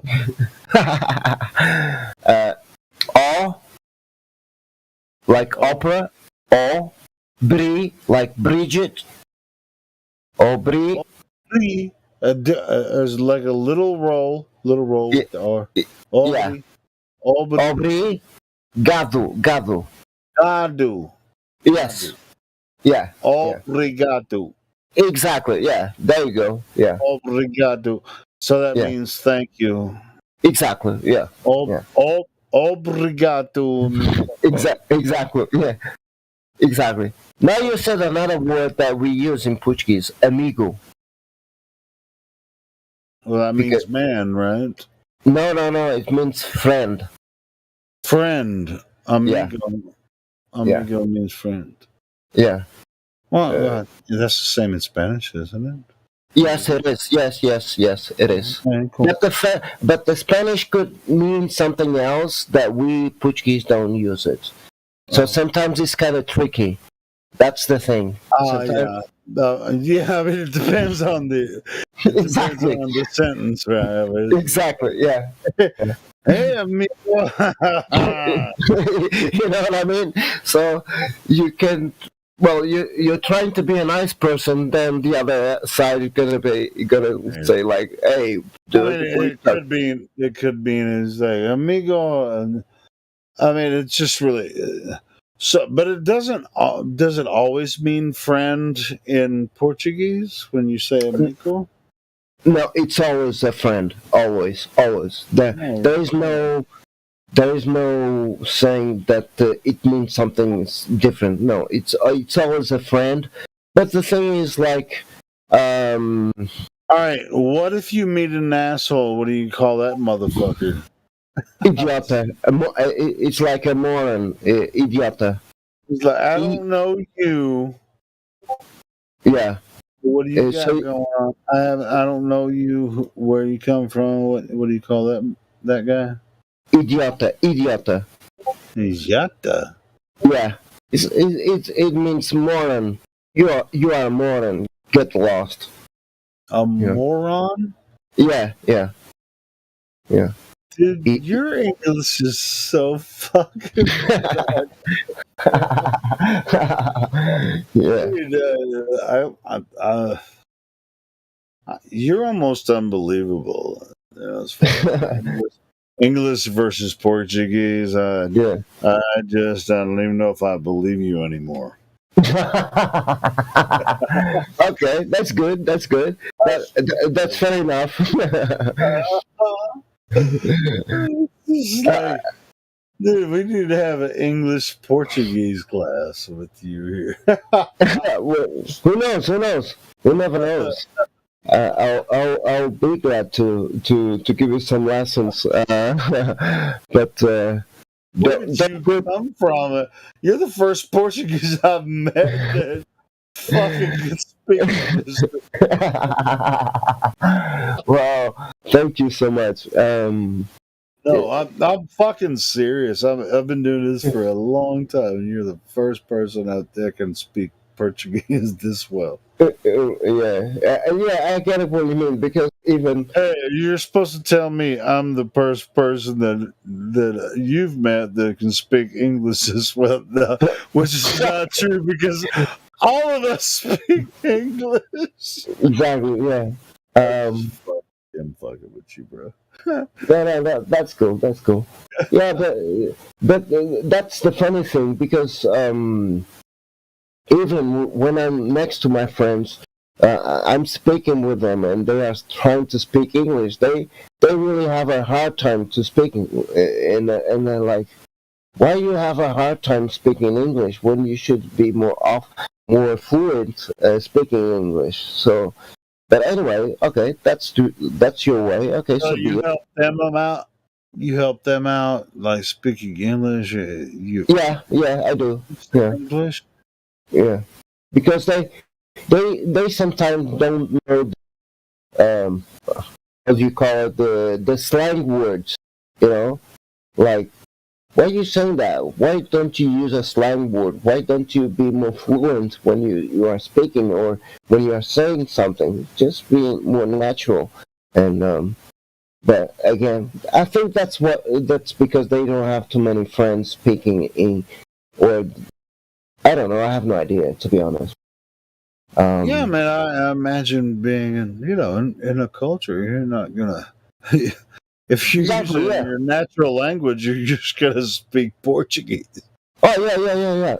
Yeah, but the thing is, like, when you have friends next to you that are not Portuguese, you once in a while you speak English, or at least you're gonna try to improve your English. You know what I mean?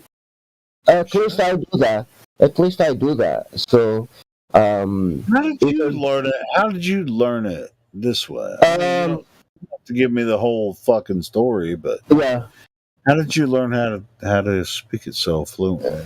To be honest with you, was because of Michael Jackson. You goddamn lie. No, I'm not, because I was a big fan of him, and I wanted to play his songs, and I didn't know it. And so one of these my friends was American, and he was an employee of the Embassy of America here in Portugal. And I used to spend a lot of time in that place with their daughters and kids. And so I start, okay. Wait. All right. I know you already said it. I'm going to reinforce it. Mm-hmm. You became a fan of English and wanted to speak like fluent English, like Michael Jackson did, right? Yeah. No, I just want to play. I don't blame you. I was a huge fan of Michael Jackson when I was a kid too. So Yeah. No, but the thing was, like, I want to play his songs. Like, okay, how do you play the song, for example, Bad or Speed Demon, or because Michael uses a lot of slang words on the lyrics, right?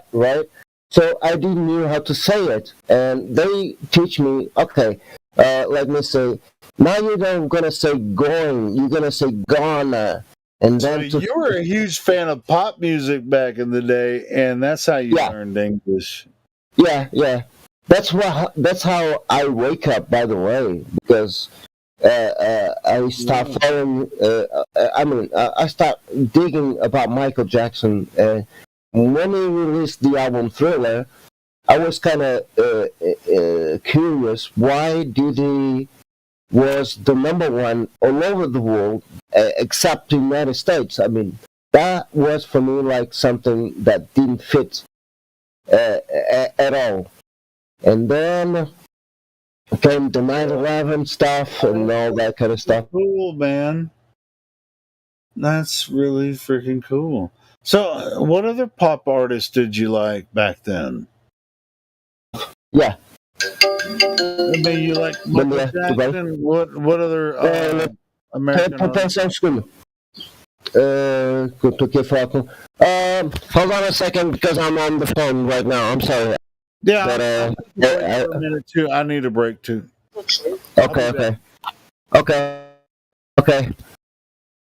Não, que eu pensava que a internet tinha-se desligado e afinal não se desligou e eu estava aqui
I'm back. Slalom, still there? I was out smoking a cigarette. But we don't have to continue the talk. I found a good video I'm going to play. And it's here. Yes.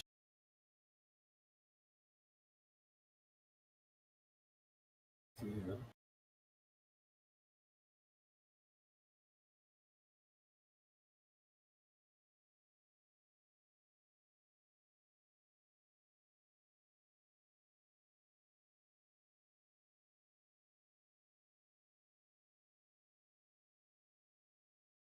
To be you, Dave.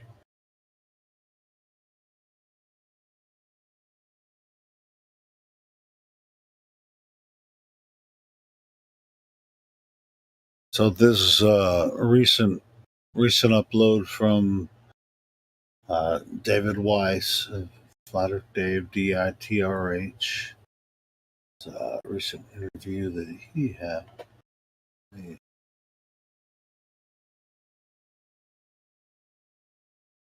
Listen to like the first 5 minutes of it. It was pretty good.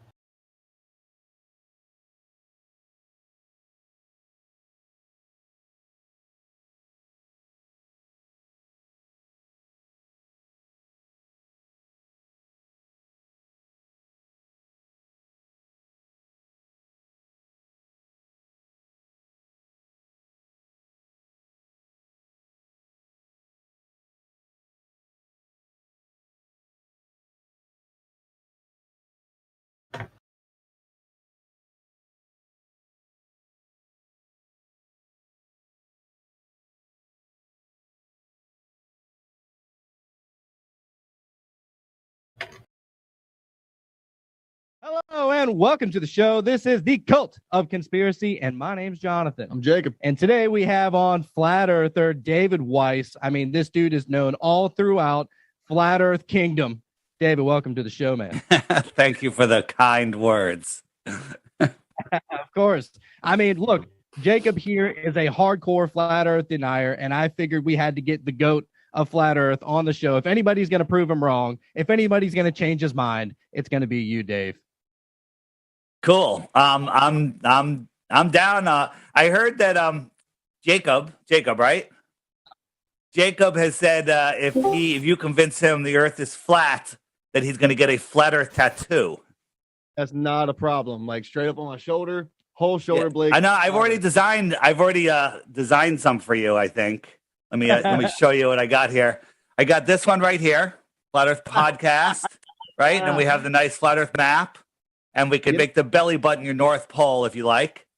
I'm not even mad at that because he's way more swole than I am. Yeah. And then the other option is a little different. It's a tramp stamp with me. That'll be me. Okay.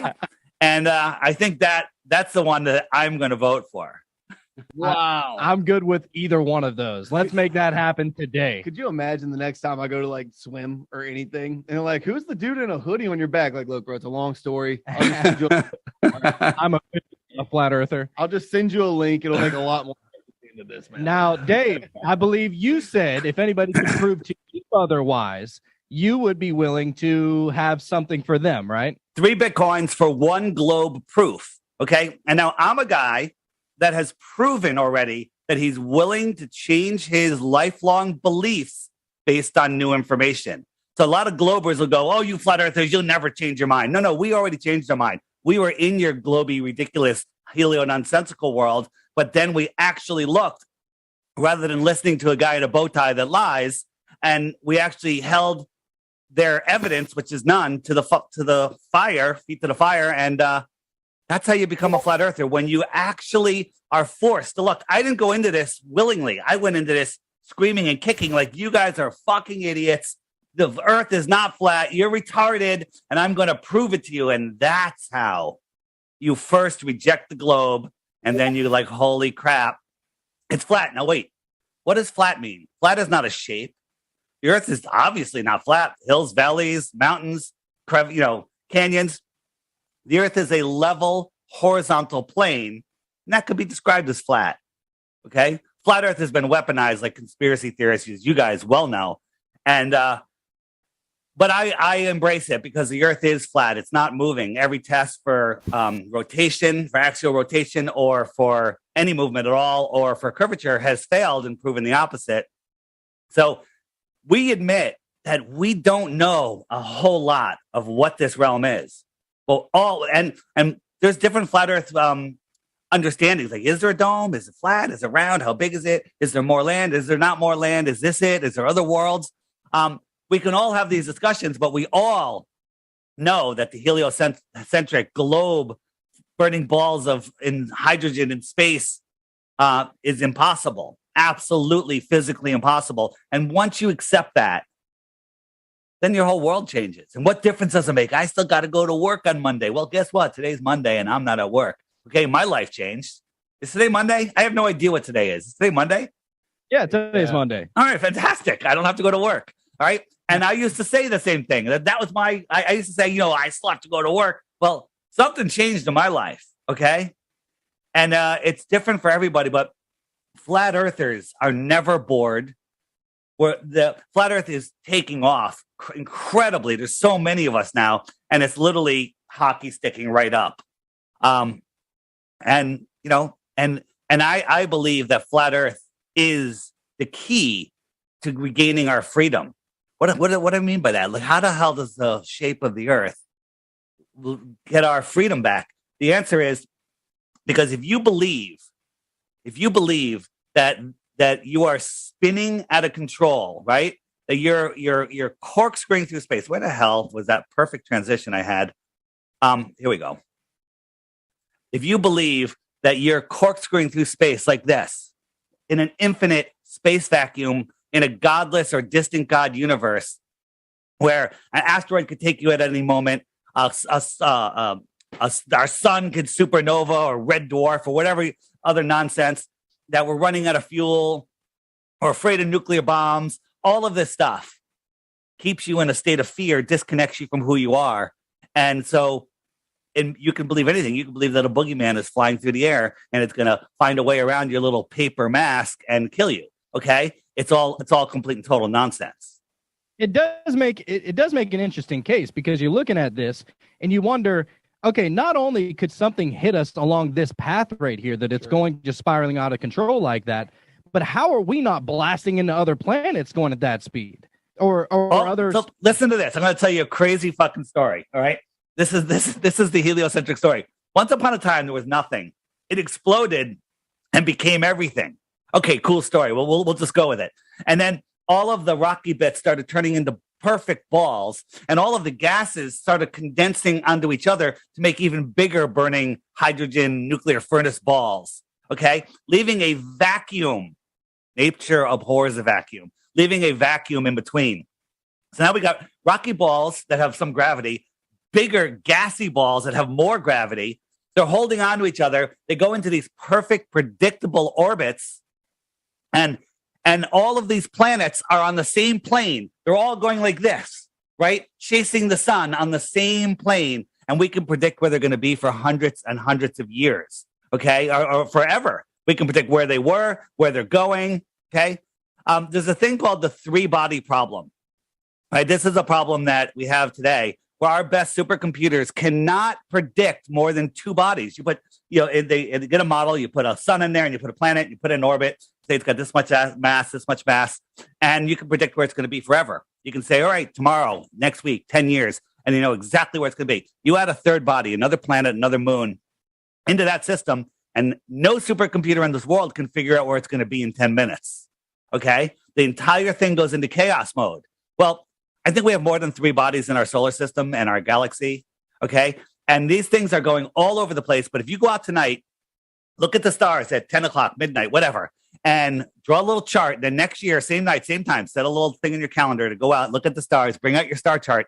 Every single star will be in the exact same position. That's like throwing a rock at a beehive, taking a picture of it, then doing it again a week later and throwing a rock at it and taking a picture, and every bee is in the same place, or a year later, or whatever.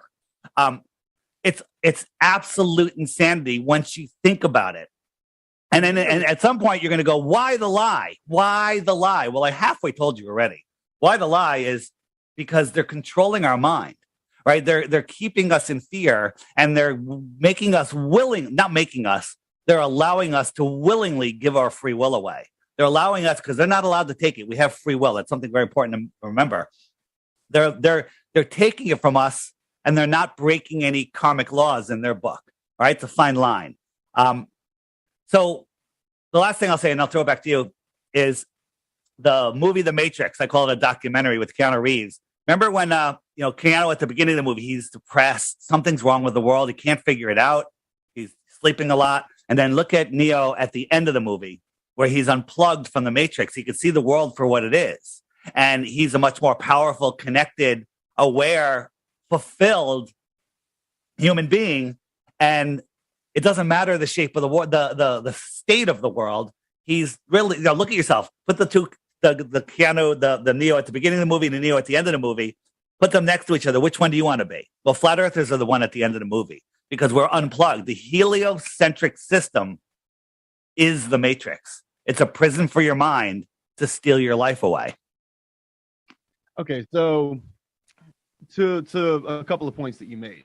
Go. One, you talking about the example with the beehive and throwing a rock at it. I feel like that's kind of a contrived example because bees are constantly moving. You can't take a picture of a beehive and 5 minutes later take a picture of it, even when you didn't affect any of it, and it will be different. Yeah. Right? So let me just respond to that, and then you can continue. The three-body problem. We had a planetary alignment like a month ago where all the planets were in alignment. So you mean to tell me that the sun can hold on to the Earth and Saturn and Jupiter and all the way out to Pluto, but all of the planets could hold on to their moons. And for some reason, when they all line up, none of their gravities interact with each other. The sun's gravity, when the moon is coming around towards the sun, it doesn't speed it up, and when it's going away from the sun doesn't slow it down. It doesn't, because it has no effect on it. And the Glober argument is, well, it's too close to Earth, and the Earth's gravity negates the sun's gravity. That's bullshit. Okay, that is just bullshit. Good. When the planetary alignment happened, this was around the winter solstice, if I'm not mistaken. It happens a lot. It happens a lot. Go ahead. But they had record tidal surges, not tidal waves. Nobody had flooding by any means, but the oceans were at a higher point then than they've been in decades, because multiple planets' gravities were feeding off each other to raise our sea levels. So hang on. That's a great comment. I don't know if that's true, but let's assume it's true because it makes a lot of sense. But in reality, the high tides are because, first, there's not a direct correlation to the tides to the moon. There's high tides at all different times, and there's no tides in certain places of the Earth. And it's not correlated to the moon. Now, when the moon is full, we do have bigger tides. Well, if you understand that the moon, the sun, the planets are not rocky balls floating in infinite space, because space isn't what they tell us, that these are energetic, non-physical lights in our sky. And we can get into what they are, what they do. I think they're all part of the living Earth system, and so are we. That's when a full moon will create a bigger tide because it's powered up. The moon is not reflecting sunlight. The moon is giving its own light, and that's a whole nother rabbit hole to go down. Okay, so when there's a new moon and the moon and the sun are on the same side of the Earth, well, there should be huge tides because the sun and the moon's gravity is pulling at the waters supposedly, but that doesn't happen. And the whole tide thing. Listen to this. This is the gravitational model of the tide. Okay, if my head was the moon, we have a high tide over here. This is the tidal bulge right here. This is what Neil deGrasse Tyson, the failed actor, says causes the tides. So the gravity from my moon head is pulling the water away from the Earth, creating a bulge. But there's also another high tide over here. He says the gravity of my head is also pulling the Earth away from that water on the other side. Is that retarded? This is the yeah. Go ahead. Whether the cool or not has nothing to do with it. The moon's shape and its mass and its size doesn't change depending on how much of it we can see. It's the moon itself is the moon itself. Right. But why do we have bigger tides when the moon is full and not when it's new? Not whenever the moon is full. It's whenever it's closer to the Earth. The moon goes a little closer and a little further away as its orbit goes around the Earth. So you're saying the gravity of the moon changes as it gets closer to the Earth, and you're talking about the mass of the moon. How do you calculate the mass of the moon? How do you calculate the mass of it? Yeah. How do you even know the shape of the moon? I mean, I can look at it and see that it's at least circular. And I know that there's at least one side that we always see. It's very possible that is actually a semicircle up there, and the back side of it is empty. It's very possible because I can't see that. Very good. That's awesome that you can understand that. Is this a sphere? That I mean, from what I can gather from that picture, yes, that would be a sphere. Well, there's your empty side, that hollow moon, right? Is this one a sphere? Again, off of my observation alone, it looks like a sphere. Right. It could very well be a circle. It's flat. You're very good at this. How about this one? Is this one a sphere? Could be. Okay. Could be. But you'll see that this is concave. So we don't even know if the moon is a physical thing. Okay. And if you want to, let's stick on the moon for a little bit. And don't forget, I keep interrupting you because if you throw out a whole bunch of things, I won't be able to respond. So don't let me throw you off track. The moon itself, the light from the moon makes no sense on Earth. Okay. Because you know what the inverse square law of light is? You don't have to, because I didn't know it. I didn't know it when I first learned about this stuff. So they don't teach it in school. The inverse square law of light says that when anything, that light that's traveling, every time you double the distance, it's a quarter of the brightness. Or every time you half the distance closer, it's 4 times as bright. So if we're looking at a full moon, and we'll call it 1 lumen, all right? So this moon here is 1 lumen from Earth. I could read by it in the middle of nowhere. It's casting my shadow on the ground. It's bright enough to cast my shadow on the ground. If I go halfway to the moon, it's now 4 lumens. If I cut that distance in half, 16 lumens. Cut that in half, 64. If I go all the way to 100 miles from the moon has to be, I think it's tens of millions or hundreds of millions of lumens, which is brighter than we see the sun from Earth. Okay. So in order for the moon to be the distance they say 238,000 miles away, right? Meanwhile, we can zoom in with our P900 cameras and see amazing details and see the same amount of detail when we're zooming in 20 miles away, to a city skyline. If in order for that to be that bright, according to the heliocentric model, it has to be brighter than the friggin' sun when you're 100 miles away. And that doesn't fit with the model at all. So you got to throw the whole thing out. The whole thing is complete and total bullshit. And the other thing is, when there's a new moon, you don't see it. Now, the Glober says, well, that's because it's right in front of the sun. The sun's so bright that you can't see the moon. But when there's a total eclipse of the sun, right, where we have the ring of fire, well, you should be able to see the moon, because the Earth shine, just like the moonshine lights up the Earth shine, which is 6 times brighter, 6 times bigger, at least 6 times more powerful, should light up the moon. And with a regular camera, with your naked eye, or even an infrared camera, you should be able to see the details on the moon, but no one's ever seen it. So what is it? It's not there. It's not in front of the sun. The entire model falls apart when you start holding these things down to scrutiny. Let me ask you now, as far as eclipses go, because you brought that up, right? Sure. So when we have lunar eclipse, the Earth passes according to the heliocentric model. Very good. The Earth between the sun and the moon, and we have a shadow cast on the moon, right? That's what they tell us. Okay.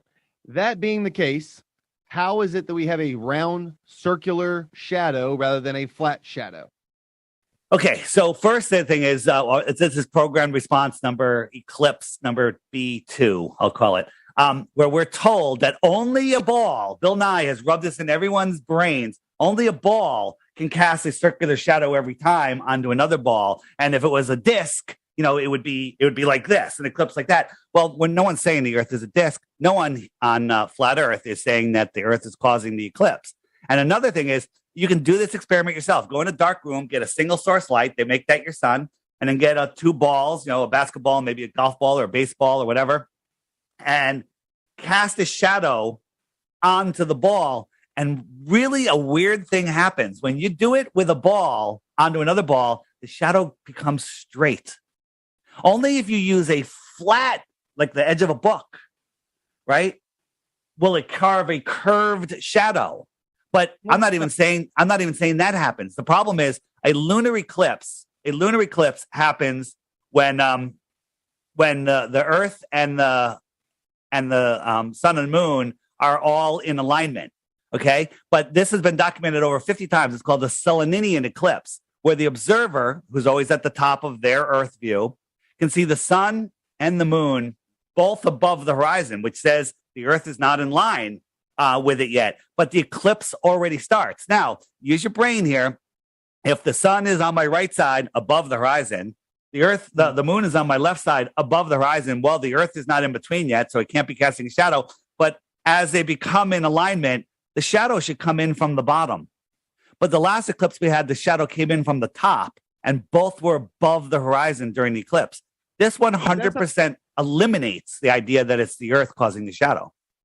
That's not my question. Okay. All right. And then I'm not saying that the Earth is a flat plate, a circular plate. I don't, according to your model, it could be whatever shape, doesn't matter.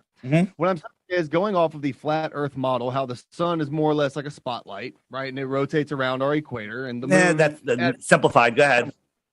All right, fair enough. I know I'm like super dumbing it down here, but bear with me.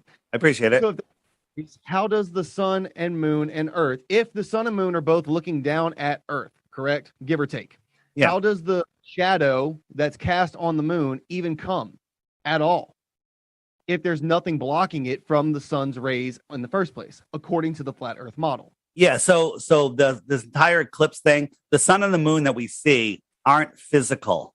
Okay, what do I mean by that? Well, they're being, for lack of a better word, projected into our personal dome of vision. And I'm not the person that there's some channels like Cami Nodell and Zach, Good Times for All. They've done stuff with polarization, and they did experiments using polarized films, and they create these eclipses. Sometimes the moon turns red during the eclipse. How does that happen? And they say, oh, well, it's because the sun's going through the atmosphere and making the moon red. But the same thing happens when you use polarization. And these polarized filters will create the same effect from happening. So what is causing the eclipse? And we can prove it's not the Earth. Some people say there's dark bodies up there. There's a black sun. There's all this other stuff. All of these things are interesting. But again, the moon is one of the biggest mysteries on Earth. And, I think it's beyond what any of us are even fathoming. It has to do with, life on Earth and the human reproductive system. But that's another rabbit hole to go down. But the sun and the moon migrate between the tropics. And only when they cross at a nodal point do we sometimes have an eclipse. So here's the Tropic of Cancer. Tropic of Capricorn is the outer line. And the sun and the moon, this isn't the scale or speed. On the sun and the moon, the moon travels every 2 weeks in and out. The sun travels once every 6 months in and out. June 21st, the sun is here. December 21st, the sun is out here. And only when you perfectly calculate, because it is literally a perfect clock, when they cross at a nodal point, do we have this polarization that blocks one out from the other. Again, in my app, there's a whole bunch of videos called eclipses. Watch them. They're not going to tell you exactly what's causing the eclipse, but they are going to show you that the heliocentric explanation is complete and total absolute nonsense. See, I could believe as far as how a solar eclipse happens, according to the flat Earth model, when the moon would pass in front of the sun, then we get a solar eclipse. I could at least put the pieces together on that. But that doesn't make sense as far as how a lunar eclipse happens if the flat Earth model is true. I don't understand this. Yeah, well, as I explained, and the videos under eclipses on the frequently asked questions section will explain it much better than I just did. But I just explained that it cannot be the Earth. It has to do with polarization. Again, we can spend 5 hours discussing it here, or you can go watch a few videos and then make up your own mind and do your own experiments. And you'll see that, okay, there's something to it. Listen, looking up at the sky, trying to explain the lights in the sky that no one has ever proven are even physical is no way to prove the shape of the Earth. Look at the lights in your ceiling right now and tell me what shape your floor is by describing the lights. It has nothing to do with it. Okay, so then to that point, I would like to bring up the experiment done by Eratosthenes. Eratosthenes. Eratosthenes in 240 BC. You already know where I'm going with this. Yes. I'm sure you're familiar with this experiment. For all of our cult members who are not familiar, let me give you a brief cliff notes of what happened. All right. Eratosthenes was also the librarian of the Library of Alexandria at the time. he conducted an experiment because at the time there was Cyan, which now is Agua. It's a city in Egypt. During the summer solstice, there is no shadow that is cast at high noon. For this, he also went and did the same experiment with a stick. He cast a shadow at high noon in Alexandria. He was able to take the distance of that shadow and guesstimate the degrees of roundness of the earth and projected, and if I'm not mistaken, he was off by 1%, guessed the circumference of the earth based off these shadows. Yeah, something like that. Been understood and accepted as far as the educational community goes throughout all of the Muslim Enlightenment, throughout all of the Middle Ages, that the earth was round. Then it became the big point of if the earth was actually the center of the universe or not. That's why Copernicus and Galileo got put on house arrest, because they were going against the church by saying the sun was the center of the universe. To that point, what is your answer to this experiment?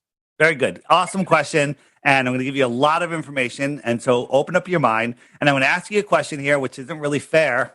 Have you ever met any of those men that you just talked about, or did you hear about them in books presented to you by the Rockefellers education system? Okay, that's a fair point. Okay, so all of these guys here, these are the guys that all proved the globe. Back in Galileo, he built a telescope by polishing glass and putting it in like a wood tube or something that could see details on Mars that today's best optics can't see. That sounds like a made-up story. Eratosthenes, 2,000 years ago, is a mathematician that figured out that the Earth is spherical and the size. He is the Michael Jordan of mathematics. But there's a whole bunch of mathematicians and other people that wrote books coming out of those areas over the centuries later, and none of them ever mentioned Eratosthenes. Eratosthenes was only mentioned as doing this experiment in the 1900s. 1900s, an awful long time to get acknowledged for your work when he's long dead. So here's the question. Eratosthenes, back then, believed that the Earth was geocentric. Okay, that means the little Earth is the center, and the sun, a distant, and we call it an infinite distant because the sun is so far away that the rays are parallel, is circling the Earth. Well, that makes absolutely no sense, right? He assumed that all of the sun rays come in parallel when nobody ever has seen parallel rays come into Earth, okay? So he assumed that there were parallel rays for some reason. Now, people say, well, they're refracted. Well, if they're refracted or coming in parallel, either way, they're not. They're not. So then how does solar panels work? How do what? Solar panels work off of Yeah. Let's get into that's a great question. Write it down. Don't forget it, please. Okay. So Eratosthenes assumed that there was parallel rays coming in so he could do his experiment. So you would agree that if the sun is above you and there's no shadow anywhere going left, right, forward, or backwards, that the sun is at 90 degrees right above you, right? That's the premise of his experiment, right? You with me? You're right, with you. Okay, so this is Eratosthenes here in Greece, wherever he was, and the sun rays are coming in parallel to the Earth, and then his buddy 500 miles away, who walked there counting the paces, figured out he's 500 miles away, and somehow they communicated. He, at the same time, had his stick, and they can figure, okay, well, we know the length of the shadow, do some really good spherical geometry and figure out the circumference of this sphere. Awesome. Math is perfect, right? He's just interpreting his data wrong. On a flat Earth with a small local sun, here it is, sun is 90 degrees above Eratosthenes. He's got no shadow. His buddy 500 miles away, the sun's kind of off to the side. Well, he has the same stick and shadow length, and he does some spherical math, perfect math, to show the circumference of this flat plane. Okay? This is a faulty experiment. And by the way, it doesn't prove the Earth is flat or a globe. It doesn't prove either because it works perfectly in both models, other than the fact that if we lived on a ball with a distant sun spinning in a space vacuum, we'd all be dead. It does work. So this is something that has been drilled into our heads as proof when the globers don't even use this anymore because they know it works on a flat Earth. Okay, right? That's fair. And this is something that you can do at home. I mean, just put a couple 2 beer bottles out and put a light over one. One of them doesn't have a shadow, the other one has a shadow. Well, that means that your table or your floor is spherical. Makes no sense. Okay, that's fair. But even Plato and Pythagorean themselves acknowledged that this experiment was good, and they even did their own math and their own experiments and dictated the Earth is round. So I wrote a book. Actually, my great uncle wrote a book saying that elephants could fly if they flap their ears fast enough. And two other guys wrote a book saying that my uncle's book has to be true because they saw it themselves. Okay, does that proof So of it's anything? December 10th. I mean, you're saying that these 6:30 made-up morning, characters it's that are about told 18 to us degrees out by the here, Rockefellers standing on top of Poke Mounds, just east of education St. Louis. system or indoctrination Behind me system, because one guy full lied moon, and which three will guys soon backed up his be lie, makes it going true. into No ruling class full will lunar ever eclipse educate as it their sets, people kind of a enough rare to challenge their While at the ruling same over time them. behind us, Okay, so that's what you have to understand. This is all about mind control. You know, in school they told us that we only use 10% of our brain, right? Remember that in school? That is the goal of the education system, to make you shut down all of your other connections, your connection to nature, your connection to the creator, your connection to being able to manifest things with your thoughts. They want to shut all that down and put you into this heliocentric slave system where you have to work for a living and pay for free energy. And Just like earlier, how does a round versus flat Earth affect their bottom dollar? How does that affect that at all? Either way it goes, you still have to pay taxes, you still have to go to work, whether it's round. So what you don't understand is you don't have to do any of those things. Okay, you don't have to do anything if you understood the law. If you understood that nobody has any authority over you, because you believe that you're on a ball spinning through outer space and you're in fear that you give up your will and your freedom. You give it up by allowing someone else to control you. When somebody says you're not allowed to go outside, you're on lockdown. Well, the only control anyone has over you is in your imagination, and they've got us imagining a lot of crazy shit. They have us imagining the nuclear bombs are real. Well, that puts fear, false evidence appearing real into every cell in your body, right? And then you're operating under that belief system, and you've literally given away 90% of your power. You don't believe nukes are real? So here's the thing. We're not going to get into it here, but I'm going to tell you exactly where to get the information. And in one 2-hour podcast, you will have all of the information to not believe, but to completely understand the nuclear lie. When you say, what about Hiroshima and Nagasaki? Hiroshima and Nagasaki, people lived there. 3 days after the bombs went off, the sandwich shops were open. They were selling flowers on the streets. The trains were running. People were back to work. And only one guy was allowed to take pictures and write any articles. One guy selected by the government, right? And anyone else who took a picture or wrote an article was put in jail for a very long time. So there is plants, people, and animals living in Hiroshima and Nagasaki always have been. They have less cancer than we have here in the United States. And then you get into Fukushima and Chernobyl, 2 more complete total hoaxes. There's plants, people, and animals thriving there still to this very day, right? It's all about fear, false evidence appearing real, and they steer your mind with the news, north, east, west, south, okay? This is all about controlling you through fear, through lack. We're running out of water, we're running out of food, we're running out of land. All of that is nonsense. They say there's 7.8 billion people. I think it's closer to 2, maybe 3 billion people, okay? Maybe even less. I don't know. And if you gave every family in America a half an acre in Texas, Texas would still have a lot of free land. If you gave every family in the world an acre in Australia, half of Australia would be empty. Okay? So there's none of all of this stuff is nonsense. And then, we're pulling oil out of the ground, supposedly dinosaur juice, taught to us by the Rockefellers, right? Which is nonsense. All of the empty oil wells are full again. The Earth is a living system. There's free energy here. Once you start looking into Tataria and these buildings that are living buildings sending free energy, this rabbit hole is so deep that most people are afraid to go down it. Like if you went to, there's a little rabbit hole I can reach to the bottom and find the information, that's cool. This rabbit hole is so massive and there's no bottom to it that some people are afraid to even look down it, and so their egos come in play and stop them. Belief is easy, right? I don't think I told you where I live. I live in Connecticut. You now have a choice. You can believe I live in Connecticut. Great, you're done. Your day's over. Go smoke a joint, take a nap, right? Or you can do some research, go on Facebook and say, oh, look, his friends are all in Connecticut. And, I found his high school. He did go to a high school in Connecticut. He must live in Connecticut. Now you know I live in Connecticut, all right? But belief is the enemy of knowing. ego is the protector of that knowing. And our entire life from childhood is built around this heliocentric system because it is the biggest lie. It's the lie that puts our mind in a prison. It's the matrix for our mind. And once our mind is locked in that ball and we can't see it any other way, we will fight to protect that ball. Okay? And good. You're more a believer of seeing, not believing. So that's more of a static astronomy view to it. I do too. So go ahead. Sorry, I think I know where you're going, but go ahead. You first. But that being the case, that I've also heard people say, like, how do you know that Alexander the Great conquered the land he did? Were you there? Did you see it? No, right? I don't know. And once you start looking into Tartaria, you'll find out that anything before 1800 is a lie. Right? The Wild West is a lie. Right? There was an advanced civilization living here that got wiped out, almost wiped out, in sometime in the late 1800s. Sometime around the late 1800s. That's not that long ago. Okay. Hold on. You're saying that everything before the 1800s was a lie?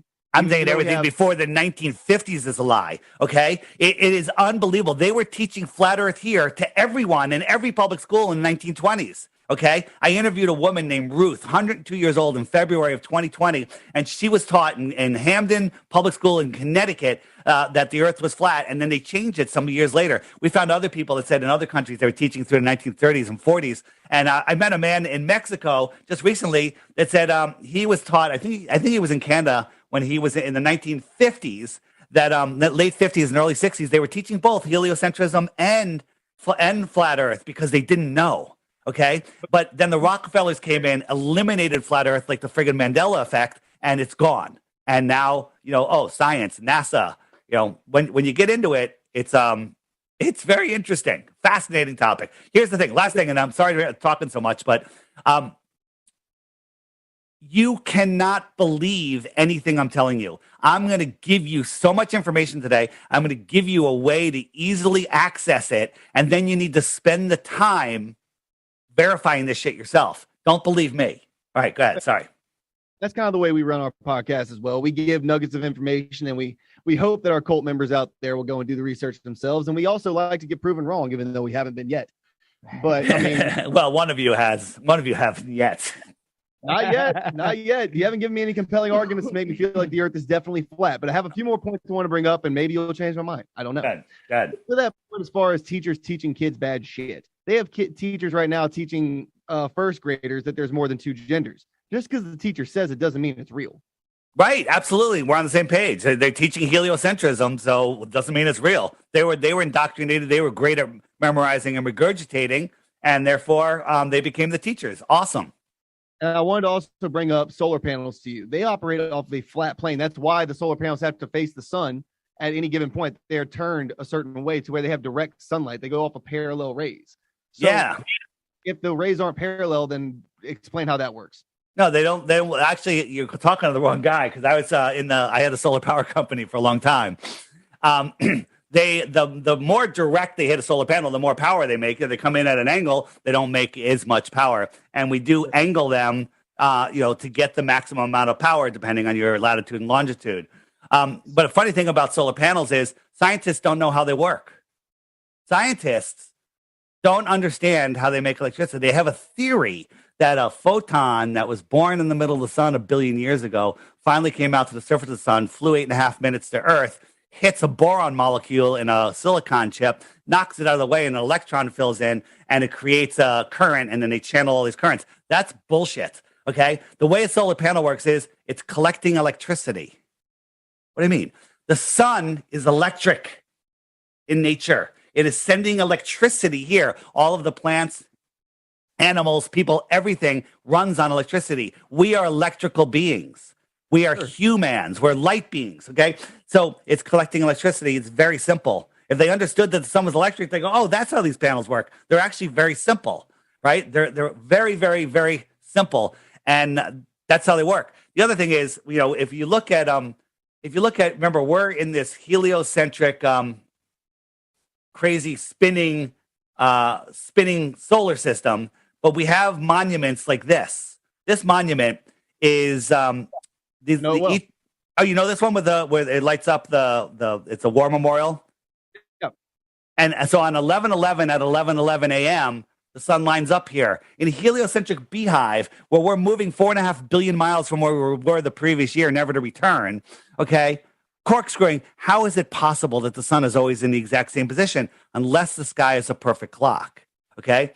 Even in the heliocentric system, they say, you know, oh, Polaris is so far away that that we never see it move. But in 4,000 years, we're going to have a new North Star. And 4,000 years ago, we had another new star. Well, we're corkscrewing through space. These are the Georgia Guidestones I'm sure you guys are aware of, right? You guys know about the Georgia Guidestones? Sure. Oh, yeah. Okay, so yeah, conspiracy show. You better, or you're fired. You know about the hole in the center one? Yep. So there's a little hole, and when you look through it, do you know what you see? You see Polaris, our North Star, which doesn't move. Time lapse, all the stars go around. How is that possible if we're corkscrewing through space? How is Polaris mirroring us, right? With our spin, you know, at all these different latitudes, it lines up perfectly. Now, they say, well, it's so far away that there's no parallax. Even though we're going 4.4 billion miles a year, it doesn't matter because Polaris is so far away, absolutely unbelievable. And that makes no sense at all. But because we're wobbling in 4,000 years, Polaris will have a new North Star. But we just happen to live at the perfect time in between old North Star and new North Star, and we have a North Star. Ridiculous. However, even with that explanation, this has been up for over 40 years. Polaris should have moved almost a full degree by now. And even a half a degree would put it way out of alignment with that hole. But it's still there. It hasn't moved. It's not moving at all because we're not moving. Because the sky is spinning around a center point, and Polaris is almost at that absolute center. Polaris makes a tiny little circle. That circle isn't getting bigger or anything. It's staying exactly how it's always been. Right there. This alone proves that we are not spinning, we are not moving at all. There's no continental drift, there's no earth spin, there's no nothing. We are the basement of the universe, and we are completely frozen. We are completely still. Explain the zodiac symbols then, because you know that, all right, you know where the zodiac came from, of course, depending on what constellation was on the horizon of the day of your birth between X date and X date. However, those have been changed. If, for instance, I'm Leo, but if you go right now during that time frame, Leo is no longer on the horizon because we have shifted. Those constellations are no longer applicable to what's actually going on in our date because we, as well as the galaxy, have shifted. We are moving through space. Things have shifted. So yeah, you have to understand the great clock and the great year, which is 25,000 some odd years. I'll get into that in a moment. But this is how the sky works. So here's the Flat Earth Sun, Moon, and Zodiac Clock app. The sun is the hour hand. So wherever the sun is, it's noon. Okay, follow me. So it's nighttime in Australia. The sun is getting closer to Australia, so it's rising. Due to perspective, it's rising, getting higher in the sky. Okay, now in June, I'm going to jump forward to June. April, May, June. In June, the sun is over this inner yellow line. That's the Tropic of Cancer. Anything inside of the Tropic of Cancer, I call the Arctic zone. And then this outer line is the Tropic of Capricorn. Anything outside of that, we'll call it the Antarctic zone. The Arctic means the north, and the Antarctic means not the north. Interesting. Okay, so there's a couple things with this. So right now we're having our summer. The sun goes over. This is June. The sun goes directly over Miami. That's why it's so friggin' hot in Miami. And Miami has an Aristophanes day with no shadows. Okay. And that's why it's hot, because the sun is close. It's winter in Australia because the sun is far away. It's summer in the Arctic area because the sun is close to us, right? But if I jump 6 months later, the sun moves out to the Tropic of Capricorn. Australia now has their summer. The sun's so far away from us. I'm in Connecticut. It's freezing here, but Florida, it's still warm because they're actually close.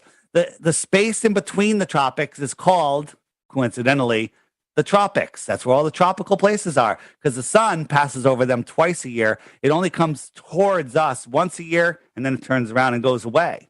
Okay, so that's how. Now I'm going to get to the zodiacs. South America has winter when we have summer. That's just a continental thing. That's not even a whole hemisphere thing. No, South America has their winter, their summer, like in December, while we have our winter. That's because the sun is closer to them. Right. But that's not in the heliocentric model. Did you know during our summer, the sun is farther away, and during our winter, the sun is closer? Where are you guys? In the north? We're in Louisiana. Okay, so you don't even know from winter there. It's summer all the time. Dude, we got 2 weeks of winter. Yeah, you get nothing. So here, shit freezes, dude. Water freezes. You breathe in through your nose and your snot freezes. Okay, it's horrible, right? And that's because the sun is far away. But we're 3.5 million miles closer to the sun. 3.5 million miles closer in December. That's complete and total horseshit. And I could absolutely prove that seasons prove the Earth is flat. All right, but let's finish on zodiacs. So the sun laps the moon once every 28 days. All right. So the moon, its position keeps track of the months, the moons. They used to be moons. And as the sun laps it, you'll see that the waxing moon falls farther and farther behind.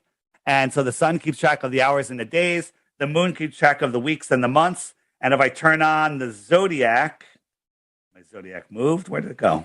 There it is. If I turn on the zodiac is going slightly faster than the sun, right? Which means that it'll lap the sun every 365 days, all right? Which means that the sun will slowly drift backwards through each zodiac for about a month. That's how the sun is in a different zodiac each month. And this will repeat after 365 days. Go ahead. But as far as historically speaking, the ancient Greeks knew that this month to this month was this zodiac, but that's no longer true. We have shifted. Yeah. No, the rotation of the stars have shifted. The zodiacs wouldn't be the same shape after a day or a week or a year, but for ever, as long as recorded history, they've all been the same shape. Even though the Earth is moving 4.4 billion miles a year in just one of the directions it's going, never to return to where it was before, we look up and see all of these stars making the exact same patterns. The stars are fixed in their position. The wandering stars are not. What are wandering stars? Well, they used to be called wandering stars, but now they're called planets. And Disney and NASA tells us that they're actually rocky balls with people living on them, right? It's absolute and complete and total nonsense. Can we talk about seasons for a second? Sure. So we're told, here's our Earth, here's our sun, and the Earth is tilted towards the sun during our northern winter, so we get these direct rays. Make sense? Sure. When we're tilted away, those rays skim across the Earth more, so the amount of rays per square foot are much less, the intensity of the ray, and that's why we have our winter, right? Do you understand that about seasons? Yeah, okay, I get that. So they tell us, if my fingerprint is a direct ray, when I tilt the ball away, my fingerprint is now in a longer, wider fingerprint, and therefore that amount of energy is spread over a bigger distance, and that's why we have seasons. That's what they tell us, okay? So if the sun is directly above me, right? If the sun is, here's the Earth, right? And let's just say the sun is directly above me. That's 90 degrees directly above me, and there's no shadow. Is that summer or winter? No matter where that happens, it only happens in between the tropics. When the sun creates no shadow over somebody, is that summer or winter, or it could be both? Well, like you said, it's in the tropics, so they don't exactly have seasons. They have summer year round. Well, true, but is it summer?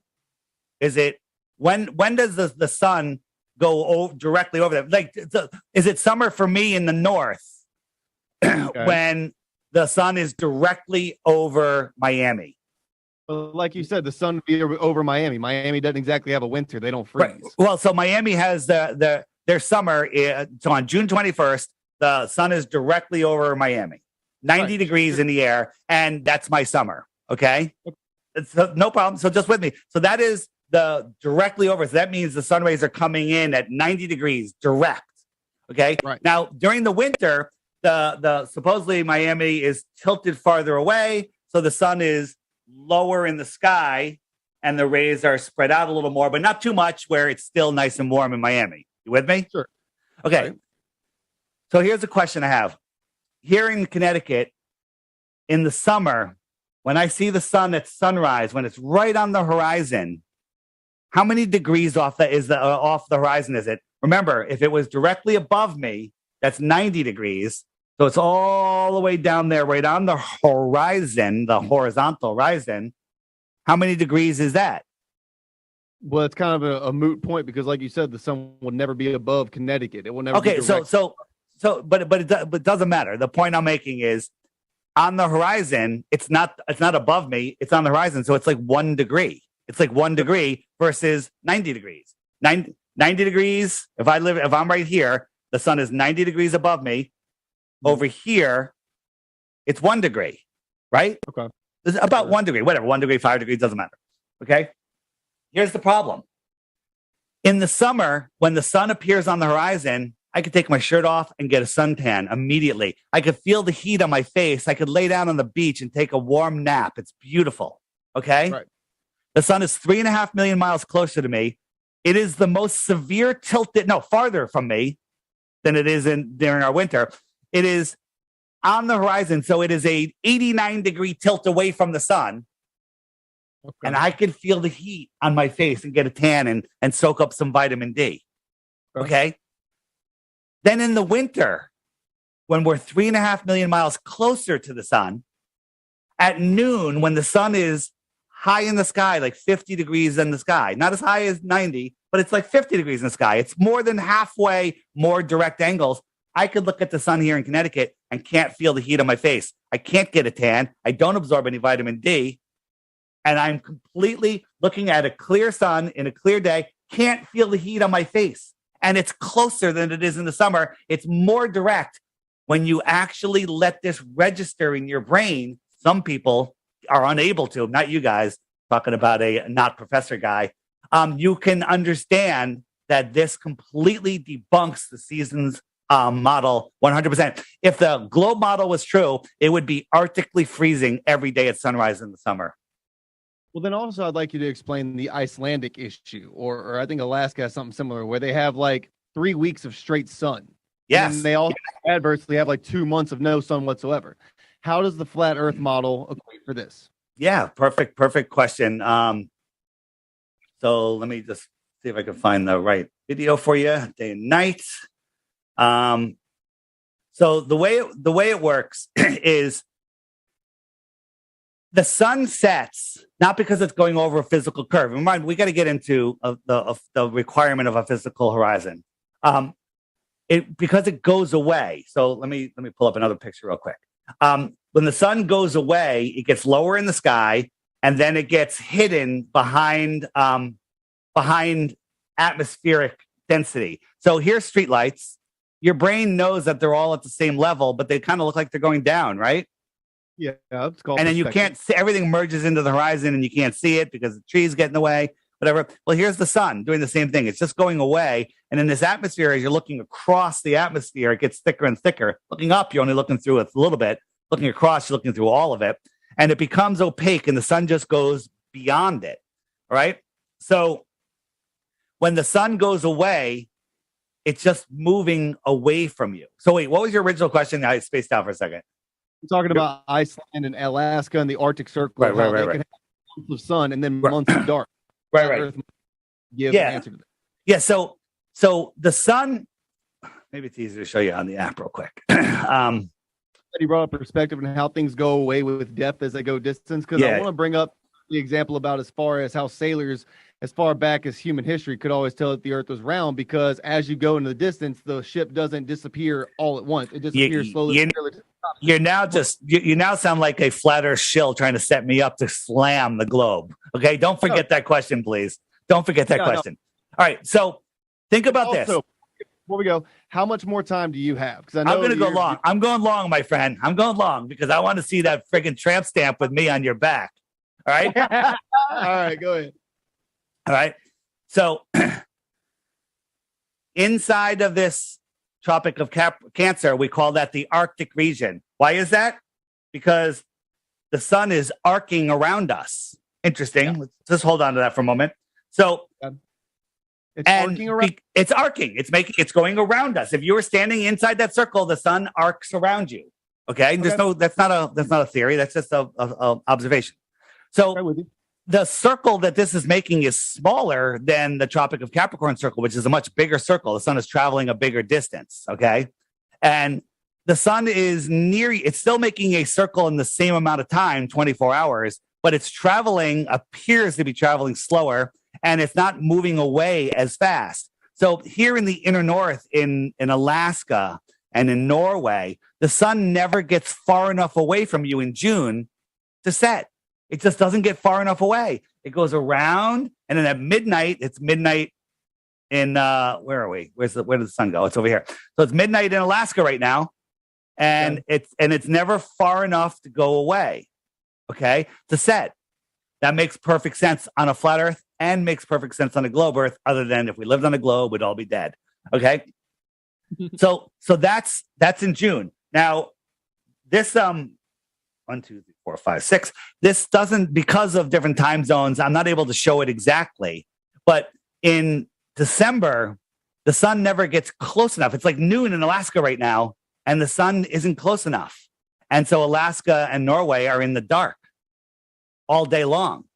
This makes perfect sense on a globe Earth and a flat Earth.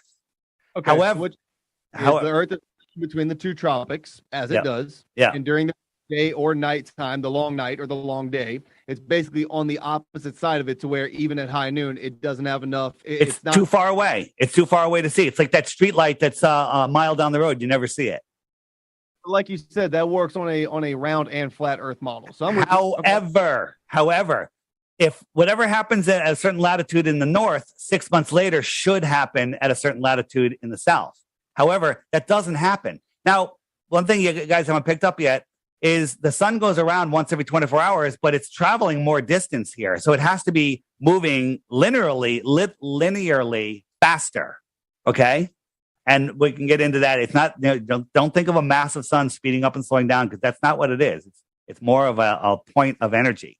Right. So in December, in June, if we have a 24-hour sun in the Arctic, we should have a 24-hour sun in December in the Antarctic. But guess what? There isn't any. Crow's law of high definition says anything interesting that can be filmed in high def will be filmed in high def. And there's only 3 or 4 completely, totally faked videos, provably fake, of a 24-hour sun in Antarctica. We watch the webcams in Antarctica, and we watch the shadows on poles. They go around, and then they jump 10 hours.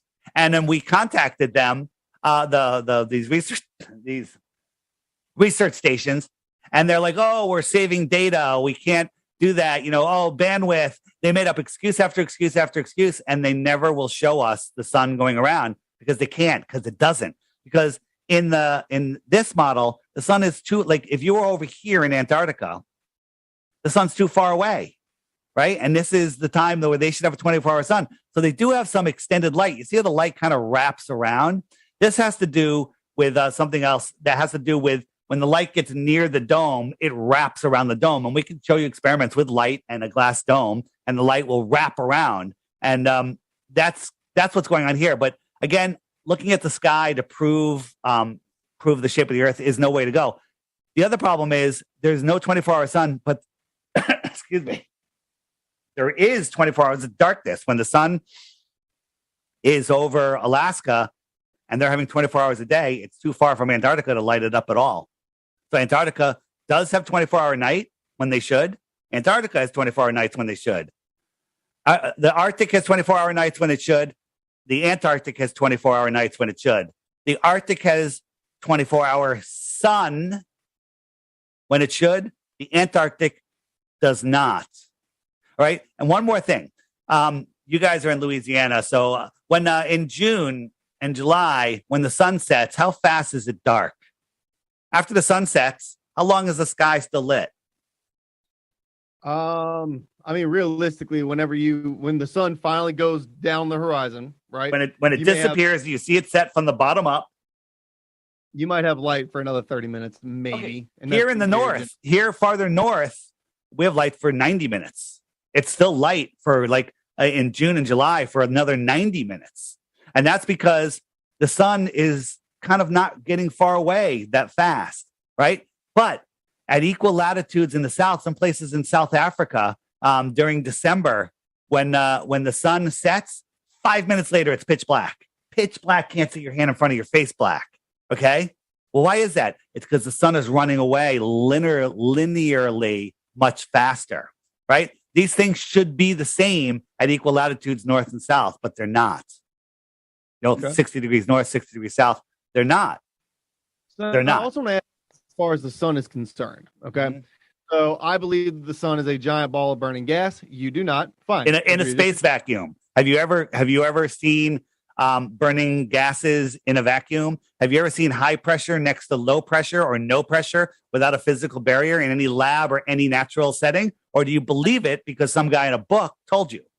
I don't actually believe that space is a vacuum in the sense that we are being told. I think it's more of a fluid. Similarly, think about this. Welcome to Flat Earth. Hold on. Hear me out. You have a submarine, right? On the surface of the water, everything's fine. The lower you go down in water, the more pressure is going to compact onto the submarine. They have to be built a certain way to withstand that pressure.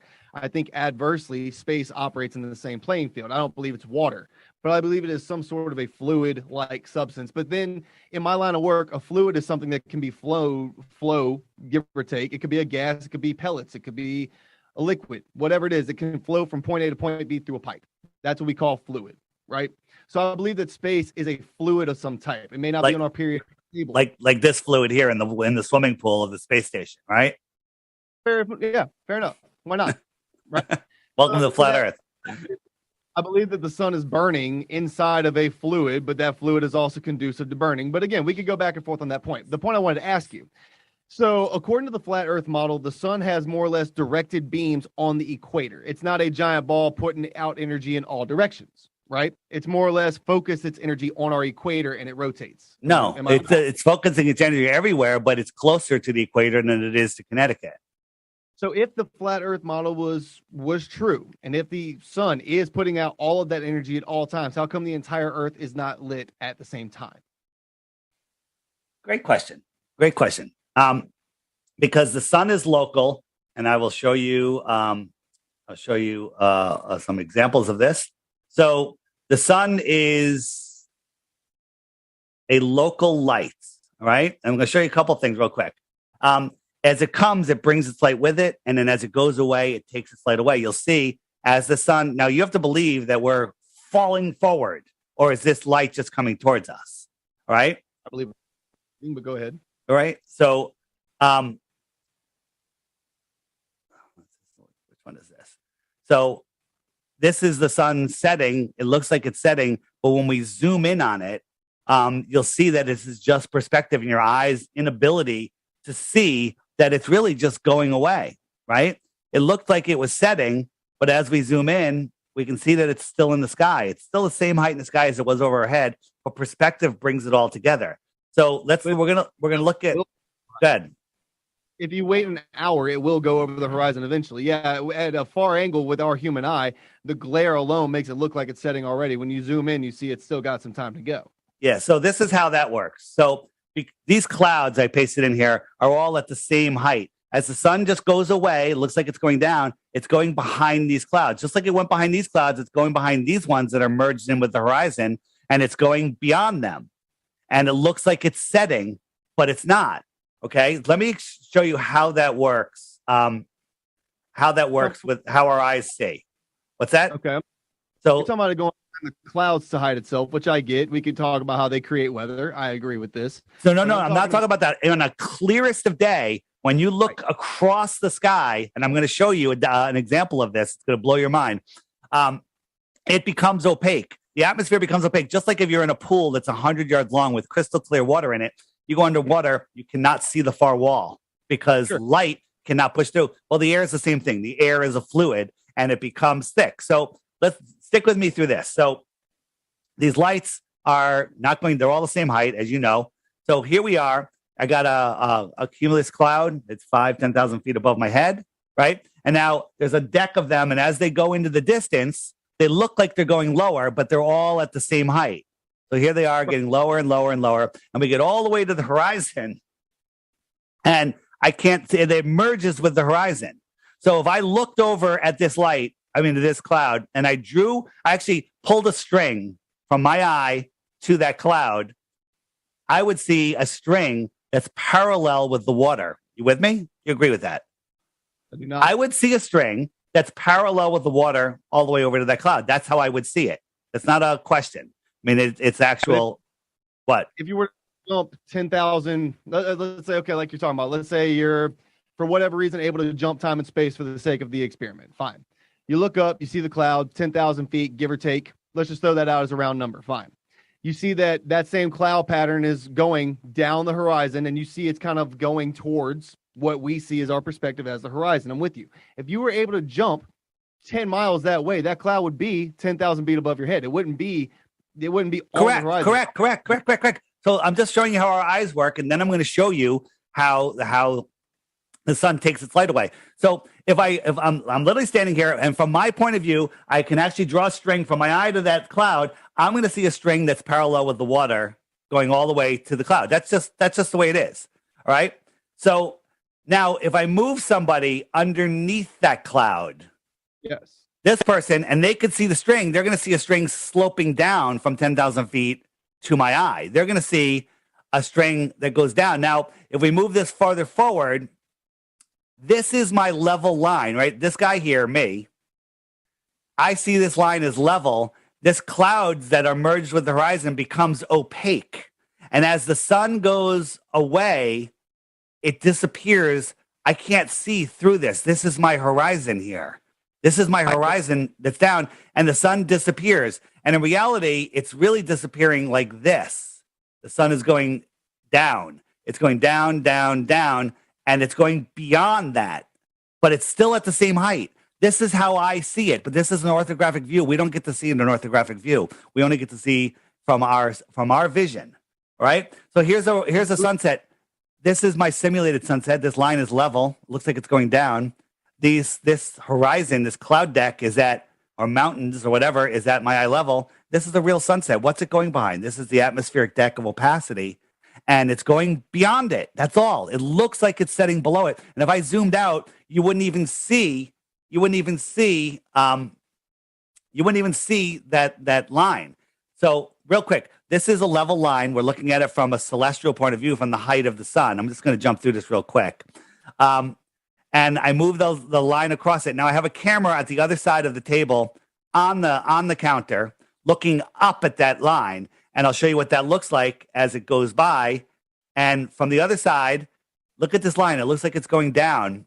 And this could be the cloud deck, atmospheric deck, mountains, city skyline, doesn't matter. It never went below that, but now it's going below it, okay? As I jump forward, it's going below. Look at this line. This is a level line, but from a distant point of view, from a terrestrial point of view, it looks like it's going straight down. Here it is again. Here's the real sunset. If I zoomed out, this line, this horizon line right there, merges with that line, and you think the sun is going below a physical ball. Right? It's not. It's just going beyond your ability to see. One more, and then I'm gonna. This is the one that's gonna make you scratch your head, at best. So, where is it? Sun. There it is. All right. So this can only be filmed in the winter when it's cold, super clear, no humidity. The sun was way up here. I have my drone as high as I can get it. And the sun went down, down, down, down, down. Now, if the earth was spinning, it would have to keep on going, but it didn't. The earth went down, down, down, down, down. I mean, the sun went down, down, and then it stopped. And it sat here for 10 minutes, right? This is super sped up. It's not going down anymore. Did the earth stop spinning? Where's it going? It's going into the thickness of the atmosphere. And it just goes away. I'll show it again over here. Okay? It just sat here. Now, my friends at the beach, going forward and backwards, saw the sun set from the bottom up, just like I showed you in that demonstration 10 minutes earlier. I'm still watching the sun, just sitting there on the horizon. This all has to do with our atmospheric dome, the way we see things, the thickness of the atmosphere, and the sun is going away, taking its light with it. But that's also why we have colors during sunsets, because whenever you're looking at it on the horizon, I think you're looking through 2 foot of dirt and 6 foot of water. Sure.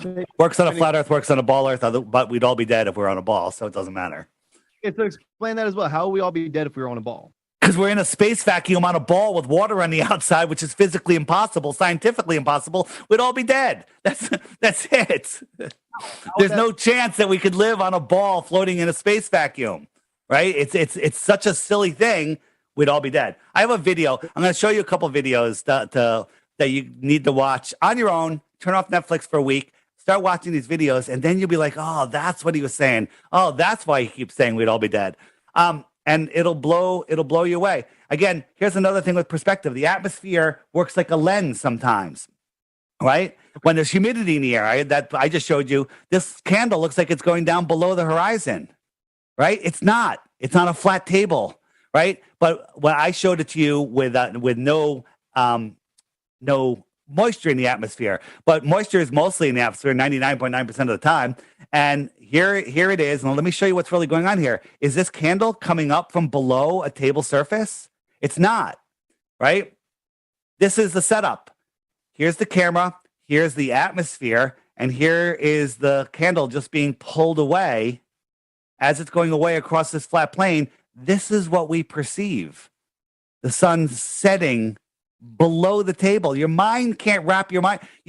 Most minds can't think of this because we weren't taught to think this way. Creativity was shut down. That's 40% of our brain that they tell us we don't use, and imagination that was another 20%, 30%. Right? They don't want us understanding, and they want us understanding, standing under their rule. Whatever they say, we must stand under it. Okay? I don't understand anything. I think for myself. I understand things. Okay, fair. So we say that the atmosphere acts as a dome, as a magnifying lens, and it's optical illusions, and it's over the distance. I'm with you on all of that. Fine. But that being said, then why isn't the sun itself should be lighting up the entire world at one point? I just showed you. I just showed you that the sun takes its light with it. Okay. Right. I showed you that. And so it can't be lighting up the entire world. Go in a dark room, get a big circular table, right? Get a flashlight, a light, and just hold it, like a little distance, like a half a foot above the table, and it will light up just one section of that table. The rest of the table will be dark. Now add some atmosphere in there, perspective. No one will ever be able to see it from the other distance, from the other places. My friends, during that sun fade out, my friends were in the darkness. It was nighttime for them, but I could still see the light. I could still see the sun, right? But here's the thing. That's a concentrated. If you were to have a light bulb, not a concentrated beam like a flashlight, if you have a light bulb that has light going in all directions on a round table, all the table will have light on it at some point regardless. That's what you would think, but it's not the case. That's what you would think. Do the experiment yourself. Yourself. So I have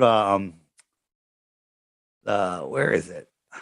I had a good image, but now I don't know where it is. I had an image. There's a light on a brick wall, and it's just lighting up the bricks near it, and the rest of the wall is darkness, right? Flip that over. It's the same thing, right? Add atmosphere in there. Then as you go away, that atmosphere blocks you from seeing the light, okay? You have to watch the perspective videos more, and then you'll understand how the light goes away. It's hidden behind an opaque atmosphere. Okay, then talking about perspective, I brought up the example of a ship going onto the horizon, and you see it dissipates. That if it was a flat Earth model, that the ship would disappear at all at once. Instead, you see how it goes up, and you see the very top sails go last. That's because it's going around the curvature. Explain this, sir. So that's what you were told. It goes around the curvature. Bill Nye, the line guy with the bow tie, goes, "Oh, boats disappear. Like my fingernail is a boat. It disappears from the bottom up, and it disappears." Right? If we zoom in on it, you still can't see it because it's behind a physical curve. Right? A ball of any size is required to have a physical horizon at a set distance according to spherical math. Okay? So our ball, again, you haven't done the work. You don't know what size our ball is. Well, they tell us it's 24,901 miles around. How'd they figure that out? You need a radius. How'd they figure out a radius? Aristophanes. Well, Aristophanes was proven wrong, so we don't even know the size of our ball. But let's just pretend it's 24,901 miles around. That means a 6-foot-tall person shouldn't be able to see the surface of calm water past 3 miles because it drops more than 6 feet. Therefore, I should see a physical horizon at 3 miles. Right? Okay. And anything that goes behind that should, but the problem is we see things way too far. Now, when you're looking into the distance, you have your sky and you have your ground, and they merge together in the distance, right? They merge together in the distance. And then if I zoomed in on that, I can't see anything past where my hands come together. But if I zoomed in on it, I could make it bigger and I could see. Then I can go farther in the distance and it would get small again. Okay. And so our horizon is optical, which says flat Earth. It's not physical. So we don't see a boat on this horizon. Okay. I'm zooming in. So what I'm doing is I'm making the angular size bigger. And as I make the size bigger, all of a sudden I can see there's a boat there.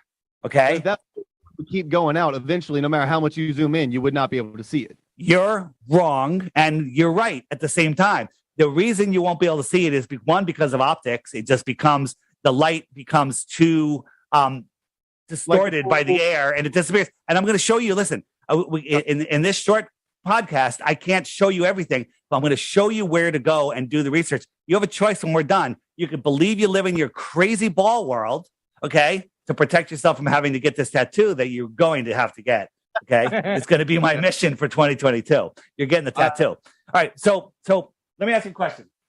Yep. Can I hide, here's my finger, and here's a ball. Can I hide this entire ball behind my finger? No. Okay. Well, hold on. Yes, you can if you move your finger closer. Correct.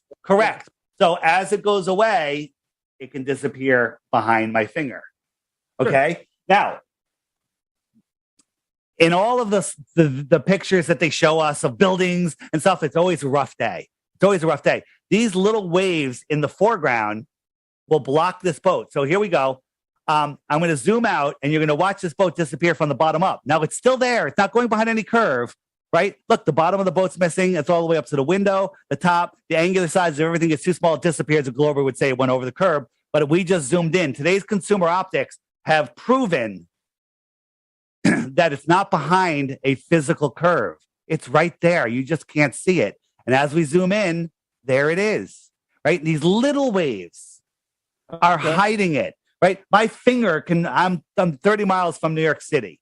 My little finger can block out the entire city, held at arm's length. Okay, right.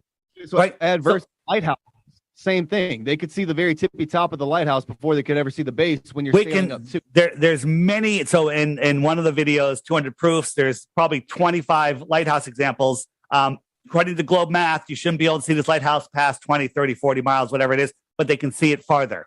We can see things farther than than they tell us. Their geometric horizon has been completely debunked. Here's one. Okay, this is a spot in Aluja, France. Out here is Mount Canigou, 175 miles away. According to Globe Math, from this height, the top of the mountain, the very top of the mountain, it should be over a half a mile. I thought it was a mile, but I think it's closer to a mile. But over a half a mile below the curve. And guess what? You can't see it. Well, if I turned off all the lights in this room, you couldn't see me either because the light bouncing off of me wouldn't make it to your eyes because there is none. The sunlight bouncing off of Mount Canigou isn't strong enough to push all the way through that thick atmosphere, even on a clear day, so you can see it. So you can't see it. However, remember the sun migrates in between the tropics. Twice a year, it lines up with the viewing spot and Mount Canigou. And when it does, the sun's light is much brighter and can push that 175 miles. And when it goes beyond Mount Canigou, all of a sudden it backlights it. The very top of Mount Canigou right there should be far below the horizon, but it's not. It's right there. And you can only see this twice a year for like a day or two. Okay. And that's because it's here. Now the Glover will go, well, the mountain is below the curve and the sun already set 10 minutes ago and it's refracting up and it's magically stopping at eye level. Okay. And that I just say, cool story, bro. There's nothing I can do to help you if you believe that nonsense. Look, this is not a mirage. This is not a mirage. It's right there. It's Mount Canigou. It's right there. The top of this mountain should be almost a mile below the curve, but it's right there. Therefore, doesn't mean the earth is flat. It means the earth is either 1,000 times bigger than they're telling us, which is another problem, or it's flat. Okay, now explain the Coriolis effect to me then. Which Coriolis fallacy would you like to talk about? Toilets spinning in the opposite direction in Antarctica? Completely and totally fake. That doesn't happen. I have sinks in my house and toilets in my house that go in opposite directions. It's just the direction that the water goes into the bowl. Now, yes, storms south of the tropics in the outer south tend to spin in one direction, and the ones inner tend to spin in another direction. That's because the sun and the moon, they're electromagnetic, and they produce a wake as they're cruising through, as they're going through the tropics. They're creating electromagnetic wake. Push your hand or a paddle through the water, and you'll get opposite spinning vortices. However, sometimes a storm will come from the south, and when the sun and the moon are far away, it will cross the tropics and be spinning in the wrong direction. It happens every year. That alone proves that I'm talking about, isn't it? Because I know what you're talking about as far as like having a toilet bowl spin the opposite direction. You can just have the water flowing this way or that way. That's an easy experiment to fix. However, there's YouTube videos all day long of guys that are actually on the equator. They do this as a tourist attraction, right? They have a little bowl. They have a couple of leaves in it so you can see. Oh, my Lord. One side, the other side. On the equator, no. The other. Yeah. So I didn't think you were going to go there, but that's though. It's an example. I'm going to show you how easily you're tricked. Okay, ready? Are you ready? Tell me you're ready. So if I hit the frequently asked question button here, and I go to Coriolis right here, and I pull up. Let me see if I can find the video real quickly. The P-Brain video. Where the heck is it? It's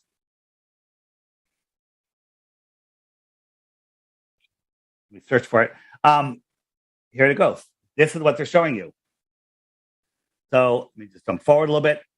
So here this guy is pouring. He's got the waters perfectly still. He pulls it out. It's right on the equator. Okay. This is Kent Hovind, a complete and total moron, right? He's on the equator. And so it goes straight down. You have the perfectly still water. Now this guy's going to walk over 15 feet. Like the equator is a friggin' razor line. He goes over to the south. Now watch him pour the water into this bowl. Watch him pour the water. He starts at the center, but watch the second half of the pour. He's in the center, second half of the pour. He moves to the side. And now the water is spinning this way already. He'll pull the drain. The video I'm saying they wait for the water to settle and then pull the plug. He didn't. This is what they do all the time. And it's spinning. So now watch. It's spinning the opposite, the direction that he poured it into the basin. And now watch. He's going to walk over to the other side. He's going to walk literally 30 feet over to the other side of the imaginary equator and watch what he does with the water this time, coincidentally, right? This is all nonsense. So watch. He's going to start in the center, and then he's going to move over to this side. Oh, there he is on that side. And sometimes they put like a little cardboard thing in there, which doesn't stop the water from spinning. He pulls it out, throws the leaves in, and now it's spinning in the opposite direction. This is the dumbest kid's trick ever. This has discredited Kent Hovind 100%. So the experiment that I saw, they didn't put anything in it. They actually waited a few minutes for it to stop spinning on its own and do everything. Did you see it in person? Was there any editing done? And how do you know how long it takes the water to stop? He could wait 2 minutes. That water still would spin. Okay? Water will continue to move for quite a long time. So unless I see my own eyes, it has to be a lie. Well, no, unless you see it with your own eyes, you can't verify it. So you're believing something which is shown. I just showed you right there what a stupid trick that is. And even if the earth was spinning, why the hell would it spin in the other direction? Why the water spin from just being slightly off the equator? It makes absolutely no sense. The other thing is, if I go ships over the horizon, this is one where you haven't quite been able to get it yet. But if you scroll down to the fourth video, this guy right here, this one shows a ship in real time that goes out. Let me just jump forward a little bit.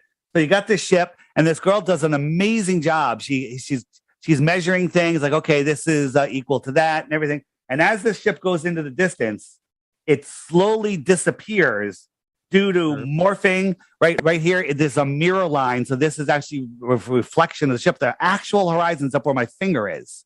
Okay, and then it goes farther. And what happens is the ship literally melts into the horizon. Okay, you can't see the bottom of the ship, right? And you on the road making it look like it's wet, but when you get closer, it's just the heat waves refracting the light. Well, again, yes, there's refraction and heat waves and miraging and all sorts of stuff, but there is no curve. We can see things too far. So when I saw this, and when I was trying to debunk flat Earth, I saw all of these videos. I'm like, okay, I live on the water. And I went and bought $1,000 camera tripod setup, the P900, super zoom camera, and I went down and I zoomed in on things that should have been dozens of feet below the curve, but they're not. I could see them. I could see a 10-foot high buoy that should be 66 feet below the curve, minimum. Okay. Now, some of the debunking sites go, you got your math wrong. It's not the drop. You have to split the drop because there's a hump in the middle, which is retarded. But I said, okay, you're wrong, but I'll give you the half of it. So that buoy should be 33 feet below the horizon. Why can I still see it? Why can I see people sitting on a beach 10 miles away from me? Okay. Why can I, when I'm sitting on the beach? It makes absolutely no sense on a globe. There should be at 10 miles, 66 feet of curvature. Okay. The globe requires a physical horizon at 1.22 times the square root of the observer's height. Most people melt down when they hear that simple equation, or 8 inches per mile squared. It's the same thing. They work the same. Oh, and over thousands of miles, yeah, it gets a little parabola, but over a couple hundred miles, it's accurate within inches. Okay, so we can see things too far. World is not a spinning ball. So explain gravity then. You knew this was going to come up eventually. I would love to hear your take on how gravity works if we are in fact on a flat Earth model. Okay, are you ready? I am. So in the ball world, we have to believe that this is going on in Australia. Gravity's holding on trillions and trillions of tons of ocean, and guy can fly upside down on a jetpack, and cruise ships can be upside down. When in reality, gravity is not it's just a theory.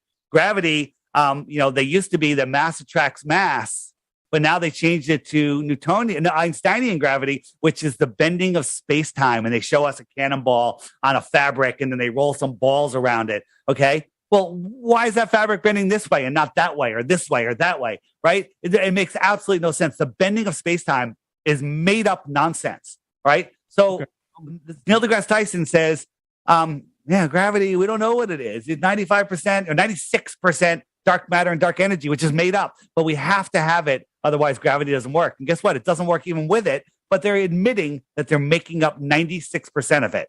Okay? 96% of it. So what is gravity? Well, the sun and the moon, we live in this giant free energy system, and that's provable. You got to start looking into the Tari and these buildings and everything.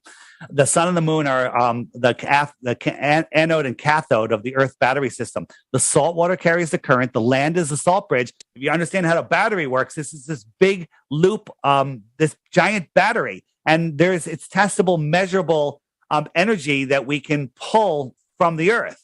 So how can we test this? Well, the Earth has a negative charge, testable, measurable, scientifically provable negative charge. The Earth is not moving. If you Google flat Earth, grab flat Earth or gravity, it'll say, the flat Earthers believe the Earth is rising at 9.8 meters per second, which causes a downward force, right? No flat Earther believes that. Just globies that haven't done any research that want to discredit flat Earth believe that flat Earthers believe that. So the Earth doesn't move, it has negative charge. The sky, the air, has a positive charge. So anything you lift off the Earth is in that positive charge. The molecular weight of all of the atoms, look at the periodic table, the more molecular weight they are, the more positively charged they are. And that positive charge is attracted to the negative charge. Now, they even in the gravitational, Einsteinian, Newtonian world, they say that the electromagnetic force is like 10 to the 20th power more powerful than gravity. Okay? Gravity is a weak force, but the electromagnetic force is that many times more powerful than gravity? How can we test this? How can we test this? Either because of gases. They're not positively or negatively charged, but they have different masses as you go down the scale. Yes, they are positive and negative charge. Everything has a positive and negative charge. And the hydrogen and helium are lighter than the other gases that sit on the base of the Earth. And they produce a boosting force. Just like if you had a box of styrofoam pellets down to the size of a BB, you broke them all apart, and you pour marbles into that, all of the pellets are going to rise up and come right out as the marbles sink to the bottom because of density. Buoyancy and density sort everything else out. Go ahead, but let me make my point, but go ahead first. I was going to say noble gases, you can't charge them one way or another. They have the max amount of electrons on their outer ring. They can't be added or taken away from their noble gases. And therefore, they're not attracted to the Earth as much as the other things are. That's it. I mean, I'm not saying you can change any of these things. I don't think you can change any of them. All right. But here's a little experiment we did. So we have what's it called? A Van der Graaf machine that could put a positive or negative charge into something. So here we got some helium balloons. We have them hooked up to this cable, which is hooked up to the Van der Graaf generator, and we have like a metal pin on here or whatever. And so it's neutrally buoyant. Okay, it's just, this is its balancing point. Now we're going to crank this up and add just a positive charge. Positive charge added. It got heavier. Why is it getting heavier? So the molecules. No, there's no molecules. They're just changing the charge potential of this thing, right? Discharge it, it goes up. So when you're adding electrons or taking away electrons on an atomic level, you are positively or negatively charging these atoms. They're able to do that. So that is your belief. So I'll explain this. We're adding negative charge to this, and it goes up. We add a negative charge to it, and it repels from the Earth. According to you, I'm adding more molecules to it, which I'm not. I'm just changing the charge potential. This is defying gravity or defying electromagnetism. Okay, MIT just made an airplane that doesn't have any moving parts.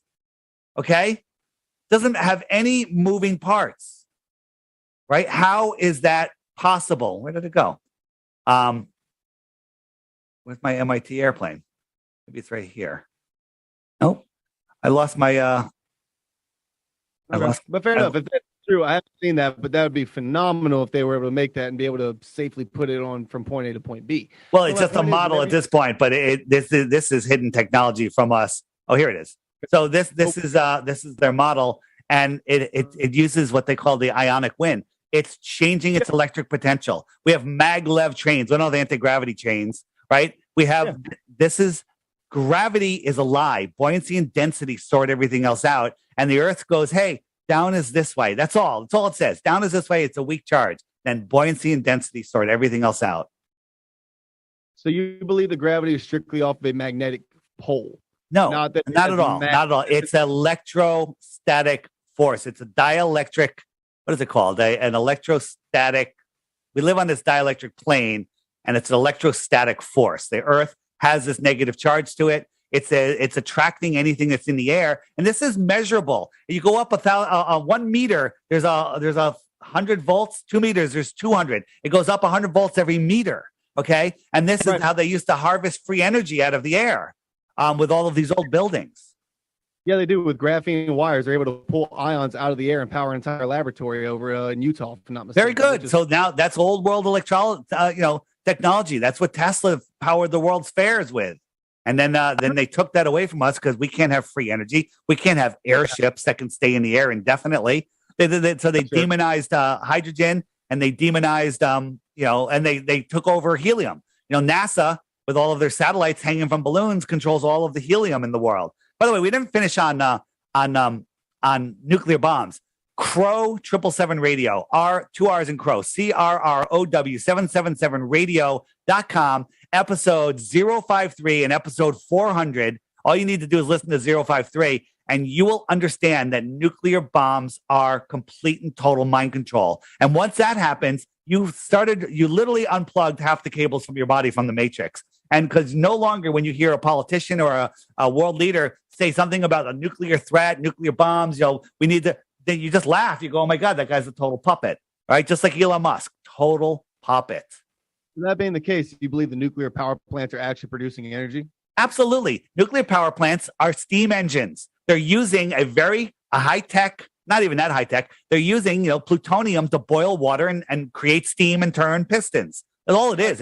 It's not making nuclear energy. It's making pistons, and the radioactive waste is nonsense. None of it's dangerous. Again, I don't have hours to go into this. Crow 777 radio.com. Listen to the episode 053, and you'll free yourself from the nuclear scare. Okay, fair enough. I haven't heard of this before. Actually, today, Jonathan had brought it up to me, so I'm probably going to have to check this out here in the next day or two. Dude, you have weeks and weeks of research to do to catch up on half the stuff I said. Listen, in my app, just let me show you real quick. I'm not here to sell apps. The app is $3, okay? It's no big deal. A homeless person can afford it. The frequently asked questions, that will answer all of your Flat Earth questions. We have tons of other resources. You want to hear more of my interviews? Right here. Boom, tons of interviews. We have books. all sorts of stuff. And if we go over, I have a homeschooling section. Here's the first one is Crow. Check that out. And you want to learn about our history. John Levy, the second one, amazing. All sorts of stuff. Here's the reason. Why do I have all this in my app? It's because if you Google flat Earth, you end up with nonsense. You end up with all of the stuff that they push to make you laugh at flat Earth. They end up with all of the, programming, boats go over the horizon, sticks and shadows, seasons, right? They have you believing all of this nonsense. They want you to dismiss flat Earth. And if you search, like one of the top videos you know what? I wasn't even showing you what I was showing you. Should have said something. If you go into, you should have said something, but that's right. This is the more resources down right here, flat Earth videos. Watch that. There's in here is a list of videos. These are whistleblowers from the military. This is Level. By the way, the next level is coming out on Flat Earth Day, which is this Friday. And this one right here, A Stranger's Guide to Flat Earth, 21 Questions. If you Google that, you probably won't find it. Even though it's got millions of views, it's been around for a long time, they'll feed you other propaganda. They don't want you seeing this because this one answers your top 21 questions in 3 or 4 minutes apiece, right? Once you watch these, then you're like, holy crap. And then you can start doing your own experiments and you can start asking your own questions. And they DuckDuckGo, the founder, just came out a couple days ago. I don't know if you saw that. He was saying that we're gonna start eliminating all this side news stuff, right? Like all the alternative news and everything, and they're gonna start pushing more mainstream news. And that's exactly the reason why a lot of people got away from Google and went to DuckDuckGo. That's why I never went to DuckDuckGo. I saw that coming because I searched DuckDuckGo for the things that I'm telling you, and never once did they turn it up. I mean, I was trending huge. I went on DuckDuckGo, I searched my name, searched my stuff, nothing at all. None of my websites, nothing came up, right? So, by the way, the app is called the Flat Earth, Sun, Moon, and Zodiac Clock app. It's cheap. It's $3. Just go read the reviews. Don't even buy it. Just go read the reviews, and that'll turn you into an anti-glober for sure, okay? And the app also is amazing. So here, as I told you before, Flat Earth is growing. I'm going to hit the little handshake button, and up comes, let's look at my area here. Let it load for a couple seconds. And these are the flat earthers that have my app.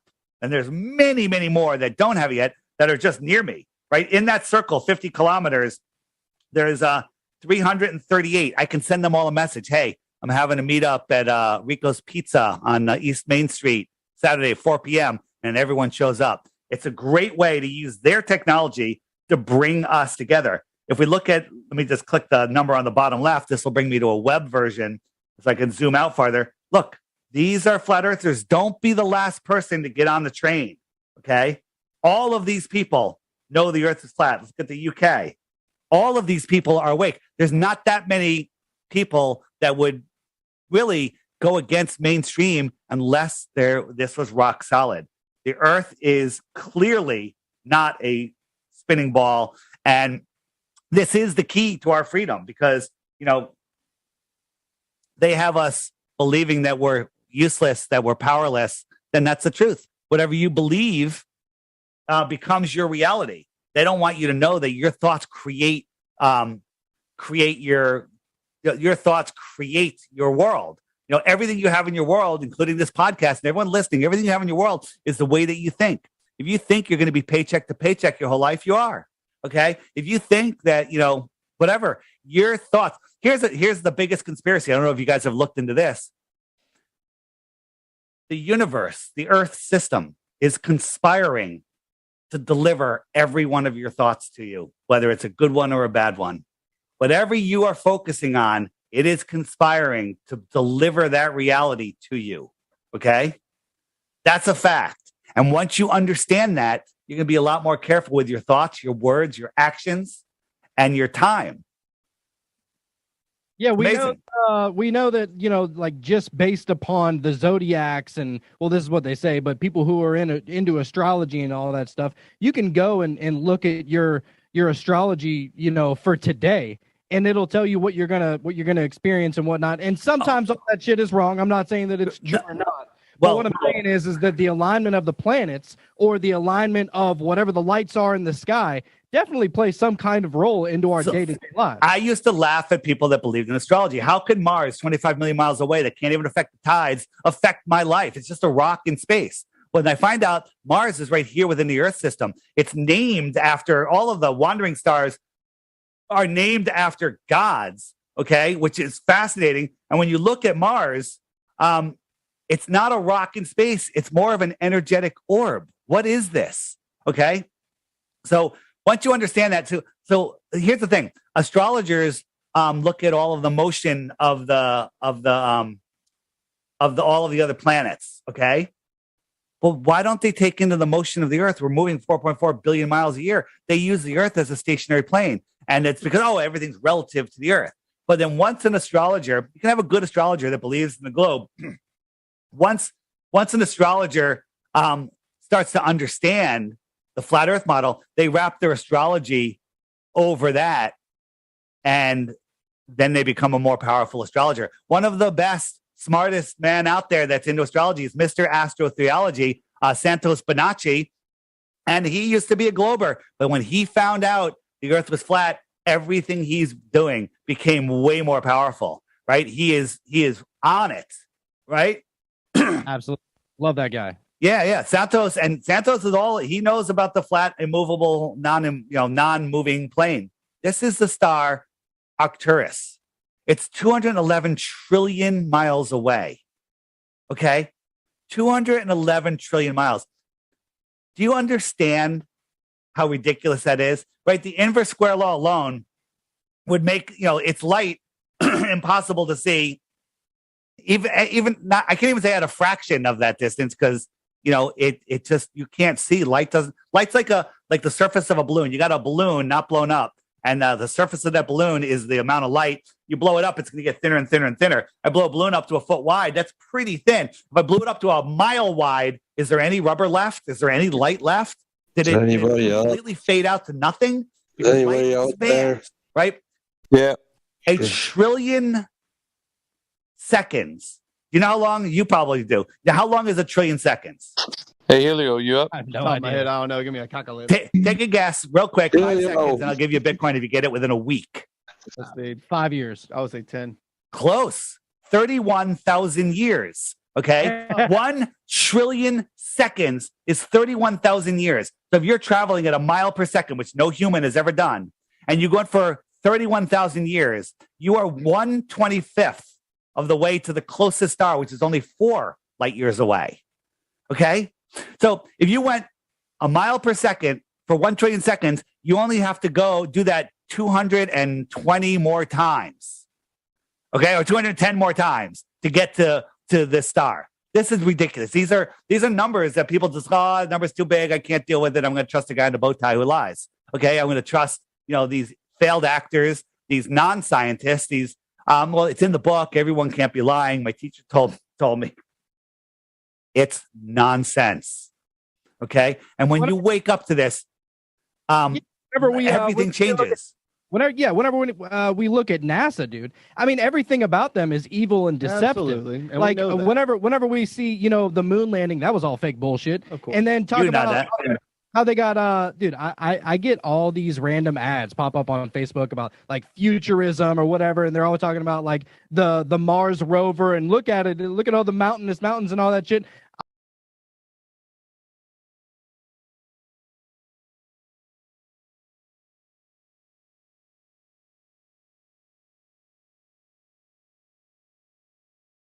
You're trying to say something, Conrad?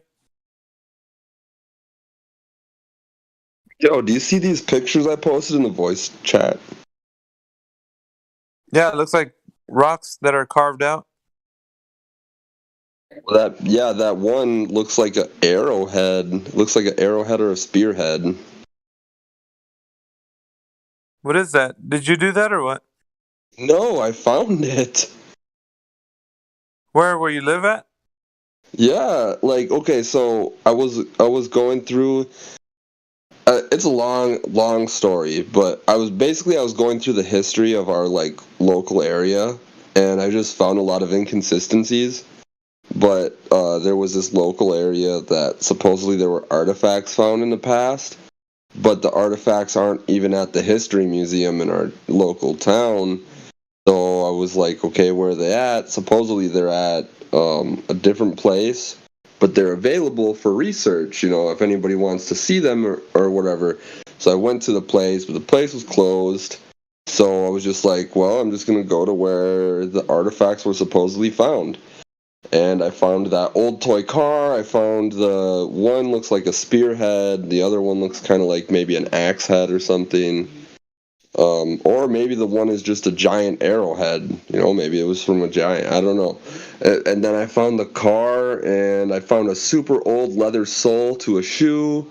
Just all sorts of stuff. And I'm just guessing it doesn't really fit with the narrative they're trying to tell of our history here. So, yeah. Yeah. What's the narrative? Oh, by the way, Helio, I muted the bot, so I don't know if you need to stop it some other way. The narrative is just, it's our town was founded by this guy, and then eventually, like a few years later, people started building houses and stuff, and then they're trying to say that there was nobody before that one character that. Well, there were a few natives in the area, but according to our history, the natives they didn't live here, they just would pass through, which that just doesn't make any fucking sense. You should see the brick buildings we have. Oh, they're really old buildings and... Really old brick buildings. I got a ton of footage at the museum. I'm gonna make a video on it, but it's gonna turn into a fucking documentary at this point. Yeah, you might as well. I mean, most of the history that we know of is covered up by what they would claim is the history that they want to replace the one we have. I've always felt that way. Because and some of the things that don't make sense are like how the just living, how you live your life. Like if you wanted to live a long life, people back in those days, like older, like I'd say your grandparents' generation. I don't know how old you are, but grandparents or great grandparents, like they would live till like 90 years old. Like as to now, people only live to like 60s and 70s. There's no living. I got my family history like to a certain point, and supposedly, I mean, I don't know how accurate it is, but supposedly I have like great grandparents, people that were living in like the 1700s, the 1600s. They were living till, like you just said, like 90 to 100. Yep. And it's like how are they getting that old? Because they tell us that people used to live like to 30 and 40. Yeah. They didn't get that old. So I'm like, does that just mean that, like, I think by comparison, what they are saying is that we're living longer now compared to those guys, and they're using that age as a gauge to say like it's more like a green light to okay the things that they do today, like big pharma, the things that you're like what you consume, like nobody really pays attention anymore what the body consumes because we take it for granted, because everything that is out there in the world we just like, well, it's put out for human consumption, it must be safe. So I mean I'm going based on like just the history part of it. So whereas back then they were eating whole foods, they were just straight stuff from the earth, spices and all that good stuff, and you were putting good wholesome things in your body. Mind you, there was like certain things that they did for agriculture that might have kind of tainted things, like pesticides and stuff, but like that didn't come till later. What we're doing now, however, has a lot more impact on our bodies, and like we go to the supermarket and everything there, it's like if you've ever seen that show with Will Smith and his son, like he said they go back to Earth and everything's meant to kill you. That's what the supermarket is. Everything there is meant to kill you. There's nothing there that's clean and wholesome except for the fruits and vegetables that you see, and even then some of them are bioengineered. Like Like they don't come from like natural sources where they're grown organically. So it's crazy. But if I would challenge anybody that's listening, go to the store and look at the back of the package of the stuff, that the ingredients that come inside of the stuff. It will blow your mind what you're consuming every day on a daily basis. And like that donut you get on the way to work with the coffee, that donut is like it's packed with a whole bunch of garbage. I'm not even just talking about sugar and flour. I know they put all sorts of stuff like preservatives and I've read ingredients. Yep. Anytime you read the ingredients on something, the longer the list of the ingredients, the worse it's going to be for you. It's going to be, yeah. And see, on the short term, like let's say short term, it's if you were talking about anything in the short term, nothing really affects you short term. Smoking, nothing. It's the Nothing consumption and the like. There's some things that your body can't really detoxify, so it just builds up over time. So effectively what we're doing is we're breaking the machine, which is the human body, over the long run. So wear and tear, right? So the longer you keep your body eating the right things and natural whole foods, all that good stuff, then you're able to extend the life of the body. But it's all, and I'm relating all this back to history of to like where flat Earth was like covered up and all that stuff. Like we're uncovering all these things. I think I found an old map at our history museum. Like there's this drum, like from a supposed like an old band that was from the area, and it's like a super old drum, and there's like a design on it, but it's like faded and the paint is peeling. Here, I'll post it in the chat. It looks like there's a map on the thing though, but maybe not. The only reason I say that is because the guy I was with, he like pointed it out to me, and he's like, hey, that looks like a flat Earth map, because he knows that I think the Earth, or I believe that the Earth is flat, or I know the Earth is flat. So he's like, hey, he pointed it out, and I'm like, oh no, that can't be. And then I kind of looked at it more, and it's like, it's interesting. Here, I'll post it. It's like I found so much stuff yesterday. There's a clog, like a old clog, and it's a giant clog. Like the thing is like a foot long, like it's huge. And I asked the museum, like the curator, about it, and she's like, we don't really know much about that clog. Pretty much, Norwegians used it for decoration. Maybe sometimes they would plant pots, or they would pot plants in them. I'm like, really? Because it looks like somebody was wearing that thing around. It's wore out, like the inside of it. Conrad, if you were in charge of controlling a population, right? If somebody told you, okay, there's a huge region of the world that we want you to control, what type of things would you implement in order for that control to be realized? Like, let's say you had a large region of people that you had to they were under your control. But if they ever found out that by number they could take you by force, how would you then assert your dominance over that region? Because you're just one guy, right? You're a couple of people. Maybe there's a group of you. I would call in the National Guard to do it, and that actually happened here. Yeah. But what I'm saying is, okay, so, and I'm giving you some food for thought, right? Like, this is how control works. It's information, right? So information and also engineering.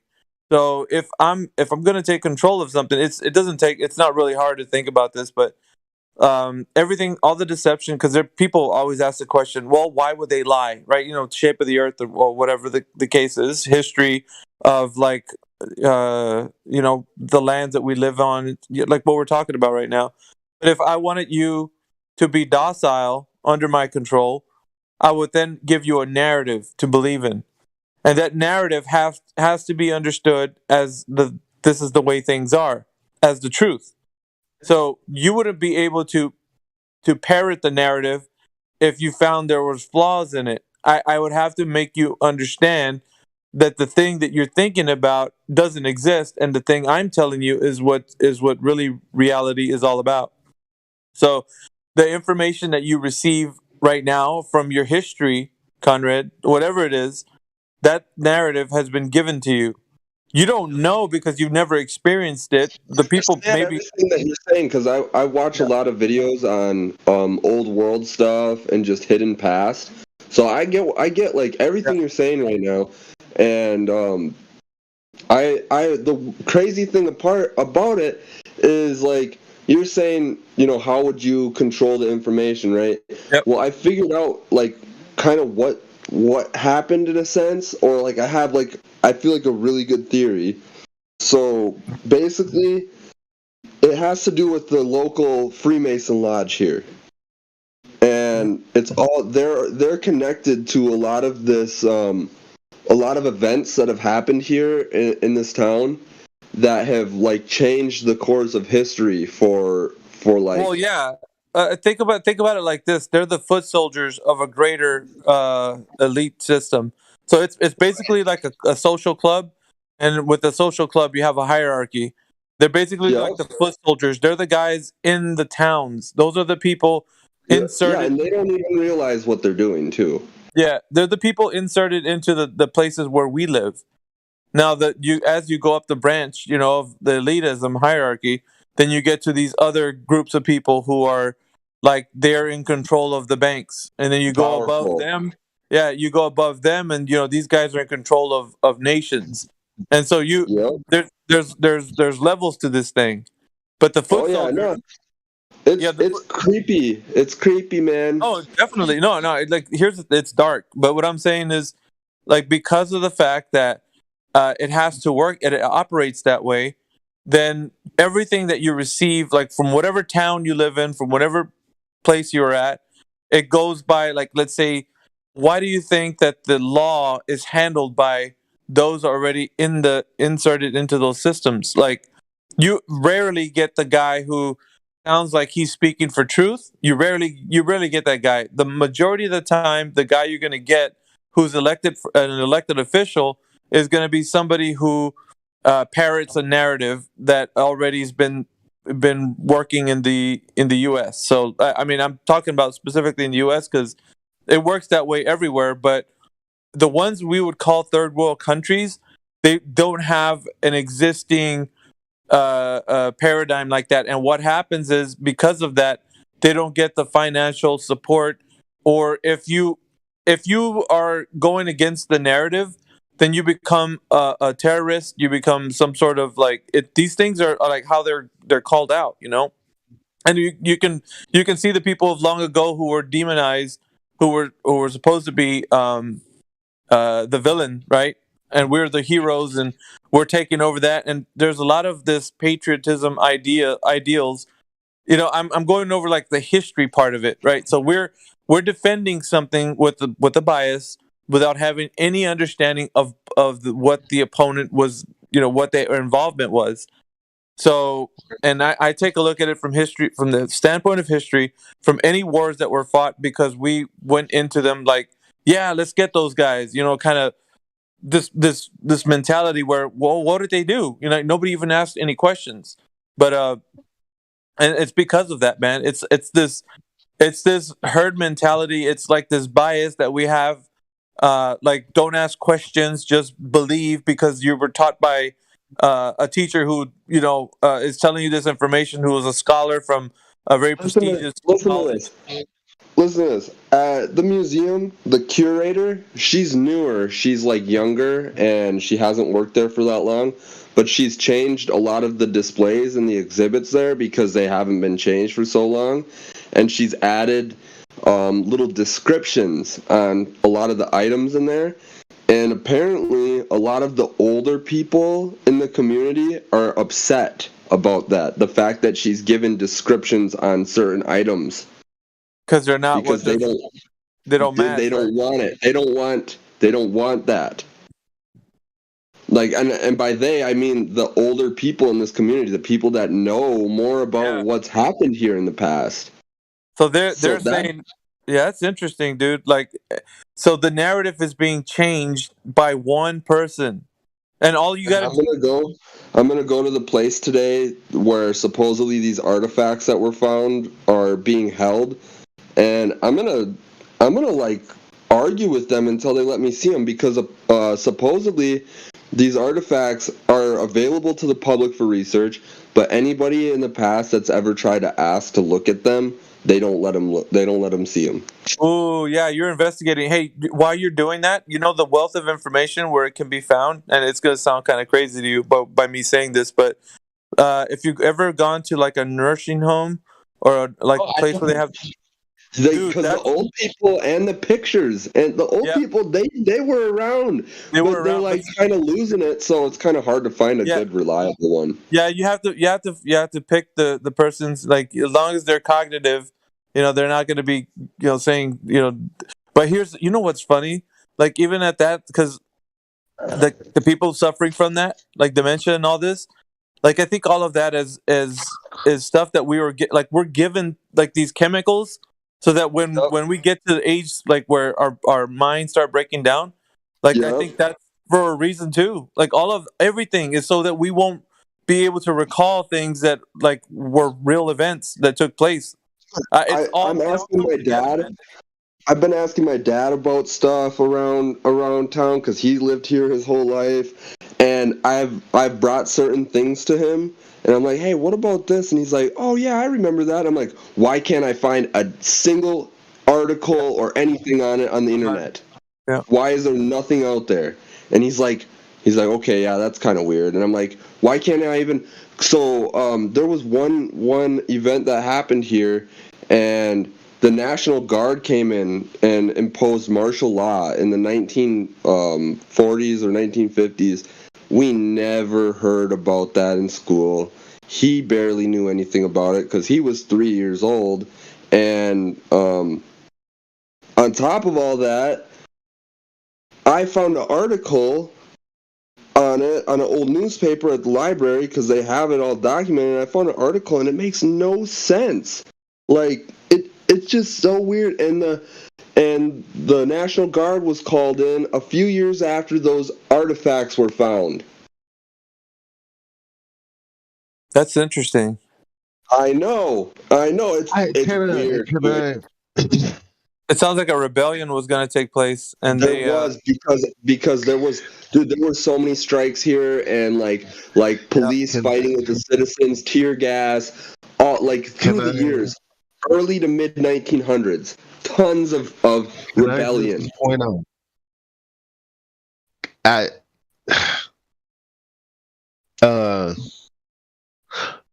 Maybe an alternative perspective.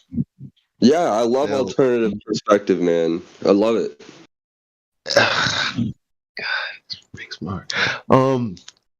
Like, okay, so like, what is an artifact? Typically, I don't know what they're actually saying, these artifacts, because I don't know what they are of. That's the thing, because nobody has seen them. I mean, what is, like, when I think about it, when I think of artifacts, I think about like Indiana Jones and the Mummy. When I think of artifacts, I think of items that are older than any of us can confirm its history or origins. Yes, right. That's where I'm going with it. Facts, right? Artifact. Right.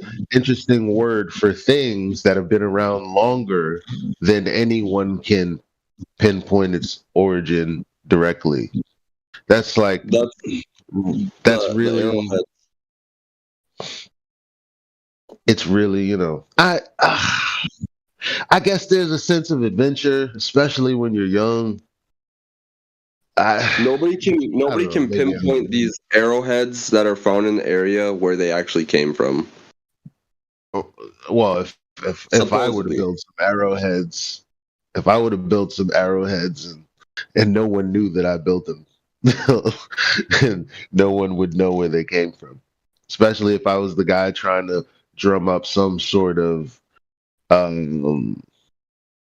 story. So, in your opinion, what sort of like supporting evidence would I need to call something an artifact then? Well, it's by nature, an artifact is something that's has an origin that no one actually was around to personally experience. Now, the arrowheads then. Yeah, what you're going to tell me about an origin that no one was around to actually have direct knowledge of? I mean, nobody was around when they were made, correct? Right. So that then means what? That means that nobody knows its exact origins, where it came from. Same thing as if I'm picking up cans on the street. I have no idea where they came from. Well, yeah, but a can can be traced back if you have the logo, or if there's any writing on it. I got a CD from like 2007 without my name on it that has my music on it. Anyone can find it. I don't know where it's at. But was it buried in the ground? What if I put it in a time capsule like people do? I mean, yeah, you could. I mean, you could. I get what you're doing. You're playing the devil's advocate here. But don't say devil's advocate. I'm not an adversary of. All right, sorry. I meant it as a figurative speech. I didn't mean it as like. I know. I feel you. And not even on you. That's the first time I reacted to devil's advocate that way. Now that I think of because that's what that's what Globers and anyone who doesn't have either enough perspective. So they're going. Right, yeah, I'm sorry. That was kind of insulting to you and any other flat not at all. No, not at all. I'm not even saying that because I have never heard anyone, react to or say anything about Devil's Advocate the way that I'm trying to lay out right now. So I'm not coming. You didn't do anything wrong or anything like that. I was just having a conversation with a friend. Right. We were talking about Devil's Advocate, and then this just happens to be the first time it was brought up. And I'm like, maybe I should try to attempt to change the narrative around, that. Okay, so aside from the arrowheads, I mean the car. Do you know what era, what time frame those types of toys? Yeah, it looks like 30s or 40s, man. If I was 30s or 40s? Yeah, if I was to guess. Interesting. And that's just ballpark, but that's the time frame where the history around here just starts to not make sense. Right, but there are when the reason why I told you the old folks home, right, like a nursing home, is because there are some older people who were around in those days, maybe very young. And maybe I'll bring the car there and see if it yeah, but you have to. I would talk to the staff to make sure the people that you speak to are they're. My son's mom works at a local one, so I'll just ask her. Okay. And you do have to specifically speak to the ones that they claim are off their rocker. Because I wouldn't. Oh yeah, that's what I was thinking. Because the ones that are gonna be telling stories that don't make sense are gonna be the stories that they don't want people to know. Right. The Earth is flat. Right? Yeah. Where's the first old person? And also, if you have a library, if it's possible, look up some old newspaper articles. Of that time. Yeah, I've done that already, but I'm just so short on time lately because I'm so busy with other stuff. But this is too intriguing to stop. So yeah, I mean, of course, we I would say it's hard to go past a certain point because at that point the people that were living now have learned things about their past too. So there's you come to like a wall, and the wall is, if there's no one living to tell the story, how do we know the story is true, right? So there's gatekeepers everywhere. Everywhere I go, government buildings. I've been asking questions, not like specifically, but It's like there's gatekeepers, because whenever I'm like onto something, they'll just be like, oh no, that's not true, no, and then I'll look into it more, or I'll ask other people, and then it gets confirmed. So it's like, why am I getting like, blocked by people in higher up positions in this community, like police officers. There was a guy at the history museum who just didn't want to talk about certain things, and there was a local club, not the Mason Lodge, but a different local club that I went to, or I didn't go there. My friend went there, and he was talking about some of the stuff that we've been looking into, and the guy that he was talking to was like, "Yeah, you probably shouldn't even be looking into this." See, yeah.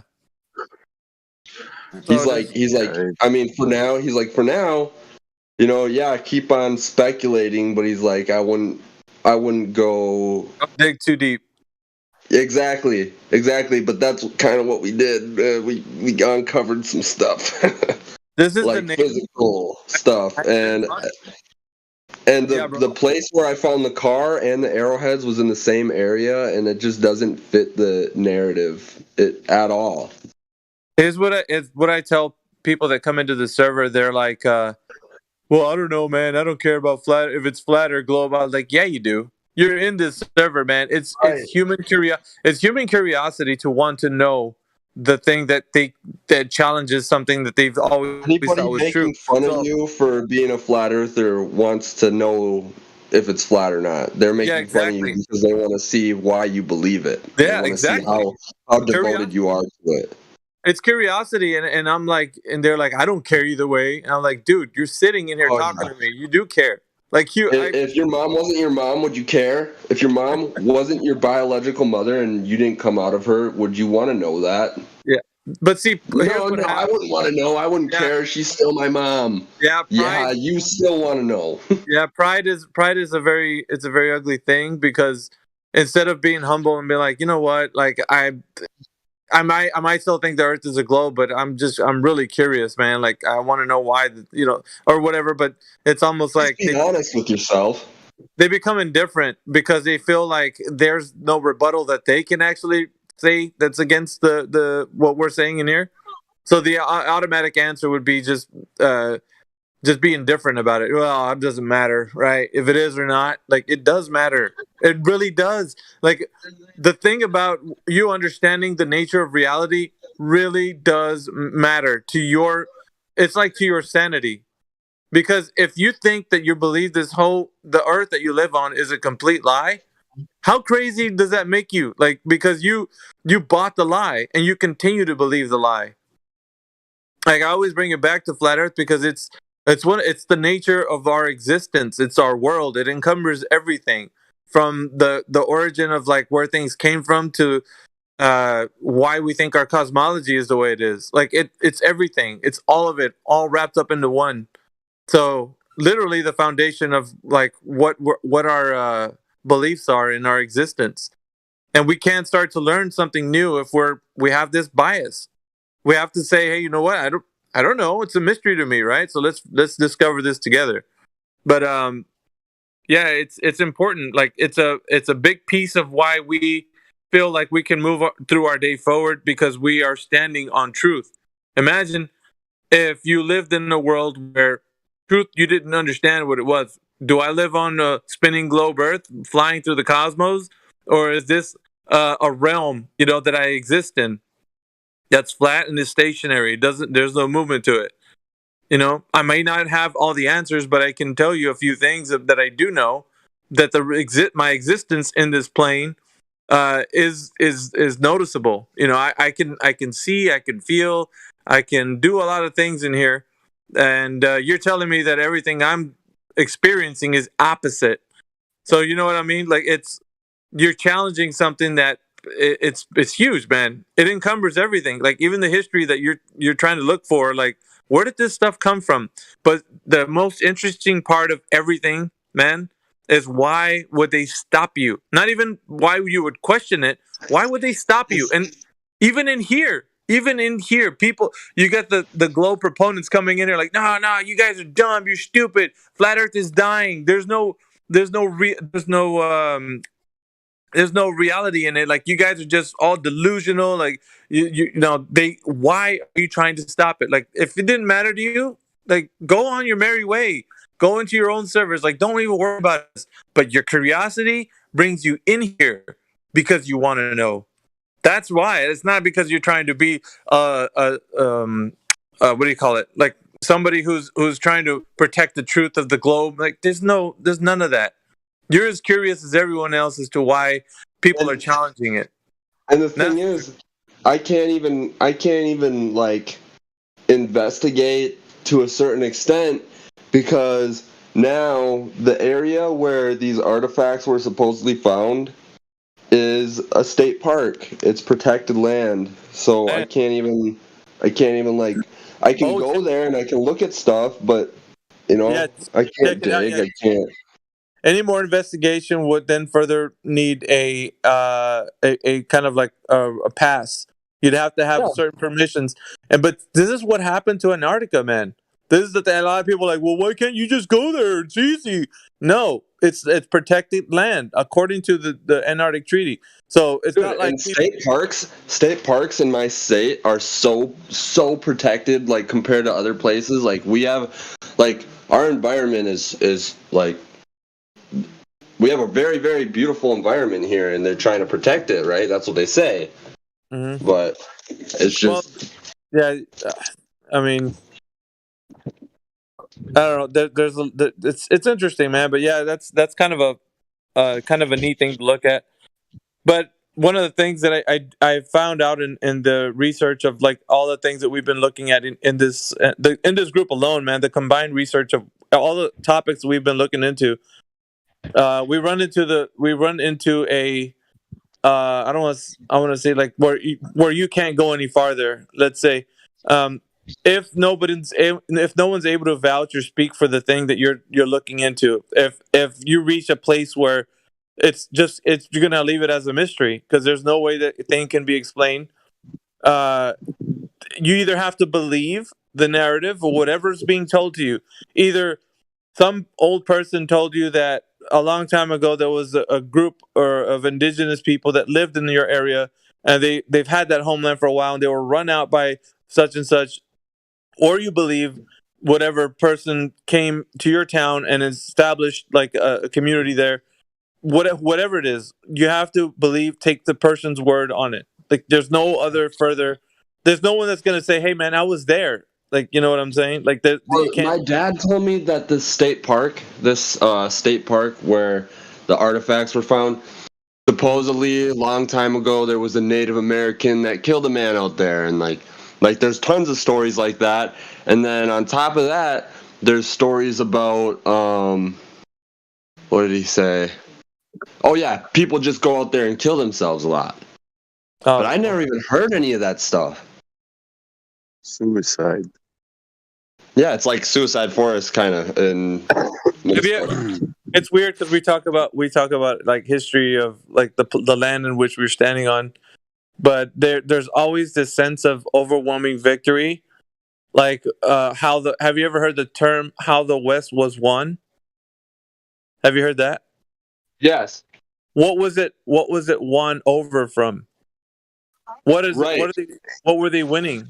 Dude, I think it was like, there's no stories about there being natives living in this area, right? According to the history, there was no natives. I think it's like there was like a massive genocide that they're trying to kind of cover up. Now we're getting warmer. But see, now this you know what's crazy? Go ahead, Elijah.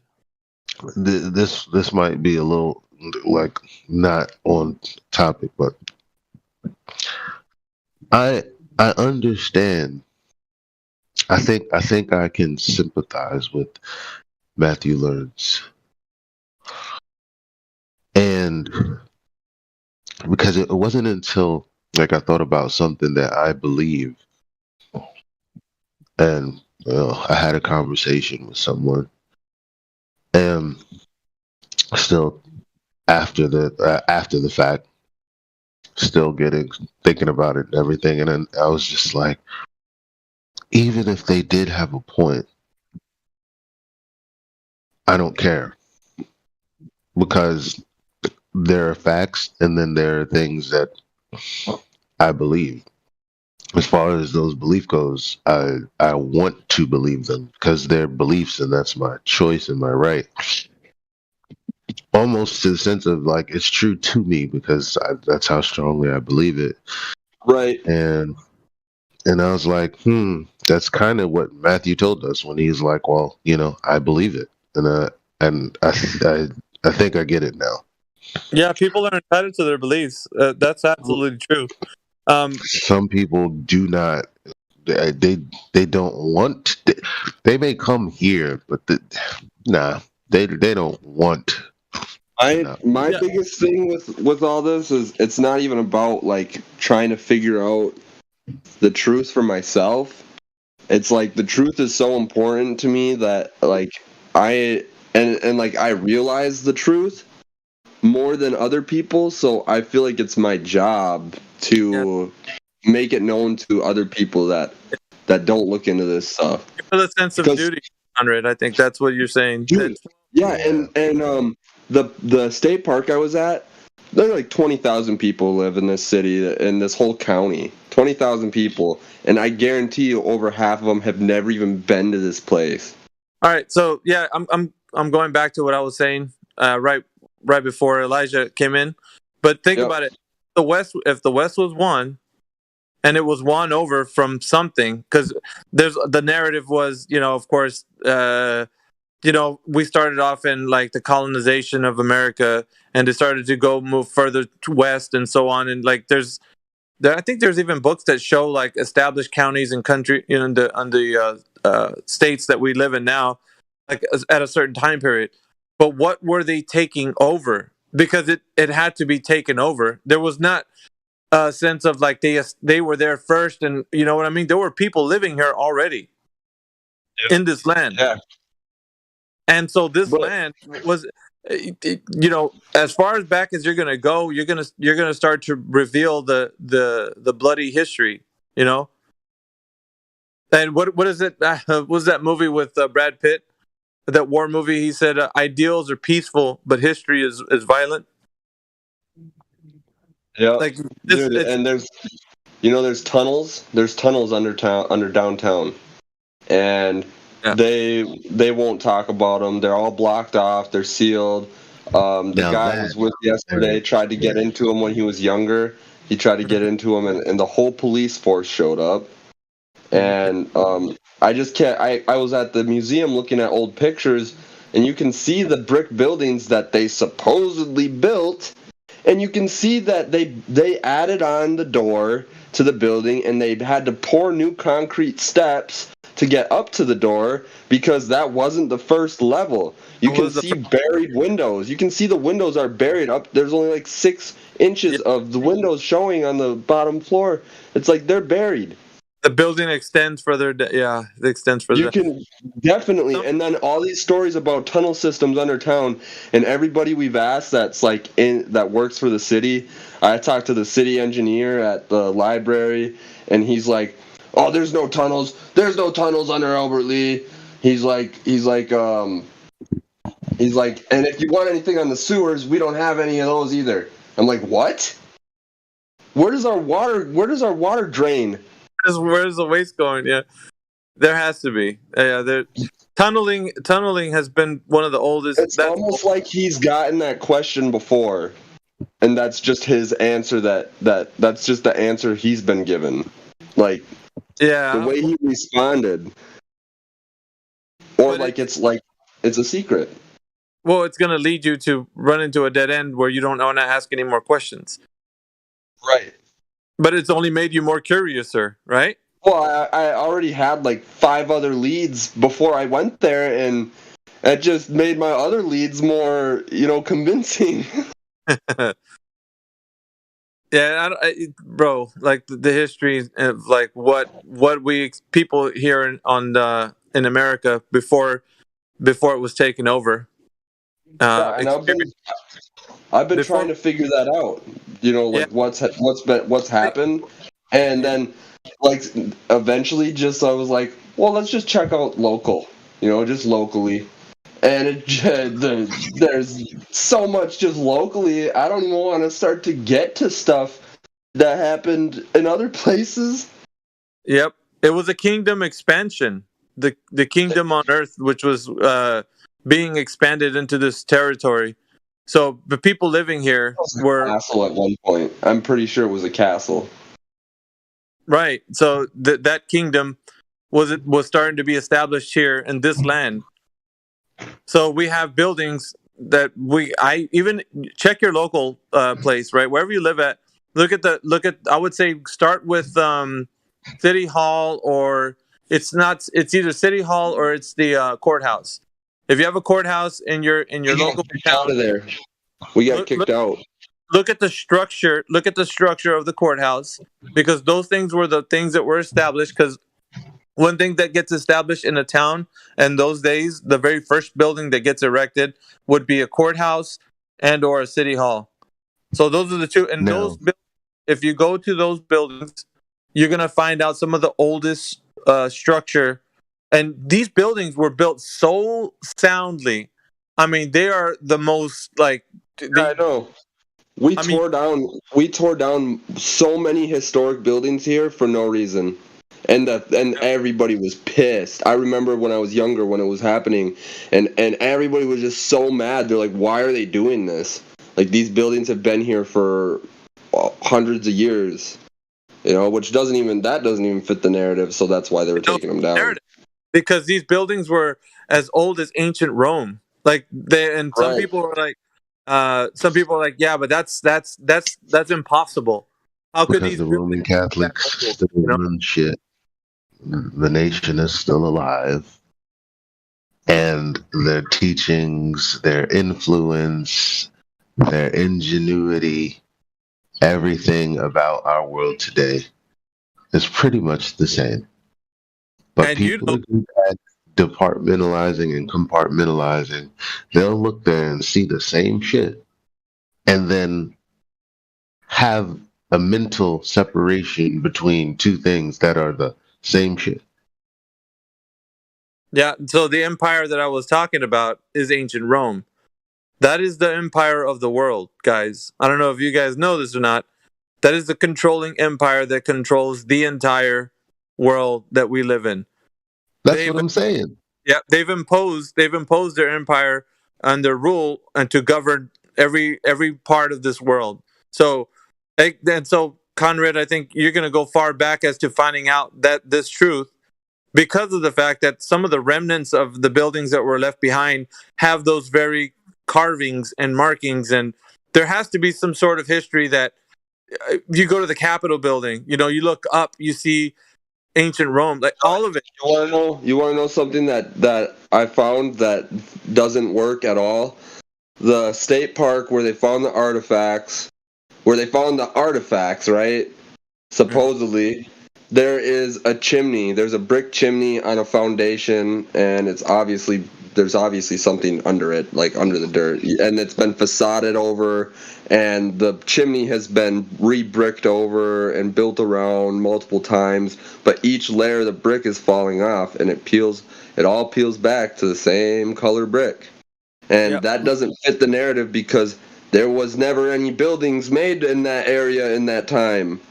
Yeah, look at the natives lived there. That's what they say. The natives lived there. So what's really going on here? You can have people opposing the empire, right? So you have the calendar system by which all of us go by. You have the religion by which is the most dominant one on earth, that everybody sees as the pinnacle of religion. Millions and millions of people look at it too and so. The Roman Empire didn't stop back then where they say, well, the Roman Empire died out. And no, it never did. It's alive and well today. And it exists. We're all still in it. Like, we haven't left. You're still under the Roman rule. Like, people want to say, nah, that's just ludicrous. I'm talking nonsense. How can this be possible? Well, everything that we're using has been used by their every system that they've imposed on the people. It's the same, and it's the same system, but it might be revamped or they're using different names, but it's still the same system. So we haven't left that, and so the laws that are governed where they started from, they have the origins of Roman teachings and such. So I'm gonna get on the historical society at the museum. I'm telling you, man. And I'm gonna learn. I'm gonna learn more because we had. There was this lawyer that lived here, and he wrote like 100 books, and all it is just court cases and the outcome, and then his opinion on it. And they're old, dude. And I feel like there's so much stuff in there that can be used against the government. I would say this though, man. Just watch what bear you poke, because sometimes. I know. I'm not gonna go accusing anybody of anything. I'm not gonna, But I do feel like there's a lot of history in this town that needs to be protected, and I feel like they're kind of coming after it a little bit. I don't know. I would say just be somebody who's curious and investigate, but I wouldn't taunt the thing that is because trying to take stuff out of the museum right now. They're like, there's like a lot of stuff they want out of there, put into storage, or they want to replace it with something else. There used to be a timeline before 2020, like a timeline of the events of Albert Lee. It's all different now. The whole timeline's changed, different events. Other stuff that they'll say, that still happened, but it wasn't as important as this. It's weird. Yeah, so the thing that I was seeing happen with the colonials, starting where they did in America and then spread out, was it has always been the Roman Empire, man. Like just asserting its dominance over the world, and the people that weren't a part of it, they're still not little sections of the population who don't concede to it, but they're so few, and they're considered third world countries, and they're not even on the radar. Right, you're talking about like Amish people and stuff, right? Well, no, they live inside the empire, but they're more of a non-threat. So if you're a threat to the empire, or if the empire is expanding somewhere, or you don't adhere to the empire's ruling, then you get disciplined. So I would say think about wars that were fought, and what started the war, and what was the reason. Now I'll give you an example. There's certain things where even just recently, in the most recent history, you can look back to why was the war started, when weapons of mass destruction and all that. I won't get too far into it because it's not really a topic for Flat Earth, but just as far as history goes, and why we would even go somewhere and fight something without having a real, genuine, protect the land kind of response. These are wars are never fought from what the ideals that we think they're being fought for. The narrative is taught to us and told to us and pumped into our minds, and we grab our guns and go try to fight something. And it's there's never really, people that were actually in that particular campaign have vouched for hey man, our group have never seen the thing that they said was there. We never experienced the thing that we were supposed to be going to go find. And so it's crazy, right? Because these were the ones. I'll add something. Go ahead, Tasha. For example, let's write a book about human history in the last 30 years. And then we will find ourselves okay, I will write the truth now. And what truth you will write about every country in every world in last 30 years? You will not find, you cannot write that book. And we have technology, we have everything. We have, you will not find the history in the last 30 years.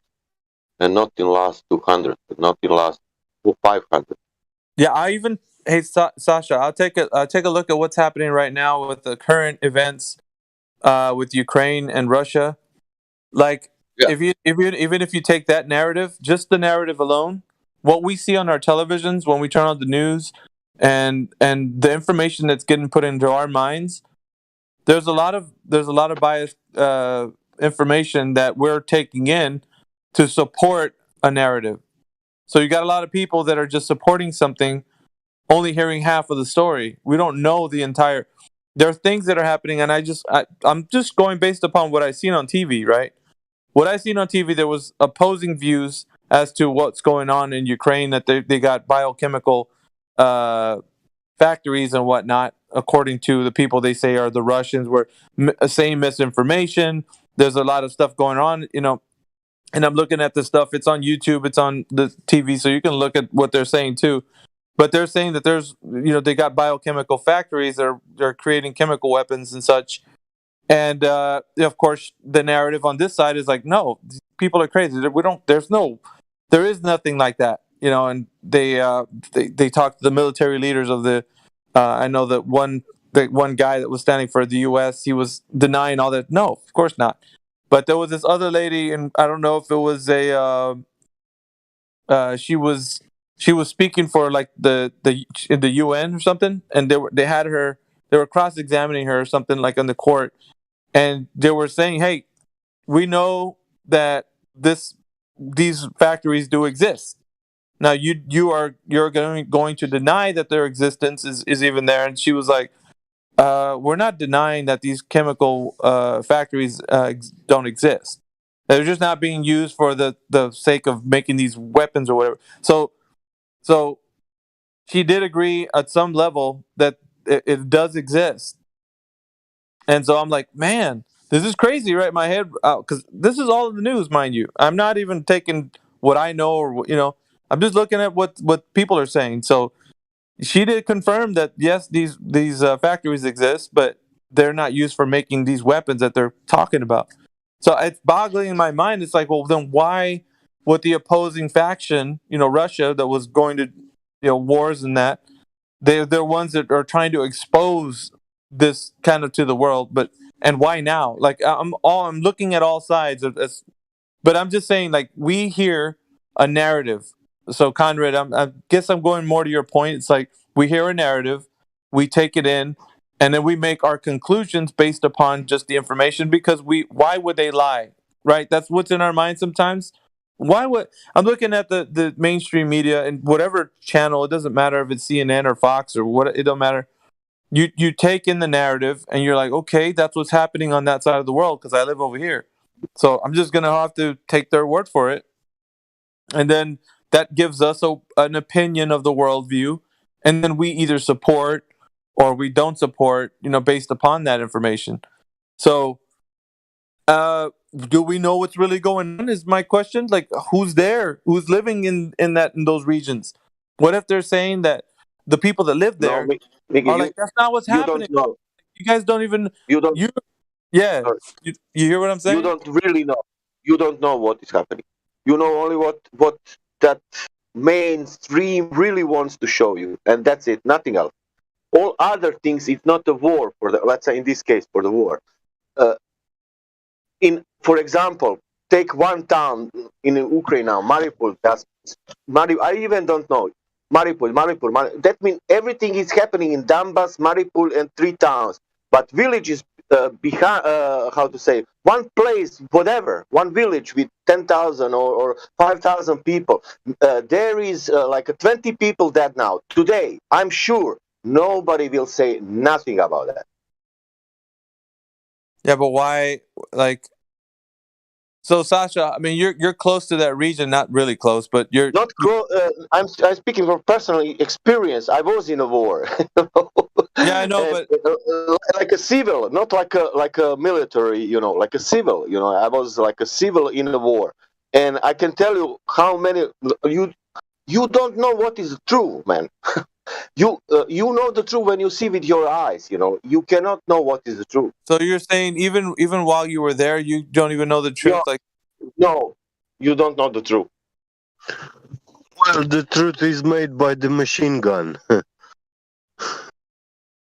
You know the truth, of course, if you know that your neighbor is dead because you know that he's dead or whatever, or some news that you can really. But it was news like I come back home. I was 19, and the main news was like because of that, every was in my town was destroyed like 90%. It like 20 kids was that killed by one side. Doesn't matter now. Okay, good. Now I come back home and I heard that news on the TV. That's fucking my town. I need to know. I asked so many people, does anyone knows the parents of that kids? Because this is small town. I know almost everyone in this town, and nobody knows the parents of that kids died, That mean that, that there is no kids, that was the news on it. So it's just it's a narrative that's being told to people to either it gets people worked up and they want to choose a side because that's a horrible thing. You know what I found out yesterday too at the museum? There's a whole museum on orphan trains like 30 minutes away. I want to know what they're saying. Oh yeah, look into that, man, because I've heard about that too. Like I said, everybody's talking about it right now. We're all trying to figure something like what happened with those. Well, the thing that Conrad, the thing that I know for certain is that this world has a dominance of Roman rule. That's what because you can see the hallmarks of it. There's certain things that we all are still doing today in our society that has the remnants of it. So that's why I know. Like we adhere to the Roman calendar, we adhere to the laws and the governance of it. Like it all has the undertone of having come from that, its origins. So we are still subjects, right, in that same empire. Do you know that? Like, cause that would probably it's crazy, man. Like the whole going back down that far back, then you'll find out like this empire was taking over. It's still taking over, and it's the strongest right now on the earth. So do you think that what's your theory then, or what do you speculate on the orphan trains, or do you not like to do that? No, I mean I've these there was people that were taken as children to certain locations, and they were implanted in certain regions and used as whatever vehicle they were going to be used for, because they weren't the parents that were raising them. It's almost like they had a duty, right? So you got to look into it, dude. It's crazy. Like, but they started from an origin, and they took them all over the country. It looks like that's what happened here. Like it was there was a rail system, before the highways were like really nice and easy to travel on. And it seems like that's what happened here. Our history says that like basically our whole town was immigrants. Right. Like, and it has been. Like, where did all the American colonizers come from? There's none in our history of this area, except for the guy that supposedly found the place. He was from the South. You know what's strange? And there's like KKK ties and a lot of weird other stuff. Like, it's always weird stuff that happened here. And man, I gotta say, like it's always been the Roman rule. It's always been here. It's just revamped and repasted over. They rebranded themselves. It's rebranding, man. So because I noticed the like columns and just like the amount of like the way that they word stuff, how they like go about like doing like the court system and stuff. Police officers, they're just like just as bad as, well, they're probably not as bad, but they act in the same way that I would imagine a Roman Empire soldier would have. Just harass us and, extort us. they think that we work for them. It's So the that's clan, not how it's supposed to be. the clan were the henchmen of the foot soldiers. So you had the Mason group or whatever, but the clan were foot soldiers. There were henchmen. They were like the ones who would go out and terrorize and whatever. So you had they burn buildings down and you had the law, and then you had the outlaw. So they were considered like outlaw. They would do the things that the court supposedly, because the court. Okay, so you had law and order, right? So law and order would give people what we consider now today in this day and age as justice, whether it be good or bad. Chaos. Yeah. So if the thing didn't go right in the court system, and it swung the other way for the person who was let's say the victim, it didn't matter because the henchmen would correct the mistake. They would go around and burn things down, and this was oppression in a different, but they were outlaws nonetheless. They still are today. The mentality of being an outlaw has never changed. So different factions have different factions have their own outlaws. So different groups, societies, and cultures, like they have their outlaws, right? You have the justice side of that faction, and then you have the outlaws. So the outlaws will take care of the things that the ones who are abiding by the law don't. So in this case, like let's say a person of color. I have an example. Like it happened here. Like I'm pretty sure. But you're just helping me like put more of these pieces together by saying this. Yeah, I'm because of the fact, Conrad, like, so our views on the world as it stands today have been muddled by like the understanding of this hierarchy and why the dominance is so strong.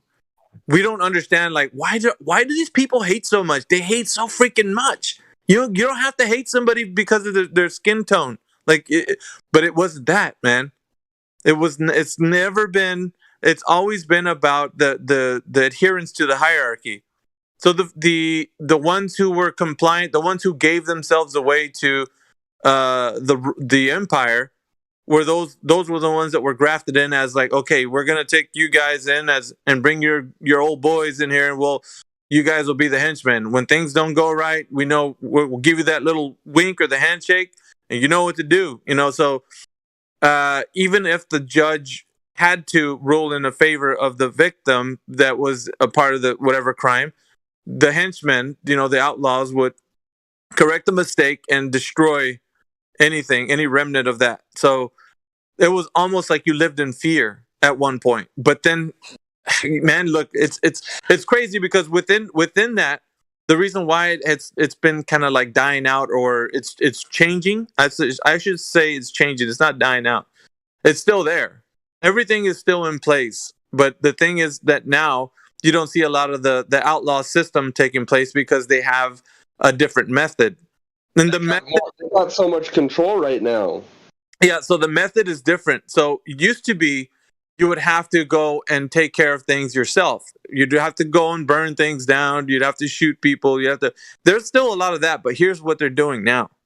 The narrative has now been so strong as a delusion. So all you got to do is this. Now, if I wanted to make a people that I despise kill themselves, because I didn't have to get my hands dirty if I can make them hurt themselves. What would I do to that community? It's easy. Make it impoverished. Hunger will make people do crazy things. Or not only make them impoverished, but I will insert substances into that community that will then integrate that it will change the perspective of the person to become not who they are. So if I put, and for lack of a better word, if I put a gun and a liquor store in that community and continue to multiply that, then the people will effectively start killing and stealing from each other, and I don't have to do anything to that community because they'll do it to themselves. They're with enough alcohol, with enough substance abuse, and with enough guns that they would have, they will effectively kill themselves off. So the control shifted from like me having to go and burn their house down to them burning their own houses down. They're taking from their own neighbor. They're shooting themselves. Like, it's become to where that's how control is asserted now. So you don't need you're saying that anymore. So you're saying that, like, okay, these people are causing this destabilization or destabilization in order to get rid of the people that they don't like, or just to cause. Yeah, so the hierarchy was always that this particular group, right, this sect, was chosen as a favorite because their group was like the ones who would adhere to the empire standards. So the empire would always be of like the Roman rule, you know. They associated themselves with this group. This group, you know, would pledge their allegiance or whatever you want to call it, you know, one flag and all that stuff. You putting your hand over your heart. So they did that, and so once they did that, it was like a sworn duty to the empire that they were going to be, faithful. So these guys have always been the ones in the and now it's not about color anymore. It used to be about skin tone, but it wasn't skin tone anymore. It grew past that. The empire has expanded to like anyone who was willing to be a part of this system. And so now you got people of all color, you know what I mean, becoming a part of the system that would give themselves away. And this works on every level. I don't know if you think about it. Right? We're born into this. Yes. Families of higher stature, they have much land. They're the lords of the land, sort of thing. They have like generational wealth. They pass all. It's crazy, man. When you actually look at it and you think about it, it's like, man, we have been taken over and we've been fed a narrative, and we're like worker bees. We're just worker bees, man. Every day the average Joe would try to crawl out of this like hole that they're in, and we get pushed down because you need to know somebody in order for you to get that. Okay, yeah, I'll bring you into the club kind of thing. But if you're not taken in that way, you'll always be just Joe Nobody. Like this idea of you can become anything you want is a fabricated lie. It's only if you know people that will bring you into that social group. But I digress. I want to get back to the part where we're talking about like history, right? So, and the reason why I look at it, because it's self-evident. I don't have to you can just look at how things are now. Look at your community, like whatever community you live in. Is there a poor part of the town that we say, oh, don't stay away from this part of the town, because it's, There's a lot. There's a lot here. And this is where it gets weird, because this place should have blown up a long time ago, because it's on an intersection of two major interstates. Yep. And there's no other big cities for like 100 miles. There should be a bigger city here. There should be, but there's a bunch of events that have happened throughout the years. Mm-hmm. And it all ties back to Masonry. And why do you think there's for some reason they wanted to cripple this town? They didn't want it to get as big as it should have. And how do you cripple? I have a theory that it's going to blow up still. It's still going to blow up, because they're putting all this income-based housing in, and the population's going to boom. They're adding factories, they're adding businesses. It's weird.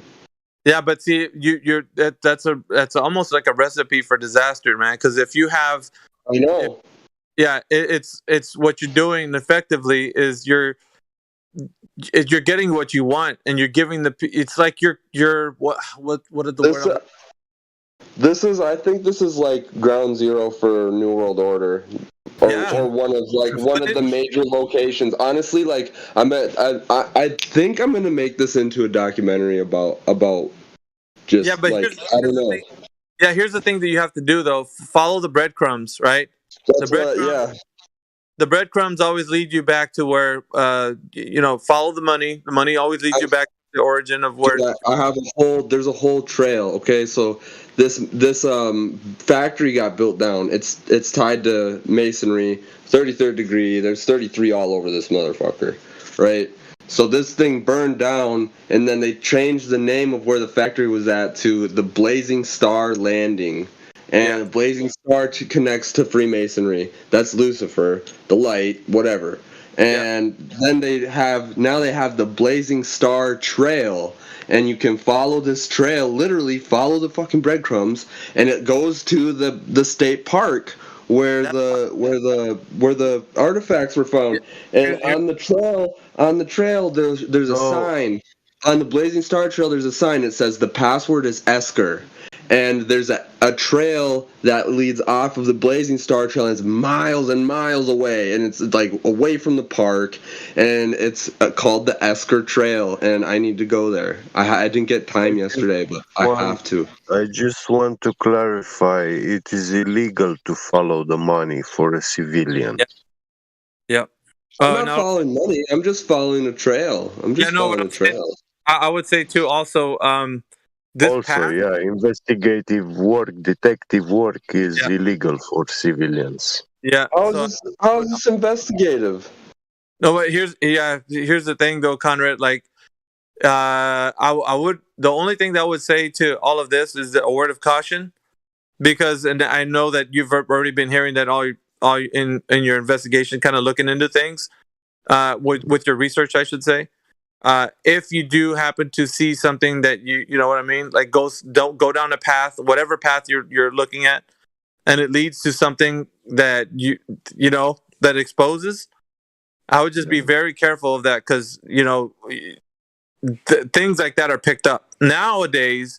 There's algorithms listening to every conversation we have on the interwebs, so whatever we're saying is actually being printed out in text form. And then there's certain algorithms that are picking up certain key phrases, words, and are the technology out there right now for them to be more hands-on as to, like, if something's being started up or someone's looking into something, or they'll know.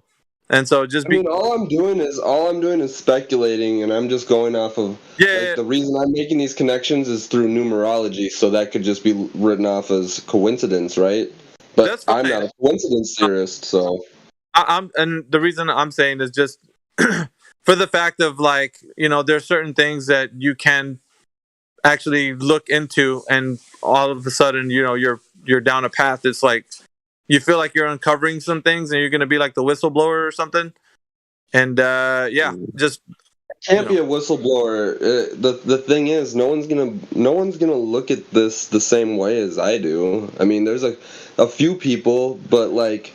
When I talk to people about it in the area and kind of tell them a little bit about it, I don't like say exactly what I'm doing, but like they're just like, oh yeah, that's weird, that's interesting. Oh, I never thought about that, or so it's like it's not like I'm like all I'm doing at this point is speculating. I'm not saying this happened. I'm just like I kind of just did a second ago. I kind of just did, but like.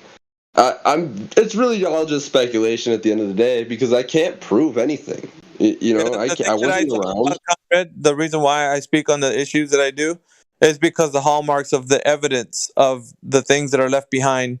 So when I say something, it's because something is already backed up, knowing the history that they say that this originated from. So when I talk about Roman rule and how it's been a part of, like, our law, here in the United States, like. You can go to any building and look at our money, the money that's printed. It has, Roman words in there. So there's a lot of it. The hallmarks of it are there. That's self-evident. You don't have to wonder about it. It's in our money. So it's in our courthouses and Capitol buildings and such. So we can see that, obviously, self-evident. So the thing that's what I'm pointing out. It's like when you can see all around you the thing, and when I say things like, what the Klan was doing, that's what they were doing. They were burning things down. They were, hanging people. But that stuff and how it correlates to, like, why they were fueled. What was ultimately there was a motive behind all the things, because you can't just see like a random act of, like, violence. These guys were organized. They were. It's just like any other faction. There was factions that are organized and they move with a specific motive. There's a thing that generates that fuels their missions, their campaigns. So I'm I'm looking at it like, man, why would they even attempt to do things in this society, knowing that we're governed by this law? Well, they either have to be working with the law in a kind of a roundabout way that they're not afraid of it, or they're completely crazy, that they're just bucking the system. So I can't see that they're bucking the system because they wouldn't exist at this point. Stuff like that, stuff that goes against the empire gets taken out, factions, I mean. So anyway, I'm just talking about self-evident stuff, and Right. but yeah, history of our Earth. We can get back to flat Earth again. Once again, I don't want to veer too far out, but yeah, it was a good conversation, Conrad.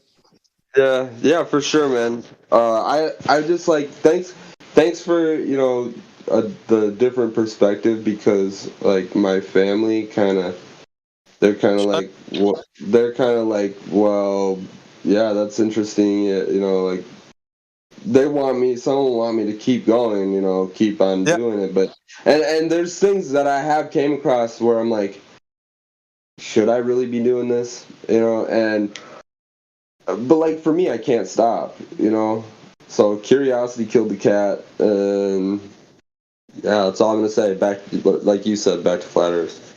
Yeah, I speak on truths that are self-evident, which the flat Earth has always been. But there's people that challenge. Hey, I'm gonna prove. I'm gonna do an observation here in my on the lake here, about 3 miles across. Use a P900. Mm-hmm. Just add to the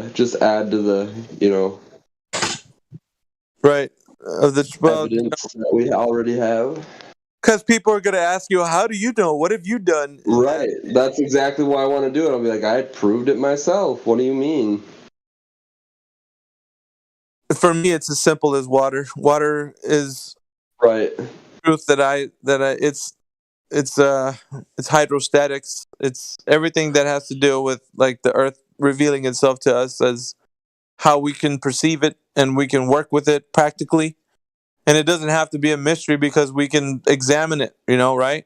So when it comes to like, well, okay, we have a curved Earth, I'm seeing boats go over the curvature, and when they talking nonsense, then you can say, hey, was it evident that the boat went over a curvature? And if that's true, how did you know it's going over the curve? Because when I see something going over a curve, there's a physical obstruction stopping me from seeing that thing going over. And if that's what's taking place, how do you know there's a physical obstruction? You're going to have to provide evidence for that physical obstruction. It can't just be something you said. Or I can't zoom in and then bring the thing that I'm looking at and then I can see it again. Like you can't do that. With the physical obstruction, if it's disappearing over a curve, it would completely be gone. I don't care what magnification I used. If a person is walking over a hill and they get to the top of the hill down to the other side and I'm seeing them go down the other side, I can't zoom in on that hill and then see the person again. Because then at that point, it's not a physical obstruction. Yeah, and I've seen the ocean, man. It's flat. You can just look at it and you can see it. It was mind blowing to me because I have only seen the ocean like years ago. I was way younger before flat Earth, and yeah, I realized when I realized it was flat, I could just like picture it perfectly because I just remember how flat it was. You can look left to right, both directions, flat either way. You can't argue that. Yeah, you're right. Water is really good. It is really good. Yeah. And so when I came into knowing the understanding that the Earth is not what they were telling me it is, water was what brought me into the core understanding that the Earth is flat. So water, when large bodies of water that are undisturbed will remain flat and level. And so the difficult part about people that can't get past that is trying to reconcile information as to how water can conform to the exterior of a sphere, and you're trying to show them that this is the natural world and how it is revealed to us. With that revelation, you can't say other things. It has to be what it is. So if right, like if I'm telling you that water's doing something that you don't appear to physically, uh, examine it as, then how is what I'm saying true to you? Because you're gonna tell me, well, dude, if you're telling me there's some curvature here, come on, let's demonstrate this. You're gonna have to show me that I don't. I can examine the water. It's pretty flat, man. When I'm putting a level across it, if I throw a laser across the water, it hits its target at the other end. You're telling me that water somehow curves in between that laser, like hitting its target. You're gonna have to bring some really good evidence as that's the fact. Because if that's the case, then there's going to be a hump of water in between the point of origin and the target. So here's why I say water has always been it's always been the gold standard for me to provide evidence. If somebody said prove it, you say the Earth is flat, prove it. You know that. Okay, well let's talk about water. When they become in denial of that, then there's a claim that they're holding on to that they're going to have to provide evidence for. Well, water's curving. All right, then. Sounds great. Provide evidence. Now, when we get to that point where you're showing me in a demonstration how you figured it out, then you got to tell me so I can do it, or where can I find the information that somebody said that this is how you do it? So that's Conrad. When you talk to people about that, like it's so easy, but the point that they scattergun you is they don't want to do that. Once I want to look at the sky, man. That's what happens a lot. The moon is round, the sun is round, the Earth is round. But here's the thing, though. Why does the mind have to escape the reality of the information given to them? Like it doesn't. You can always. That to you should be like a red flag. You should be like, wait a minute, stop. We're talking about what you can examine, and when you can test that water is curving, then you're gonna convince me that it could have a possibility. It could be a curved Earth, right? Okay. But that makes sense that way. But if they can tell you, nah, man, you can't measure a distance of like 3 miles, like because that's what you're gonna do. You can't measure a distance of 3 miles and then find any curvature. It'd be so negligible. It'd be like the decimal would be like 0.00000000001% that it would be even curved. So you couldn't even like they'll throw the stupid stuff. I know, but it's like this lake is so perfect. It's got it so many times in the year. We'll have like cool mornings and there'll be no fog on it. Like somebody told me it's got to be the same temperature as the water is in the lake. Otherwise, people will say it's refraction and stuff like that. So, like, I'm like, this place, the area, there's days like that a lot. That happens a lot. Like it'll be perfect. All you need to do is like get something that is like 1 mile away, and then put the camera 1 foot off the ground and look at the horizon, see where it's at. Yeah. Well, no, I mean, there's actually a bridge. There's actually a bridge, and I can go put like a marker over by it that's like halfway across, so that'd be like a mile and a half. And I mean, you can see beyond the bridge, so it's such a good location. I feel like it'd make a nice observation, just like Elijah, like what was a solid one. What was the guy's name that did the Lake Pontchartrain images? Soundly, right? Oh, Soundly, yeah. Was his name was just Soundly, or was there something else? Soundly something, or it was just Soundly?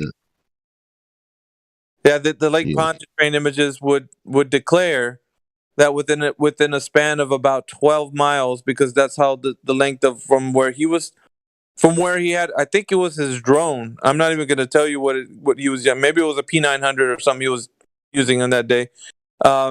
He had those what is it, electrical poles or whatever that were going across the water.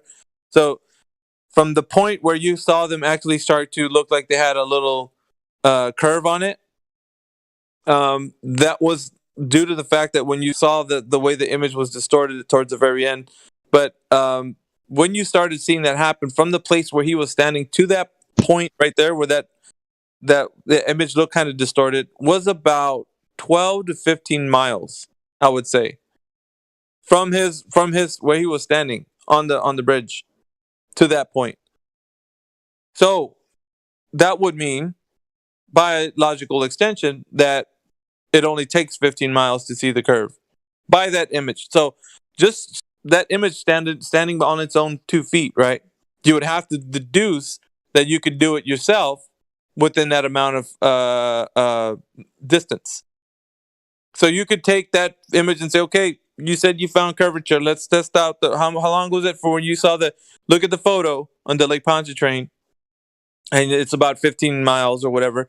Take that distance, go somewhere on the body of water, wherever you are, and measure that distance. From 15 miles, there should be some enormous curvature, because the Earth would be conforming to to that spherical shape. So you should be able to get some curvature any point on the Earth within 15 miles, right? Because this image. So here's the thing that it's damning to his image. When you actually start to challenge it, be like, okay, let's just say for exact that you did something and you saw the curvature, and now apparently from where you took the image to where the image looks distorted and looks like there's some curve there, let's test it out. Let's find out, because we're going to find out if 15 miles is the gold standard, so we can go out and test, the curvature. And when you go out and do that, take the instruments, and he can't deny the fact that you're going to test that particular amount of distance, right? Because that's what the image is showing. So as per his image, you can actually test out, that distance and see if the laser doesn't hit the target. I don't. You know what I'm saying, Conrad? So you're saying use 15 miles? I don't have a lake that big, or within 15 miles. Well, yeah, but like his image would show, and then I would submit to you that the laser test that was done, I think on one of these groups have done it. I think FE Core or some. They did it over a stretch of 25 miles, I would say. So I see what you're saying. So they're saying that this proves the Earth is curved. I'm looking it up right now. Lake Pontchartrain. So, wait, how does this prove there's curve? Huh? This doesn't prove that there's curve, though. No. Like, hear what I'm saying. Like, Soundly with his image said that because he took over the lake, because people were talking about Lake Pontchartrain and those telephone poles or the electrical poles that were going across the water, at some point looked distorted, like it's curved, like the poles look like they're curving. Yeah, right. I'm looking at pictures of it right now. Right. So now, if that is the case, that the Earth is curving, find out how far from that pole where the image looks like the image is curving, right? You take that distance where you can see that distortion to where he's standing, right? It's a measured distance. It has to be. It's a measured distance. So you take that distance, go across the body of water where you are at, and test and verify to see if that's not the same way. Oh, okay. Because we're talking 15, 12. It just varies, weather conditions. But we're going to talk about that's the distance that the curvature is pronounceable. You can pronounce it at 15 miles for sure, because this image shows you. This is what he was trying to show people. Hey, look, guys, I took a photograph. I'm submitting it to you guys because the flat earthers are saying that there's no curvature. I'm showing you there's curvature, right? That's what he's saying. So now it's our turn. We're going to cross-examine that information, take it upon ourselves to go do some tests and see if we can't get some curvature out of 15 miles. So let's go do that, right? So it has been done. Laser test has been done. Point of origin from over 25 miles hit its target. So what does that mean to Soundly's image? What does that mean to his image? Yeah, okay, I get what you're saying now. So yeah, and I see some of the like I'm just looking at pictures, not like any videos, but I see like some of the arguments on the pictures and stuff, but like we've seen that whenever we have a observation that says like we're calling our observation proof that the earth is flat, right? And then the globe earthers say, oh, refraction, so why don't we just be like, oh, that's just refraction? You know what I'm saying? That's just refraction causing it to look like that, right? No, but see, here's the thing: you need two substances or two media for refraction to be the cause.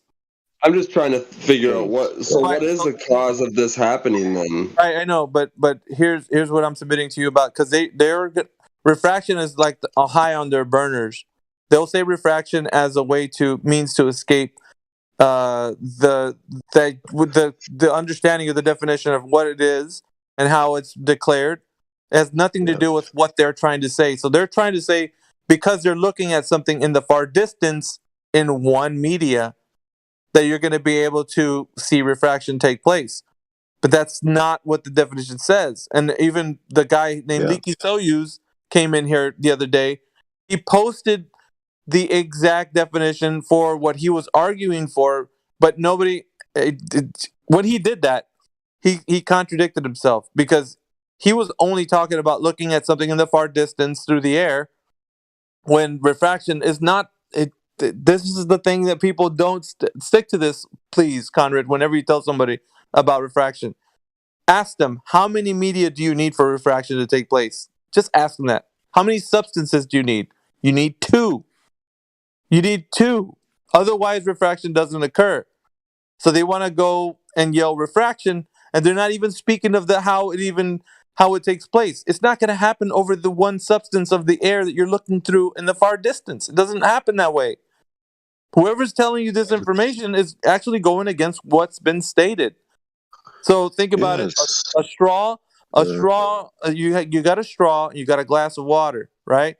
You put the straw in the clear glass of water, and what's going to happen when you look at that straw? It looks like it bends. So there's a bending effect happens because you're putting it through two media. You're seeing it through the air and through the water. So it bends the light, and then you now see the straw look like it's bending. But you need two media. You can't use just one and then declare that's how refraction works. So refraction requires two mediums, but refraction index relates to the medium transparency. Mm-hmm. And I'm not sure. Yeah, I see that this is the used term, refraction index, for transparency. Right. But I think it's about the diffraction of light. Right. So when it's propagating through a medium, which is not a perfect transparent.